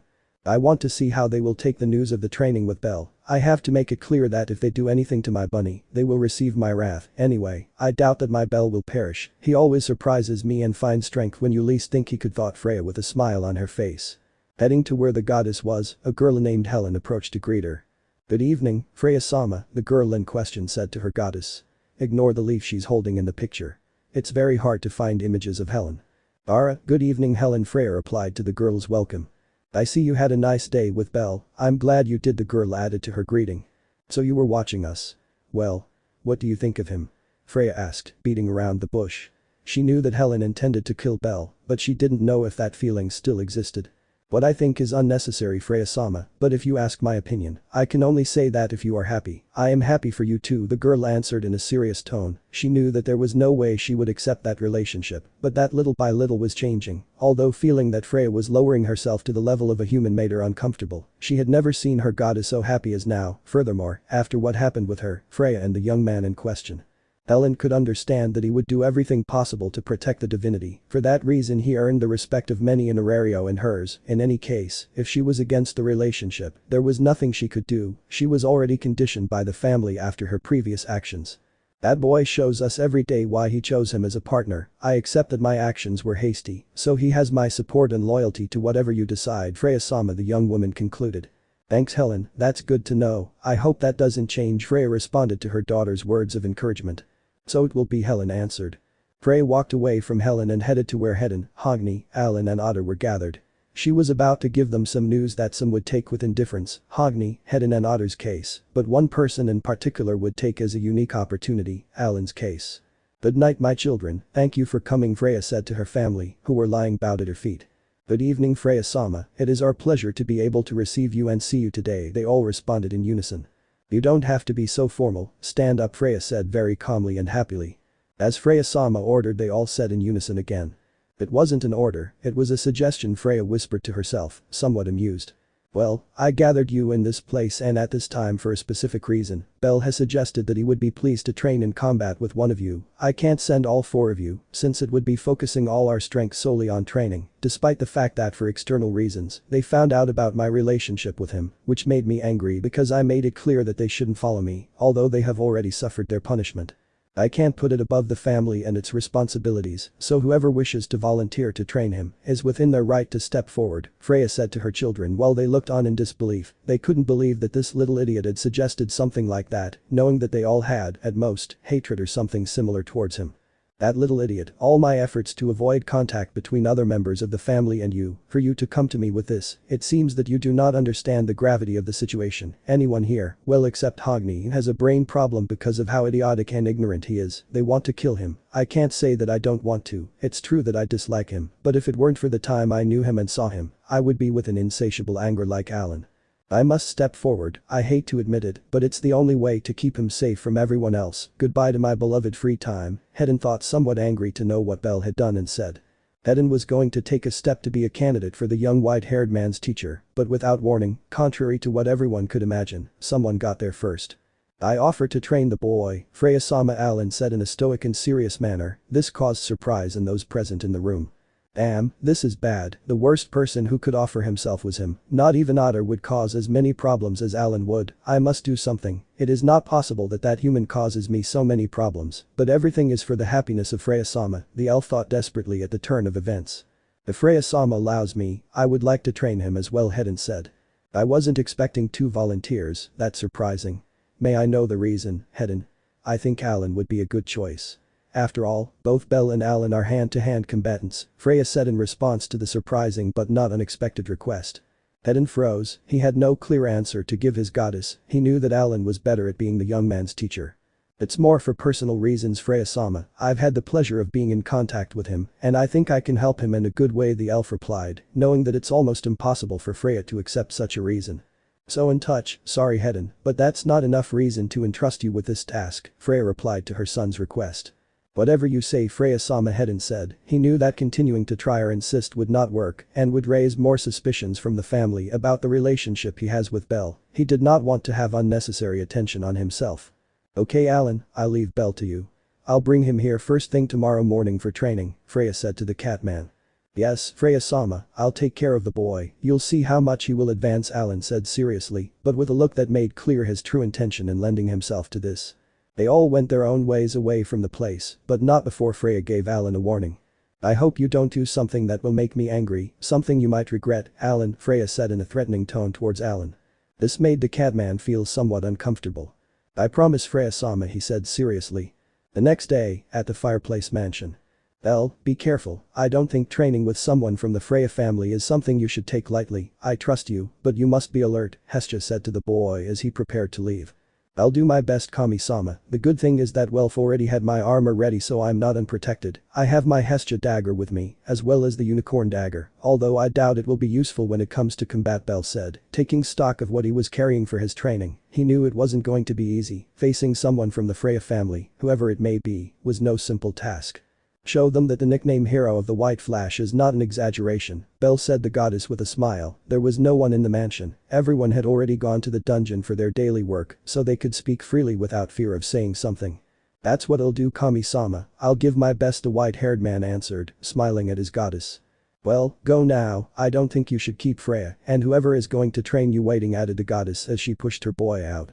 I'm leaving, Kami-sama, have a nice day, Bell replied as he started to leave. Send my regards to Freya, Hestia mentioned as the boy left. And the Lady of Abundance.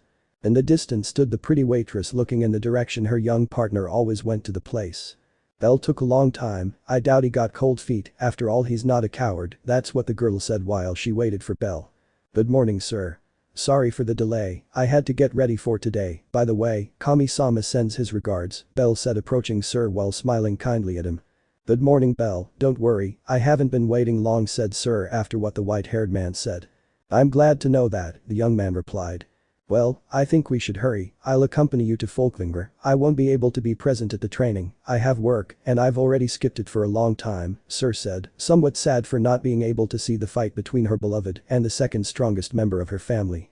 Okay, sir, I don't want you to see me being humiliated by your family member, Bell said nervously. I doubt it's like that, Bell, you always have an ace up your sleeve, you always surprise me, that's why I love you, Syr said smiling at her partner to cheer her up. I will live up to your expectations, Syr, Bell said as he reciprocated the hug. Both were heading to the Freya family headquarters for training, needless to say, as always every time they went out, the entire journey they were affectionate and holding hands, something common for them, but still attracting glances. Once there, they both kissed each other goodbye and Bell was guided to the room where his training was to take place. I see you didn't flinch, Hedon said, welcoming the young man and leading him to where the training would take place. I got into this and I have to fix it, I don't have the right to run away when Freya-sama is doing this for me, Bell answered, awakening a slight smile in Hedon. It seems I taught you well, but this won't be easy, I tried to avoid it, but I can't go against the wishes of my goddess, go all out from the beginning, your rival won't be easy, the elf said seriously to his ex-student. Bell just swallowed saline upon hearing that. Who will be my rival? Master, Bell said, trying to sound as serious as possible. Alan Frommel von Freya, vice captain of the Freya family, is not a rival you can underestimate, he has a very strong hatred for you, he has not done anything to you at Freya-sama's request, but this training is a perfect excuse to have you at his mercy, he offered himself, and we know perfectly well why, Hedon answered the boy's question. Alan, Bell said, losing his mask of calm and feeling restless. We made it, good luck, kid, Hedon added. Bell entered the fighting field, there was only one person, the previously named Alan, who was waiting for him, without armor, without his characteristic spear, only with light clothing and a small dagger, even so, he could not be underestimated, from a distance, Bell could feel the looks around the place, he did not want to turn around to see who were those who were watching, he knew perfectly well who they were, it was not necessary to do so. I hope that what you have encouraged to come here, you have in strength to be able to avoid the beating I'm going to give you, you little idiot, Alan said, breaking the ice and the tension that was forming in the boy. Bell didn't answer, he just got into a defensive position and drew his daggers. Few words. Or is it the fear of facing my little trash? Alan said with the arrogance of a first-class man. Bell still didn't say a word, he couldn't fall for provocations, if he did something reckless, it could be his end. Come for me, prove that Freya-sama's interest in you is justified. Alan shouted to start the battle. Bell still didn't move, he was clear about one thing, he wouldn't be the one to start the fight, he didn't want to be the one to jump in first, it would be suicide to do so. Seconds passed and Bell didn't move. Okay, coward, if you don't come I'll come for you. Alan shouted, running towards the little albino. Bell could only watch as Alan sped toward him, but suddenly, Alan vanished without a trace. Whoa. That deafening noise sounded in the room. What had caused it? Everyone knew the answer. Alan had landed a sharp blow to the boy's stomach. Bell couldn't see at any time when Alan attacked him. His speed was monstrous. Although Bell was known for that same characteristic, Alan surpassed him by far. Whoa. Another blow went straight to Bell's face, then another, then another, then another, without stopping the poor boy was attacked, he had no way to defend himself from the attacks, he felt his bones crunch, his muscles break, his blood boil and leave his body, his organs were about to burst from the pressure of the blows he was receiving, he couldn't do anything, he couldn't attack, he couldn't even see him, Alan was beating him up, Bell felt himself losing consciousness blow after blow. He couldn't react, he couldn't do anything. I can't react, I can't do anything against this overwhelming force. Is the difference in a single level that much? No, this is brute force, natural talent, I can't discredit Alan, it was clear that he had trained his whole life to reach that level, but if only I could land one hit, just one hit, thought the young adventurer while, with one blow, the vice captain of the Freya family sent him flying. I can't believe this trash is Freya-sama's partner, you only serve as a punching bag, you don't have the strength or the ability to protect Freya-sama, you're not even worthy of speaking to her or giving her a look, give up, Alan said when he saw that Belle didn't get up, while Belle kicked him. This doesn't make sense anymore, you didn't even last 10 minutes, I admit that you lasted longer than I expected, Vana Freya added. Alan was retreating from Belle's dying body, at a slow pace, Belle had fallen, there was no point in doing anything else, part of his fury had been settled, not all, but hitting someone unconscious was pointless, he wouldn't feel the blows, he wouldn't feel the burden of not being able to do anything, but something surprising happened to him. I haven't given up, Belle said, standing up against all odds. You were still conscious, I think I didn't hit you hard enough, even though I went all out, Alan said with a smile on his face. Let's do something, kid, if you manage to at least land a hit or cut my skin, I'll hold back and we'll train properly, but if you faint or die before that, because I assure you, I'll go all out, get away from Freya-sama, Alan said, threatening the young man. Elle didn't say anything, he wasn't quite right, his willpower kept him standing, but he knew it wouldn't be like that for long. I accept, the boy managed to stammer. You have balls, I'll admit it, but there's a very thin line between courage and madness.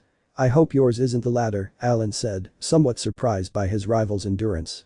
The moment he finished saying that, he could see a white glow emanating from Belle's body, it grew in strength, and Alan didn't know why, he had never fought with that boy or even seen him, nor did he have the interest to do so, but something told him that he was dangerous, that's why Alan hit the boy's face again, this made him fly, but the glow didn't disappear, it was still there, it kept growing, Alan hit and hit, but he didn't see Belle falling fainted or knocked out at the very least. Belle didn't want to lose, he didn't want to lose Freya, he didn't want to lose this fight, he wanted to prove that he was worthy of being with her, even if he had to break all his bones and burn his entire body, if that ensured giving his rival at least a scratch, it was a victory for him. Seconds passed, Belle still injured held out for 50 seconds with Alan at full force, this was starting to worry the Catman, he couldn't believe that Belle was enduring this beating, it wasn't common, anyone would have died since the fight started, Alan didn't stop, he didn't stop hitting him, he sent him flying, he got back on his feet and stood still with his whole body shining, the Catman knew that he had to stop this at all costs, so, with all his strength and speed. He approached to give him the final blow. Step by step he advanced towards the boy. Minus 58 seconds. Getting closer to ending this, to ending Belle. Minus 59 seconds. He began to bury his fist in the boy's chest. I have to prove that I am worthy of her, I want to be by her side, even if every part of my body tires and breaks I will protect that smile, thought Belle as an image of Syr Freya passed through his mind. Minus 60 seconds. Now. Belle thought. Thunderbolt, Belle shouted. The white beam with blue edges exploded between them, sending them flying from the point of impact. The lightning had struck and the blast hit both of them, Belle crashed into one of the walls, his whole body burned. For his part, Alan. TCH. That bastard. He said, looking down at the arm with which he had hit the young man. His arm had been burned, the smell of charred flesh was felt, and the reddish color covered it, you could see the muscle move tremblingly from the heat of the wind and dust of the place passing over it while naked. He did it, Hedden said incredulously at what he saw, he couldn't believe he would do that to the vice-captain of the Freya family. From one moment to the next, Otter could be seen coming down from the stands and heading towards the boy, he was very injured but still alive, it was difficult to know if it was a feint or mind zero that made him remain immobile, probably both, he only chose to throw 3 high-quality health potions at him, and so, the boy was recovering from the blows and burns on his body, Otter threw one of the potions to Alan for him to use. Not bad, kid, was heard from Boaz. TCH, I have to admit, it wasn't bad at all, Alan added. The captain of the Freya family picked Belle up and carried him to rest. I see that Freya-sama was not wrong, the boy is special, Hogni said, still not believing what he had witnessed. I knew it was worth training you, kid, now I want to see how much you grow too, Hedden thought. I can't believe it, he of all people could have hurt Alan, Helen thought, scared by the fight she had seen, she couldn't believe she was worrying about the boy she had recently tried to kill. You're worth it, kid, but that doesn't mean I recognize you, much less consider you worthy of being with Freya-sama, Alan finished as he left the room. Chapter 17. True Growth. And the Lady of Abundance. How's Belle doing? I hope they haven't gone too far, Alan isn't the most patient of my family, nor the most pleasant, but he promised not to kill him, although knowing him he must be putting Belle through hell, anyway I told Otter that if my Belle's life was in danger, he would break into the training, I hope it didn't have to come to that, Freya thought, while she was with her Syr Facade working in the establishment. What are you thinking, girl? I don't think your boyfriend is having a bad time in the dungeon, so get to work, okay? Mia Grand interrupted when she saw her waitress standing still, her face showing both concentration and concern. I'm sorry Mia Grand, I was thinking about Bell, but the problem is that he didn't go to the dungeon, he's training Syr said to the dwarf scolding. Training, I wonder who could train to a level 5, someone from the Loki family surely, maybe the sword princess, I would worry if that were the case Juju, don't let them steal it from you sir, that bud is very nice and has happened a few days ago, the girls are showing interest in it, Chloe said from the kitchen to see if she could get more information out of Syr, although there was also some malice in her words. He can't steal it from me, Bell loves me very much, he always tells me and shows it, so I don't doubt him not much the silver-haired girl responded to Chloe's insinuation. You don't sound sure Naya, I hear something says you think that might happen Naya, I'm going for a moment Naya, they need me at a table Naya Anya said while laughing slightly at the girl's nervousness and went to serve herself. I'm sure. Besides, it's not with the princess or anyone from the Loki family. Syr replied to what the catgirl said, this sparked her boss's interest. If Ryu wasn't washing the dishes, she would have heard the conversation and would still be there asking about what was said. She's not from the Loki family sir, come with me outside, Mia Grand said with a serious tone as she took the girl's hand and they left through the back. What happened, Mia Grand? Is there something important to discuss? The young woman asked in response to her boss's sudden request. Freya-sama, who is Bell training with? I want the truth the dwarf asked, clearly worried, she imagined an answer that scared her, but she wanted to hear it from her goddess. Mia Grand has always known about Helen's schemes and what she did with Helen, but as the former captain of her family and still a member of it, she still has respect and loyalty to her, which is why she knows her true identity. Why are you asking, Mia Grand? I don't think it's anything important, Freya replied, ignoring the dwarf's nervousness. She couldn't understand why she wanted to know that. Freya, please tell me he's not training with your family, tell me you weren't so irresponsible as to put Bell in the lion's mouth, said Mia Grand, taking the hand of the disguised goddess. I wish I could tell you that but it would be a lie, Bell must be training with Alan in Folkvang right now, he asked me to help him train, and Alan offered to train him, I gave him a warning not to do anything crazy, besides, I trust that Bell can take care of it, he is the person I fell in love with after all the young woman answered, cupping her blushing cheeks. The answer Mia Grand received did not calm her, she knew better than anyone how dangerous the Freya family was, not for nothing was she captain there, everyone was crazy with morbid jealousy towards those who dared to have the attention of their goddess, that jealousy could be fatal for the person in question. Bell does not have the power or the strength to enter that place and get out alive, even if he gave the order not to do anything to him, the members could go too far and cause a problem. Freya, you have no idea how much trouble this could cause Mia Grand said firmly, causing Freya to leave her scene of a maiden in love and her face to become serious. Go now to Folkvanger, I want you to stay there to watch Bell's training, I hope it's not too late and you have nothing to regret, so go now. The dwarf shouted to her goddess with a fury that caused a state of alert in her. But I don't want to interrupt you, and I doubt anything bad happened she answered, still nervous. Go now Freya, it wasn't a suggestion, it was an order, if that boy dies or something happens to him, it will be your fault. Can you live with that remorse? No matter how much you gave orders to your family, you left Bell with all of them. Alone. Mia Grand responded to Freya's words. This made Freya come to her senses, she knew better than anyone how jealous and dangerous everyone was, especially Alan who is too impulsive and does not control his strength, how could I have allowed this to happen? The goddess thought. I made a mistake the beautiful goddess said fearfully. And it will be fatal if you don't leave now. Go away. The dwarf shouted again. At that moment Freya ran off in the direction of her headquarters, she was extremely nervous and terrified of what could have happened to her partner, he could be seriously injured, knocked out, dead, many scenarios came to her mind, causing a deep fear in her being, she repeated to herself at every moment that she was a fool, she sent a newly promoted level 5 against a level 6, who can easily face Otter on equal terms. I have to get there fast, she said, losing her breath from exhaustion. She wasn't used to running, much less being scared. Please don't let anything bad happen, he thought as he moved further and further away from the dwarf's gaze. Folkvanger, moments before the fight ended. Freya made an appearance, she was approaching the training room where her entire family was watching the fight between Alan and Bell, she was approaching to watch the fight and suddenly she heard a scream. Thunderbolt. Followed by a white flash that hurt his eyes. She knew that scream came from Bell, but Thunderbolt.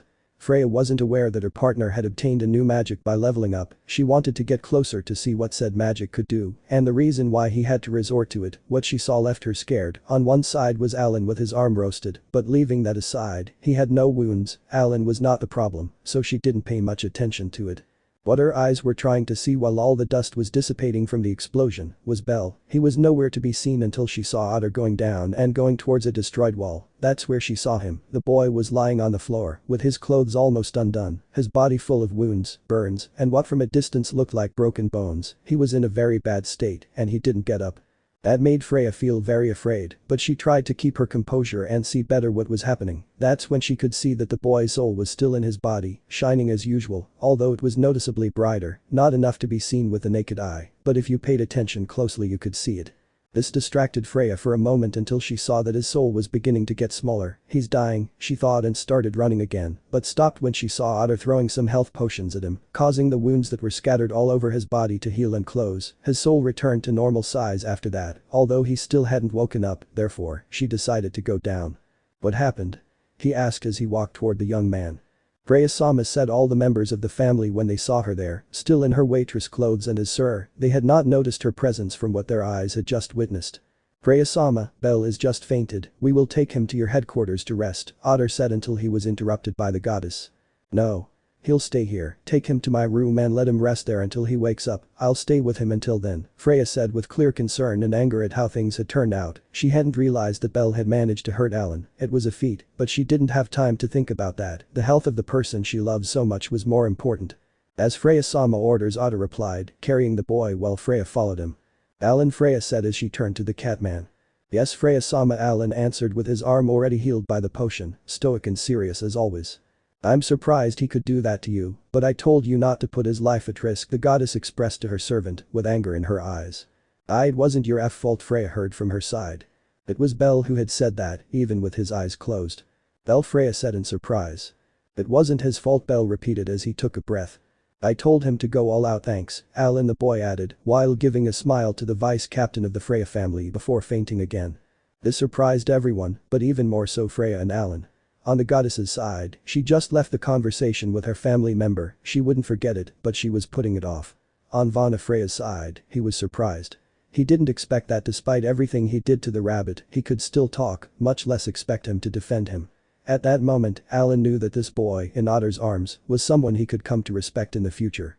For now, he only recognizes his courage and willingness to not give up. I did well to trust you, Bell, you show it with actions, I respect it a lot, Hedden said to himself as he walked away from the scene. Ellen just watched, saying nothing, but with clear surprise on her face. Part of her was relieved that the boy was safe, but another part would never accept that feeling. And that was how everyone left the room and went to their respective places. Hedden left the Tower of Babel towards an unknown place. Helen secretly followed his goddess and Otter with Bell in his hands. Alan decided to just wait there for Bell's return to training. He may be many things, but a liar never. After Bell woke up, the real training would begin. Once in Freya's room, Otter carefully laid Bell to bed. Thank you very much, Otter, for being prepared with the potions, I really appreciate it. If it weren't for that, Bell, Freya said with a face that Otter had never seen from his goddess, a face of sadness and regret for his actions. It was not something you can commonly see in the goddess of beauty, add to that the tears that formed in her eyes. It's my job, Freya Sama, if you'll excuse me, I'm leaving, Boaz replied with his usual face, although in his mind he was thinking, Freya is changing, I don't know if it's a good or bad change, but she is doing it. Okay, Otter, you can leave, I'll take care of it from now on, Freya replied, wiping the tears from her face and giving her most faithful son a smile, a grateful smile, a sincere smile. After Otter left, Freya took a chair, sat next to Bell to watch him sleep, but not before returning to her goddess form. It was time for Bell and her to see each other face to face, not when she is Syr, but when she is who she truly is, a goddess. Although he knew it, they had only been able to see each other on 2 occasions. Slowly, Freya could be seen gently stroking the poor young man's white hair, so delicately that it was apparently imperceptible to the boy, since she didn't make any movement, didn't frown or wrinkle her nose. She looked like an angel, her skin white as snow, her hair the same way, her lips soft, relaxed, her breathing slow, her marked body that could be seen thanks to the fact that his armor and clothes had been destroyed by the fight, his slightly marked abdomen surprised Freya. Even though he had been in Arario for just over half a year and was an adventurer, he had a very beautiful body. The more the goddess saw, the more she blushed and her heart beat very hard. Every day you surprise me more, every day I fall in love with you a little more, your courage, your effort, your dreams, your dedication, make my heart feel at home every time I'm with you, your sincere smile that makes me want to be better. Before I met you my world was very boring and grey, I didn't have a goal to follow, a dream to fulfill, I just lived, but without reasons to do it, committing many acts that I'm not proud of, acts that terrify me, you know. Since they could take you away from me, although, if your love is as strong as mine, that won't happen. You already know about some bad things I've done, and you still accept me. I feel really lucky to find you, but even more so, that you fell in love with me genuinely, although if I wanted to use my charm, I couldn't. That's why, for the first time in my life, I had to try hard to make someone fall in love with me or for someone to do something that I want. And you know what? I don't regret it for a second, Freya said with a huge smile on her face when she saw the boy's face. I love you, Bel the goddess added, giving him a kiss on the lips. Seconds passed, turning into minutes, then into hours, until finally the white-haired young man woke up from the deep sleep he had fallen into. He was in that state for approximately 3 hours. Where am I? Bel said, slowly opening his eyes, not knowing where he was. What is this place? He added to his previous question. Bel slowly sat up, looked down and saw a beautiful sleeping goddess sitting next to him, while her hand was taken by his, with their fingers intertwined. At first glance he didn't realize who it was and was going to scream because of his nerves, but upon closer inspection, he realized it was his partner, although of course, in her true form, that's why he calmed down, although the blush on his cheeks didn't disappear. She's very beautiful, like Syr she was already very beautiful, but seeing her like this, she's even more beautiful. Is that possible? If beauty was measured from 1 to 10, hers would surpass that scale. Her skin is very soft and warm. Ah. What am I thinking? But it's not like that isn't true. Her lips are very beautiful and they look very soft. I wonder if it would be very daring of me to steal a kiss from her while she's asleep. No. That would be too much an invader privacy, although I really want to do it. No, the teacher taught me to be a gentleman, one wouldn't do that, although if we talk about everything about her, I can say that her long hair is beautiful, silver, silky, shiny is what I like the most. Ah. I can't stop praising her. She's too beautiful, I can't stop thinking about how beautiful she is and what makes her that way. Is this what it feels like to be so in love with someone? Of course the physical calls, but I chose for how I feel, for her daring and sincere although joking personality, the way she supports me and shows me that she loves me. What man wouldn't want someone like that as a partner? I must calm down, I know that I love her, but it's the first time that I realize how much I love her. The answer to that is simple, I love her too much, I think at the level of my grandfather maybe. Well, leaving that aside, why is she here? Did she stay with me the whole time I was sleeping? Ah, I love her. I need to thank her in a good way when I wake up, Bel thought, admiring the beauty he had held and as a partner. Bel. You're finally awake. Freya said, opening her eyes and noticing that Bel had finally gotten up. She rushed towards him in a hug that united them both. Sir, I'm fine, sorry for worrying you, Bel said, surprised by the hug, although little by little, he reciprocated it. Freya suddenly separated her face from the boy's chest and put on a serious look. Freya the goddess said to the boy. How? Bel answered, not understanding the goddess's words. I am Freya, not Syr, so call me Freya, insisted the goddess, smiling sweetly at her. Why, you're right, I'm sorry, I'm fine, thank you very much for taking care of me during this time, Freya-sama, the young man replied, smiling back. Just Freya, no honorific, the goddess said nervously. She had never been called without honorifics, immortal of course, she wanted Bel to be the first. I'm sorry, then, thank you so much for taking care of me, Freya, Bel repeated as Freya buried her face in the boy's bare chest again. No, I'm sorry, Bel, I didn't think about the consequences that all this could cause, I'm really sorry, Freya said, while her eyes showed tears that little by little were sliding down her cheeks. I accepted this, so don't worry, okay? Don't cry, Bel said to his beautiful partner, lifting the girl's face and wiping the tears that streamed down her cheeks with his fingertips. Freya just took the boy's hand so that he wouldn't stop placing it on her cheek, she wanted to feel Bel's warmth on her face. Bel, Freya said, looking into his eyes. Freya, the white-haired young man answered. They slowly got closer until they kissed. I love you, they said at the same time. Well, I think I should get up now. I told Alan we would continue training. I plan to keep my word. Bel said, getting out of bed. Are you sure? The goddess asked nervously. Yes, I can't live in fear, thank you for staying with me all this time, you can rest easy, I'll be fine, Bel replied, giving a smile to where Freya was. Okay, I'll trust you, Freya replied, still worried. They both said goodbye and Bel left the place, heading towards where Alan was. He hadn't moved from there in all that time, he was waiting for the rabbit to train. I see you took your time to recover, also that you didn't get cold feet, said the vice captain of the Freya family, watching the rabbit walk to the sand. You promised, right? That we would train properly. Besides, I swore to Freya-sama that I would become strong so I could protect her and prove myself worthy of her, so I can't back down after reaching this point, Bel replied, unsheathing his dagger. You know, very few people have managed to hurt me, but since I became level 6, no level 4 had managed to do it. You're the first, feel proud, Rabbit Allen said, pointing his spear, his signature weapon, in the boy's direction. Well, I'm not level 4, Bell said, scratching his hair. Aren't you level 4? What do you mean? Allen asked. He knew he was level 4 and less. I got to level 5 a few days ago, Bell answered. Level 5, that makes it less surprising that you hurt me, but anyway, I'll give you credit, what was said on the streets was true, you level up monstrously fast, Allen replied after hearing the boy's words. Yeah, but I don't think that matters now, right? I just leveled up anyway, so you could say I'm still a level 4, anyway, let's get started, Bell said, putting aside the whole leveling issue. Straight to the point, I like that, Allen replied as he walked towards the boy.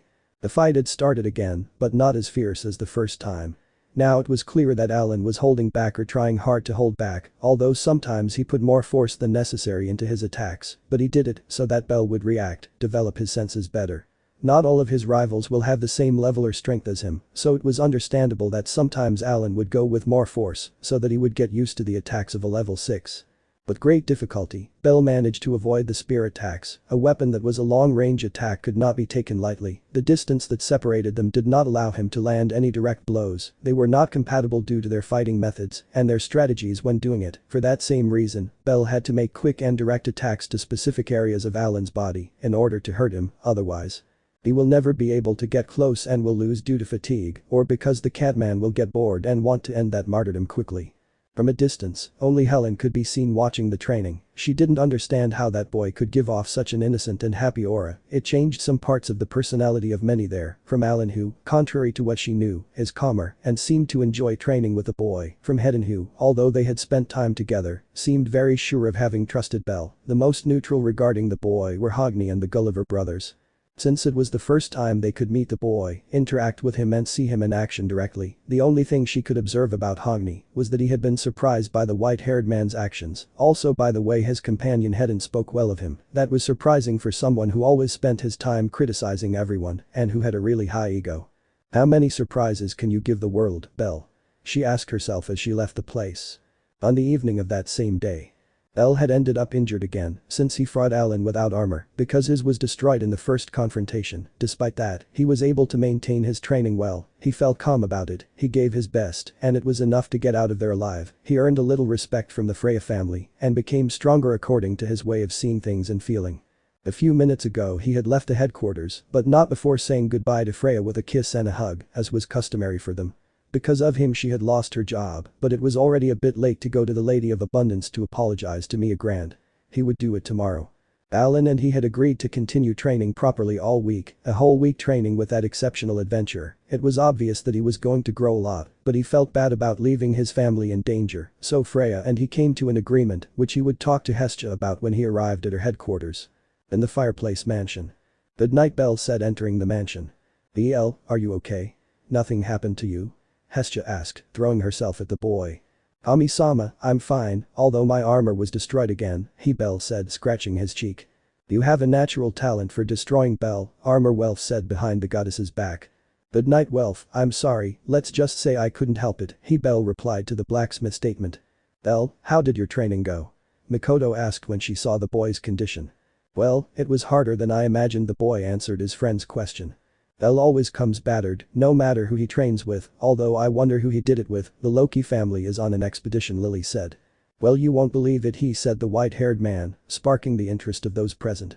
It was with Alan Frommel, the vice captain of the Freya family, Bell added, surprising everyone. They couldn't believe that he had agreed to train with Bell, so inevitably an image of the Catman came to their minds, on that occasion inside the Ishtar family headquarters, when they were surprisingly saved by him. Bell went on to tell what happened in his confrontation, how he was almost killed, how he had fought so hard that his whole body was broken, burned, beaten and cut. Everyone was scared hearing the story, but later they learned that he got better and that he managed to damage the level 6 by going for it. It was a feat, no matter how you looked at it, so they were happy for him. Well, I don't know what to tell you, I'm surprised and happy for you, Welf said, still incredulous at what he just heard. It's the same from me, Bell, you are a great adventurer, not just anyone fights Alan and comes out alive, Mikoto added. Bell is awesome. Lily said. I'm glad to know Bell is okay, Haraham said, smiling at the boy. Well, Bell, I'm glad to know that everything went well today, Hestia replied. Thanks everyone, though, there's one more thing I should tell you, Belle said as everyone looked on.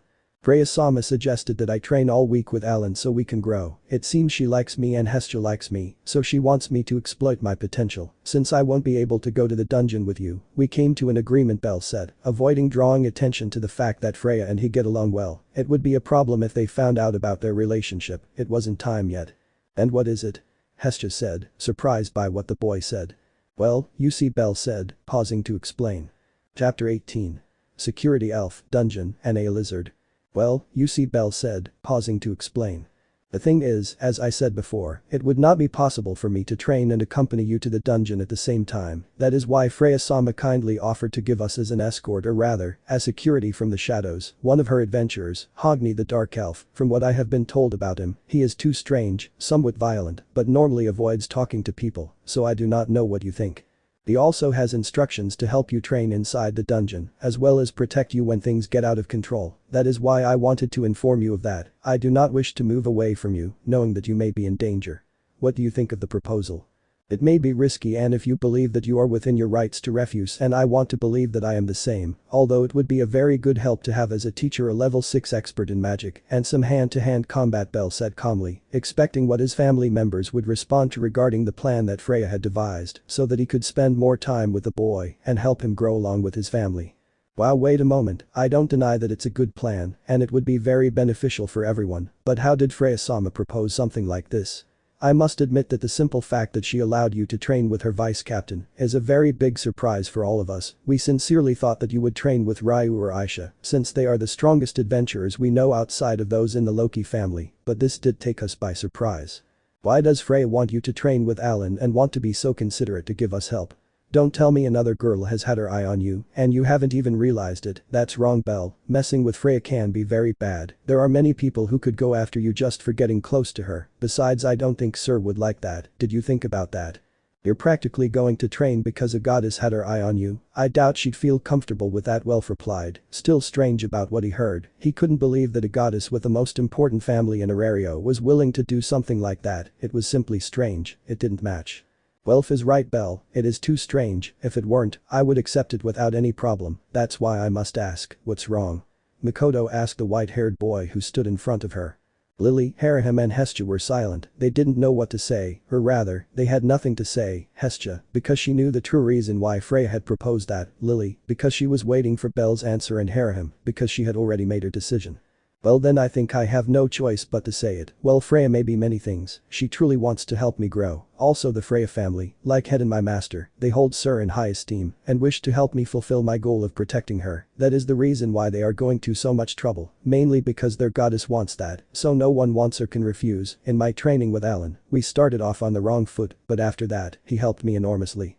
It is for that reason that after we make a decision, I would like Kami-sama to update my status, but going back to the previous, it is a good opportunity to grow. Having a level 6 as a teacher, both you and I, can be beneficial. As I said before, I do not intend to force you. If it seems good to you, join us. If not, let's find another solution, said the white-haired man calmly. He had to avoid letting something slip that would put his friends in even more doubt. Mainly something related to a beautiful waitress and her relationship with the most powerful goddess of Arario. I'm not lying, it's all true, but I feel like I'm hiding the rest of the truth and it makes me feel terrible. I would like them to accept, although it's understandable that they don't do it because they don't trust Hogni, nor can I trust him when we haven't interacted much. It's a risky bet, but I trust Freya, thought Belle as he finished his words. He was waiting for the conclusion that everyone had come to. Belle, I won't lie to you, I'm not convinced by all this, but if you trust Freya-sama and the help she wants to give us, I'm in, the blacksmith replied, raising his thumb in approval. The first member had given a positive response. If that's what you think, I'm in. I've heard a lot about Hogni. I hope he's a good teacher, Makoto replied, accepting the proposal. The second member of the Hestia familia also gave an affirmative response. Lily thinks it can be a problem, but also that it is a great opportunity to improve as adventurers and increase our skills. We do not want to be a burden to you, Belle. That is why I am in. I accept, Lily said with a smile at the young man. She trusts the boy's judgment, although sometimes it is wrong, but whenever he sets out to get somewhere, he achieves it, and thus the third affirmative response was obtained. I will follow the path that Belle follows, so I accept, Haraham answered, and thus having the whole family agree. Well, they've all made the decision together. I have nothing to do. I hope that with the help of that dark elf, we can increase the profits. I suppose that with him, we could go further in the dungeon, right? Hestia said, breaking the mood for her selfish goals. Hestia-sama, you just ruined a nice moment, Lily said somewhat angrily. Sorry, although it is a possibility, right? The goddess said again. Yes, the possibility exists, but it is not good to take advantage of him for that reason. Besides, I doubt he would lend himself to those things. Maybe he would ask to divide the profits. Welf answered, taking his chin, thinking about how they would divide the profits. He does not care about the money, but he understands that the family still has a large debt. That said, even though he will be helping us, it doesn't mean he's doing it for free, Makoto added.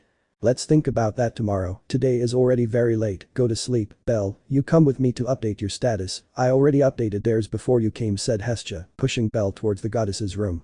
We're leaving, Belle. Do your best tomorrow, Welf said, seeing his friend in the distance. Why yes, you too, be very careful. The members of the Freya family are very extremist, Belle commented as the door closed behind him. Everyone in the room stared at each other, thinking about the last thing their partner had said. They didn't understand what he meant by extremists. They understood that they would do anything for their goddess, but were their lives really in danger with some simple training with someone from said family? That aroused some fear and discontent, for which no one wanted to say a word, so they decided to leave without expressing their thoughts to the rest of the group. In Hestia's room. Okay, Belle, take off your shirt, let's see your condition, Hestia said, sitting on the bed. I'm going, Kami-sama, Belle said as he lifted the shirt and lay down next to his goddess. Let's see, how much have you grown? Said the little goddess, dropping a drop of blood from her finger on the boy's back. Bellcranel. Human. Level 5. Strength. I-95. Stamina. I-107. Dexterity. I-98. Agility. I-105. Magic. I-57. Luck. E. Abnormal resistance. F. Escape. H. Abilities. Lyris Freeze. Ox Lair. Argonaut. Magic. Firebolt. It is a chantless magic, allowing it to be used without reciting an incantation. Thunderbolt. Activation magic without chanting. The power of the lightning is inversely proportional to the magic the wielder has left. In short, the closer it is to -0, the more powerful the attack would be. Hestia was surprised to see the boy's stats increase in just one day. In just one training session with Alan, the vice captain of the Freya family, he had managed to raise more than 50 points in each statistic. This was an extremely big surprise. He hadn't even leveled up for a week. Will his ability be stronger for having a bigger wish? To be a hero, to reach A's and protect those he loves. Were those wishes so strong that they had made his ability even more powerful? Raising 462 points in total was a lot, even for Belle. Belle, for the first time in all the time I've been your goddess, I've been able to see that your resistance is higher than your agility. Why is this? Although your agility is still extremely high, thus becoming your second strongest statistic, but that it is not the first is irregular in you, the goddess asked her son, while giving him a sheet with his status. Belle looked at the sheet and had a pleasant surprise. Training with Alan in just one day had already shown more than encouraging results for him. This reaffirmed that he was making the right decision by accepting to train with Alan, as well as his family mates, when they train with Hogni. He supposes that the margin of improvement should be slightly equal for everyone. Not every day such powerful people agree to train you, although of course, one mistake and you die. That possibility seems too present when you think about it carefully. I think I know the reason. You see, Kami-sama, I call this day training, but I can consider that it was only at the end, Belle answered, while remembering the overwhelming beating that Alan gave him at the beginning. That could not be called training, it was a beating and humiliation of the cat towards the rabbit. What do you mean, Belle? Hestia asked with clear concern upon hearing the boy say those words. Let's just say that at first it was more of a fight than a training or a practice. Alan swept the floor with me, he gave me a terrible beating, I couldn't move or defend myself. I managed to evade some blows, but Alan was going with everything he had, and it was impossible for me to defend myself properly. Although what I told you was true, we trained and he left me hurt. Nothing can compare to how I was at the beginning. I was asleep for more than 3 hours, although I managed to damage him. That's true, but using the new magic that I acquired, the only thing I remember is that while I charged Argonaut, Alan kept hitting me and sent me flying, but I was still focused when suddenly I launched the attack and hit us both, burning his arm and my body in the process. However, Otter carried some potions with him, so it didn't happen to majors for both parties. If I'm honest, I saw death near. After that, Freya arrived very worried about it. But I accepted the blame and responsibility for my acts. He and I had agreed to go all out. That's why things ended up like this. After that we trained like we really should, with him regulating his strength and increasing it little by little. That's how I had the opportunity to be at his level, or rather, Alan lowered his to adapt to mine. I guess that's the reason why my resistance increased, receiving blow after blow from a level 6 like Alan without dying. Is an experience in the body that very few have the fortune to tell, Bell answered with some fear remembering the scene. Bell knew that he still had a long way to go. Alan didn't fight like a normal level 6, he was fiercer and stronger than A's, although the sword princess always holds back. The day they both faced each other face to face seriously, Bell was able to stop her in a few moments, but with Alan he never had that chance. He never felt like he had an advantage in any area or moment of the fight, he only felt that he was no different from a live punching bag. The young white-haired man has faced countless rivals who far surpass him in level, experience and strength, but Alan was different from them. He knew what he was doing, he attacked with the intention of killing, and with a thirst for blood that managed to pale any other rival he had faced, perhaps at the level of his rival Asterius or even higher. That's why training with him will help me, Kami-sama. I can't remain satisfied with what I've done now, we all must grow, I must grow, to protect everything my hands can reach, Bell said with the conviction of a hero, or in his case, a hero of the White Flash. Look Bell, that is extremely dangerous. I think you know perfectly well how jealous and extremist Freya's children can be. They can kill you for that, for hurting their goddess, or for considering you unworthy of her. Many people have been killed for that. I think it is unnecessary to give examples, but remember the Ishtar family. She went to save you, because Ishtar took something she wanted, or rather someone, although no one other than the goddess was killed. The pleasure district was brutally destroyed. For that very reason, promise that you will be careful, and that if you feel that you can't, even if it hits you in your pride, you will return. There is a very thin line between courage and madness. I don't want you to fall into the second, Hestia answered to the boy's words. She knows perfectly well that she can't stop him. Her desires are stronger, but she doesn't want him to lose his mind because of them. I promise Kami-sama, I will not die until I fulfill my goals and dreams, replied the white-haired man to Hestia's request. Okay, then you have my support. Give Freya a punch for me for putting you at risk, Hestia said raising her fist. I could never help Freya like that, nor would I allow someone to do that to her, Bell answered, somewhat nervous about what the goddess had said. I know, it was a joke, don't take it so seriously, Hestia said to calm the mood between them. Although I don't deny that he deserves it, just look at leaving Bell unguarded with those crazy people, the little lowly goddess thought as a vein on her forehead popped out in anger. You just thought something out of place, right Kami-sama? Bell asked when he saw his goddess's face. And no, Hestia said in response to Bell, turning her face away. It was all over, so Bell retired to his room to rest. Everyone was eager to know what tomorrow would hold for them. They knew it wouldn't be an easy day, neither for the young white-haired man, nor for his entire family. With Uranus, that same night. Well Fells, tell me about what you talked about with Hestia. I suppose it must be something too important for you to come and tell me directly, said the god Uranus before the hooded being.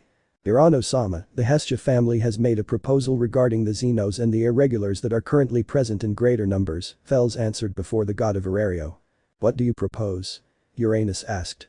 They commented that the best option to control the situation and get help is for there to be small squads of Xenos, which will provide aid to the adventurers who are between the 1st and 18th floors. They are the most important areas to protect, and the only ones where we can ensure their health. Below there are even more experienced adventurers who could confuse the Xenos with common monsters, causing fights and their deaths, thus causing more alert with the monsters. That will also help them find more intelligent irregulars and thus integrate them into their group to see what kind of information they can get from them regarding the arrival of the Black Dragon. Although it is still a theory, it is not something we can ignore. It would be foolish not to take into account the current situation that occurs in the dungeon. Having an army of trained monsters ready to fight with us is a very welcome help, in my personal opinion, Urano-sama. I consider that a viable way out, but the problem lies in the adventurers differentiating the Xenos, although, if they do, nothing assures us that they will accept the support. Fells finished, asking the opinion of the god who was sitting in front of him. I think it's a good idea. I would only add one thing, that they do it from the shadows, without being seen, with robes like yours, wait for the merits of their help to be known, communicate that they are a force of help that the guild provided, and when they are accepted by all, reveal that they were Xenos. It is the best way. They must gain the trust and affection of the adventurers. It is the only way I can think of to achieve it, said Urano taking his chin. That will be it, it is the best. Give the Xenos some robes to hide their identity. They must form the groups correctly. I don't think we should risk everyone, only the strongest ones, Urano added. Okay Urano-sama, I'll take care of communicating the information to the Xenos, Fells replied as he left the place. I hope it works, Bell, I really hope so. I'm grateful for the moment you came across that little voover. Without you, our goal of helping the Xenos would be even further away than it is now, Urano said, smiling slightly, something rare for him. The next day, in the dungeon with the Hestia familia. That day, the entire Hestia family had woken up early to go their separate ways. A busy day awaited them, so they had to leave as soon as possible. Well, where is our companion for today? Welf said, looking around without being able to see the person in question. Welf, he's been behind you for about 3 minutes, now he's looking at you with some contempt for what you just said, Lily said laughing at the redeed. Huh? Behind me? That's right. I'm sorry. I couldn't see or hear you. Welf said, turning around and, to his surprise, the black elf named Hogni was standing behind him. I'm not interested, it seems your senses will be something we will fine-tune in the dungeon, prepare yourself, Hogni answered with a threatening look and a tone of the same type, thus awakening some fear in the blacksmith. You Welf, we haven't even started and you're already in trouble, the hobbit laughed at the scene before her eyes. By the way, I didn't look at him with contempt, it's my natural look, Hobbit interrupted the elf to the girl. Sorry, but this is the first time we've met so there was no way for me to know, anyway, it's a pleasure to meet you, Hogni Lily said smiling at the elf as she extended her hand for a friendly shake. Nice to meet you, at least I'm glad one of you has manners, not that I care, but it's nice to see you, Hogni replied shaking Lily's hand. It's weird, no one is ever like that with me, they usually avoid me, what a strange girl the elf thought. I'm sorry Hogni-sama, nice to meet you, my name is Haraham, thank you very much for being here today, Haraham said in a kind and calm manner, giving a nice smile to the person in question. A pleasure, Reynard replied the elf. Kind and cute, she looks like a little animal, thought Hogni. My name is Makoto, it's a pleasure to meet such an important adventurer as you Makoto replied, extending her hand like Lily. Hogni took the hand kindly. A pleasure he replied. Well, you already met Welf, so now we all know each other, it's time to go to the dungeon Lily said, guiding them towards their adventure. They seem too friendly, I can't see them as adventurers, I'll see what they're made of. They began to advance through the dungeon all together, Hogni did not interrupt the efforts of the members of the Hestia familia, since he had very specific instructions during their stay in the dungeon, while they were in charge of defeating monsters, he would only observe the situation giving light advice on technique, reflexes and weak points, he would not fight unless it was really necessary, and he planned to follow that to the letter.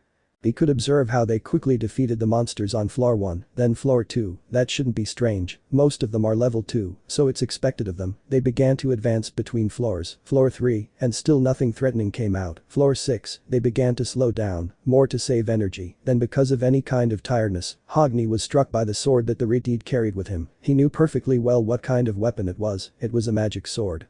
But there was something strange about it, he decided to observe the weapon closely, if he didn't see anything strange, he would try to ask him directly to find out what makes it special, even if he had to threaten. Hogni has always been a fan of swords, it is well known that his has nothing to envy of those that exist and have made Hephaestus, nor of the one that the princess of the sword brings with her. But his experience after so many years being an adventurer told him that there was something special about that one in particular, a magic sword Krazo was already interesting enough, but he saw the problem that they broke easily, that's why he decides to ignore them, so he waited to see that one break, the floors passed, it continued to be used, so irresponsibly, although he was surprised that, reached the 14th floor, there was still no sign that the sword was going to break. He continued to observe the blacksmith closely, although without losing sight of the surroundings, he focused some attention on the oriental black-haired girl, her battle style was direct and strong, it was like seeing himself in combat, but with the relationship of levels between them, Hogni does not want to prolong the battles, if he can finish off his enemy quickly, he will, the same happens with that girl, it seems that he does not want to sin in confidence. I like that girl, she can grow up and be a great adventurer, thought Hogni watching the girl struggling to defeat a few minotaurs that were right there. For her part, the Hobbit had a speed and sense of leadership rare for her race, it's not like there are too many of them, she only considered Finn as a good example of the race, but anyway, Lily's quick mind, her ease when speaking and directing, the speed of action, the chemistry that existed between them, was something or perhaps the only thing that the Freya family could envy them, it is well known that the Hogni family is not even remotely united.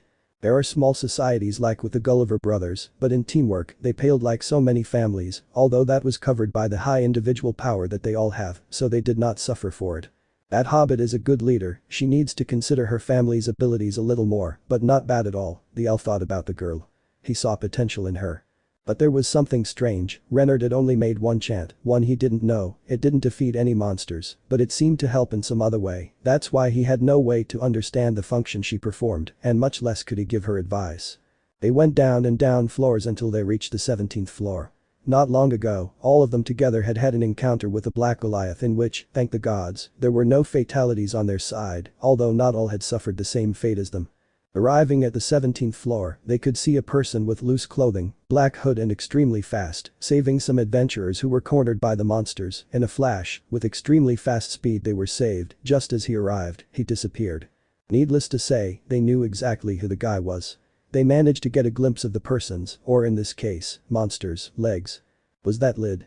Welf asked Mikoto as he dispatched some extra monsters. I think so, it seems they took our advice into account. That's something good to know. We will ask the goddess Hestia to investigate details, Mikoto said when suddenly Lid in her disguise stood in front of her. Then he said with a different tone of voice than normal, it was obvious that he was trying to hide even that from those present. It is the most decent image I found of him, haha. Mikoto saw her hand and had a paper. She kept said paper for when it was possible to read it. How strange, they might know each other. I feel like that adventurer is second class. Interesting, thought Hogni, but without asking them anything. Everything went as expected, without any problems. They continued moving through the floors until they reached the 22nd floor, and Hogni started to get involved. Everyone was already tired, so he decided to end the trip to the dungeon. In any case, they had already been there for 5 hours. They started to climb again, practically repeating the time and effort they had used to go down, so there wasn't much of a problem. Hogni was still surprised, the sword didn't break, and Welf took many potions to recover energy and not fall into mind zero. What relationship could there be? He wondered, since he couldn't find any connection between potion and sword. After 10 hours between going and returning from the dungeon, Hogni said goodbye to them, but not before speaking to the blacksmith. Your name was Welf, right? Hogni asked, drawing the Redeed's attention. Yes, that's me. Did something happen? Welf asked, more relaxed now. He thought Hogni was a good guy. That sword is strange. What is it? The elf asked bluntly. Outside of Hestia and Hephaestus's family, Welf had never spoken about the sword, so he thought about answering with a lie, but the elf's face made him discard that idea. He had no choice, he had to be sincere, he was lending them his help after all. It's a magic sword, I created it while we were attacked in the dungeon, it's enchanted to be indestructible. Instead, it takes magic from the person who wields it. It's my best work, Welf answered, unsheathing the sword and giving it to Hogni. Something strange happened. Hogni's eyes lit up as he saw her, held her, and knew how cool she was. What price would you put on to make me one like it? I'm willing to pay anything, said the elf with the sword in his hand, looking like a child who had found a toy of his interest. This surprised Welf. He hadn't expected to see someone of his level so interested in something he had made. This fueled his pride as a blacksmith.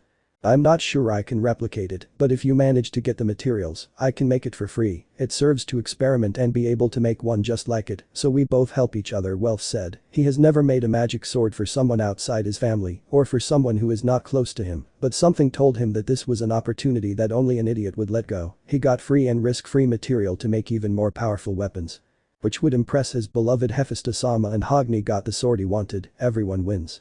Interesting offer, I accept, said the elf, shaking the Redeed's hand and returning the sword. The good blacksmith must be a good negotiator. Who would have thought? Welf thought as he returned to his family. They're not that mediocre, at least I can say they have talent. I'd like to have that camaraderie, thought Hogni, going to his headquarters. They all went their own way, exchanged magic stones, and surprisingly, they had obtained a little over 2 million valis. The monsters that Hogni had defeated on floors 21 and 22 had dropped some loot. Apparently, he has luck similar to Belle's. Later, at the fireplace mansion, you could see a Belle sitting in the living room, noticeably tired, almost fainted, and next to him was the pretty waitress named Syr, his partner, who had come with him and was serving him. In the distance was Hestia with an angry face watching the scene. Syr just smiled maliciously at her. I see you fared worse than us, Welf said to his friend. You can't imagine, said the white-haired man without moving from where he was. Don't be so cruel to him, Syr, you're squeezing the bandages too hard, don't you think? Lily said to the waitress, who was her confidant in the matter of Finn. Fufu, it's just that I'm not used to bandaging, and it makes me nervous to see him without a shirt. My Belle is very handsome and strong, said the beautiful waitress with a small laugh and blush on her face. I think this is fine, Syr, thank you very much for coming with me, really, thank you very much, Belle said, making a face of pain that quickly changed to a smile. Okay, Belle, if you need anything else, I'll come, Syr said as he left. Goodbye everyone, and listen, I don't think it would be nice of you to leave the girl lying on the floor, the silver-haired girl added as she left the mansion, not before pointing to where Haraham was lying. She had fainted from seeing Belle without a shirt. Haraham? Hold on. Mikoto shouted as she lifted her up. Late at night. Tell us, Belle, how did it go for you? Welf asked, sitting in the living room next to Belle, with everyone together. Well, Belle said before being interrupted. Hey, first of all, we saw it on the 17th floor, she handed me a paper, let's see it, Makoto said, drawing everyone's attention. Hey guys.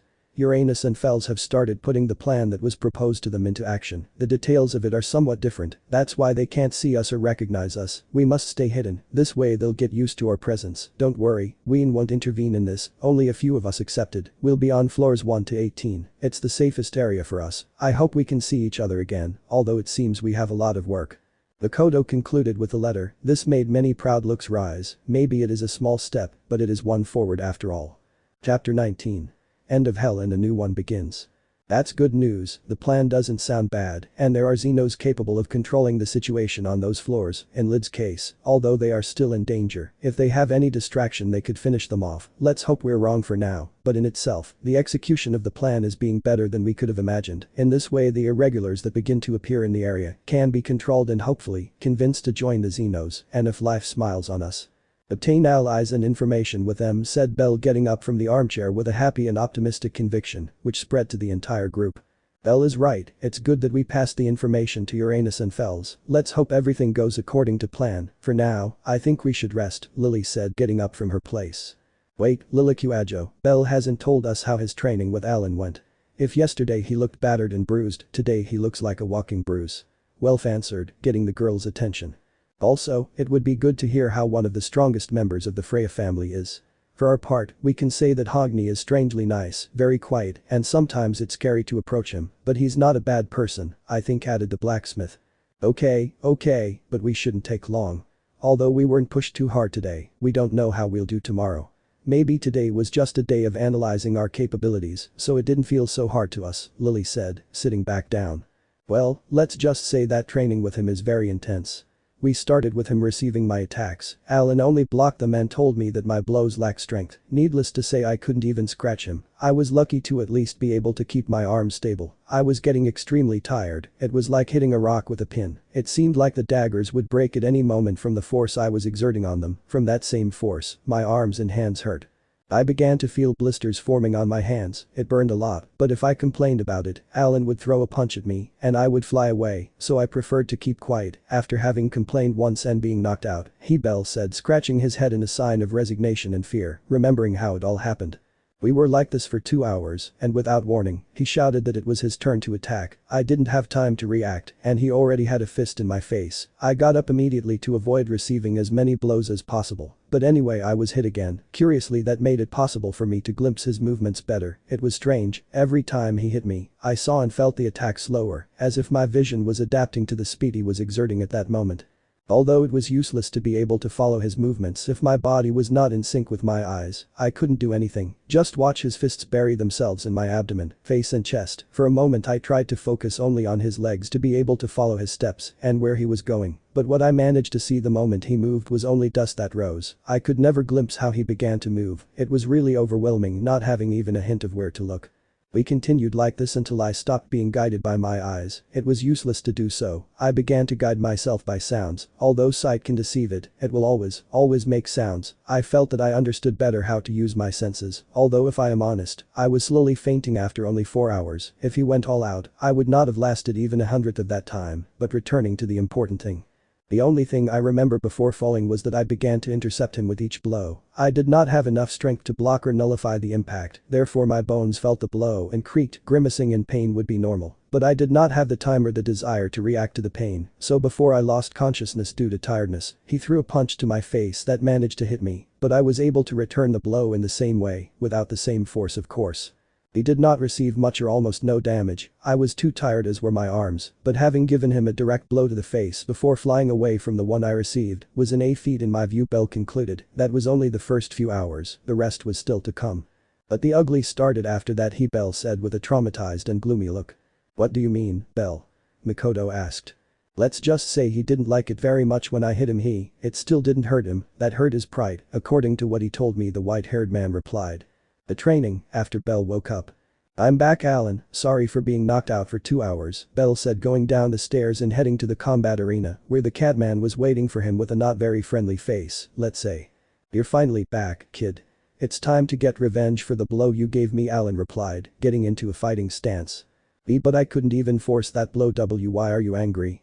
Bell replied with real fear drawn on his face and immediately put himself on guard with his daggers in hand.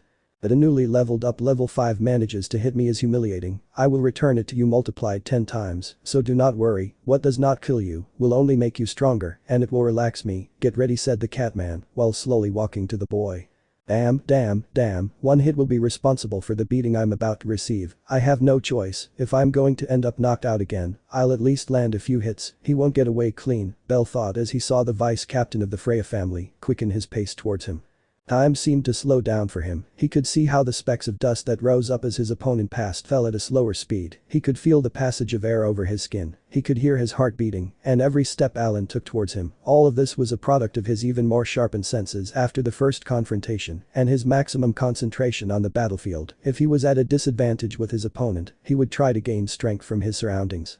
Study the place, use it to your advantage, someone strong is not necessarily invincible, if you manage to adapt to your surroundings, you can defeat anyone, or at least that's what one might think. I can see everything, I can hear everything, feel everything, this time it might be different, the boy said to himself until suddenly. Pew.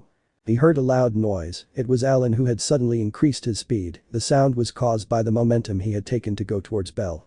The young man could only see for a microsecond that a blow was heading to his face, and to the surprise of Alan and Bell himself, he managed to evade the blow and distance himself from Alan. The Catman had a happy face, apparently his training was paying off, it gave him a certain feeling of pride to know that his student was already beginning to apply what he learned, but to earn respect and graduate from Frommel High School, you need more than dodging a blow. Bell wanted to celebrate being able to dodge a blow, but he didn't have time for that, every second was important, time he lost meant one more blow to his person, he couldn't give himself that freedom, therefore, he decided not to lose his concentration. Suddenly more blows began to rain down in Bell's direction. He could only dodge a few, the others connected with his body, but because he was moving a short distance away from the impact zone, the blows didn't hit fully. He blocked some of them with his dagger. If Alan were fighting with a weapon, everything would be different. The advantage he had at that moment would be erased and annulled. He had to take advantage of the training conditions.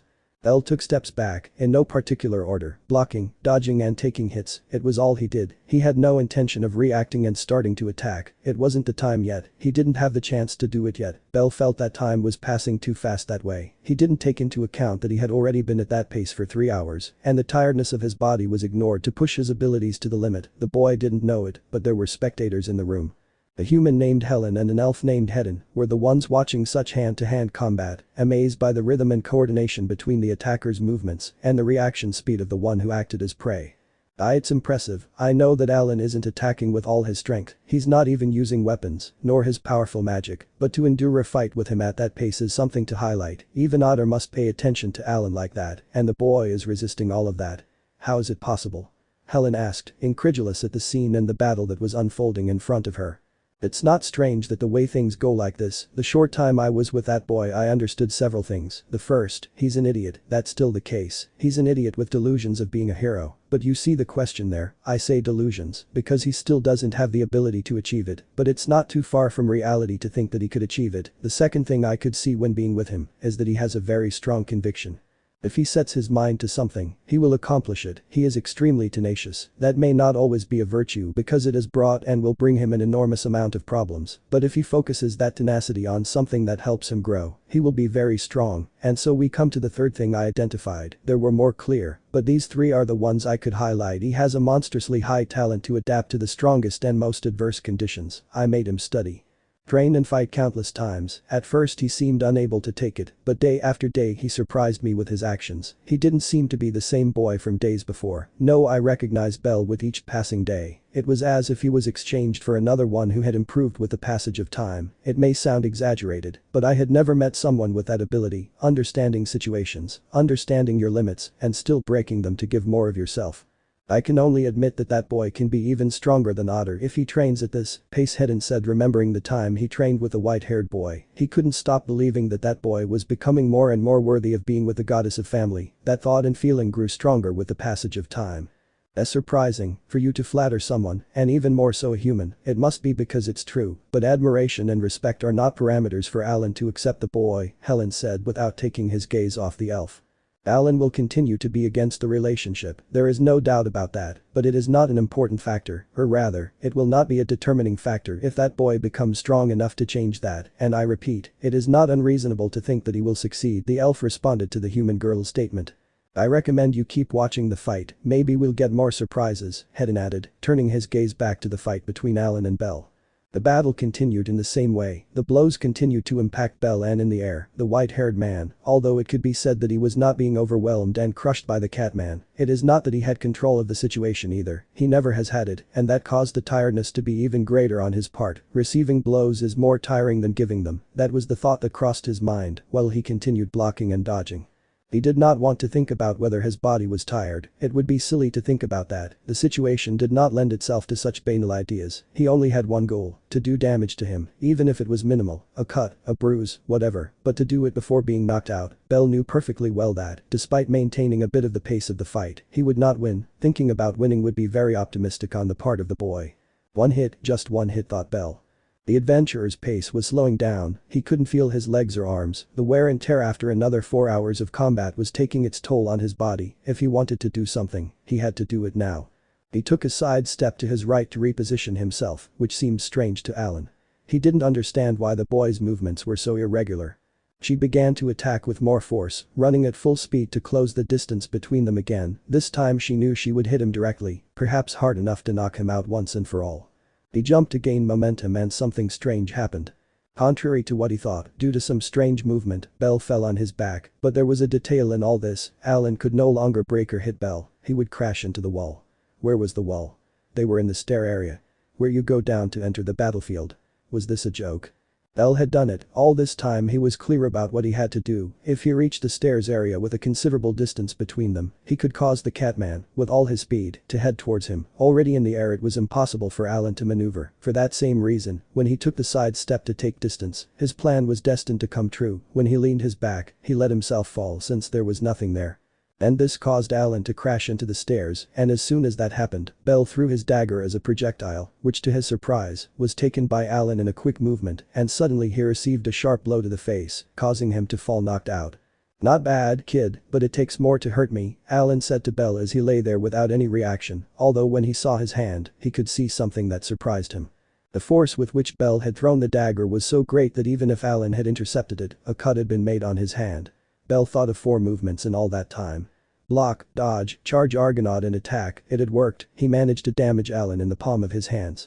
This idiot managed to cut me, Alan said with surprise on his face when he saw a red thread descend from his hand and drip towards the floor. Alan wanted to make Belle pay, but at that moment someone arrived and prevented him from doing so.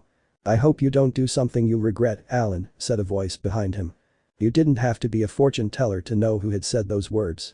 It was Freya, their goddess, who was going down step by step towards her cute rabbit. Alan left the boy with Freya. Incredible, he did it, Helen said when he saw that Alan was bleeding.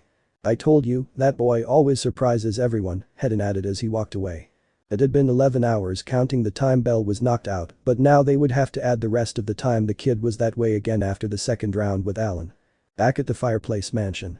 And that's what happened, I managed to damage Alan, a cut on the palm of his hand, but a cut after all, with 1 second of Argonaut charge, but I still managed to give him enough force to cause that, Belle concluded. Everyone was quiet, hitting Alan is one thing, but cutting him was something even more impressive. I must continue to get stronger, enough to be able to defeat Alan, he doesn't like me, and I'm afraid something will happen to Syr, I won't allow it, Belle said, adding to what he said before. After that, everyone went to their rooms, the week that awaited them was one of terror and pain for everyone, the Freya family would not always be so kind. And that's how the rest of the week went.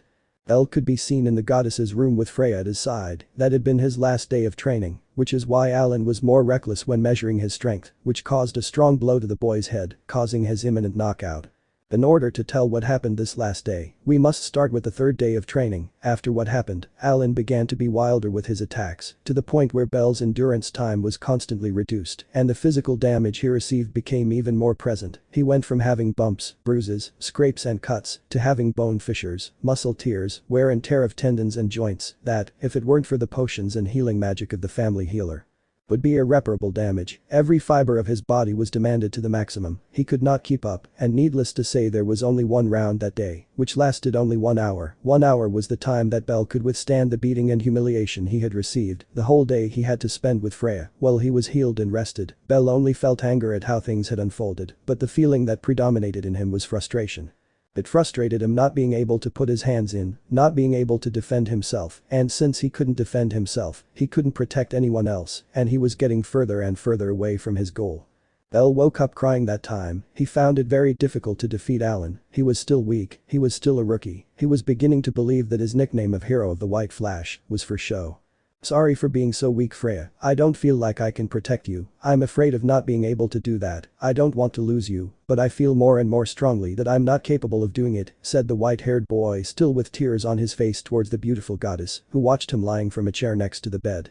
It's okay to be weak, Bell, but you have shown me on every occasion that you have the strength to move forward. That is what distinguishes heroes, and that is why I am sure that you will become one without equal, one that inspires hope in his protégés and terror in his enemies. You are going to be a great hero. That is the reason why you should not give up. The Bell that I fell in love with never gives up, never gives in. He is stubborn, tenacious and faithful to his ideals. You should not fall into despair and fear. I trust you more than anyone. I know that you will keep your promise, Freya said, taking the boy's hand and giving him a smile that produced calm and hope in the boy's heart.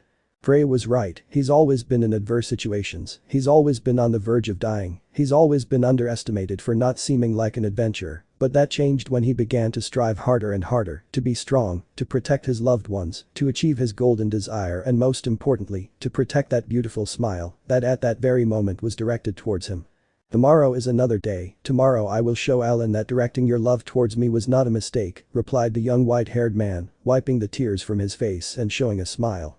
The boy had always had to be strong to protect everything his hands could reach, but for the first time, in front of someone, he could show his weakness, his soft side, the side that very few adventurers have the courage to show to others. Why was this? Simple, the person by his side wouldn't criticize him or make fun of him, they would support him. That was what love was about anyway, supporting the person you chose, helping them grow and be strong. That was the kind of relationship they both had, one in which they would walk together, hand in hand, along the same path. Freya had waited so long for that boy, her beloved Otter, someone who could finally fall in love with her for who she is, no matter the difficulties. She wouldn't let him go for anything in the world. The young man got out of bed to go straight to his headquarters. Thank you very much, Freya, you said the words I wanted to hear, Bell said as he left the headquarters. I'll always be with you, my Bell, Freya replied flirtatiously.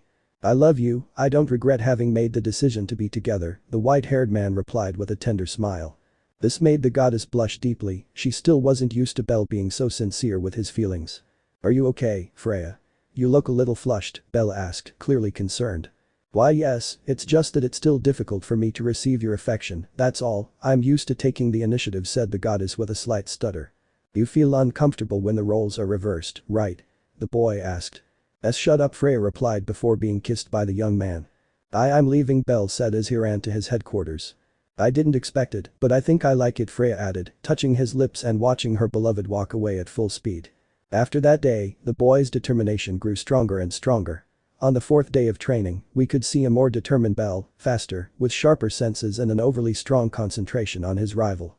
Alan could notice this as soon as he saw the rabbit go down to the arena. He knew that day would be different. The battle began, the fight was too intense, blow after blow from Alan, at 100%, but these no longer caused the same damage as before. Now Bell could be seen with more resistance, the blows were no longer just received, he blocked and dodged them with greater speed and skill, until suddenly. Pum. A sharp blow was delivered to Alan's stomach, not enough to knock him out, but enough for him to feel it. Had they switched the rabbit? Was this really the same boy he faced just a day ago? Those were the thoughts crossing the Catman's mind.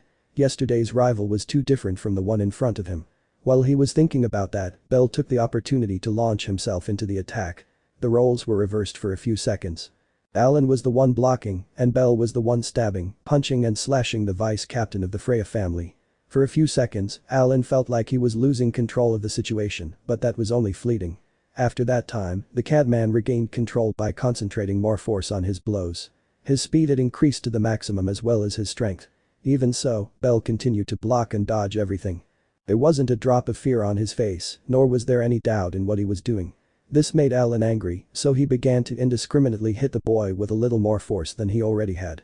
That little was enough to tip the scales in his favor and finish him off. To beat the rabbit. What the hell happened to him?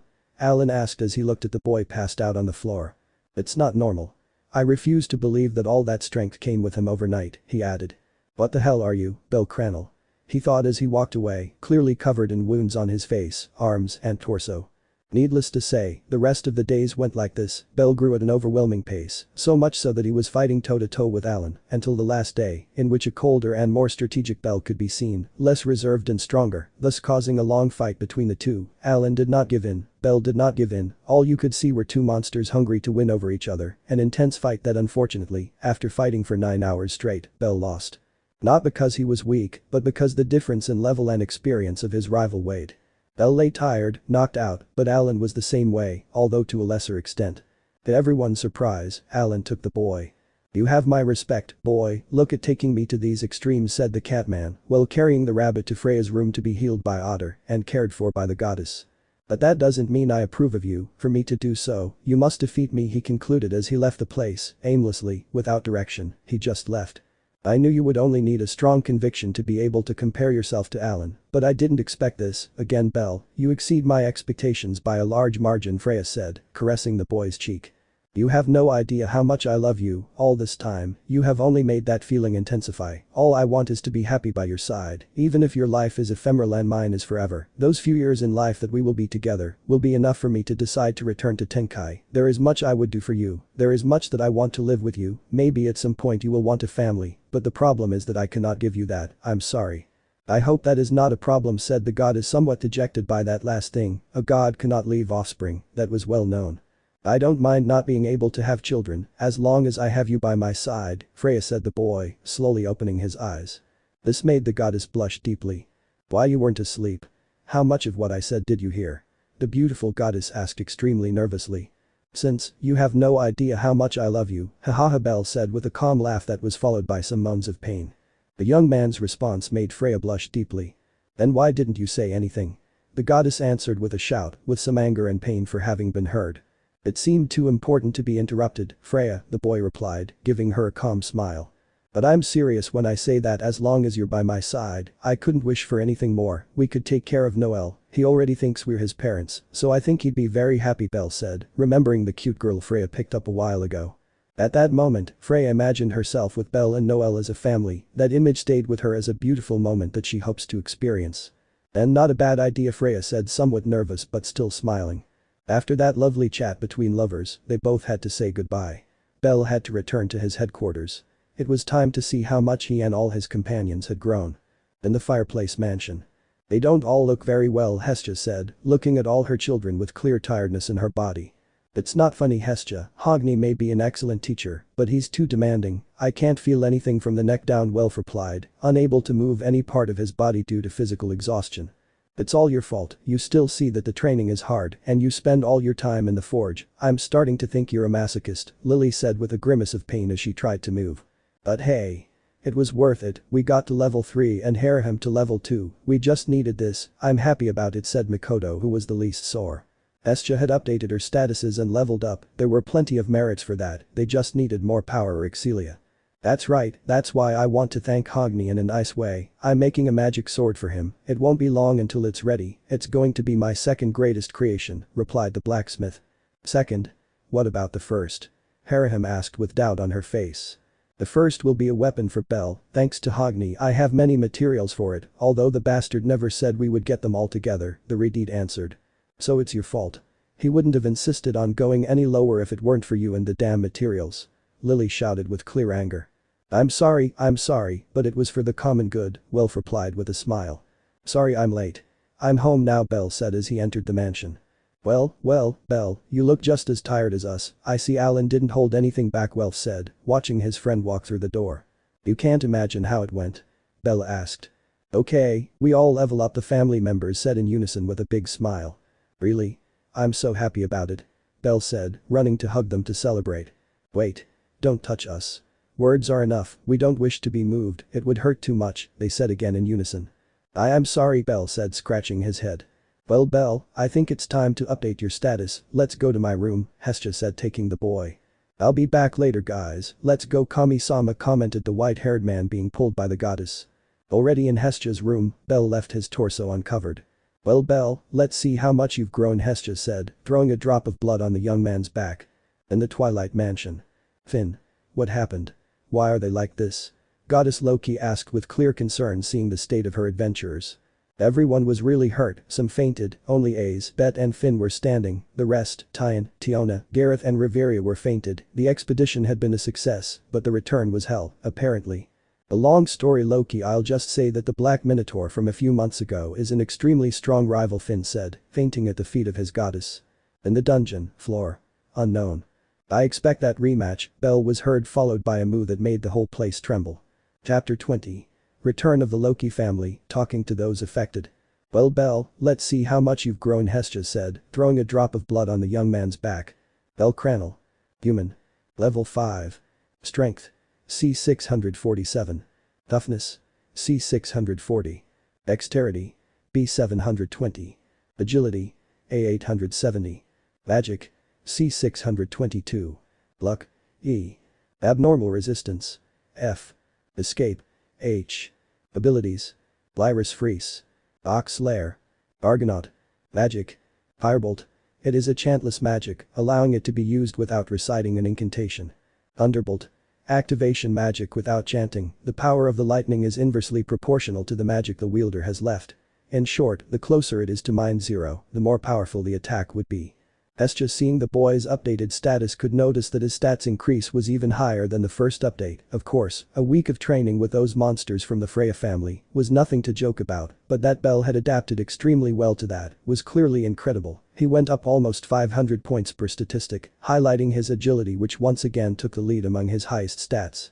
Many would believe that such a rise was impossible, but those who know Bell well and know of his ability no longer have reason to be surprised. They already know that this boy will grow more and more, impressing those who do not know the name of Bellcranel. Hey Kami-sama, are you okay? Bell asked his goddess, who was silently watching the boy's back. I'm sorry Bell, I got a little distracted, but here you go, Hestia said, handing him the leaf in which he could see her growth. Hey Kami-sama, this is a lot of growth, in 1 week I have such progress. Is that possible? Bell asked with doubt and surprise at seeing how much he had grown.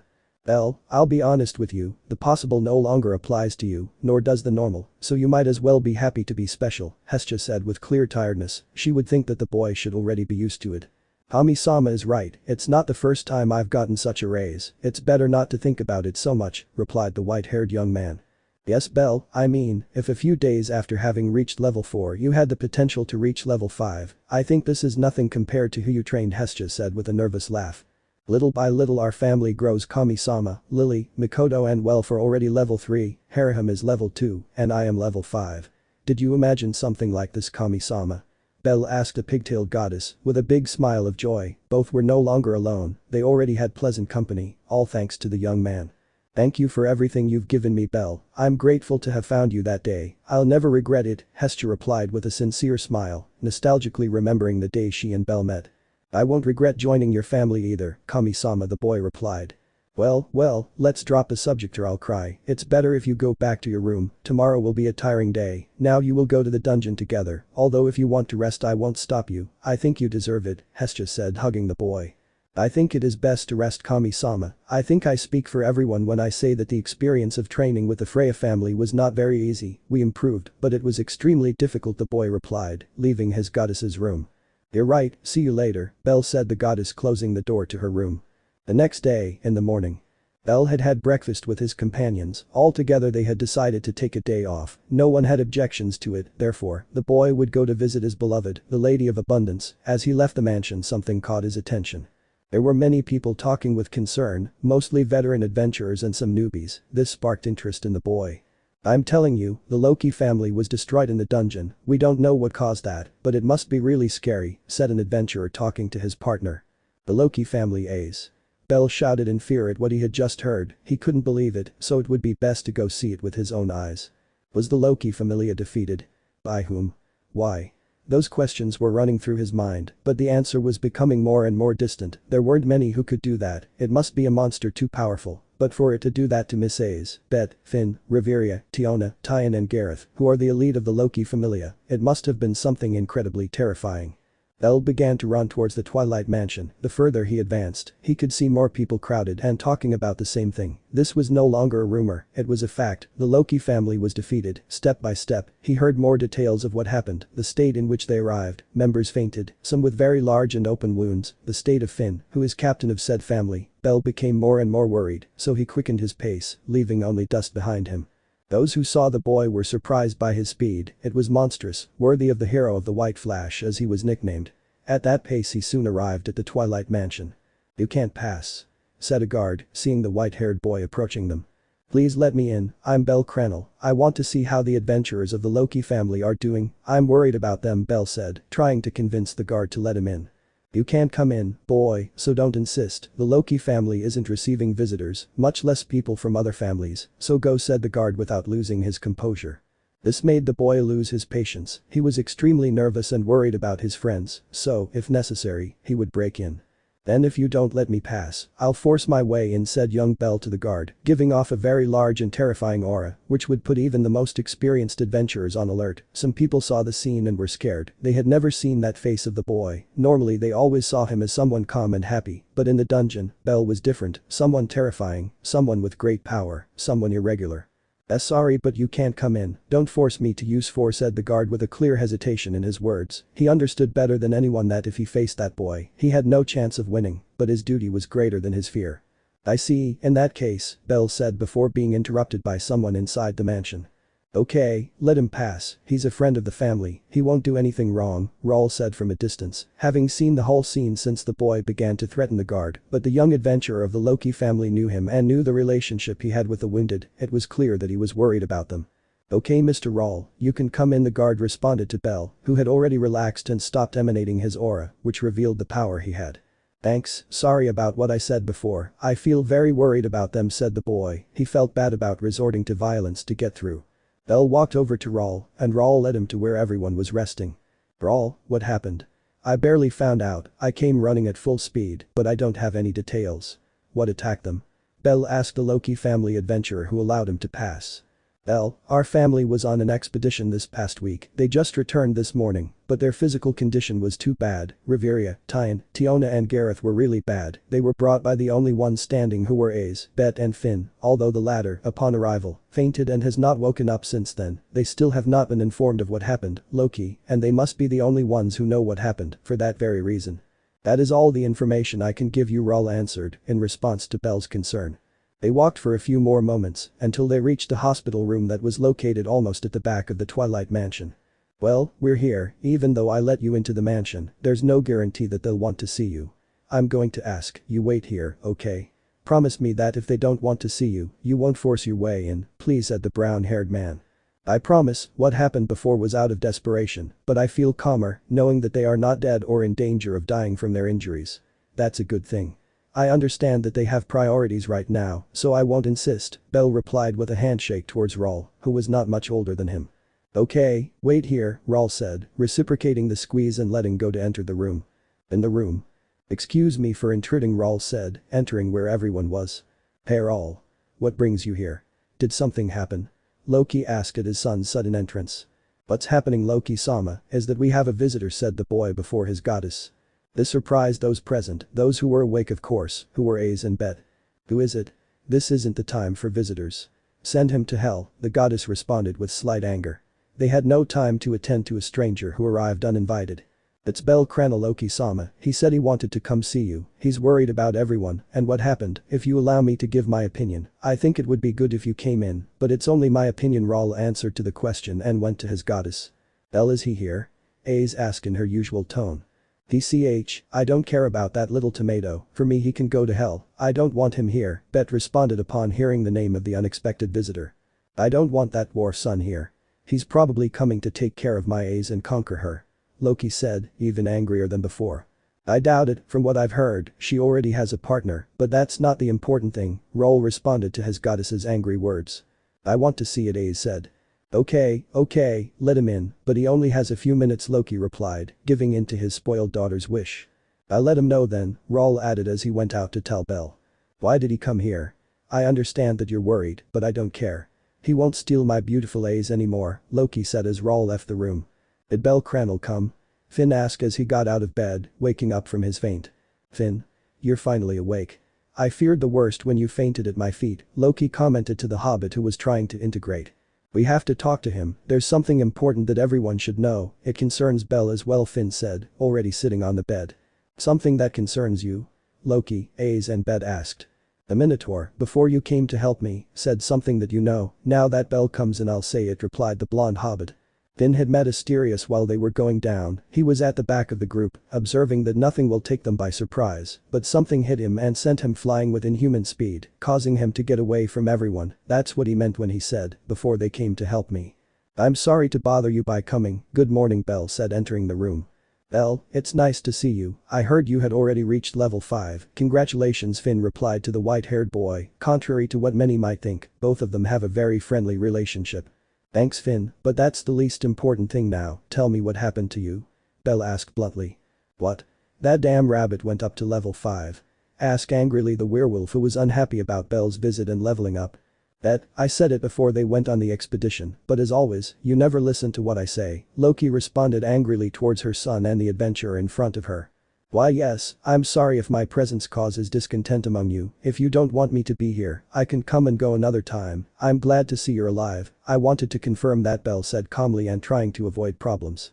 That boy seems to shine from how pure he is, I almost forgot he's the son of that damn dwarf, thought Loki, seeing how radiant Bell was. Yes. Let him go. He has no business being here. Bet shouted. Now both of you, Loki and Bet, be quiet, this concerns him as well, Finn said, putting order in the room. Okay, Bell, please take a seat, Ace said when she saw the boy. Thank you very much, Ace, I will take your proposal, I am glad to know that you are well within reason, the boy responded with a smile at the beautiful golden-haired adventurer. Come on, Finn, spit out what you have to say, we don't have all day, we have to go warn the guild about that damn Minotaur, Loki said desperately. Minotaur? A Minotaur left them in that state? Bell asked. Yes, Bell, a Minotaur, but not just any Minotaur, was the one you faced a few months ago, the irregular that attacked in that night, Finn responded to his goddess's hasty declaration. Mysterious, Bell said. Do you know him? Then he's one of those damn monsters you want to protect from. Bet said, exploding with anger and trying to attack the boy, but something strange happened. Bell had dodged the blow that was aimed at him. Wait, Bet, it's not that, I'm not trying to protect him, he almost killed me that day, Bell said while he continued dodging the blows, he didn't know it, but each attack was delivered with all the strength that the werewolf had at that moment. How is it possible that he is dodging Bet's attacks with little difficulty? Although his physical condition is not the best currently, it should be enough to subdue an adventurer with a level difference, Finn thought, seeing the scene that was presented to his eyes. The Sword Princess only watched in surprise at the difference in strength that was noticed and emanated between the two. Bell looked slightly superior in speed to Bet, it was something worth highlighting, since he was the fastest of the family, if we didn't count Ace using aerial. Bet, stop and go back to bed, let the boy explain himself, we already made the mistake of not listening to him once, and that started the fight with the Minotaur in which, if it weren't for Ace, we would have lost, Finn said, scolding the werewolf. Bet just grumbled and lay back down on his bed. Well, Bell, explain, added the hobbit so that Bell could begin with what he knew about the Minotaur.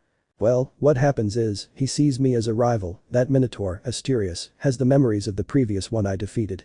Do you remember? You were in the fight when I made him explode, Bell said, this aroused everyone's surprise. Was that possible? That a monster kept memories of its previous lives? I see, continue, Ace said, paying close attention to the young man's words. Well, when we fought on that occasion, he told me that his goal was to face me in a last round, that he would wait for me to be stronger, so that it would be decided once and for all who would be the winner. For now we both have one victory and one defeat, I think that part is not necessary to say, you saw the beating he gave me, and when I defeated him, added the white-haired man before finishing. But I want to know, how did you find him? What exactly happened? Bell asked the hobbit again. I understand, what happened was the following, Finn said before beginning to tell the facts. One day earlier, returning from the dungeon. Well, it wasn't a very fruitful expedition, I think the profits we'll get from exchanging the stones and loot collected will make it worth it, monetarily speaking at least, but it's incredible that we still can't get past the 59th floor, it seems that there's a gap too big which we can't overcome, and it doesn't allow us to pass, although in any case.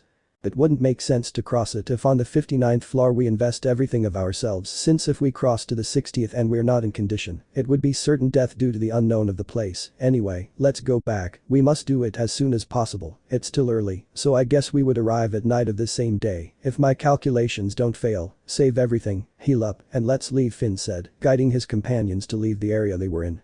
The expedition had been somewhat disappointing, but still it couldn't be said that it was bad or with important losses, and thank the gods, there were no human losses to regret either. Finn is right, it's not good to take risks, let's go so we can survive one more day and keep fighting, Riveria added in response to her captain's statement. DCH, I could keep up without any problems, you damn Amazons are slowing us down, you can't keep up with us, Bet said to the Hiryut sisters, arousing the anger of both. Look who says it, the one we had to save from a Titan even though we were busy fighting demi-spirits, stop pretending to be better than you are, you're pathetic, Tyne responded to the werewolf's insult. What did you say, damn Amazon? I've saved you a million times. The wolf replied, anger clear in his words. Yes. But I don't go around boasting about my strength or saying I'm the best when I save someone. You've been helped and you still have all the airs of greatness. One day someone will come and knock you off your high horse, you damn dog. Tyne responded to the wolf's provocation. Now. This is not the place or time to be fighting, Finn said before being interrupted by a force that charged at him, taking him away from where they were. Captain. Everyone present shouted as they saw that thing take Finn away at a monstrously high speed. Finn could only watch as everything around him passed extremely quickly, he could not even glimpse what was taking him away, he only felt that the monster was extremely strong, so much so that it could not be cut by his spear or even defend itself in terms of physical strength, although hobbits are not known for this, a level 6 like him was not someone to be taken lightly. He continued watching as he was dragged away from his group with overwhelming speed until he felt an impact on his back. Whoa. It resonated on the floor, what had caused that noise was nothing other than Finn's back colliding with a very high force and speed of impact against a wall, leaving the captain of the Loki family in great pain, the air had left his lungs from receiving that blow with such force and in a dry manner, so he fell to the floor, he tried to integrate as quickly as he could, but something hit his face and sent him flying. I can't even stand up, I don't have the chance, I know that hand-to-hand combat isn't my strong suit, but I don't even have the ability to observe its movements or to attack that thing. What is that monster? Its strength is overwhelming, I won't last that long like this, come soon, guys, thought Finn trying to get up again. Don't get up if you know what's good for you, Hobbit, said the monster in front of him. Where is the adventurer named bellcranel? He asked. The bellcranel, he doesn't belong to this family, Finn said in response to the monster's question, still unable to make eye contact with him. I have to buy as much time as possible, if I dare to attack now, I will definitely die, Finn thought. So he's not here, well, that means he's still weak enough to not be able to reach this place, what a disappointment, I think I'll try to find other adventurers to vent my anger and see who can really be worthy of being called a rival, said the Minotaur. Yes, Minotaur, Finn after a few seconds was finally able to look up and see the imposing presence that was standing in front of him, with a battle axe and an irregular size for that type of monster. Why, you're Finn said in surprise, but without getting up from where he was lying. I remember you, Hobbit, your family cost me an arm, right? Asked the Black Minotaur as he approached him again. And it will cost you another if you touch the captain. Tyne shouted, launching herself at the monster but was intercepted by it. Asterius grabbed the Amazon by the neck, choking her in the process. Let me go, Tyne said with difficulty. Let her go. Shouted the sister of the same one, but before she could do anything, the Minotaur threw Tyne towards her sister with such force that they both collided and were almost out of combat. Damn it. A werewolf shouted, very angry at what he was witnessing. Asterius just ignored him, passing by him with monster speed, one would think he was running away, but that wasn't the case, he had a specific target, someone who could turn the fight around if he let her do something, if the adventurer known as Nine Hells, the Minotaur could win in hand-to-hand battles with great ease, also in fights with weapons, but against magic, it wasn't certain that he would come out unscathed. Riveria. Look out. Everyone shouted, while Lays ran at full speed, using Ariel to get there as quickly as possible. The high elf couldn't finish reciting her chant because she was met with a swift large fist to the face that sent her flying, leaving her in critical condition in an instant. The sword princess was not faster than that monster, she could not do anything to avoid it, so she decided to attack the Minotaur directly, but something happened that very few expected, Aes was being overcome by Asterius, thrust after thrust, the Minotaur only dodged and threw direct blows to the girl's body and face, she could not find a way to defend herself, despite her Herculean strength and reaction speed increased with her aerial magic. She could not tip the battle in her favor or even match it. Finn, already standing next to the Amazons and Bet who had been ignoring before, attacked the monster altogether to try to stop it, but it was useless. In a quick movement, Asterius took Bet's leg and slammed him into the floor, grabbed both Amazons, and dragged them in the same way as Finn, and slammed them head-on into the same wall. The captain had no choice but to use Helfenegas. It was a risky option but they had no other choice, they needed something that would allow them to tip the balance a little in their favor. The fatigue among everyone was clear, in optimal conditions they could stop the Minotaur, but they didn't have time to recover, and besides the fight was a surprise, they didn't expect that thing to be there. Finn activated his magic and felt his judgment slowly fading, his strength increasing and directed against the Minotaur. The roles had been equalized between Ace, Bet and Finn. They were stopping the Minotaur. The fight was being too fast, so much so that the tired Gareth's eyes could not see it. Gareth had fallen behind. He did not have the same speed as everyone present, so he had just arrived. He continued watching the fight. The dwarf didn't know what to do, he had nowhere to go, until suddenly a scene was intercepted by his eyes. Asterius's gigantic fist was going to impact the werewolf. At that moment, he knew he had to act. Barrett managed to get into the impact and took it. "What are you doing, old man?" Bet shouted when he saw that the dwarf received the full blow. Although his defense was very high, the wear and tear of previous battles took its toll. He flew out, disappearing into the 59th floor and out of sight of everyone present. "I saved you from certain death," Gareth said trying to get up, but the Minotaur came back to attack him. Asterius stepped on the dwarf's face, breaking his cheekbones and jaw. The adventurers of the Loki family who were still conscious only saw the brutality of the scene, but could do nothing. They felt terror at all of this and saw death approaching, but as adventurers, they could not give up. They attacked again, but again without success. The brute force that the Minotaur possessed was greater than theirs together. The fatigue and pain from the blows they received became more and more present, bones cracking, blood dripping, muscles tearing, cartilage wearing away, consciousness fading, hope was lost little by little, hopes of surviving were going away. Until a shadow appeared. "That's enough," Asterius said that presence. The three adventurers standing looked in surprise. "I don't have to obey you," Fels replied the Minotaur. Bellcranel rose to level 5 and defeated the Calamity along with many irregulars, surviving in the act. "You must prepare if you want your revenge," said the hooded man trying to convince the monster. "So Bell isn't the weakling I imagined," said the Minotaur happily. Asterius decided to leave the fight, his rival was still Bell.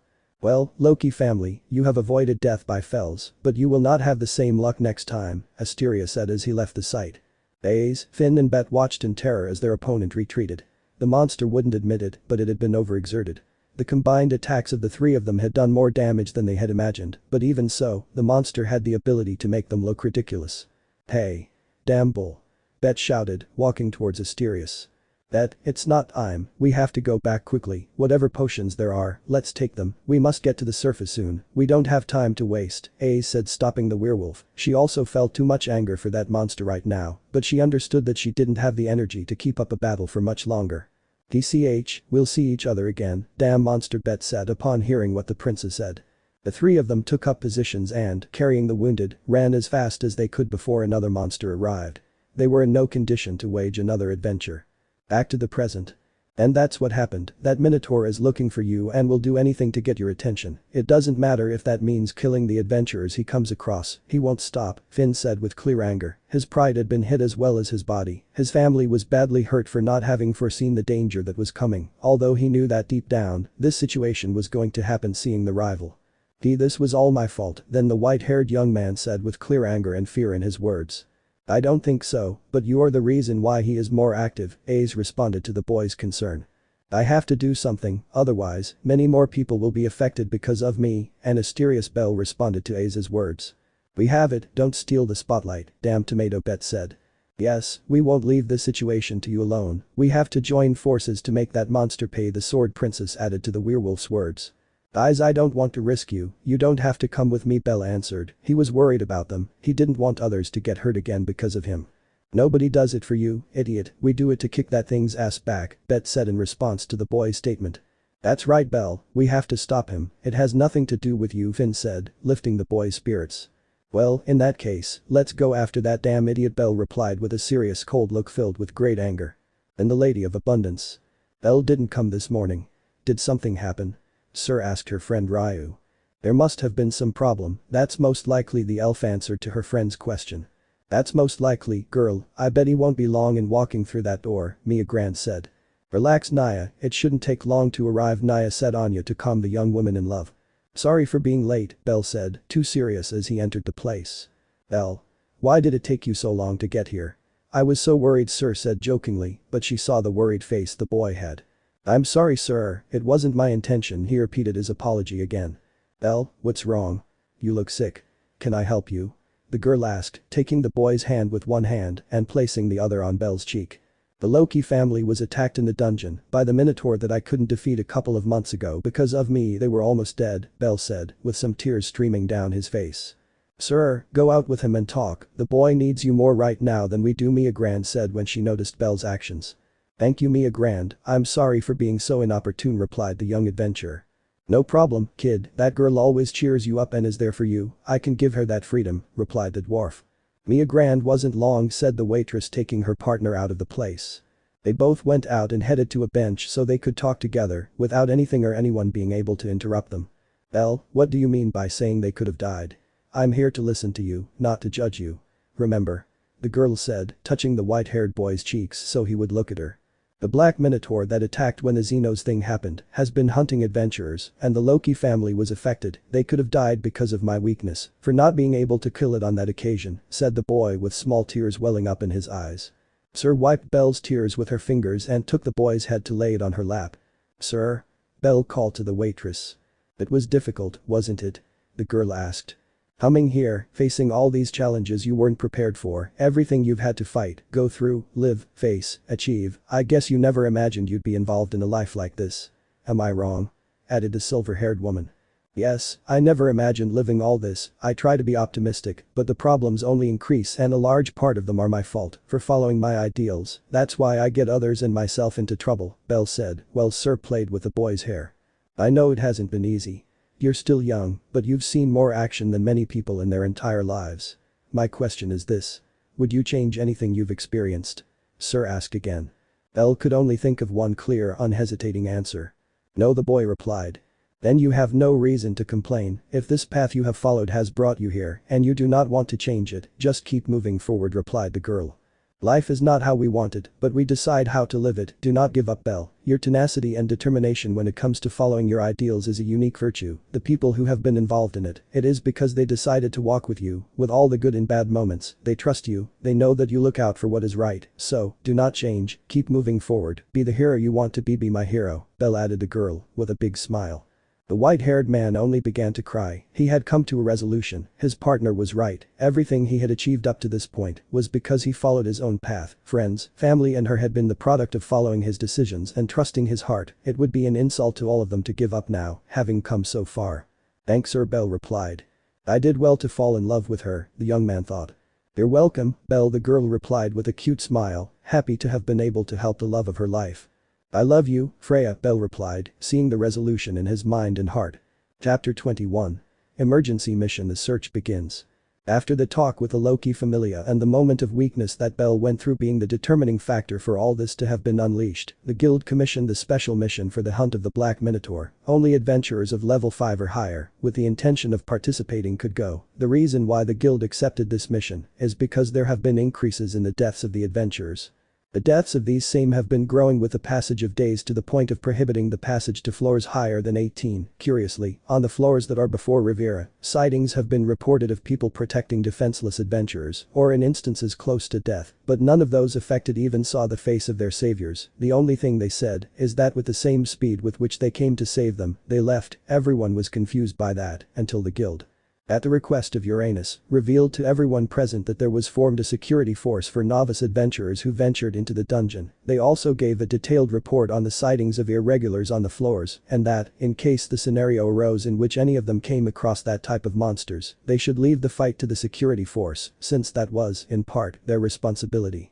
The Xenos were doing their job well, little by little they were making their presence a pleasant joy for the people who were in danger. Lately they have found several intelligent monsters on the floors they guard that voluntarily surrendered to them without a fight, but they were not so lucky with all of them, some had to be eliminated to avoid fatalities.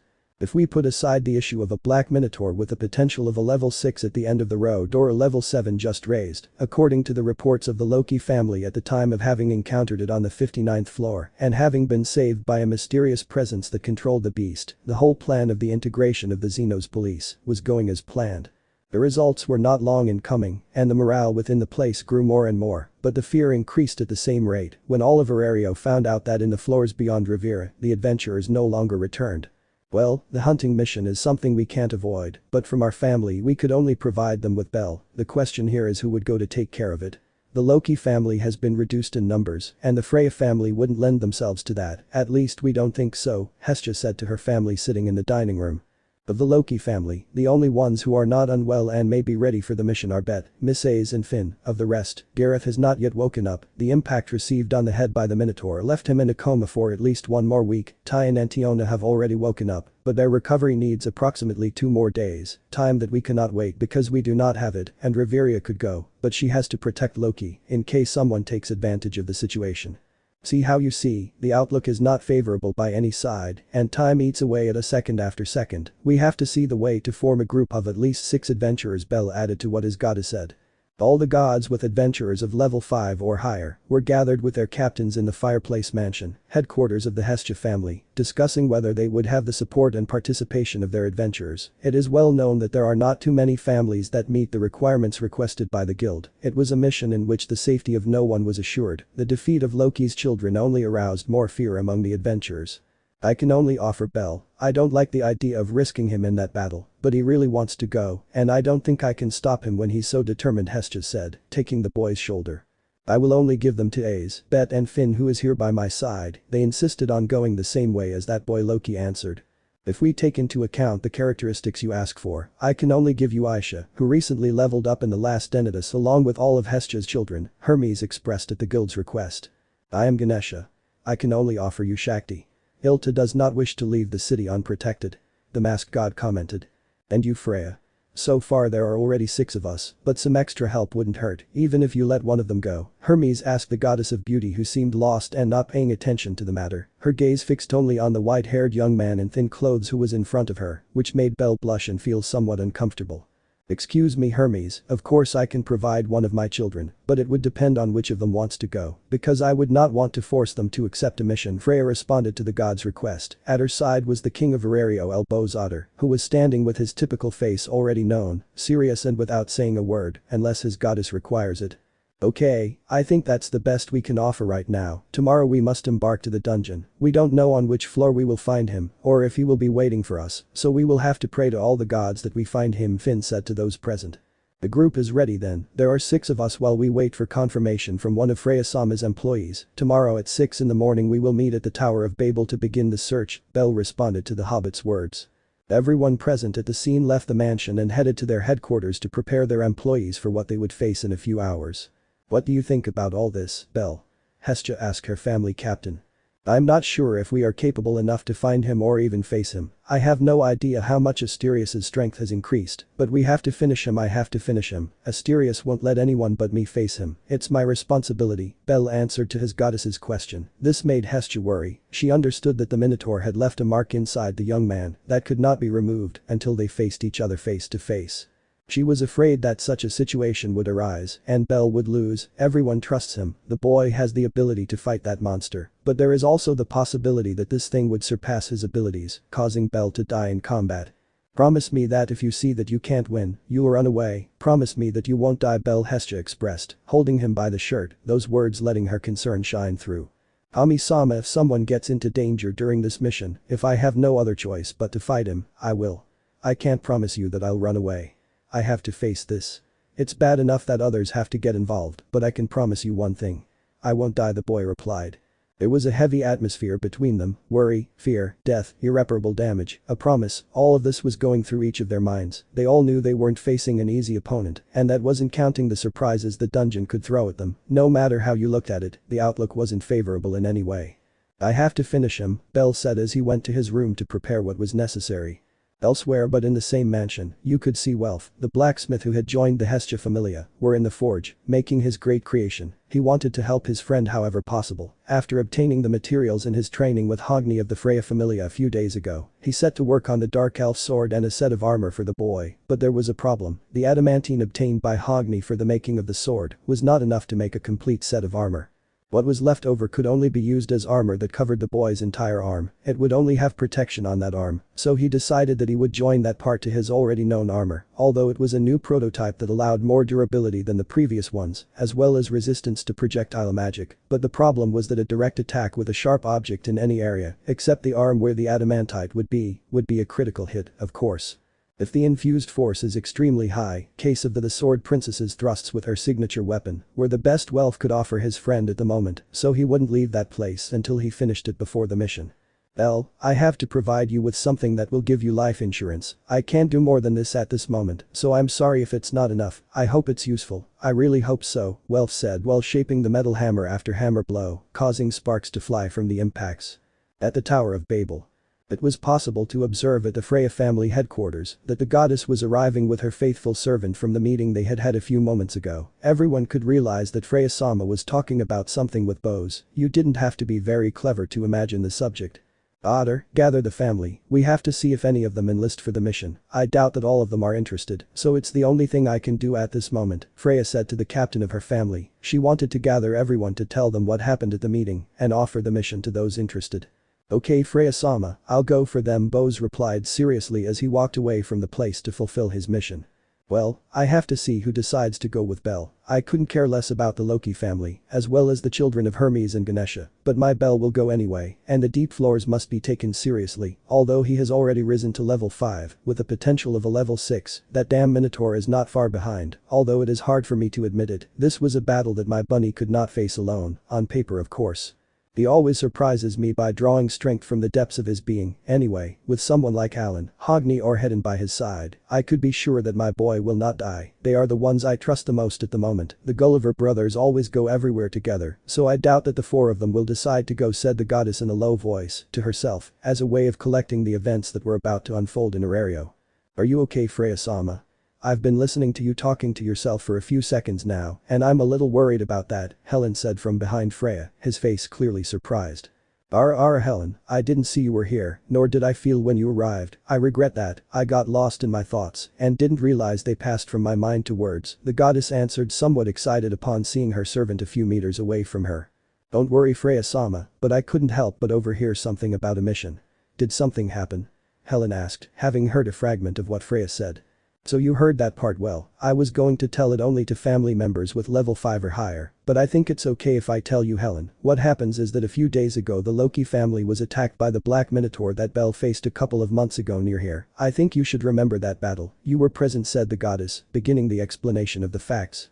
I understand, Freya-sama, yes, I remember the battle, also that Belle lost on that occasion, but why the attack on the Loki family?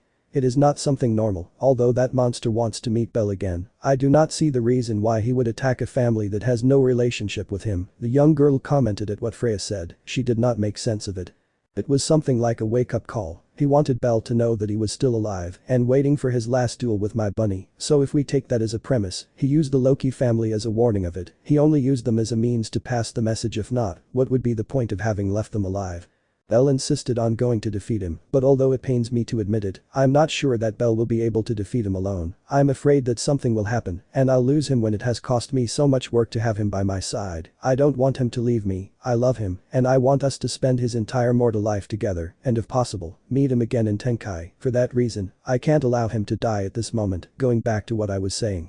Belle wants to go fight him to avoid more problems with other families and adventurers, since there are reported sightings of the Minotaur attacking other adventurers on the lower floors. I think he's getting desperate or training even faster, because he knows that Belle will go for him. We held a meeting of all the gods with adventurers of level 5 or higher, and we came to an agreement in which we would send some adventurers from our families for the mission. That's why I'm here, and I sent to gather everyone. I want to see who volunteers to go, Freya answered before her girl. He understood the situation. It was obvious that Freya was worried. The deep floors were nothing to be taken lightly, neither was the rival in question. Freya-sama said, a voice in front of both of them. It was Otter. They're all gathered together, waiting for your arrival to discuss that matter, Bose added. He had already fulfilled his mission. Everyone was at the place where the conversation was going to take place. "Oh, okay Otter, Helen, I'm leaving, I hope to see you later," Freya replied as she said goodbye to the young woman and went to where everyone was waiting for her. The goddess walked away, leaving Helen alone. "Belle, in danger of death for some reason thinking about it, makes my heart clench," she said in a low voice, taking her chest with both hands, remembering that every feeling of her goddess was reflected in her by the ability she had to take the form of the goddess when Freya acted as that waitress. "Belle, I hope everything goes well," he added to finish. The goddess had entered the room, all her adventurers who met the guild's expectations for tomorrow's mission were present there, Hogni, Hedin, the Gulliver brothers and Alan, of whom she had less hope that he would accept. "Welcome, Freya-sama," they all said, bowing before their goddess. "Thanks for the welcome, children, but I already told you that it was not necessary to bow to me to welcome me, it feels a bit uncomfortable," said the person in question. "We are sorry, Freya-sama," everyone in the place said in unison as they stood up again. "Again, it's not an order, it's to make the treatment more casual, I don't know the reason, but since I've been with Belle, I feel something strange that they worship me with such passion. Why is that? Before it was something normal for me," thought Freya. "Well, leaving that aside, I don't know if you've already heard about what happened to the Loki family," the deity said. "Yes, Freya-sama, they were defeated by a monster in the deep floors, but we don't know more details about it," replied the elf named Hedin. "Indeed, Hedin, they were defeated," the goddess commented on what the blonde-haired elf had said. "They are weak, it was to be expected that one day this would happen, but I am intrigued by that monster, I would like to know what type it was and see it, to shake its hand, I got the pleasure of doing that to the Loki family," Alan responded after hearing what Hedin and his goddess heard. "I'm surprised that a single monster caused the defeat of that entire family, but it's not like I care," Hogni added, with a certain disinterest in what happened. "I doubt that he summoned us only to inform us about what happened to them. Or am I wrong, Freya-sama?" All the hobbits in the place, the Gulliver brothers, asked in unison.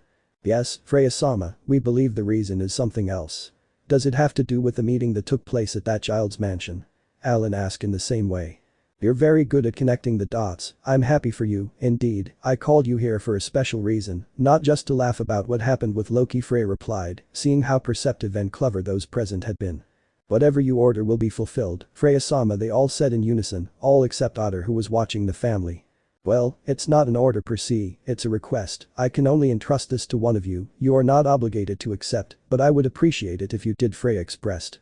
Everyone looked at each other in surprise, it was strange that they did not receive direct orders from their goddess, that she gave them the option to accept was something abnormal within the family.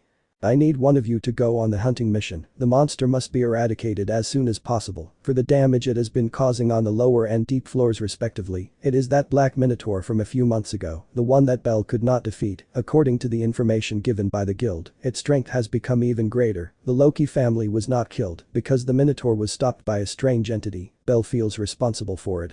That is the reason why he joined the group made up of Ace, Bet and Finn of the Loki family, Shakti of the Ganesha family and Aisha of the Hermes family. They asked us to provide someone from my family, in other circumstances I would have refused, because it does not bring any benefit to us, but that changes when I learned that Belle would go. I am not sure that he will come out well from the mission, which is why I wanted to see who of you will accompany him with the group. To make sure he does not die, if necessary, obviously, Freya commented to her entire family. The thoughtful Alan could be seen, he was the one who was considering accepting the most, contrary to what everyone had thought. Hogni seemed interested, since he could obtain materials for that blacksmith in charge of making his magic sword, and Hendon, like Alan, was thinking deeply about whether to go or not. "We refuse, Freya-sama, with all due respect, we do not wish to live with that child and that pile of weak trash," the group of siblings responded with a negative. "Okay, no problem, I knew beforehand that they were going to refuse Fufufu," Freya said with a slight smile, she liked being right, so she couldn't help but laugh when that happened as she had anticipated. "I think that child can do it alone, I do not consider him worthy of my presence as a guard, he did not defeat me, and he has not earned my respect, I refuse, Freya-sama." Another negative response was issued by the Catman, Bana Freya, vice captain of the Freya family. "That doesn't surprise me either, Alan. I'm aware of the situation you both are going through, but thank you for being honest," Freya replied to her assistant's words. "I agree to go, Freya-sama," it was said in the place, awakening the interest and the looks of everyone, trying to find the place where the voice came from. "I didn't expect that. Are you sure?" the goddess asked her adventurer. "Yes, Freya-sama, I consider that would be the most appropriate," the candidate answered. "Well, then I'll entrust my bunny to you," Hogni the goddess expressed her request. "So it shall be," Freya-sama replied the dark elf. Everyone was surprised that Hogni would simply accept a mandatory mission when he had had little or no interaction with the person he was supposed to protect was strange, but they couldn't complain, none of them had the right to argue with his decision since they had refused to help. It's for the best, I have no intention of going on such a dangerous mission being more focused on magic combat. Hogni was the best option to go, if we left Alan aside from the beginning as planned of course, anyway, luck kid, you'll need it against that thing, and to be able to deal with this Unibu, Hedden thought in the back of his mind. Why do I feel like I've just been insulted? Hogni thought as he glanced at the rest of the family. The next day. Be very careful Belle, please be very careful Hestia said, hugging the boy as he said goodbye to begin the journey. I promise to be as careful as possible, Kami-sama the boy replied with a nervous smile. Well Belle, you have potions to recover magic, health potions and some for poison, also Black Goliath skin, in terms of equipment I think you are ready Belle, but please, take good care of yourself, Lily expressed while she finished making the inventory of what the young man was going to take. Thanks Lily, I promise to come back alive Belle said, stroking the hobbit's hair. Here's your new armor Belle, the protection on your right arm is made of pure adamantite, so you don't have to worry about hurting that arm in battle again. The rest of the armor is an alloy of steel with other materials that allows you high mobility and resistance, typical of a first class like you. The problem will be a hit with sharp objects in the lower torso area, so avoid that. Good luck Belle Welf said, smiling at the boy and giving him a thumbs up. Wow. Thank you very much, Welf. The armor looks great, the boy replied, his eyes sparkling. Belle, be very careful Mikoto and Harahim said in unison, the latter giving the boy a hug. I'll have it said the boy reciprocating the hug. Well, it's time for me to go family, I'll be back as soon as possible. See you. Belle said as he ran. See you Belle. Said all the family members. The boy was heading to the dungeon, but before that he had to make a stop to visit a certain silver-haired girl. And the Lady of Abundance. Belle is going on the mission today, right, sir? Mia Grand asked a girl who couldn't stop circling the place because of the worry that was eating at her. That's right Mia Grand, I'm really afraid that he won't come back, it's not that I doubt him or anything like that, but in that place many things can happen that could put my Belle's life at risk, and that terrifies me, said the girl without stopping to spin. Calm down sir, Cranel will not die without keeping his promise, he will return, he has always put his life at risk, and he will return victorious, not always in the best possible condition, but alive, trust in it, Ryu said taking her friend, so she would stop walking in circles. Do you believe that? Sir said, looking down. Yes, we are sure said the waitresses in response to the worried girl's question. I'll come back safely sir and when that happens, I'll take you on a date a voice commented behind Sir. It was Belle who, after finishing saying those words, was smiling at her in a calm and sweet way as usual. Belle. Said the girl, jumping into her lover's arms when their eyes met. Are you really going to come back alive? You're not lying. I don't want to lose you, Sir said, pressing her face against the boy's armor, shedding small tears that showed how worried the pretty waitress was. I'm not lying, I'll come back alive and we'll have that date, okay?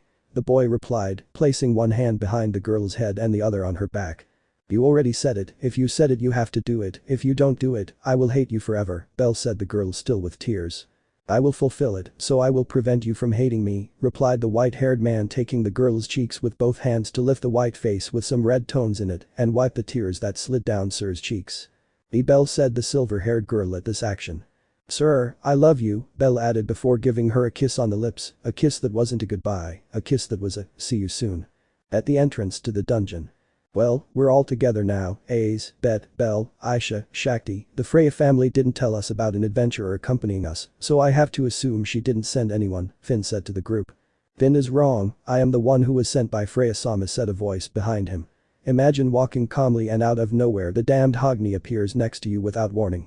What a surprise, it's a pleasure to see you and work with you, Hogni replied the hobbit. Belle didn't expect Freya to choose him, they don't know each other, so he had nothing to talk to him about, although according to his family, he's nice when you know him well.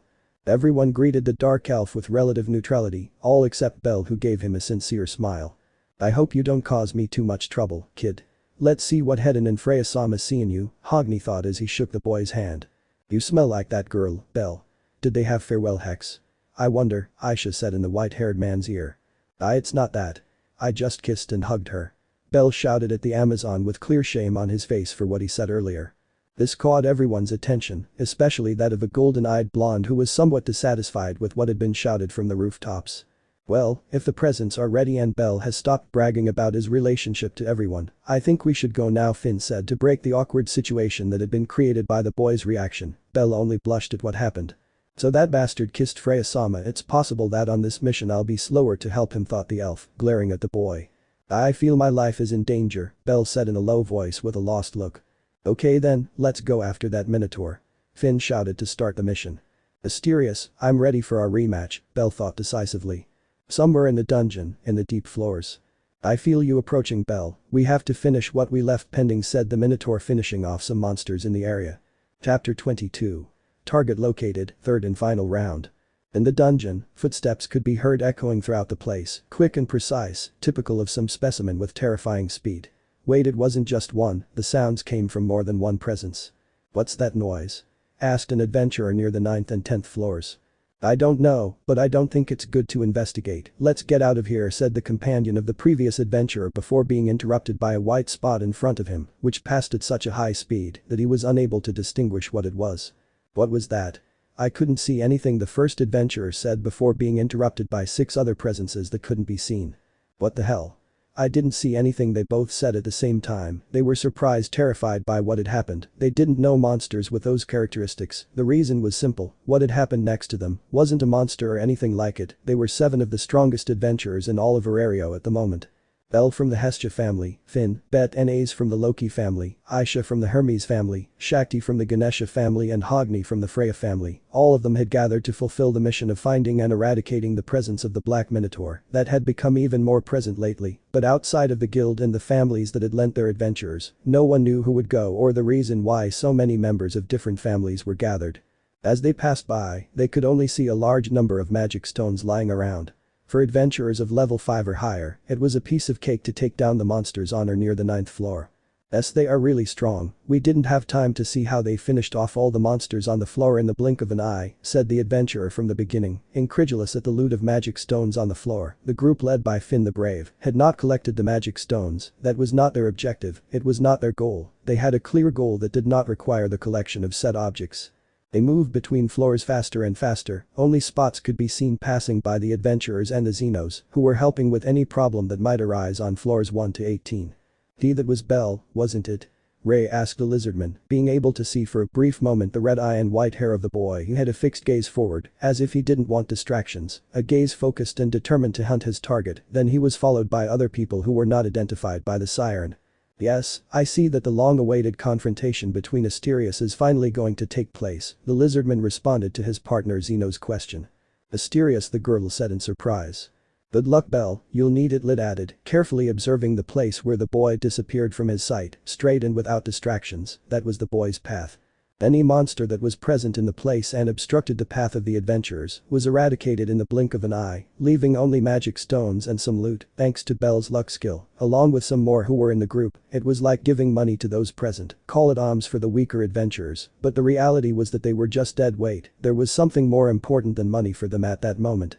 Defeating the damn Minotaur that had caused so many deaths and havoc for Aurario, thinking about other things would stop them, thus causing more victims. That is why Bell, as soon as he set foot in the dungeon, set off on his way without breaking at any time. His speed was truly monstrous. He managed to maintain an advantageous distance between everyone present.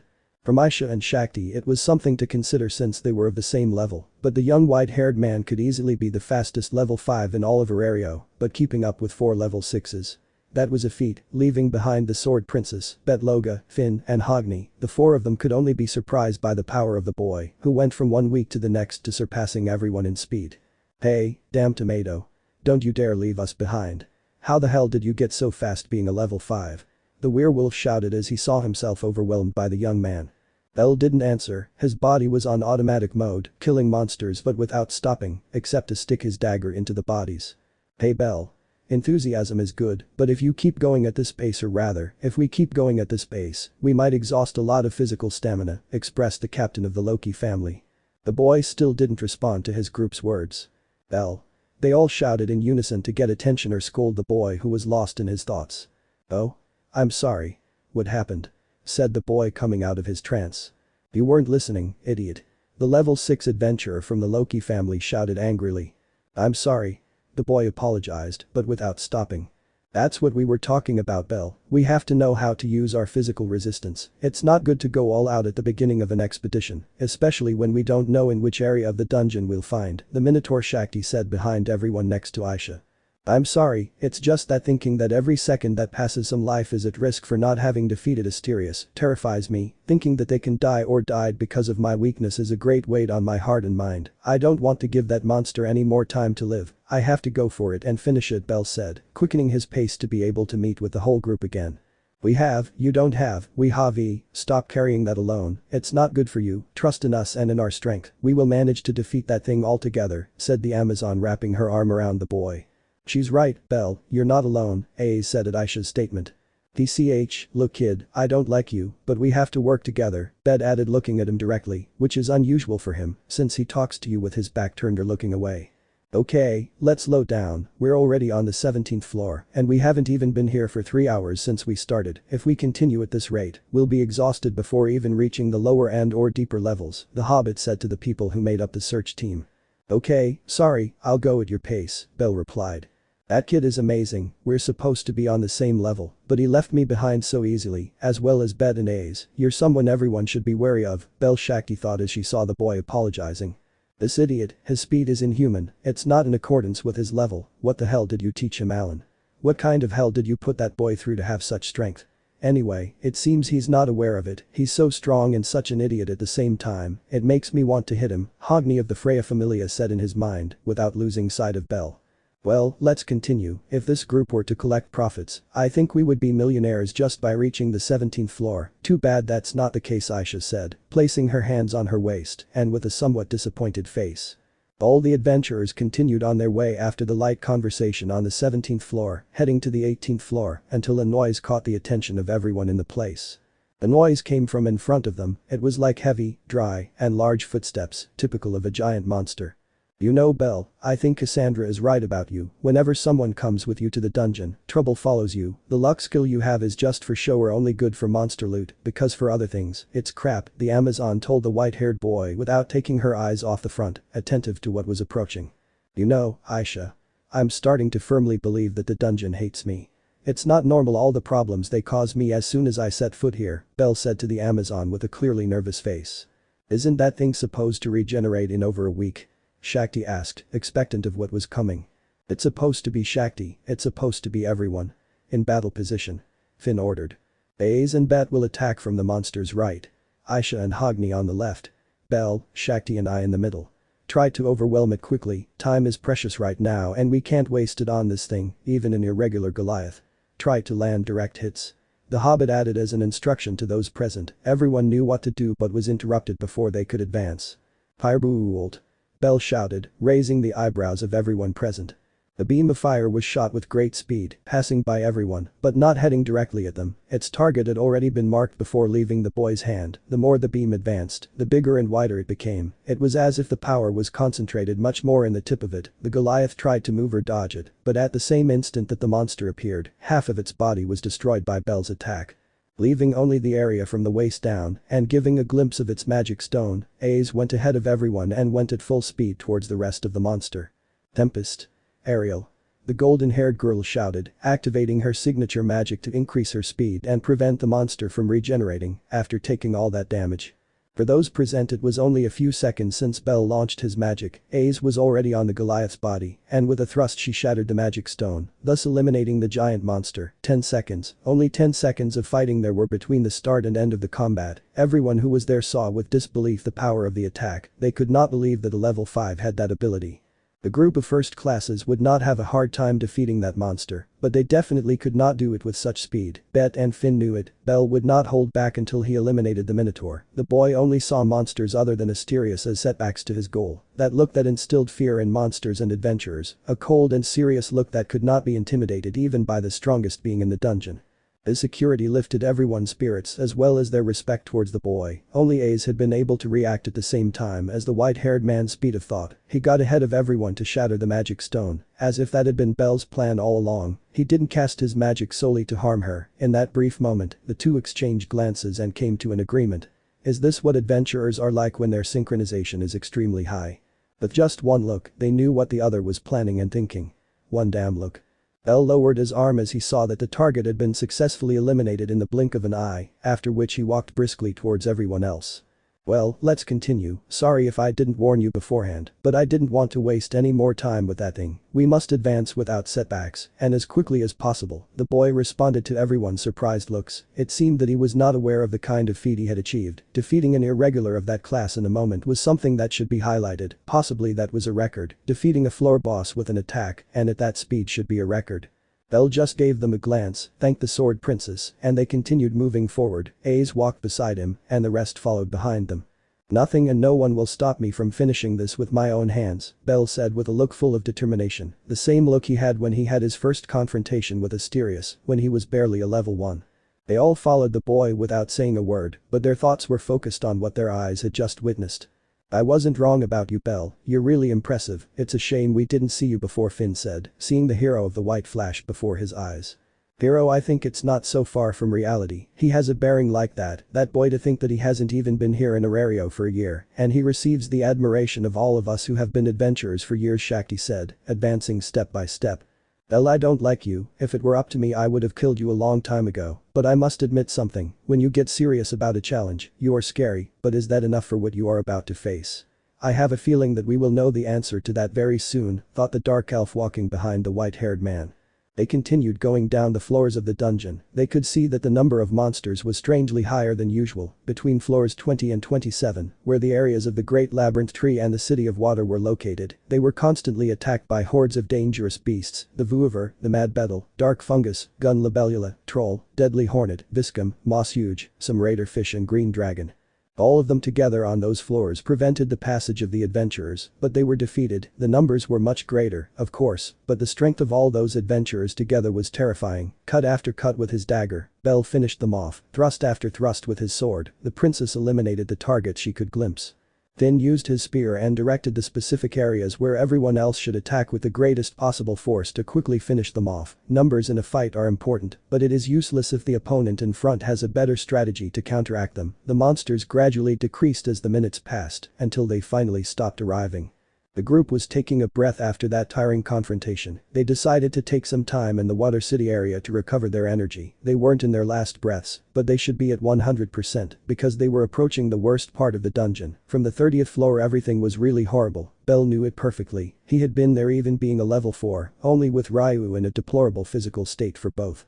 They didn't even have the necessary equipment to even get close to that area of the deep floors. Bell was lost in his thoughts. He was visualizing all the times he was about to die on that occasion, when he was poisoned by monster attacks while he slept for a few seconds to avoid falling into Mine Zero, when he had his encounter with Ryu with all the monsters in the Colosseum, to which he had to jump to save the elf, the last confrontation with the Calamity Juggernaut, in which, if it weren't for Ryu, he would have died. All that would have traumatized more than one adventurer. Many could say that after having lived that experience, it was very unlikely that he would want to set foot in the dungeon, but Bell was not one of those. His desire to grow, progress, be stronger and be a hero was greater than his fear. He would not run away from a challenge again. He would not run away, even if every fiber of his body was afraid. He would fight and win. He has many people waiting for his arrival up there. He was not going to abandon them.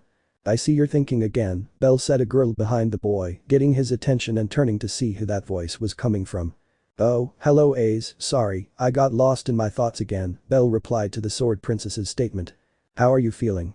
Ace asked with clear concern on her face. Despite not being a very expressive person, it was clear that her concern was real. Oh? Fine, I'd like to say I'm not nervous about what we're about to face, but that would be a lie.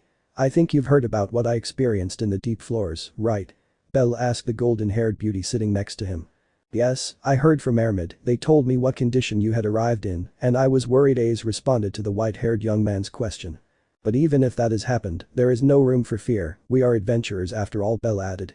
No fear, and to think that you are that same boy whom I saved from the Minotaur just over half a year ago, Ace said with a light laugh that was covered with her hand. And it's not funny, our protagonist said with a nervous look.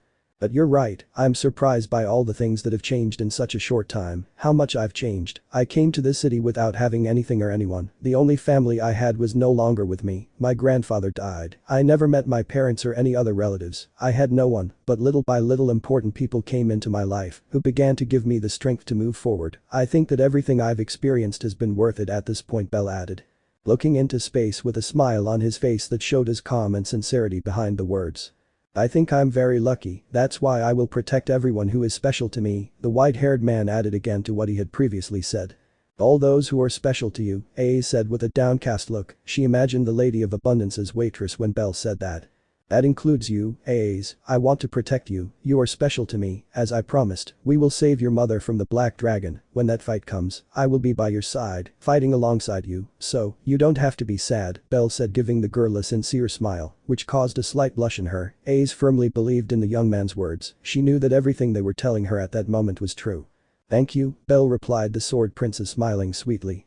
It's nothing, A's. Belle answered. For some reason he got nervous when he saw A's smile. Eyes. We must continue. Break's over. Finn shouted from a distance, urging everyone in the group to gather around again to continue their journey. Let's go, A's. Belle said, getting up from his place and extending a hand to the golden-haired girl. She accepted the help and pushed herself up. Belle trotted lightly back to where Finn was waiting for them. Mother, Belle will be my hero, but maybe he won't be only my hero, A said, placing her hands on her chest with a melancholic smile. In the distance you could see Hogni, he had heard everything above.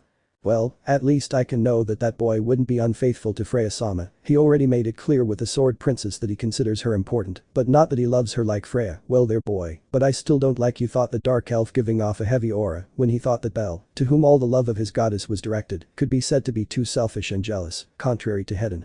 They regrouped and continued on their way, not stopping until they found a slightly safe area if necessary. For the moment everyone looked physically well, although Aisha and Shakti were somewhat tired because they were not used to maintaining a pace of combat and advancement as high as the more experienced families. Belle was a special case. It seemed that everyone could not keep up with him. It was truly surprising.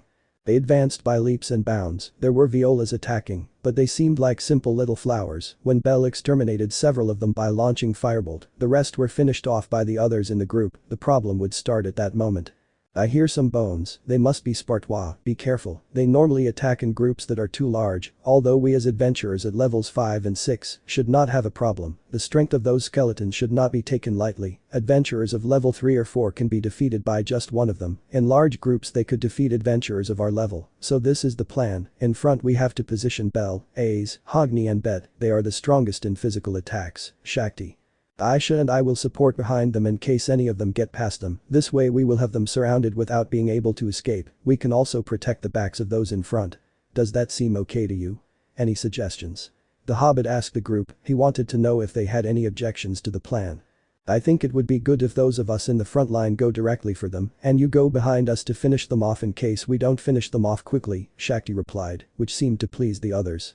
It's simpler that way, so the efforts are distributed more evenly and we avoid them attacking just one of us, Bet said in response to the idea of the girl from the Ganesha family. The battle began that way. The first group charged straight towards them to reduce the numbers. The leftovers were wiped out as quickly as possible by the second attack group. One would think that in times like these someone with a large repertoire of magical attacks, Riveria's case, would be necessary, but to everyone's surprise, they were holding up very well against attacks from a large number of monsters. A's activated Avenger causing many of the Spartois to end up dead in a matter of seconds. Belle charged Argonaut for a few seconds to increase the power of his blows, thus knocking down many of the skeleton monsters in front of him. Hogni and Bet had no trouble finishing them off, since although they were of the same level, their combat experience was greater than the other two members. The fight ended with a positive outcome, but injuries to Shakti and Aisha were evident. This was the first time any of the team members had suffered any injuries. Good, use the potions you have and think are pertinent at the moment. I think that due to the use of magic, Belle should take one to recover in that area, just as A's, Bet and Hogni do not seem to have any damage. Shakti and Aisha, take a health potion right now. It would be terrible if more enemies arrived and you were in that state, ordered the Hobbit. Yes, Captain. Yes, Finn. They all said at the same time, except for a dark elf who continued to keep himself at bay without speaking to those present, not because he did not have something to say, but because he was not someone who liked to talk. Strangely he felt uncomfortable when the gazes of others focused on him. He has faced millions of monsters, but his worst fear is having the attention of others. Curious, isn't it? They continued on their way. As soon as they finished consuming their potions, they advanced from the 37th floor, but not before encountering some barbarians. These were only 5 that were quickly eliminated. In strength and quantity they paled if we compared them with the Spartois they faced previously. Arriving at the 43rd floor, the silence was overwhelming, darkness abounded throughout the place, awakening the sharpest senses of all those present there. They knew that any part of the dungeon could be where the Minotaur was. The lack of monsters in this area made them think that they were possibly approaching their objective. That thought was confirmed when in the distance, in front of them, they saw 5 shadows slowly approaching. They had to be alert the instant they saw them. What is this? It feels like those 5 presences are first-class adventurers. How can such monsters exist? Also, from what I could see they have an almost human form. My thumb keeps hurting more and more as they get closer, Finn thought, gripping his spear tightly. This can't be possible. I feel nervous for a monster. Its presence is not as imposing as the Minotaur, but its strength can easily rival mine, Ace said in her mind while pointing her sword. Everyone was on high alert for those presences. Bell continued with his cold gaze, but inside he was terrified. He couldn't believe that things like that existed, and precisely now he had to save his strength for Asterius. Little by little the presences approached, and the group managed to glimpse what they were. The demi-spirits, they are demi-spirits, on this floor, with that power, Hogni said for the first time during the entire trip. So you're not mute, I like it, but you chose a bad time to speak, Bet said, putting himself on guard. They were just waiting for Finn's orders, but something happened. Bellcranel, is he among you? Said one of them. Everyone was surprised. Was that demi-spirit a Xenos? Bell didn't know any Xenos who was a demi-spirit, but that one just spoke, and it seemed like he knew what he was talking about. It's me, said the white-haired man without losing his composure and guard. Only he can advance, the rest must stay, said the same demi-spirit again. Why should we listen to them? Finn said at the presence in front of him. Asterius is waiting for him alone, he added. We'll all finish that damn Minotaur, damn thing, Bet said before being attacked by one of the 5 demi-spirits. Get out. They all shouted when they saw their companion being taken away from them. If you wish we will fight with you, but Bell must advance. Shouted the same spirit demi while all the others charged against their companions. Ace? Finn? Hogni? Bell said with concern to his companions, but without taking his eyes off the demi-spirit. Then I'm the only one who should go, right? Bell said, seeing himself cornered by the situation. Go, Bell. We'll take care of these things. Aisha and Shakti shouted, standing up to the only free demi-spirit left. Oh, damn tomato. We'll go with you as soon as we defeat these damn things. Bet shouted as he attacked his rival. But the boy said nervously, he didn't want to abandon them. Bell, we'll be fine, A said as she activated her magic to attack at a faster speed. Okay, the white-haired young man answered. Bell moved forward. He knew that every step he took was one step closer to reaching Asterius. He could only hear his companions exchanging attacks with those things. They were holding up incredibly well, but the boy didn't have time to turn around to see how the fight was unfolding. The ones he was most worried about were Aisha and Shakti, although it was 2 against 1, both were level 5. I'll defeat him, guys, Bell said, walking slowly with a serious and determined look. After a few minutes, a really large presence was encountered, which made the whole place feel heavy. I'm here, Asterius, Bell said to the Minotaur. You finally arrived, Bell. I didn't think you would be so cowardly as to ask for help, said Asterius. They wanted to come with me, I never asked them to, said the white-haired man, unsheathing his hestia dagger and his unicorn dagger, while he stood on guard. But they won't be here, it's just you and me, replied the Minotaur. That's how it should be, right? Bell said without moving from his place. Enough with the chatter, we both know that today our destinies will be decided, so let the battle begin. Asterius shouted, followed by a bellow that made the entire floor tremble and echoed in the boy's ears. They began approaching slowly, both of them, without fear, with no other thought on their minds than defeating the rival in front of them until suddenly. Asterius launched the first blow, directly at the boy's face. He could barely react to the speed of the Minotaur to dodge it, the blow passed too close to him. Bell ran with all his strength and managed to cut him on the side of his torso. I see you've trained, I held back now, but it seems you don't intend to do it, right? Said the Minotaur, touching the place where he was cut. I came to finish this, not to play, Bell replied, laying his daggers out in front of him. The Minotaur just smiled. Let's start then, he said. The Minotaur brutally increased his speed, connecting a punch to Bell's face. This time he couldn't dodge it. He only felt how several of the bones in his face were splintered and his cheek bled, making the boy extremely angry, who launched himself again towards the monster. You could see the decision that was reflected in his entire being. Blow after blow he gave, he received the same amount of damage. He threw cuts to specific areas, tendons, muscles. All horizontal cuts, but it seemed that it was only a scratch for the beast. The moment he took distance he felt something he hadn't felt for a week, a full-speed attack that he couldn't even observe. He was hit with a monstrous attack force, worthy of admiration if Alan were present. It was like fighting with that Catman, but with the force multiplied 2 times. He felt like his ribs and abdomen were hit to the point that it seemed he was going to explode until suddenly he flew out from the impact of the blow. The Minotaur was going to charge directly to where Belle was lying stuck to the wall, sunken by the impact of the blow and the force of the crash on the wall. The white-haired man sharpened all his senses and was able to observe how Asterius was approaching. For a few thousandths of a second he activated Argonaut throughout his body to increase his speed and avoid the collision, causing Asterius to crash into the place where Belle had been. "Amazing. You still have tricks up your sleeve," said the monster coming out of the hole. "But it's not enough," he added, attacking the boy again. All the blows were intercepted by the boy's daggers, each clash with them felt like an electric shock in his arms. He could barely maintain the speed of the blows. He did not fly from the impacts, only because his legs were making a superhuman effort to stay on the ground, skidding with it and stopping his slide when he was pushed by the impacts of the Minotaur. Belle felt overwhelmed, so he decided to stop blocking and began to attack. The force of his blows increased exponentially to the point that he began to take control of the situation and make Asterius retreat. A large barrier of dust and smoke that came from the burns from the friction between dagger and fist began to rise between them, preventing the attacks from being seen. For that same reason Belle smiled. He had fought blindly at the beginning of his training with Alan. His eyes were not the only way to know where and how to attack your rival. His hearing began to recognize the movement of the Minotaur's muscles. He began to know where each blow of that thing came from and alternated between blocking and dodging the attacks. He was in control. Asterius looked at the boy in surprise. In just a few months since their last encounter, Belle had become extremely powerful, not like the previous time when he only attacked in response to Asterius, no. Now he tilted the entire battle to his side, but Belle was not the only one who became stronger since that day.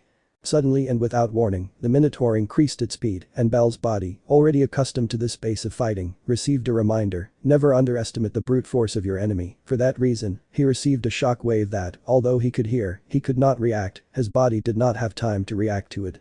Broken ribs, punctured lung. Belle could tell that his body was being destroyed by just one blow, and the damage could have been greater if it were not for the fact that he managed to receive part of the impact with the adamantite armor that covered his arm. If he did not have it, that would have been the end of him. But that did not prevent the blow from causing havoc, both in the body and in the boy's right arm. He felt his hands vibrate, but he did not have time to think about it. He had to concentrate on winning and surviving. An image passed in front of him. Asterius faced it and hit his face again. He managed to dodge and firebolt. Belle shouted, crouching on the ground, straight into the beast's snout. This made Asterius step back a little. That small moment was used by Belle to quickly attack the monster and cut its entire body. His cuts were getting deeper and deeper, to the point where he could glimpse the bone attached to the Minotaur's muscle. But Belle was not in better condition. His armor was getting heavier, and parts of it were breaking. His breathing felt heavy, and the air reaching his lungs made them hurt. The worst thing was that when he inflated his chest, he felt his ribs move from where they should be. His hands were full of blood. The force exerted on the hilt began to take its toll in the form of calluses, as well as burns and cuts on his hands. "If this drags on, we'll both die. I can't continue like this. I must buy time," Belle said in his mind, as he felt blood gushing from his head. In one of the impacts on the wall, his head must have split open. He launched himself again, this time with the intention of buying time. Just for that, he had to force the Minotaur back so he could charge Argonaut. It was easier said than done. Asterius already knew the potential of the ability and would not allow him to use it. "Firebolt," Belle said repeatedly, raising smoke in the place. Not all the throws were directed at the monster. Finishing casting his magic, he ran at full speed, so much so that when his foot lifted off the ground, he felt his knee creak and his bones collide, as if the cartilage that prevented friction between them had dissolved. He threw himself fearlessly before the Minotaur's face. His intention was simple: to blind him. That way he would gain a few moments. The problem would be when his other senses adapted to the lack of sight. "Ah!" Belle shouted, making cuts left and right to the Minotaur's face, but still not hitting the eyes. He cut nose, cheekbones, ears, among other things, but not reaching the eyes until from one moment to another, he saw the opportunity and attacked both. But when he finished the cut, he was hit with the enormous fist and slammed into the wall again, breaking some of his bones and splintering vertebrae. His legs and back hurt. His left shoulder had been dislocated when he crashed. "I feel like I'm losing consciousness," the boy thought. "Be ill," shouted the sword princess. She had just arrived on stage. "Baze. Stop him for 2 minutes. I only need 2 damn minutes." Belle shouted with a determination and a determined look. "I won't fall until I defeat that thing. My bones hurt. My hands burn. My lungs want to explode. My legs and arms shake. But there is still life in my body. So I will keep fighting. The boy thought while carrying Argonaut, all the charge was directed at his dagger Hestia. He didn't have enough confidence to use his magic at that moment, he didn't see it likely to defeat him that way. "Okay, Belle," shouted the sword princess, throwing it at the minotaur who was blinded, but only in one eye, in the other, he had only received a cut on the eyelid that did not burst the eyeball. Belle stood motionless in his place, the burning in his body completely ignored, he had to concentrate if he wanted this to go well. "So long, princess of the sword," shouted the minotaur hitting the girl's body. The battle with the demi-spirit from before had caused more damage than expected in the girl. She was really tired, she couldn't believe that a monster like that, which although they were one of the most powerful in the dungeon, had cost her so much work. She was not in better condition than in her previous confrontation with the minotaur, but Asterius was not at his best either. Ace was not going to give up. If Belle needed those 2 minutes, she would give them to him, even if she had to destroy her entire body and end up in a critical state. Time seemed to pass slowly throughout the place, dust rose around it, but a glow began to illuminate everything. It was Belle. The Argonaut particles covered his entire body, and a loud noise similar to that of Belle's began to be heard throughout the dungeon. "What the hell is all this?" the werewolf shouted, seeing the scene. Behind him came the dark elf Hogni, the Amazon Aisha, the hobbit Finn, and the girl from the Ganesha family, Shakti. "Looks like that will be his last attack," Finn said, expecting what was going to happen. "What are you planning, kid?" the dark elf thought. "Baze.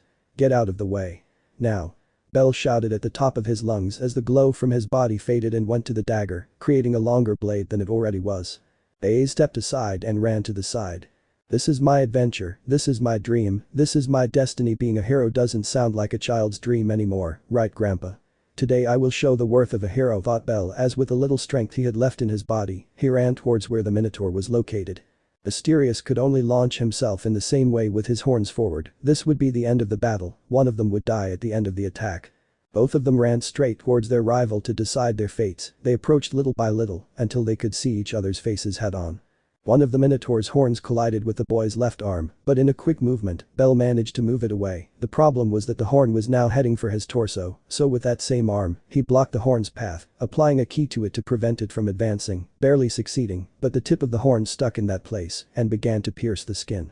The leftover horn was headed for the arm with which Belle was going to use the Hestia dagger, but the tip of it could only slide across the entire surface. The adamantite coating had saved Belle. "Now. Orgovist. Belle shouted with all the breath he had left, and the blade of the dagger was stuck in the minotaur's face. Not without first feeling that Asterius was beginning to infuse more strength into the only horn of his that had managed to find a destination. Belle, with all the strength he had left in his left arm, did not let go of the horn until he exerted so much force that it broke. Then the Lady of Abundance. The beautiful waitress could be seen working there until suddenly a beer mug fell out of her hands. "Belle," said the girl with a slight squeeze on her heart. "Returning to combat." "Ah." The boy continued screaming with the dagger stuck in the monster's face. "Thunderbolt," he shouted again. Asterius's body began to inflate like in his first battle. "Thanks for this fight," Belle said the minotaur before exploding. "Boom." That sound echoed throughout the room, scaring away the monsters in the vicinity. Belle had done it, he had defeated his rival, the smoke and dust that the explosion raised was dissipating. "That bastard did it," Bet and Hogni said at the same time. Everyone was happy to have achieved the goal and saw Belle standing like a hero. Ace for her part could see her father reflected in Belle. "Belle. You did it. We won." Ace shouted, running happily towards the boy. But something happened. Belle just turned to them and spat out blood. The dust cleared completely and everyone present could see the reason why the boy wasn't moving. The large minotaur horn had been driven into his abdomen, not penetrating the body, but the damage was done. Belle only felt himself falling forward. "I feel light like a feather, I can see a glow ahead," the boy thought as he fell. The shock didn't allow the group to move, they just watched as the boy fell forward with nothing they could do. "If we don't stop him, that horn will end up riding into his body," they all said, running towards him, but someone had gotten there first. Ace shot out at full speed using aerial and managed to stop the boy from falling. "Ace," Belle said. "Tell Sir that I didn't keep my promise, I'm sorry," said the boy before fainting. "The eel. Wake up." Ace shouted with tears in her eyes. "It's not time to die yet, Belle, someone is waiting for you back and you still have a mission to accomplish, so you won't die this time," said a voice in Belle's death dream. It was his grandfather who was guiding him away from the light Belle was approaching. "Ace. He still has a pulse." Hogni shouted to the princess.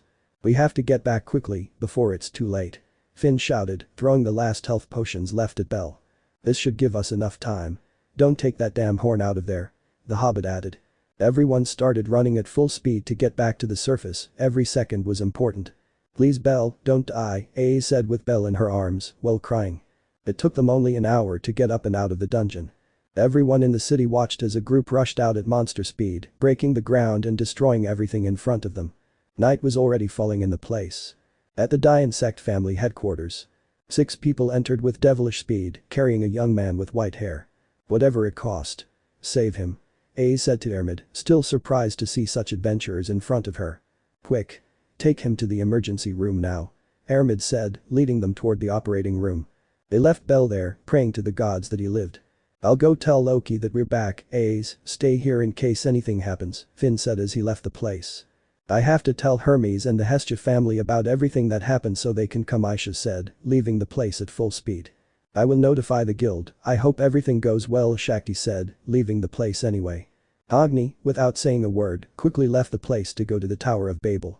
"Please Belle don't die," said the Sword Princess with tears again. "He won't die, men like him survive this and more," Bet said, trying to lift the girl's spirits. "Damn tomato, you better not die, otherwise I'll look like a liar," the werewolf thought. Chapter 23. Syr, or should I say Freya. The calm after the storm. Night had fallen on the place, everything was very quiet as usual, people in the streets shopping, some returning to their homes, preparing for a new day. In the dungeon, the adventurers were beginning to leave, their journey there had ended at least for that day, there was nothing strange, everything was common within the standards of Verario, until suddenly some noises were present, they came from the dungeon, approaching at full speed, and from one moment to the next.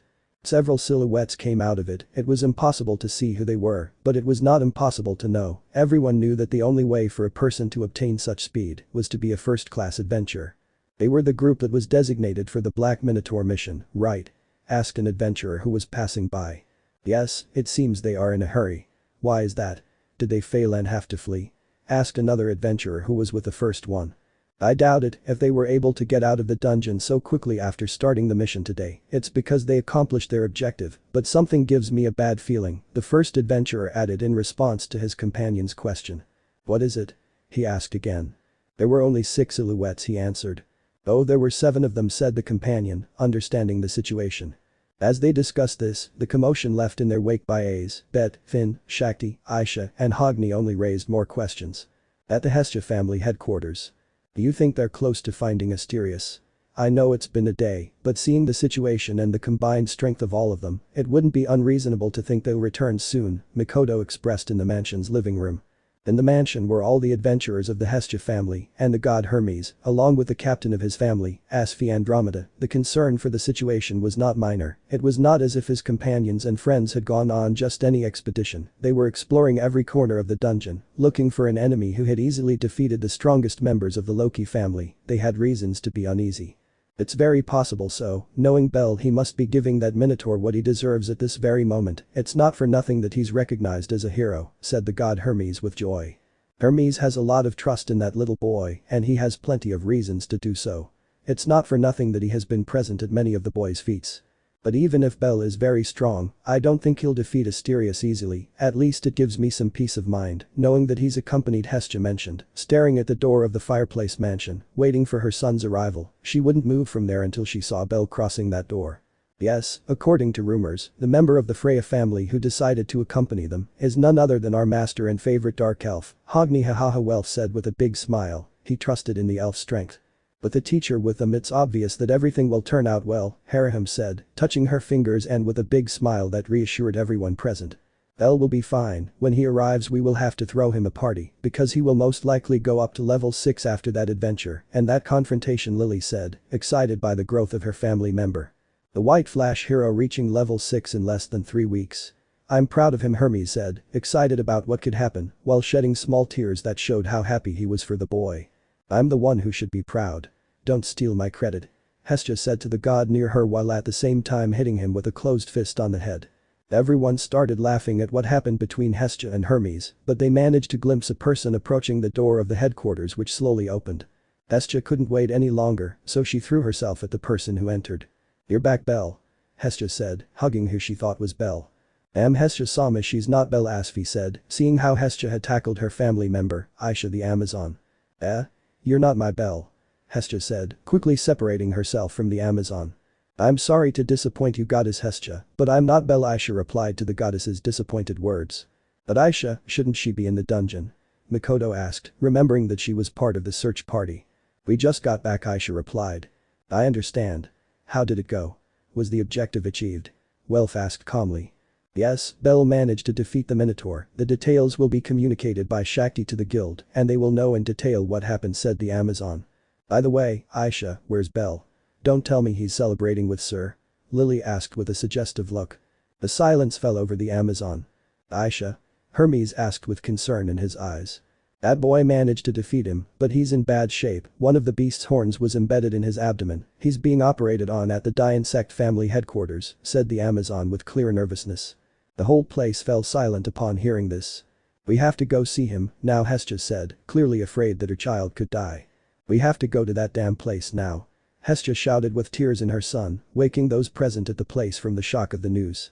The mansion emptied in the blink of an eye. The Hestia family along with Asfi headed to the headquarters where Belle was, leaving only Aisha and Hermes there. Tell me, Aisha, bluntly, how's Belle? Hermes asked with a serious look, so serious that it surprised Aisha herself, who had never seen him that way. It's difficult to know, only Ermid can judge, but in my opinion he is closer to the grave than to living. That wound added to the physical and mental fatigue give all the ingredients to think that he will not survive, expressed the Amazon with clear sadness. I see, let's hope not, Hermes said, adjusting his hat and heading to the Die Insect family headquarters with Aisha. At the Tower of Babel. Otter, do you think it was a good idea not to send you on the mission? Freya asked from her room, holding a glass of wine and reading a book. Yes, Freya-sama, that boy has the necessary strength and the right incentive to defeat that Minotaur, Otter said seriously and without moving from his place. I see you trust him a lot, Otter. Do you like him? What do you think of him? Aren't you jealous? Freya asked, smiling at Bose. I neither like nor dislike it, I am indifferent. As for the jealousy, if you chose that child, I cannot go against your wishes or decisions, Otter replied, still standing like an oak. I understand, but you didn't answer one of my questions. What do you think of him?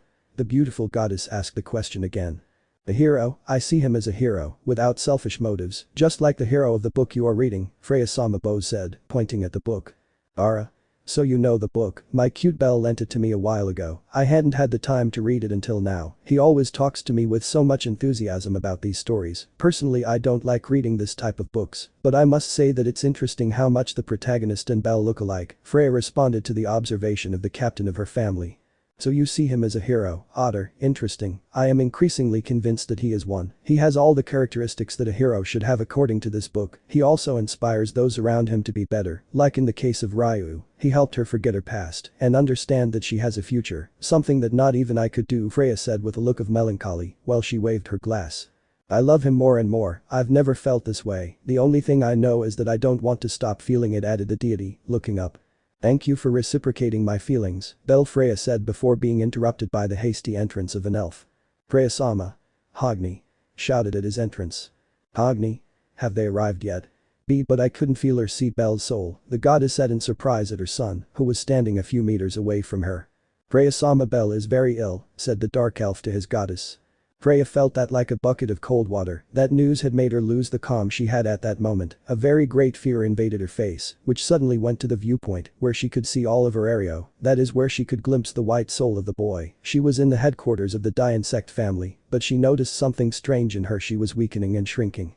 I told you to protect him. What the hell happened? Why is Belle dying? Freya screamed hysterically with tears in her eyes because of the worry she had. Freya-sama, said Otter, stopping her by taking her shoulder.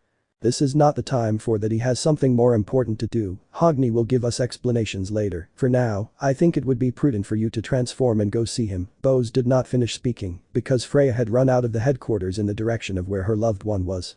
Without listening to what Otter said, without caring that she came out in her goddess form, she ran desperately through the streets of Aereo without anyone stopping her. Then Otter understood that this was the best thing to do. That's why he did nothing to prevent what was about to happen. Good luck with what's coming, Freya-sama, Otter said from the vantage point of Freya's room, watching the goddess run. Well, tell me now, what happened, Hogni? You have worried, the goddess asked Bose with the seriousness that characterizes him. High-level demi-spirits, almost irregular I would say, attacked us but only gave way to Belle. I think that Minotaur was controlling them. When we got rid of them, Bell was launching his last attack. It was there where the Minotaur placed one of its horns on his body, leaving him seriously injured. It does not compare to the damage done by Alan. It is much worse, Hogni answered with concern. Let's hope that child doesn't die. If so, Freya will go with him, said Bose, taking her face with one of his hands. Survive, child, Otter added, directing his gaze to where his goddess was going. Headquarters of the Die insect family. Aramid could be seen along with many of the healing magic specialists, removing the Minotaur's horn and healing it with their magic. As soon as they saw the object come out, it was an extremely difficult job for all of them. Saving him in those conditions should have been impossible, but having used a healing potion at the moment in which the wound was made had been a very wise decision on the part of the group of adventurers. If not, Bell would have already died from bleeding out, as his entire body had open wounds. The important area remained the same, but the rest of the body was fine. Good, we're doing well. His pulse is increasing again, but at a very slow pace. I'm worried that he might wake up at any moment and feel the wave of pain suddenly. It would be problematic if he reacts badly to it and moves. He could tear more tissues and organs, Aramid said with clear concern.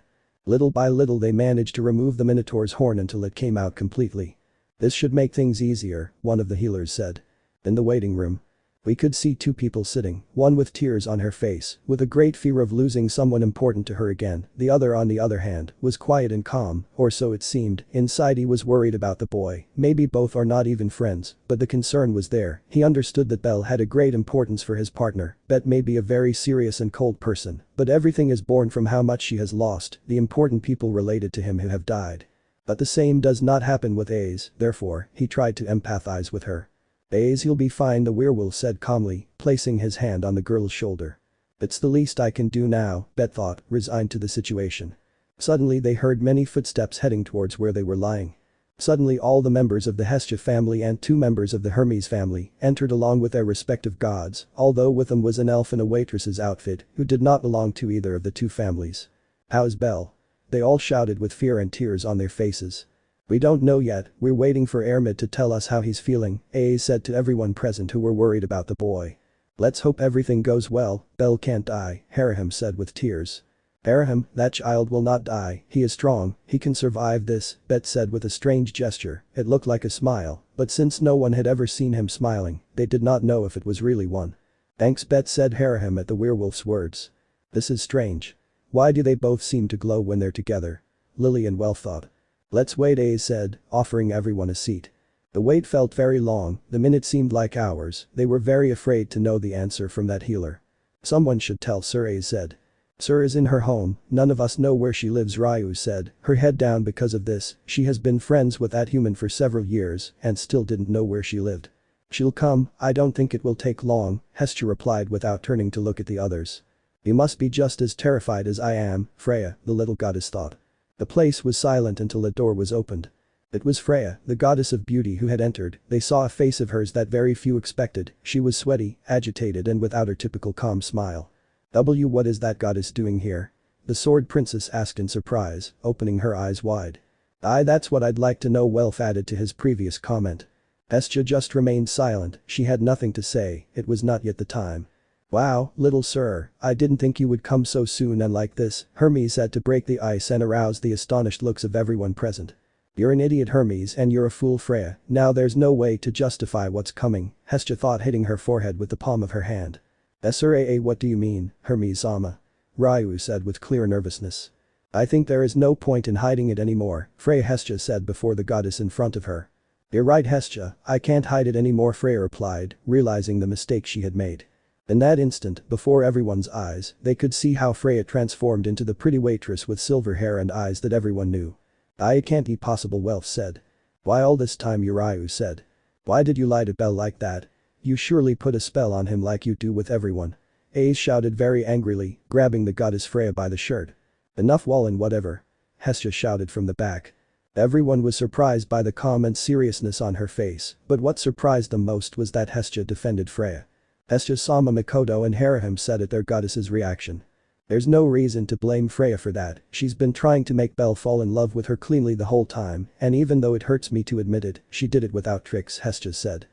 But Ace was going to interrupt, but Hestia anticipated it.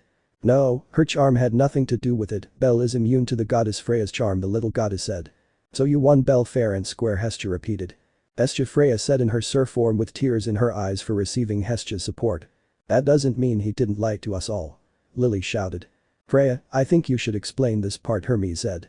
What happens is that for a long time I adopted this form to be able to get away from my family and live with the people of Aurario. The locked up life is not my thing, I hate it, but I am always overprotected by my family, and I can't do anything. Besides, I always attract the attention of dirty humans who see me only as a hexual object. That's why I hid to be free at first. I lied to Bell by not telling him who I really was, but at this moment, or rather, before he accepted me. He knew who I really am and accepted me despite that Bell is the person I love, because he doesn't see me as a simple object of admiration. He truly loves me for who I am. His soul is the purest I have ever seen in my entire existence, and he is the only person for whom I would stop being a goddess to be by his side. Bell didn't say anything to protect me, but I truly love Bell. There are no lies in it. Freya said, shouting the ladder determinedly, lowering her gaze and with tears in her eyes. Nobody said anything until. If Bell chose you for himself, I can't complain about anything, goddess or not. His heart belongs to you, take good care of it, Freya Samaharaham said with a smile. This made the goddess look up in surprise. I was saved by you, whether you are Freya or Syr doesn't exist, it doesn't change that, although I would have liked to know before, Ryu said, hugging her friend. Freya only reciprocated the hug. I think it's unnecessary to say our answer, although how envious, to think that this child would make the most beautiful goddess of Aurario fall in love, but I am faithful to Hephaestus, Samuel said with a smile. Freya say meets Lily. Take care of Bell, expressed the hobbit. So it will be, the goddess smiled. I think the tomato would like to see her in her true form, so don't worry, her secret is safe with us, said the werewolf, raising a thumb. Thank you, really, said the goddess, as she returned to her original form. You better take care of Bell, Freya Samae said with a serious face. So it will be, Princess of the Sword, I love him, I want to be happy by his side, replied the deity. It's good to see you all gathered, although I'm surprised there are so many people, Ermid said, awakening the gaze of everyone who had previously been focused on Freya. How's Bell? They all asked, moving towards the girl. It was difficult, the damage was very great, but everything will be fine, in a few moments he should wake up, Ermid said, making everyone sigh in relaxation. I told you, Haraham, I told you, Ace, that idiot won't die, Bet said with a mocking smile, although deep down he was glad he wasn't wrong. One of you can come stay with him until he wakes up, Ermid added. Everyone made way for Freya. Thank you, said the goddess, entering as the door closed behind her. Well, I think this will make everyone feel more at ease. The celebration for the mission accomplished won't have to be cancelled, right? Hermes said. Don't be insensitive, Hermes Sama, said Asfi, hitting her god in the face. I deserve it, he said, Hermes lying on the floor. In the room where Bell was. Freya was sitting next to the boy who was sleeping comfortably, she was just playing with his hair and caressing his face. Thank all the gods that you are well, if you had died I wouldn't know what to do, Freya said, shedding small tears. But you're okay, I can continue living and being happy by your side, the goddess added happily. Wake up soon, Bell. Everyone was glued to the door listening to what the goddess was saying. Yes, she loves him, Bet said, stepping aside, he felt uncomfortable hearing that. But back to Freya. Little by little, Bell opened his eyes one by one. Where am I? Freya. I must be dead, a beautiful angel is in front of me, barely awake, Bell said with a tired but sweet smile nonetheless. Bell, you're going to make me blush, Freya said like a teenage girl in love. It's just the truth, by the way, are you alone? The boy asked. Did you want someone else? Unfaithful Bell, Freya said. It's not that my family must be worried about me, the boy replied. They are outside, waiting for you to go celebrate with them the defeat of the Minotaur, the goddess answered her beloved. I see, wait Freya, you are not using your Syr appearance. Bell said, stopping suddenly because of this. Calm down, Bell, they already know and have no problem with it, Freya answered. How good, Bell said as he sat on the bed. I see the boy is fine now, I think it's time for him to go, take the place that another injured adventurer might need, Ermid said. I am sorry, I'm leaving, excuse me. And the Minotaur's horn? Bell asked before leaving the place, taking Freya's hand. I gave it to your blacksmith friend, his eyes seemed to sparkle when he received it, it made me feel uncomfortable, Ermid replied. I see, thank you very much for everything. How much would I have to pay? Bell asked. Don't worry about that, just jump, said the healer. Okay, Bell said. Your beloved already agreed to pay for everything, but knowing you, she told me not to tell you, the silver-haired woman thought. Everyone was happy to see the boy safe and sound, so they headed to the Lady of Plenty to celebrate. They had left the Die Insect family headquarters, behind them were Bell and Freya, who had to transform back into Syr to go out onto the street. Come on, Syr, Bell said. Come on, Bell said the girl. Walking together, hand in hand, this scare was over, Belle had returned as promised. "Elle, wait a moment," Freya said. But's happy couldn't finish his sentence because his lips were sealed by a kiss. "Thanks for coming back alive like you promised, Belle, welcome home," said the girl when she broke away from the kiss with a tender look. "I'm home," Belle said, responding to the girl's words. Chapter 24. Celebration. "We arrived. Another mission accomplished," said Hermes, entering the Lady of Abundance, causing a commotion in the place until he received a blow to the face with a tray. "Don't come and make a rumor, you idiot god," Mia Grand shouted. She was the one who had thrown the tray at the god. "Mia Grand, I know he deserved it, but it's bad to kill a god," Asfi said, adjusting her glasses and then lifting her knocked out god. Yeah, putting that aside, welcome," Mia Grand said, watching the victorious adventurers enter her establishment. "Let's give them a table, Naya, they must be tired and happy from their battle," Naya said, Anya, guiding the visitors to their tables that, although they were not reserved, were given to them. "Thank you very much, Mia Grand, I'm sorry I didn't come to work today, I think you know the reason," said the beautiful silver-eyed waitress to the dwarf while turning to see her beloved who was behind her. "Don't worry, girl, I'm glad to know you're okay. When Hermes came in a moment ago and said the boy had been mortally wounded, I imagined the worst, but it seems it all ended in a big scare. I'm glad to know that. So, kid, you better spend a lot of money," said the dwarf, placing her arm on the boy's shoulder. "Thank you so much for worrying about me, Mia Grand, I'm sorry for scaring you, but I don't think I ever imagined ending up that way either. It was very careless of me," Belle said, lowering his gaze in sadness. He knew he was close to dying and thus leaving Syr alone with the rest of the people he considers important. "I'm so sorry about that, sir, I made you worry about me, I hope it doesn't happen again," added the boy, hugging the silver-haired girl. "I hope it doesn't happen again, I was really scared of losing you," Belle said, the girl, placing her face on the white-haired man's chest. Everyone present watched the scene and felt uncomfortable for them, so they decided to look the other way, although the sector of the waitresses of the Lady of Abundance only saw them with a big smile. You don't always see such a big display of love, unless in public. The detail was in a growing aura that was behind them, although the couple was too focused on realizing it. It was Ace, with clear jealousy, watching the couple. "Hey Ace, I think it would be good if you calm down a little," Bet commented at the scene, he had never seen it that way. Those at the same table as her felt a chill run down their spine at the Sword Princess's reaction. Mia Grand could see that, so she decided to scold the couple in love. "Guys, what have I told you about the displays of love in my establishment?" said the dwarf with clear anger for being ignored repeatedly. "We're sorry, Mia Grand," they both shouted, bending down so that they began to bow. "Okay, whatever, drinks for everyone," Bet shouted for the waitresses to start serving everyone. "That's my son, dear wolf," Loki said as he entered the Lady of Plenty with Finn. "I see you decided to start without us, how mean," Finn said when he saw everyone gathered. "Ahahaha, come in now, anyway, I was waiting for you to arrive, I could smell your smell coming closer, otherwise, who would pay for what I drink?" Bet said, resting his back on the chair.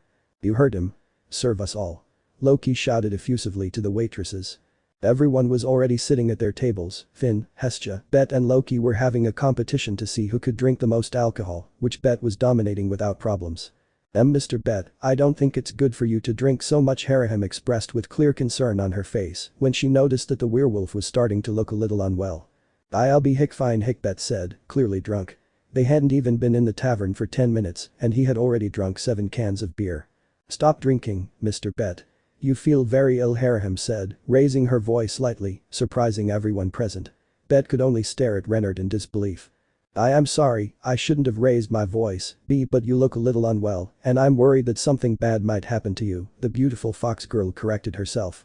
"You may be right, girl, but I know my limit, I'm not even close to it yet, so there's no point in worrying," the werewolf expressed, slightly averting his gaze with clear embarrassment at the Renard's words. Loki, Ace, Finn and the entire Hestia family watched in disbelief what was happening. Bet didn't get angry because they yelled at her. She looked like a scolded puppy. On the part of the Hestia family, they were surprised since they had never seen Haraham that way. "Could someone tell me what just happened?"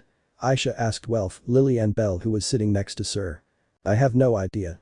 Since when have they been like this?" Welf asked. "Lily is scared, something is wrong with the logic of the world," Bet being scolded and Haraham angry. "What's next?" Welf giving good advice. Lily said without taking her gaze off the werewolf and the fox girl. "You're right, hey. I don't give bad advice," the blacksmith replied. Now that you mention it, I seem to remember running into both of them a while ago. Bet was helping Haraham with some shopping with a slight blush on her cheeks, but I didn't pay much attention to it, Syr said, placing a finger on her lips, drawing the attention of Belle, Welf, Aisha, Lily and Aze who heard it from a distance. This is strange, Aisha said. Well, I think it's best to ignore it, Belle said, turning to look at his girl and starting to talk to her. You're right, it's for the best, I don't want to get involved in this, replied the red-haired blacksmith. It was all laughter and fun, leaving aside the surprise of the night, the atmosphere was very good, Belle and Syr talked at length, the girl did not let go of Belle's arm, she hugged him tightly, and her head did not move from the white-haired man's shoulder. Sir, I think you're squeezing me too hard, Belle was saying that until he could notice that the silver-haired girl was trembling. Is something wrong? You look sad, the boy said, taking both of Sir's hands and lowering his gaze so that their eyes were at the same level. I was very worried about you, I know it was not your intention for all this to happen, but I can't get the thought I had about whether you could die out of my head, I was terrified imagining a future like that, replied the beautiful waitress who was acting as a customer on this occasion with slight tears in her eyes. I understand, I know I already apologized, but I'm really sorry, that's why I want to give you this, Belle said, placing his unicorn horn dagger in the soft white hands of his beautiful companion. I know it's not a very feminine thing, but it's an insurance that I'll always come back to you, you'll return it to me when we're finally together and married, okay? Belle added, causing a big blush all over Sir's thin, white face. I'm married. Have you thought about it since I took care of you at the Tower of Babel and you heard what I said while you were unconscious? The beautiful girl asked with clear surprise, she didn't think Belle would bring up the subject again. Ever since I decided to be with you I've thought about it, there's not a moment when I don't, Belle replied, smiling tenderly at the silver-haired girl. I want a big wedding, it has to be the biggest event in all of Arario, okay? Syr said, taking Belle by the arm again. So it will be, the white-haired man replied with a slight blush on his cheeks and scratching his head with his free hand. My wallet is going to hurt when I marry her, even though it's like that now, but oh well, anything for her, Belle thought with an awkward smile. It's a good thing no one heard them, not even me. A grand, it would be a problem to be the subject of questions and ridicule as was already customary for Belle. After a couple of hours, Belle was pulled by Hermes, Welf, Bet and Finn, while Syr, like Belle, was dragged to where Asfi, Aisha, Haraham, Hestia, Loki, Aze, Mikoto and Lily were. On the boy's side. What's going on? The young rabbit asked strangely.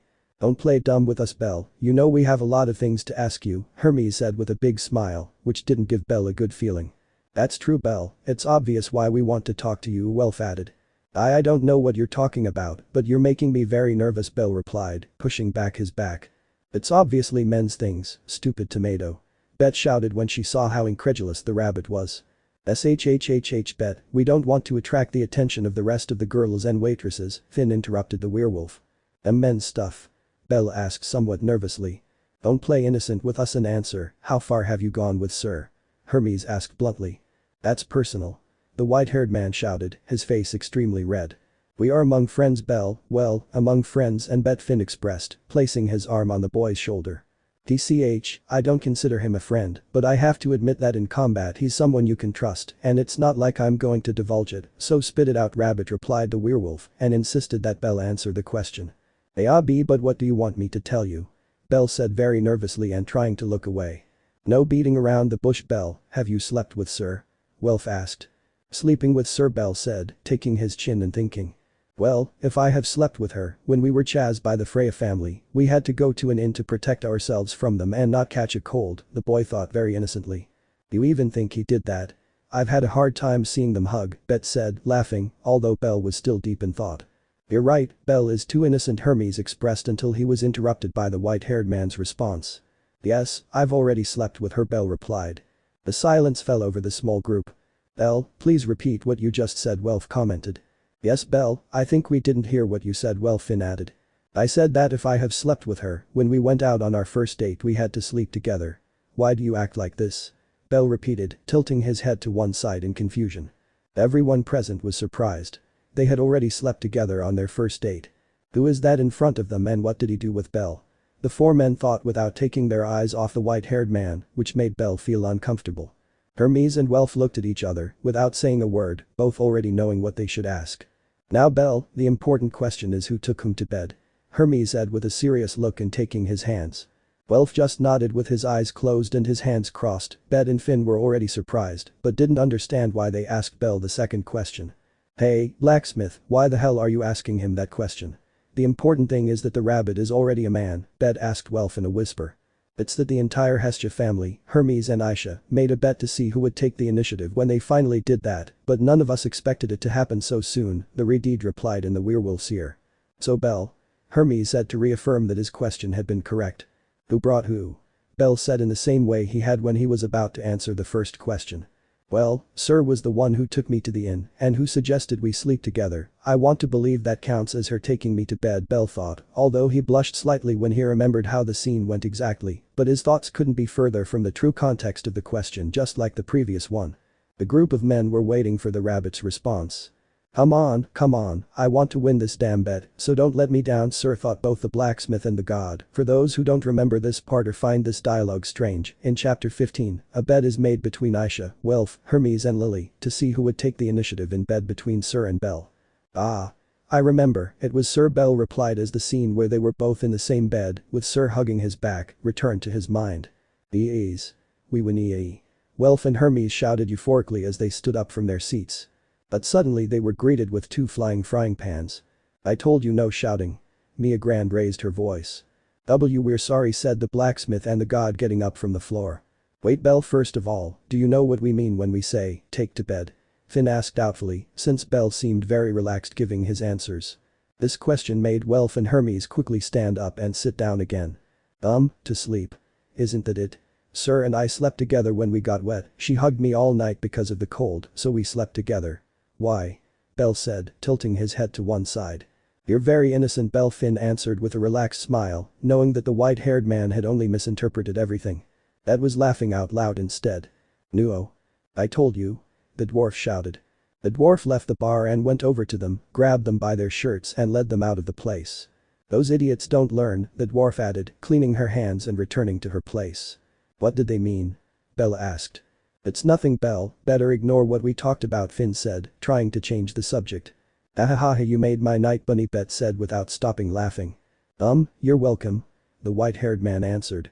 On the girl's side. There were Aisha, Aze, Loki, Hestia, Lily, Mikoto, Haraham and Asfi together in the place. Well girl, you know why we're here, right? Aisha asked. Fufu, I don't know. Why would that be? Syr asked, covering her laughter with the palm of her hand. To be honest, I don't know why we're here either, Mikoto said. Neither do I, Haraham added. I don't know either, I think it was because the boys are on that side, but Aisha makes it sound like it was another reason, Asfi commented. I think I know what this is about, Lily replied. If that's what I'm thinking, we'd better move on, Hestia said. What's going on? Aze asked Loki. My child, you are going to hear something that may not be very pleasant, but it would be better if you stayed, Loki replied to the sword princess. Well, whoever isn't interested can leave, Aisha said. We didn't say we weren't interested, they all responded at the same time. Well, little sir, tell us, have you put the boy to bed yet? The Amazon asked bluntly. All the girls blushed deeply upon hearing that, it was surprising how brave the Amazon was to ask that question. Why, you don't have to answer, Sir, Mikoto said, thinking that the girl would be nervous about it. Yes, I've already taken him to bed, he said quickly, to everyone's surprise. Wah. Aze may be a blockhead, but she's not so stupid as to not know what those words meant. You and Bell did that, the golden-haired girl said with a worried and jealous face. Did you two already do that? Hestia shouted, incredulous at what she was hearing. So Bell was a secret pervert, Lily said. That rabbit wasn't as innocent as we thought, Aisha said with a smile on her face. Mikoto, Haraham and Loki remained silent, although the latter was extremely relaxed, partly because she didn't care, but she knew perfectly well what the girl wanted to imply. But he's very young, Mikoto said. Let's see, what is he like in bed? Aisha asked. He's so warm. He moves a lot but it doesn't bother me, a bit clumsy but calm, I was hugging him the whole time and it didn't bother him, Syr said, taking her cheeks with a clear blush on them, she was remembering the same moment as Bell. Haraham couldn't take it anymore and fainted. Just what I expected from him, hahaha, I have a good eye for these things, Aisha said as she went to pick up the rennet that was lying on the floor. Aze at that point was just as blushing as everyone else in the room, although she looked at Bell repeatedly with clear anger. I feel death near, Bell thought from the other table. Hestia was about to yell angrily at the silver-haired girl, but was interrupted by something she said. We only slept, though, Syr said in a somewhat disappointed tone. Did you just sleep? They all asked at the same time. Yes, Fufu, what did you think? Syr said, covering her mouth with her hands and laughing lightly. They were all clearly shocked. They had been victims of a prank played by Belle's partner. So the child is still a virgin, Aisha added, breaking the silence that had formed. Ashaya, shut up. Hestia shouted. They all decided to ignore what had happened at that moment and drop the subject. The night was ending, everyone was already retiring to their seats, but Belle wanted to stay a little longer with Syr to make up for the time he wasn't with her and the worry she went through because of him. They talked about trivial and meaningless things, including what they had discussed with the groups when they were separated, without Syr revealing the true meaning of sleeping together. Belle, I've always wondered, do you have any family? I've never heard you mention them. Syr asked as she continued to be hugged by the boy. I don't have any. My only family was my grandfather who disappeared some time ago. He was the one who took care of me and raised me ever since I can remember. Belle replied with a look that showed nostalgia. What happened to your parents? Don't you know? The beautiful girl asked with clear concern. I never met them, I understand that they died when I was just a baby, although my mother died just after giving birth to me from what my grandfather told me, Belle responded calmly, as if what he was saying did not affect him. I'm sorry to hear that, I shouldn't have asked that, Syr said, looking down.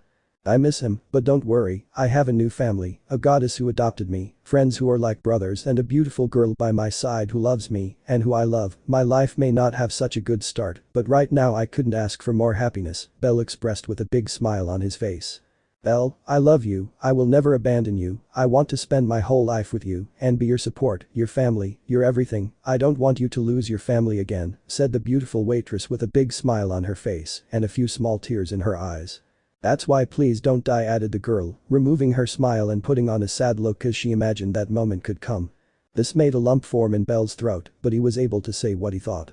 I won't, you're the reason I want to stay alive, Belle replied. They both looked at each other's faces and gave each other a tender kiss to seal that promise. With Uranus. Have you managed to investigate anything, Fels? The god asked his most faithful companion. According to the reports of the new monsters, the dungeon feels the presence of the black dragon getting closer and closer, but time is not too short yet, Fels replied. I understand, the adventurers have to become strong, the battle against that monster cannot be taken lightly, Urano commented. That's right, Urano-sama, we also have the support of the Xenos, their strength increases every time another irregular joins them, the hooded man stated. Well, that's good news, if there's nothing to add, keep watching the Xenos, ordered the god of Aerario. As you command, Urano-sama, Fels replied. Already in his place, alone, with no one to listen to him. I hope Hermes is right about you, bellcranel, and you are the hero that idiot says you will become. Chapter 25. Status update. Welcome to level 6.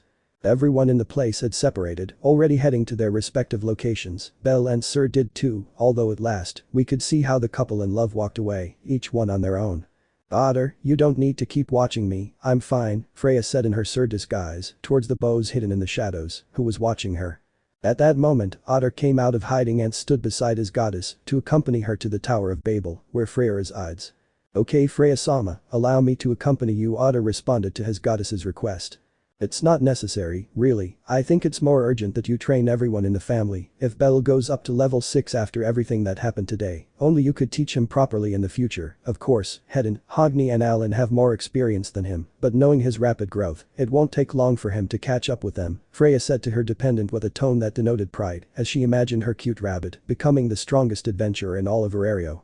Understood, Freya-sama, I will do that, but there was one thing I wanted to talk to you about. It is information that was obtained directly from the god Uranus, just as it was also directed to the Loki family, Bose expressed, awakening Freya's attention. Several thoughts crossed her mind upon hearing that, causing her to lose the slight smile she had previously.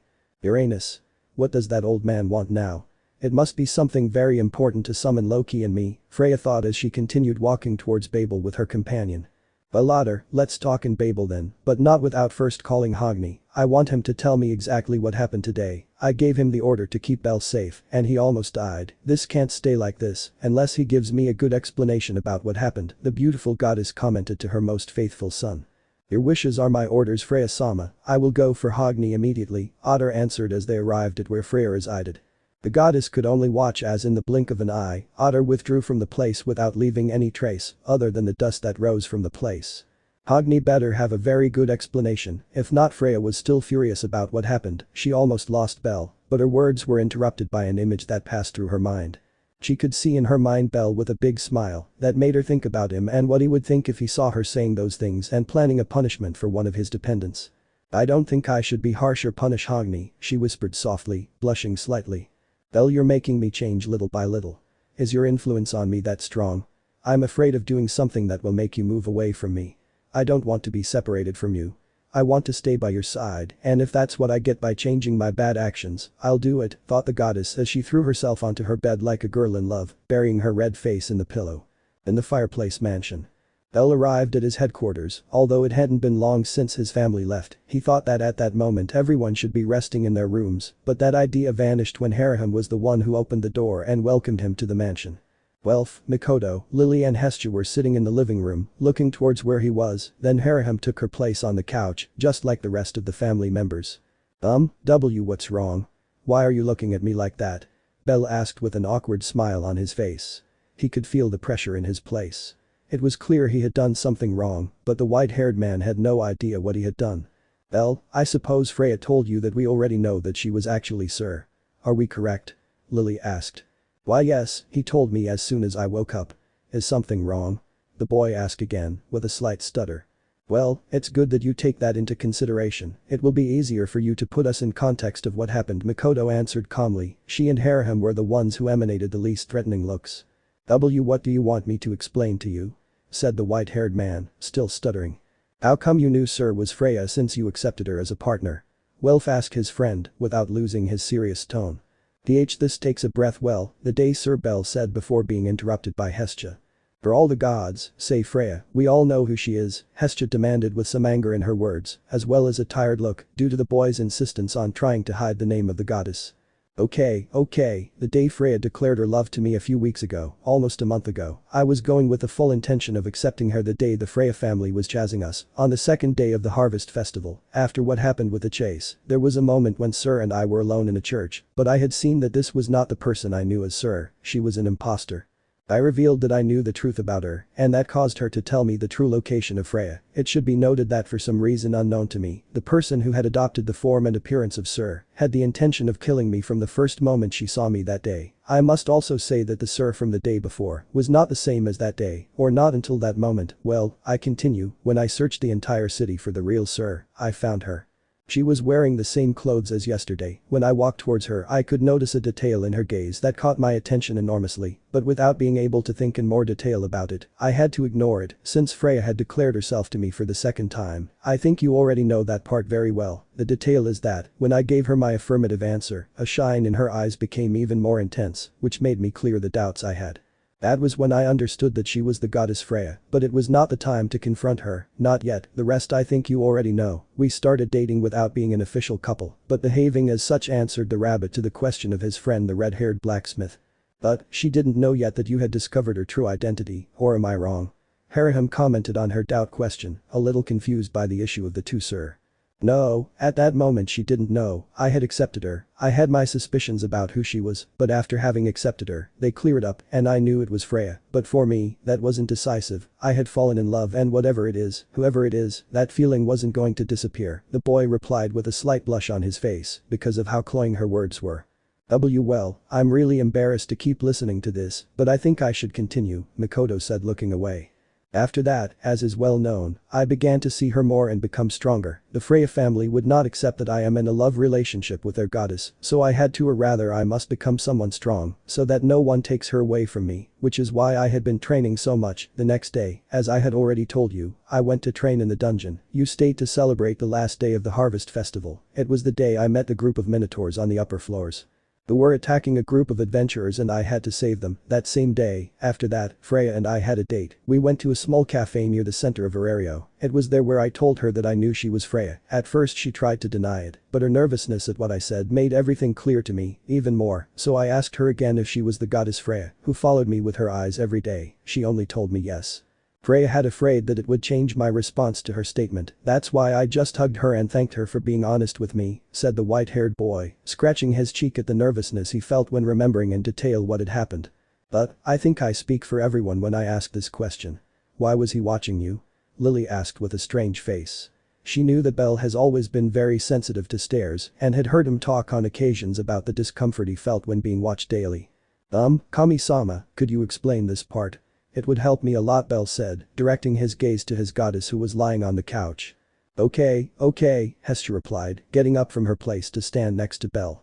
What happens is the following: Freya, since we were in heaven, has always been interested in finding love, but as goddess of beauty among many other things, men looked at her as an object of lust. Her charm is an ability that she has, which does not need the activation of her arcanum. I think you heard about it from what Wallen whatever said when he charged towards her. Well, Belle is immune to her ability, so he couldn't fall for the charm, but I think I'm straying from the subject. The point is that Freya had been looking for someone to love her for who she truly is. She has another ability that allows her to see people's souls. All souls have a specific color from what I've heard. That was the first reason why she noticed Belle, because of his soul, which is white and pure, something very rare to find in mortals and in the gods themselves. The second reason was that he could not be bewitched by Freya, but the third reason was the most important: for the first time, she had to make an effort to conquer someone. All that time they spent together caused what was born as interest to become love. At least that's what I want to think. That is the story of the goddess Freya, the beautiful goddess who came down looking only and exclusively for the sincere love of a person. Freya may be many things, but a girl in love was not one of them until, of course, she ran into the most innocent boy in all of Aurario and fell in love with his charms, Hestia said with a big smile, hugging her most beloved son in her family. Hey Kami-sama, the way you said that last thing makes me feel sorry, Belle expressed with a clear blush on his face. He wanted the earth to swallow him up. So he came down just for love, Haraham said with a very cute look, which showed how moved she was to hear that. Wow Belle, who would have thought that the person destined for that goddess would be you? It seems you've always been special. Who would have thought? Welf commented while at the same time getting up from his place to congratulate the boy. So that's the reason. I've heard many bad things about Freya, but if you're so sure that everything is as you say, I can't refuse, and even if I do, the decision has already been made. There would be no point in complaining, Lily said while smiling slightly. Thanks for believing in me, guys, said the white-haired man with a smile from ear to ear. I know we've already said it, but take care of that goddess. Now I'm telling you with fear, I don't even want to imagine what Hogni or Otter would do to us and to you if something happens to her, Welf said, sending shivers down everyone's spine. You just broke the pleasant mood to sow terror in all of us. Thank you very much, idiot Welf, Lily replied, punching the blacksmith. By the way Belle, I think we should update your status. After that battle you should be able to go up to level 6. Aren't you nervous? You'll finally reach A's, and you'll be among the strongest in all of Aurario, Hestia said with a proud smile on her face that was directed at the white rabbit. Kami-sama is right. After today I should be able to level up. I already did the feat, didn't I? Although I didn't do it alone, Belle said, lightly scratching his head. Okay, then we'll leave you two alone. You tell us what happened tomorrow, Belle. We'll go to sleep, Makoto commented while yawning. Yes Belle, see you tomorrow. Let's hope his stats are high to level him up in the best possible conditions, Lily said with a smile. Everyone else said words almost similar to those expressed by the two girls. The members of the Hestia family were sure that Belle would level up without a doubt, although the blacksmith was stopped by Belle. Excuse me Welf, Airmid told me that you have Asterius's horn. Would it be possible to make a weapon with it? The white-haired man asked with a certain sparkle in his eyes. He looked like a child asking for a new toy. Of course Belle, I was planning to make a short sword with it, like Aisha's, but if you have a better idea, I'm all ears. The Minotaur's horn must be too expensive. From its structure I can sense that, being loot from a monster comparable to a level 7, it must be stronger and more resistant than pure adamantite. That's saying too much, seeing that the armor coating on your right arm only has a vertical scratch on the entire lateral side. If the Hestia dagger is resistant by itself, the Asterius horn sword must and will be stronger. Prepare to have your first-class weapon, hero of the White Flash. Welf commented with an air of grandeur. He was inspired. It was obvious that the weapon he was going to build was going to be able to arouse the admiration of Hephaestus, although he still had to deliver the magic sword to Hogni, which was not yet finished. Okay Welf, I trust you. I'm going, the young man replied as he went to Hestia's room for his status update. In Hestia's room, the small goddess could be seen above the adventurer who had managed to defeat the Black Minotaur. His achievement was already important enough to be able to level up. Everything depended on what Hestia decided when she saw how much Excelia he had collected after the adventure. Hestia began to think that Belle's feelings grew stronger with the passing of time. Day by day, his love for that capricious but beautiful goddess increased, at the same time as his dream of being a hero for the people he considers important and for those who need help.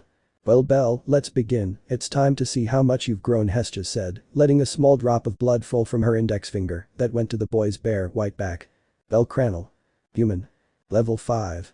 Strength SS 1200. Toughness S 1098. Dexterity SS 1189. Agility SSS 1320. Magic SSS 1203. Luck D. Abnormal, Resistance E. Escape G. Abilities. Lyris Freeze. Ox Lair. Argonaut. Magic. Firebolt. It is a chantless magic, which allows it to be used without reciting an incantation. Thunderbolt. Activation magic without chanting, the power of the lightning is inversely proportional to the magic that the wielder has left. In short, the closer it is to the zero mind, the more powerful the attack would be. To see the previous state, go to chapter 20, it is shown at the beginning. Hestia was impressed. It wasn't unusual for Belle to rise so much, but this time there were a little more or a little less than 600 points for statistics. Never before had Excelia risen so much, it was extremely rare, even for Belle. She tried to find some explanation, but the only conclusion she could come to was that it was related to his Ox Slayer ability.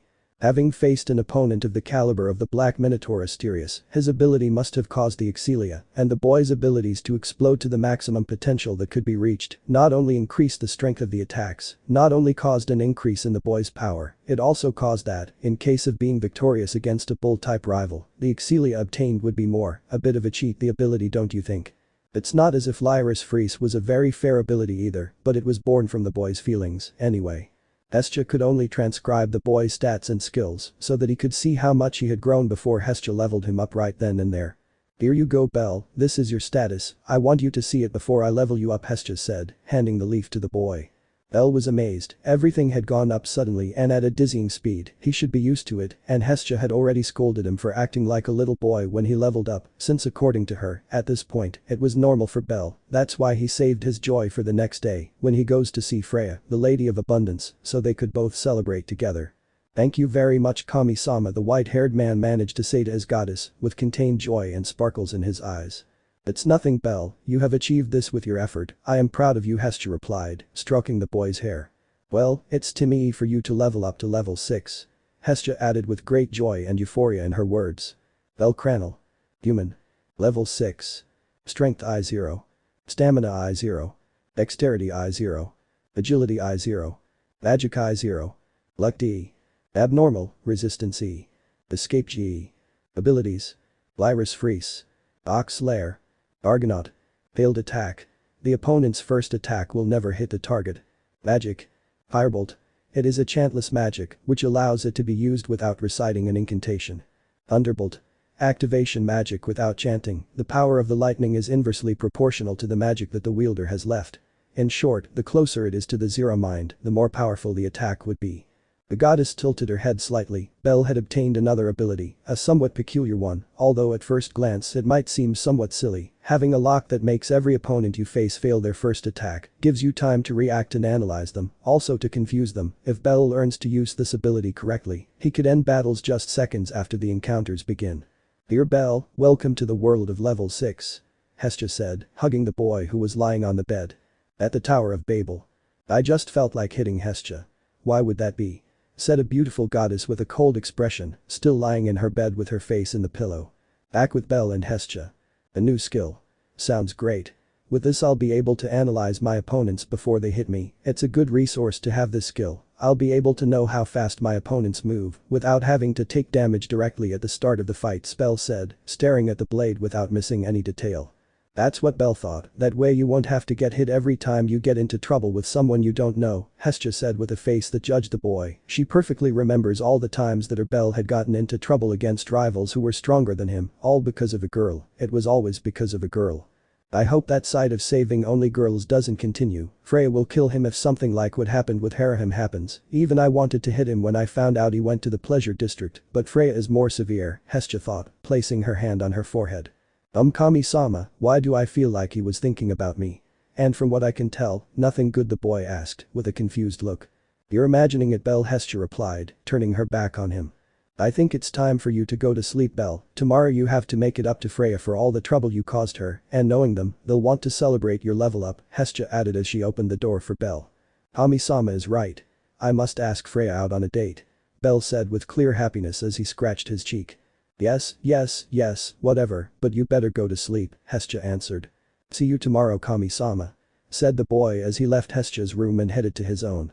Hestia was left alone in the room, changed her clothes and went to sleep, but not before praying to the gods that her Belle and Freya would be happy together, as was her custom. At the Tower of Babel. We could see two adventurers arriving, one big and burly, who instilled fear in the few people who were there at that time. The fear was justified. They had before their eyes the strongest adventurer in Arario, Otter the king, but the person at his side was just as fearsome. It was Hogni Ragnar, nicknamed Dane's Leaf, the dark elf of the Freya family with a large black sword in his hand. Both presences passed without looking at anyone. They had to go to where their goddess was without delay. As they entered where Freya was waiting for them, they both bowed in greeting to their goddess. "Did Freya-sama want to see me?" Hogni said without getting up. "It is not necessary for you to remain kneeling. I believe I had already told you," Fufufu said the beautiful goddess to her dependents, letting out a light and sweet laugh. This surprised both of them. They would think that she would be angry with the elf for what had happened. They both stood up quickly. "Okay Hogni, I won't punish you or anything, thank Belle for that. I just want you to tell me what happened for Belle to end up like this." Freya asked with a somewhat serious but calm look. "Well Freya-sama, what happened was that before Belle's encounter with the Minotaur, we were intercepted by a small group of demi-spirits. They seemed to be waiting for us, or rather, waiting for Belle. They acted as guards. They did not allow anyone other than Belle to pass, so they attacked us. Their strength was comparable to mine or superior, but the difference in combat experience was noticeable. The problem was that it was impossible to get rid of them quickly. We fought for approximately 10 minutes, the same that Belle used to fight that monster, but in terms of details, I cannot say much. We had all arrived when Belle was launching his last attack. We were all surprised. The boy began to shine. A white glow emanated from his entire body. It was not like that time near here, when he charged with brilliance the sword that Otter threw in the first confrontation with the Minotaur. This time it was different. It was as if he obtained power from his surroundings and it was stored throughout his body. Not even I was sure if I could block it in case the opponent in front of the boy was me. After the impact of his dagger with the monster's skull, we could see that the beast's horn had pierced its body. In essence, that was what I could conclude from the fight. The Minotaur looked clearly damaged, although not at the same level as Belle. I estimate that this Minotaur had the strength of a level 7 in the middle of the road. Even Otter would have difficulties fighting him if it is based on brute force. My opinion of that boy only improves with the passage of time. Freya-sama said Hogni, amazed and with an eloquence unusual for himself. This made Freya open her eyes wide. "It's wonderful. I know that my Belle always overcomes all the adverse circumstances that come his way, but this is on another level." Did his whole body take on a white color? Does that ability have to do with the color of his soul?